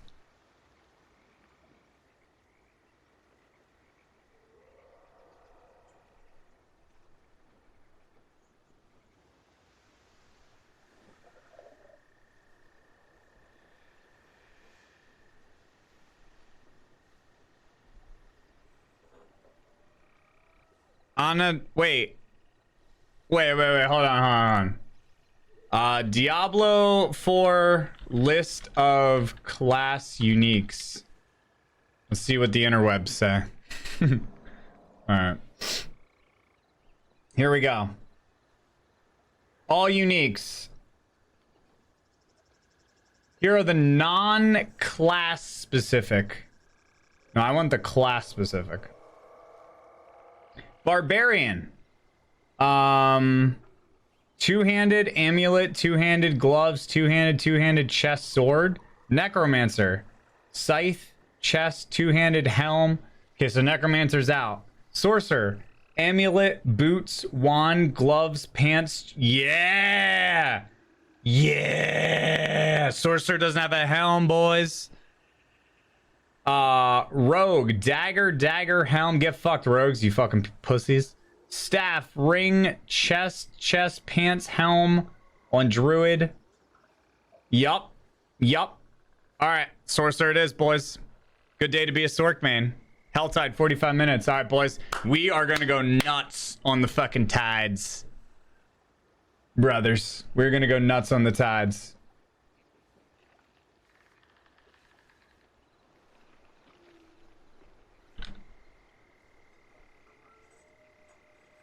What is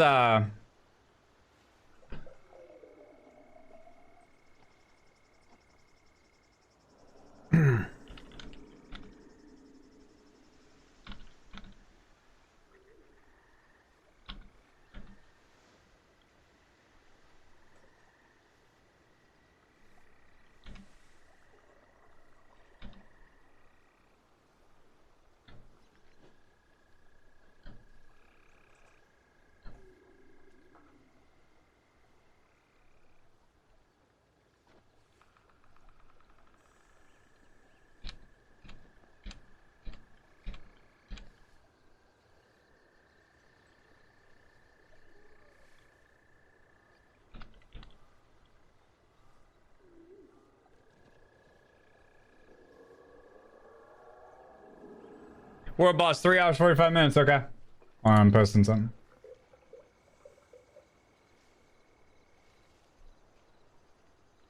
All right, chat, juice the tweet.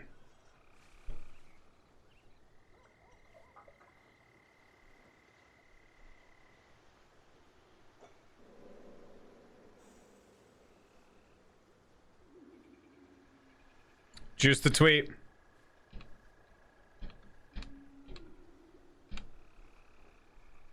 Yeah, maybe if you fucking got Twitter blue. All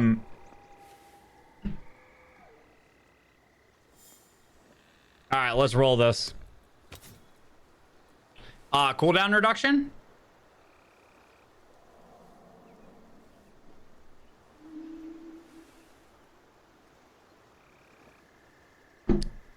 Giving money to a billionaire? Nah, dude. All right, cooldown reduction. Easy. All right, that was easy.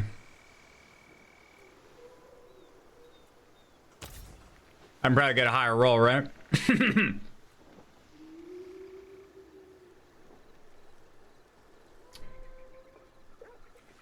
One more.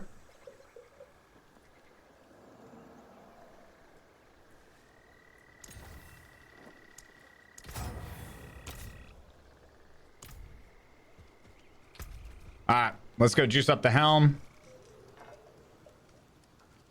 So that's 6-4. That's actually really bad.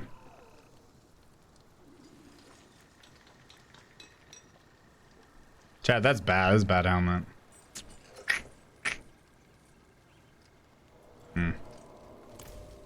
Let's slot a gem. Ta then. Yes, yes, I have wares.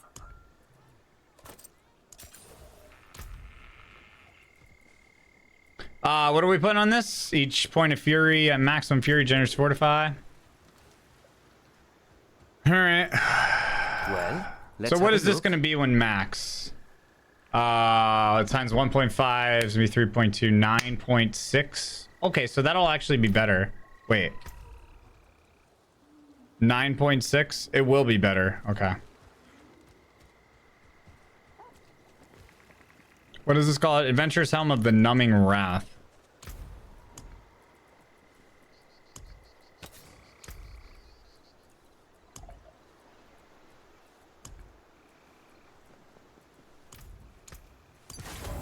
Alright. Ooh! Ooh! Ow! Ow! Ow! Good business and fortune to you.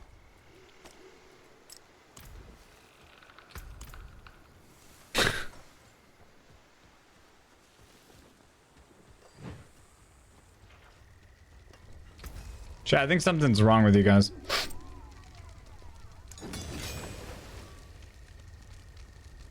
Do we juice it?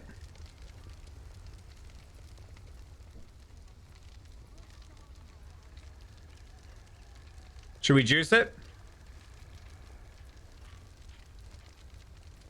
I mean, it is 774. This could be pretty decent.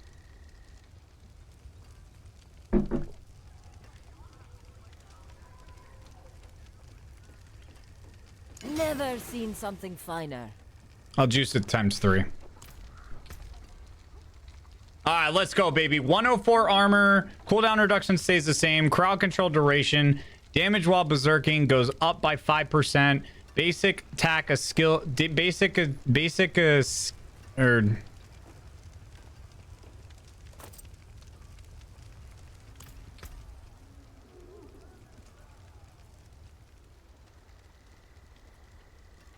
why the fuck did you slot a bro? Are you serious? Why did you put a green? What are you, dumb, chat? Bro. Why did you put a green in there? You're fucking dumb, dude.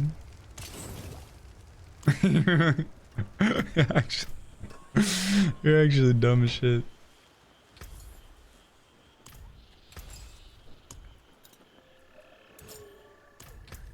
Motherfucker put a green. Are your hands clean? Look, but don't touch.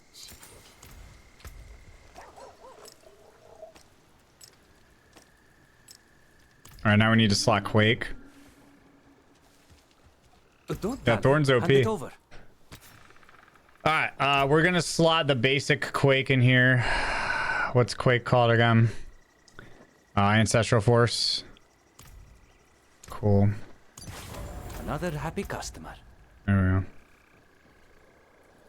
Nice. And then we'll go put that one. All right, we just juiced up. So now we need a chest, pants, and oh wait. Oh shit. Wait a second. Chat, what did I have here?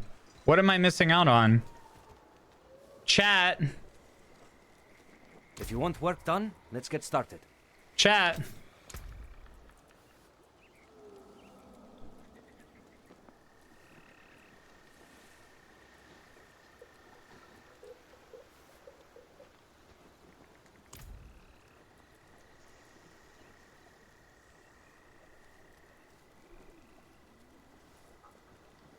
Don't be a stranger. Come back soon.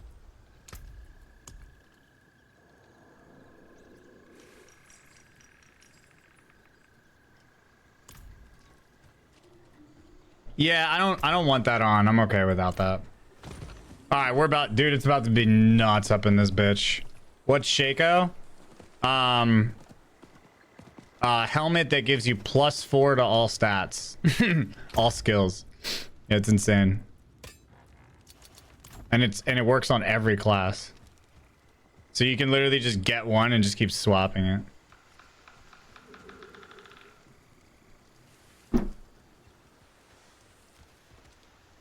As far as I know. Unless it locks it to a character. I don't know how that works actually. But I'm pretty sure. Can't you just get one and then just keep swapping it? All right, we want crit damage, or we'll do crit damage, and then we'll do crit damage, physical damage over there. We can target farm uniques, kind of. So Helltide chests that you open up with cinders, with the latest update, now drop uniques, or can drop uniques. Upgrade your new axe. True. Yeah, true. We'll just take it up twice, because this is not going to be a permanent solution. What do we want here? Mismatch. Oh yeah. What is this one called? Royal Bone Blade. Cool. I actually kind of like the way that looks. Yeah, that looks sick.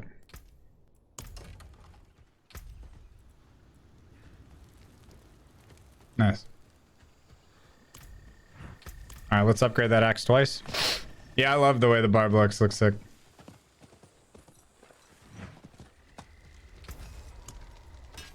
Rare to have something so fine. Don't ruin all that work.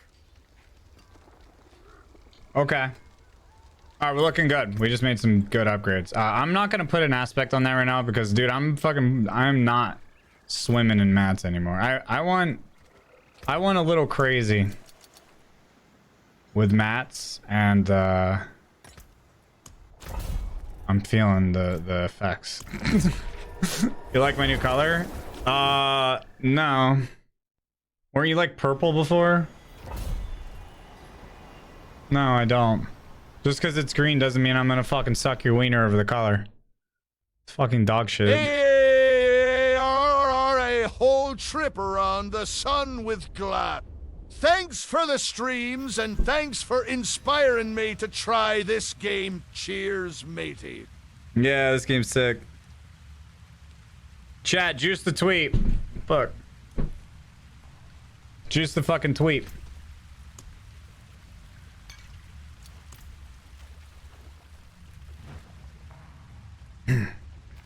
Thank you, Preventing. Happy anniversary. T-Butt, thank you for the 27. Thank you, Forms. Thanks for the 5.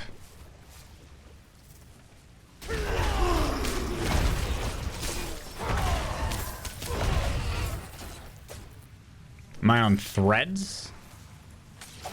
Am I on threads? That sounds like a slang term for something I don't understand.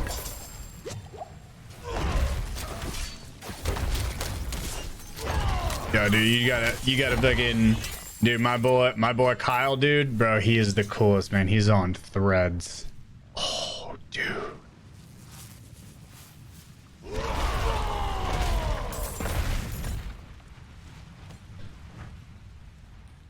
The new Twitter? Oh my god. Bro, we just had a... What, is this like another Sky now? Bro, people are so fucking dumb. Literally, bro, people are so fucking dumb. Here's another fucking repeat. Let's just jump on the Hive bandwagon, and now we jump on the what was the one the other day? Sky bandwagon, and now we're jumping on the fucking threads to make an account to never fucking use ever and forget about in like a month.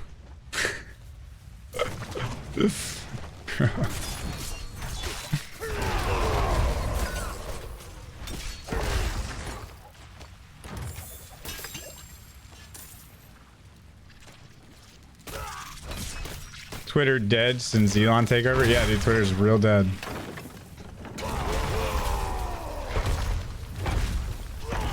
Bro, it's repeat behavior.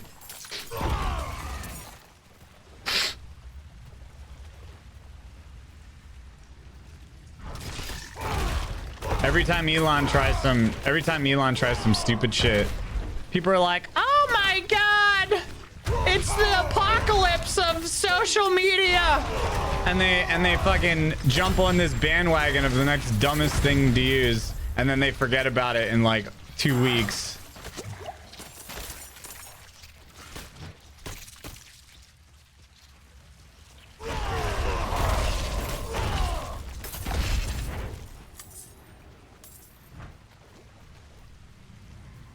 When your Sork is 82 but Drew's 85, yo, if you don't have a Sork or a Barbarian 85, you should definitely grind one to 85 like ASAP.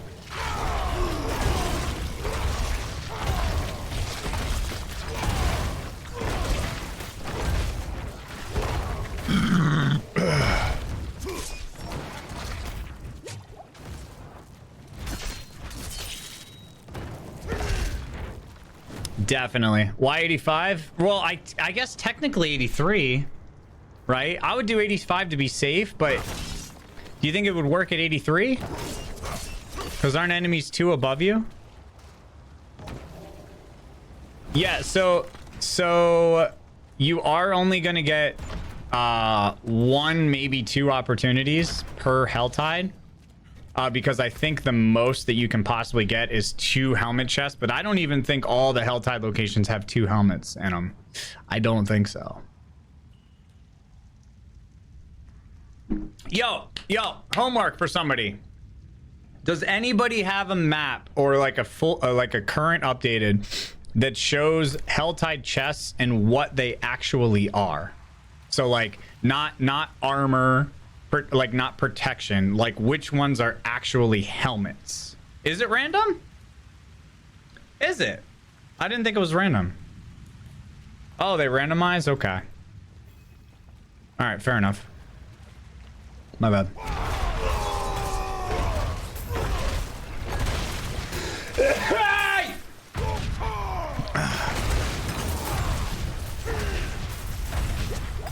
Jesus. I'm for the poison. Serious, bro.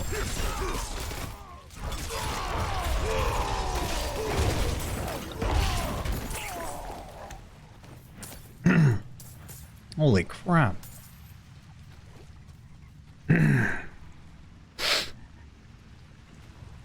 Well, I mean, you basically want to just spam whatever chest you want to try to get a unique from. Help, please. Oh, I got a Champion's Demise. Nice. I swear, Champion's Demise doesn't drop as a tier 3 Helltide.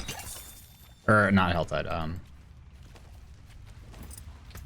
Nightmare.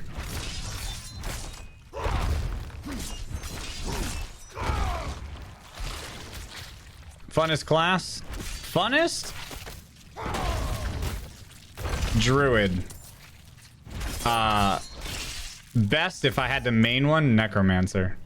But Necromancer's gonna get nerfed for sure. So I'm not gonna get too attached to it.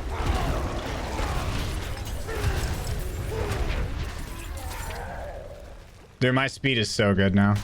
Love it.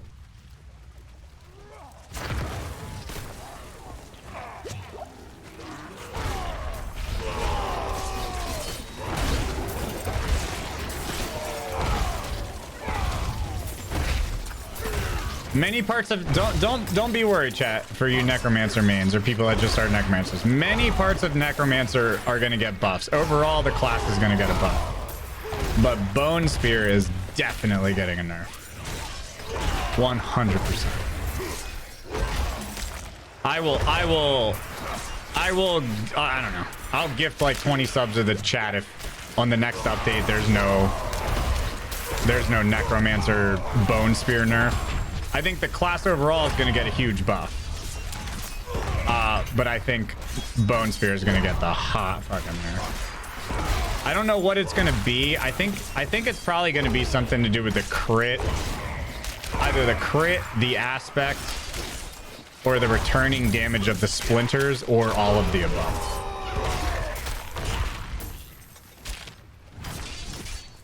Yeah, something's definitely wrong with Bone Spear. 100%.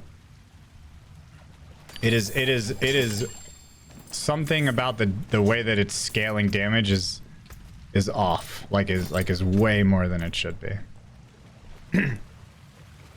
But all the other parts of the class need, like, I think Shadowmancer needs a big buff. Cause it's nice, it works, but it's just not near as strong. Hey, you can hold me to that.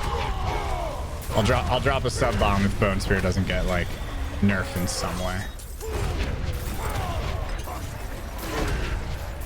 Or like some sort of adjustment to it that's not a buff.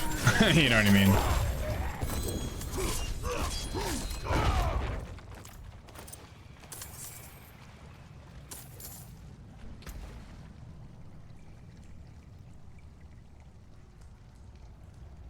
Blood and Shadow super lacking. Agreed. Yeah, that's what I said though. Like, Necromancer is going to get a buff overall as a class. All the other things are going to be brought up to Bone Spear, but the way that Bone Spear is scaling its damage with his crit is definitely going to get adjusted. It's definitely going to get adjusted. All right, so we're going to start maxing out Marshall now a little bit. So we just got a big upgrade in the class. Cool. Champion's Demise. All right, good rolls on it. Why does Blood Mist reduce your movement speed? I mean, it gives you total immunity, dude. Plus, there's an aspect that increases your movement speed in Blood Mist, or I should say, takes away the penalty.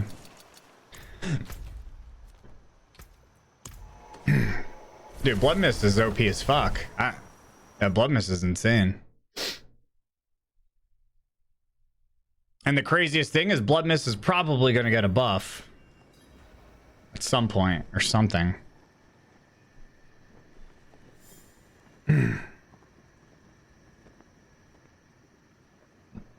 Flame Shell makes you faster. Well, I don't know. We'll see.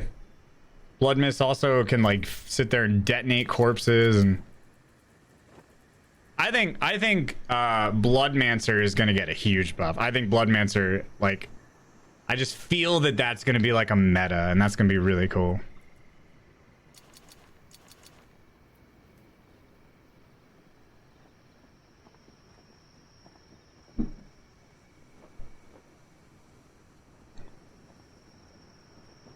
I don't see reason to nerf Bone Spear, bro. Nah. But, dude, Bone Spear is killing World Tier 4 bosses in 3 Bone Spears. It's nuking Uber Lilith in like less than 30 seconds.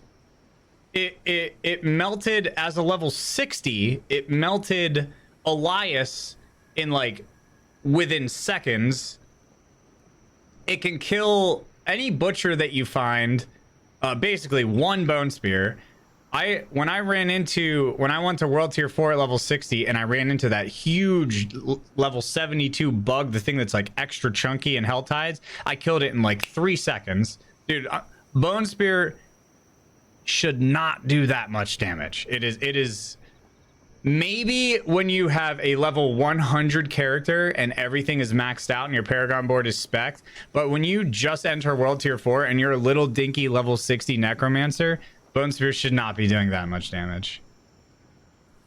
It is ridiculous how strong it is. I agree with you that everything at level 100, like every class should have a really good high damage build, but the fact that Bone Spear starts operating at that high of a level at like level 60, 65, like anybody that's running a Necromancer right now that just got into World Tier 4 and is like a mid-60s Necromancer, you're probably already hitting for millions. Which, in my opinion, shouldn't start to happen until you're like in the 80s.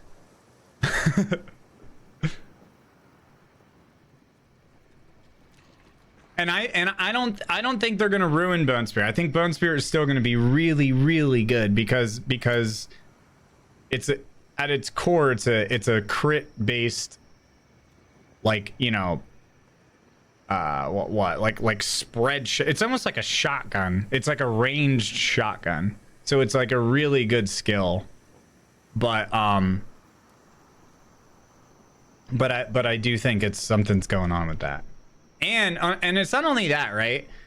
It's the aspect. It's the splinter aspect is also broken and not operating how the writing says.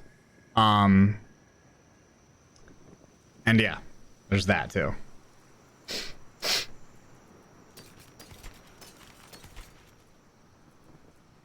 Like I said, I will eat my words if Bone Spear doesn't get nerfed, but I would also be beyond blown away.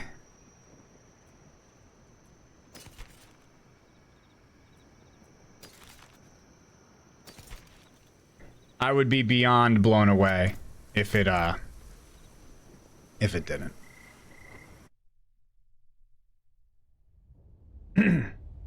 I would be so surprised.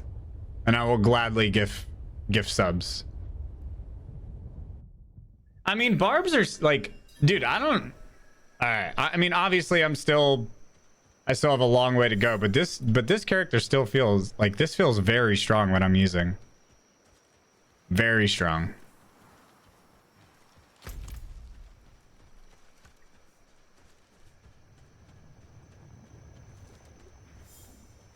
Yeah, and what's crazy is like you're hitting multiple millions like that, and that's per shard, which is nuts.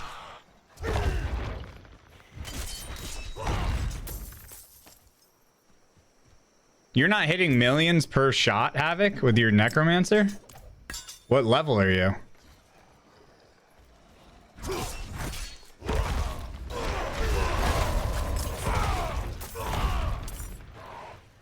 Oh my, dude, 92? You should be hitting like 10 million. Bro, you should be absolutely destroying. If I had to take a guess, yeah, level 92 Necromancer, Bone Spear, I mean, you're probably hitting at least 5 million per shard. Cause I started hitting 2 million, like 80, around 80 or something. Am I eventually gonna swap? Yeah, I mean, that's kind of the plan, is to swap my basic, but I don't have a lot. I'm still a little baby barb right now. I have a lot of gear to grind. Yeah, I would say minimum a level 90 plus, a level 92 Necromancer should definitely be hitting like at least 5 million per Bone Spear shard, especially on the return ones. The ones that come back at you are the juice. That's why you want to barrel stuff with Bone Spear. The closer you can actually get to your target, especially a boss, you'll do way more damage.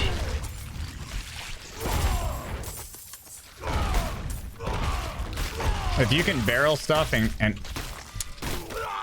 if you can barrel stuff and corner trap with that skill, that's busted, dude. That's busted.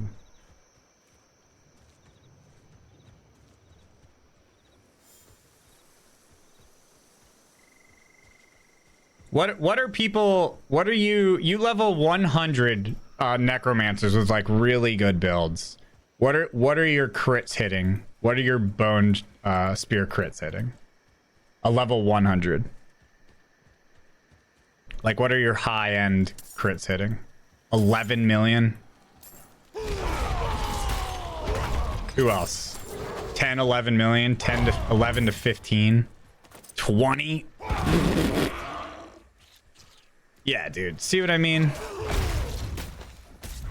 And just to reiterate, right? That's with like no setup at all. No setup, no cheesiness. That is literally just looking at the enemy and just hitting one button. And not only that, but that's the initial shot, and then it splits, and then it comes back through the enemy and does even more damage on the return shard. So it's 6 individual procs, and you can just fucking spam it. So you're oh my god, I'm not even paying attention.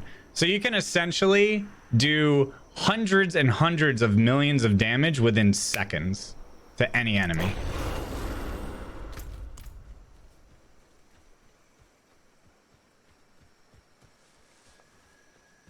You can just spam it because it has essentially 100% crit chance and lucky hit. Yeah, my bad. I'm like not even paying attention. I'm just... I mean, yeah, for sure. I understand that barbs can like hit that big 60 million, right? But my point is that, you know, that's like a build up. That's like a ramp up of damage. The thing with Bone Spear is there is none of that required. It's literally just hit one button and just watch the hundreds of millions of damage over the course of 10 seconds unfold right in front of your face. Plus, the Hota bug definitely seems like a bug. It doesn't seem like it should be operating like that.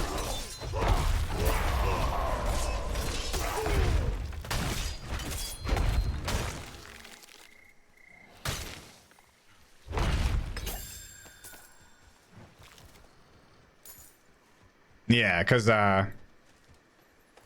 Bone Spear has that thing where the tendrils increase the crit chance. So I guess technically, if you want to do absolute max, you are going to need that tendril pop.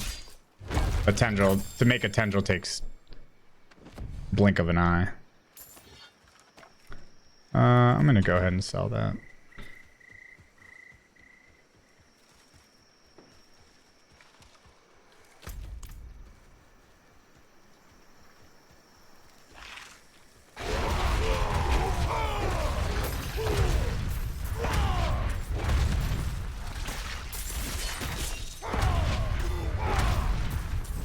Alright, these guys, I'm just getting CC'd. I need to keep this, but I'm gonna keep my my rally cry. These spiders are CCing me. Last Helltide was not that long ago, so you do have to wait.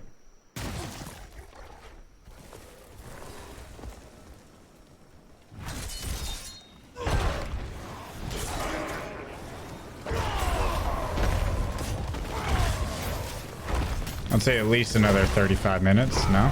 Oh, is it 15? Oh, wow. Okay, never mind.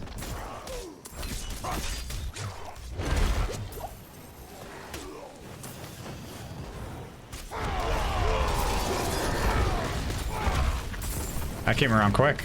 Oh, I'm ready to hop back on my Sork.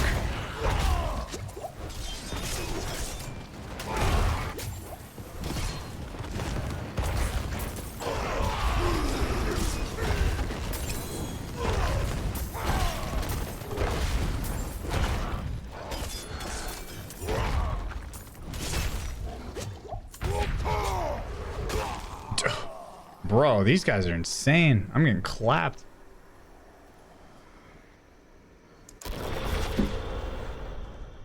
This is only the first leg, dude.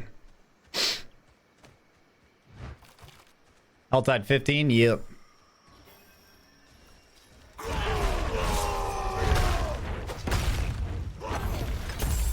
Jesus.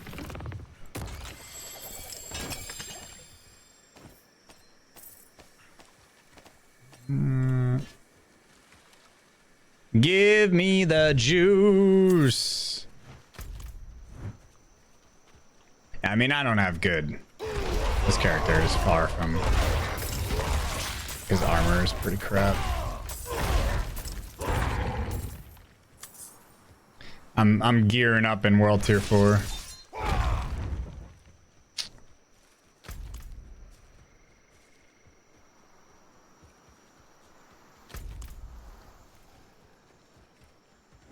So happy my movement speed is good now in this class.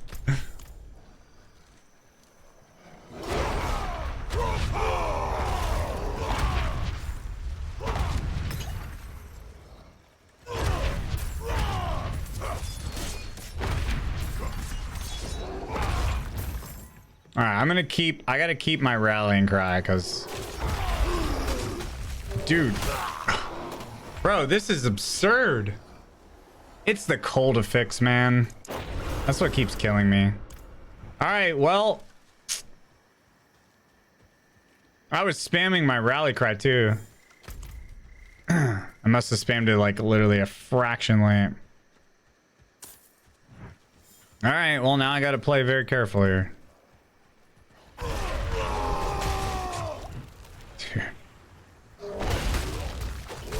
Dude.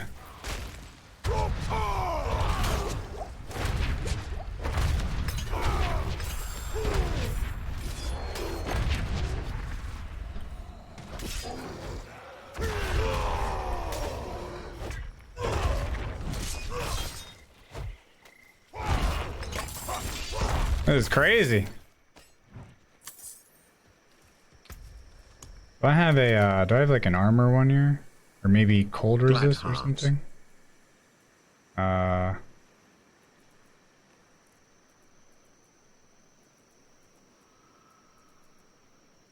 mean, I do have that. I'm just gonna put this one on. I gotta be careful, dude. Over here! Help!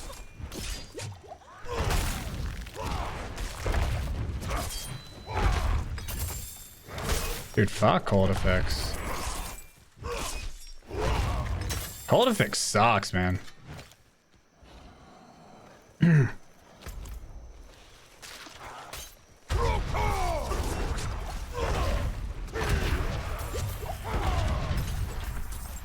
gonna be careful. We'll just take it slow.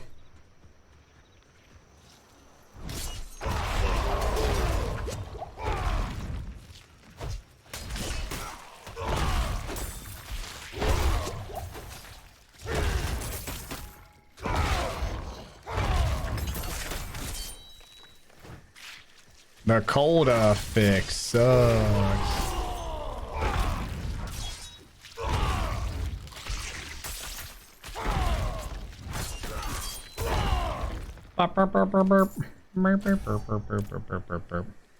I'm not even gonna go over and do that.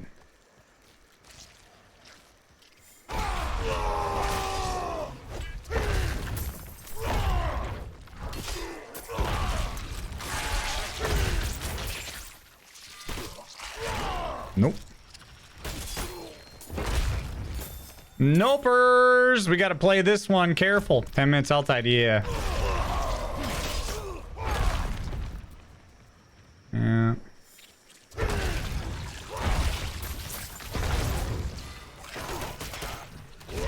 Holy shit.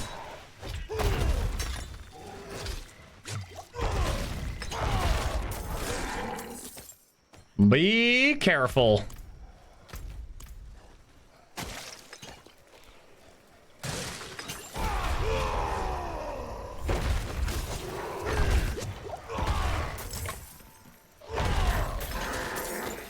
Gotta watch out for them cold fixers.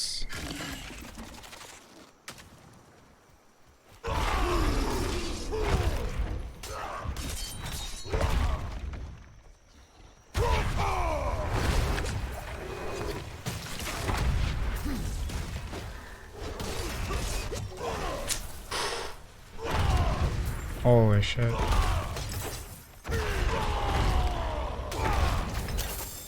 Wow.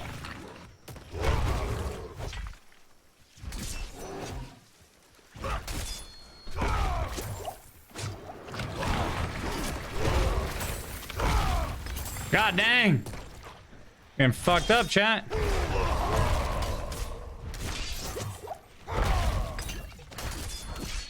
Getting fucked up. I want to get the fuck out of here. I want to get ready for this Helltide. I fought Uber Lilith? No, I don't even have a character past 85.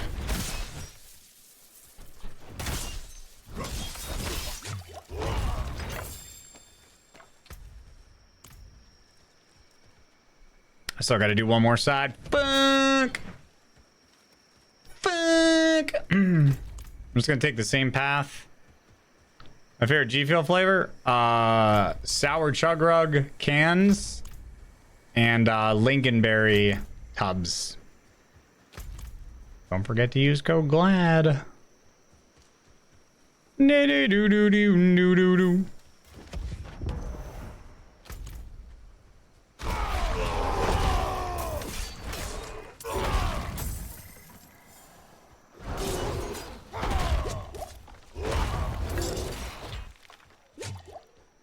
I'm just burning my potions.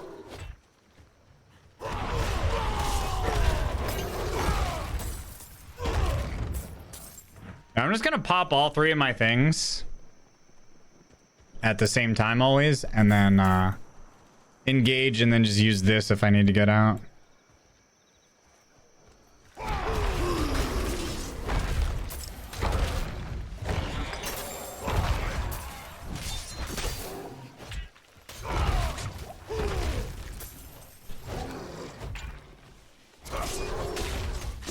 No, I'm just hitting it. Yeah, dude, fuck that, man. That cold to fix. Dude, I was spamming my fucking wrath. I just wouldn't work. That was rough. Yeah, that one was a fucking shit show. Absolute shit show. Get the king shit on posting. Get shit on posting.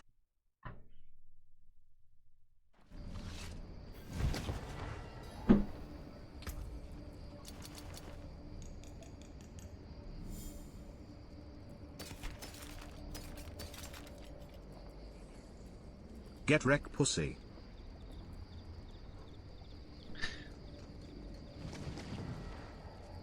Okay, so that's an 11, so I'm gonna pull that one off. That's a sacred. Alright. Let's sell these.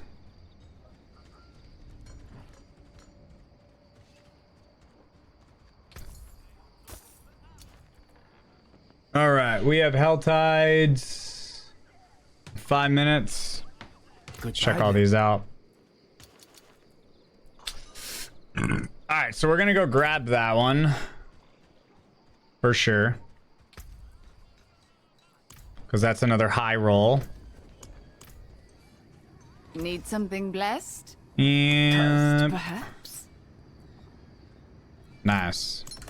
You will be back. The Thank you. stars do not lie. What's going on here? Ancestral 696. Ancestral shouldn't even drop below 700, bro.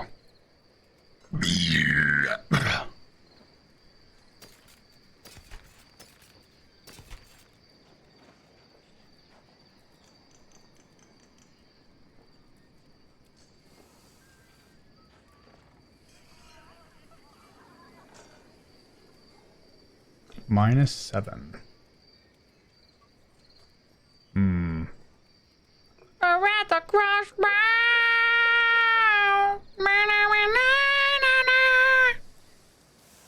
Vulnerable damage to close crowd controlled. That one's actually pretty decent. Okay, we have...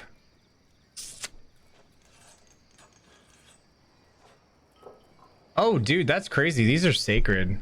Damage reduction, damage reduction. Okay. All right. We got double DR. We got DR from close and DR from bleeding too. That's actually perfect, dude.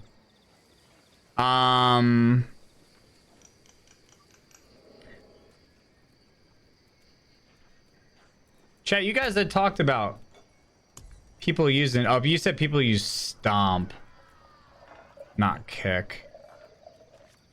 So then I mean, unfortunately, I'd probably have to re-roll that dodge chance, which is... But, you know, not the worst thing in the world. All right, I think we take those pants. Yeah, these are bad. That's bad. Okay, let's take those pants and let's re-roll them for... Let me check the thing. I want ranks of Warcry or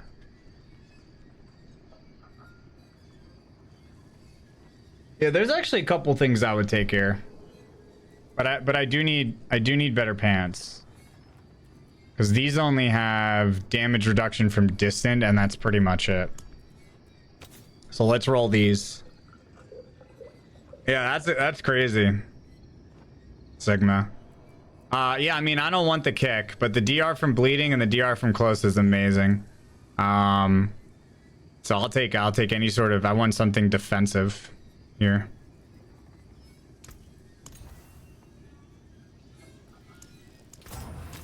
Like literally anything. I'm my beautiful TTS. See if I ever give you a reach around again. You rude papa poozy. Bro, I'm pretty open to like various things on this entire board. Like there are a lot of things that I would take and it is giving me none of them. Oh my god. Dude, I will literally take like DR from distant, DR while injured, DR Warcry, reduction while fortified, berserking duration. There's like 6 or 7 different things that I would take and it's giving me absolutely none of them. Okay, berserking duration. I mean, that's at least, I'll take that. I'll take that. So we have DR.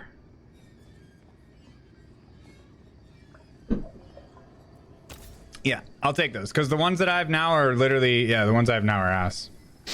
And then we need to put armor on them. Armor on them. 1 minute? Okay. We'll just swap back. All right, chat, we're going to hop over to Sorcerer. And we're going to grab, if you guys see the helmet chests, point them out. These will be juiced. We're gonna grab physical damage and crit damage.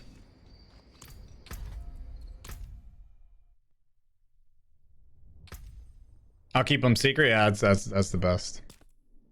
Hey, baby, little sword for the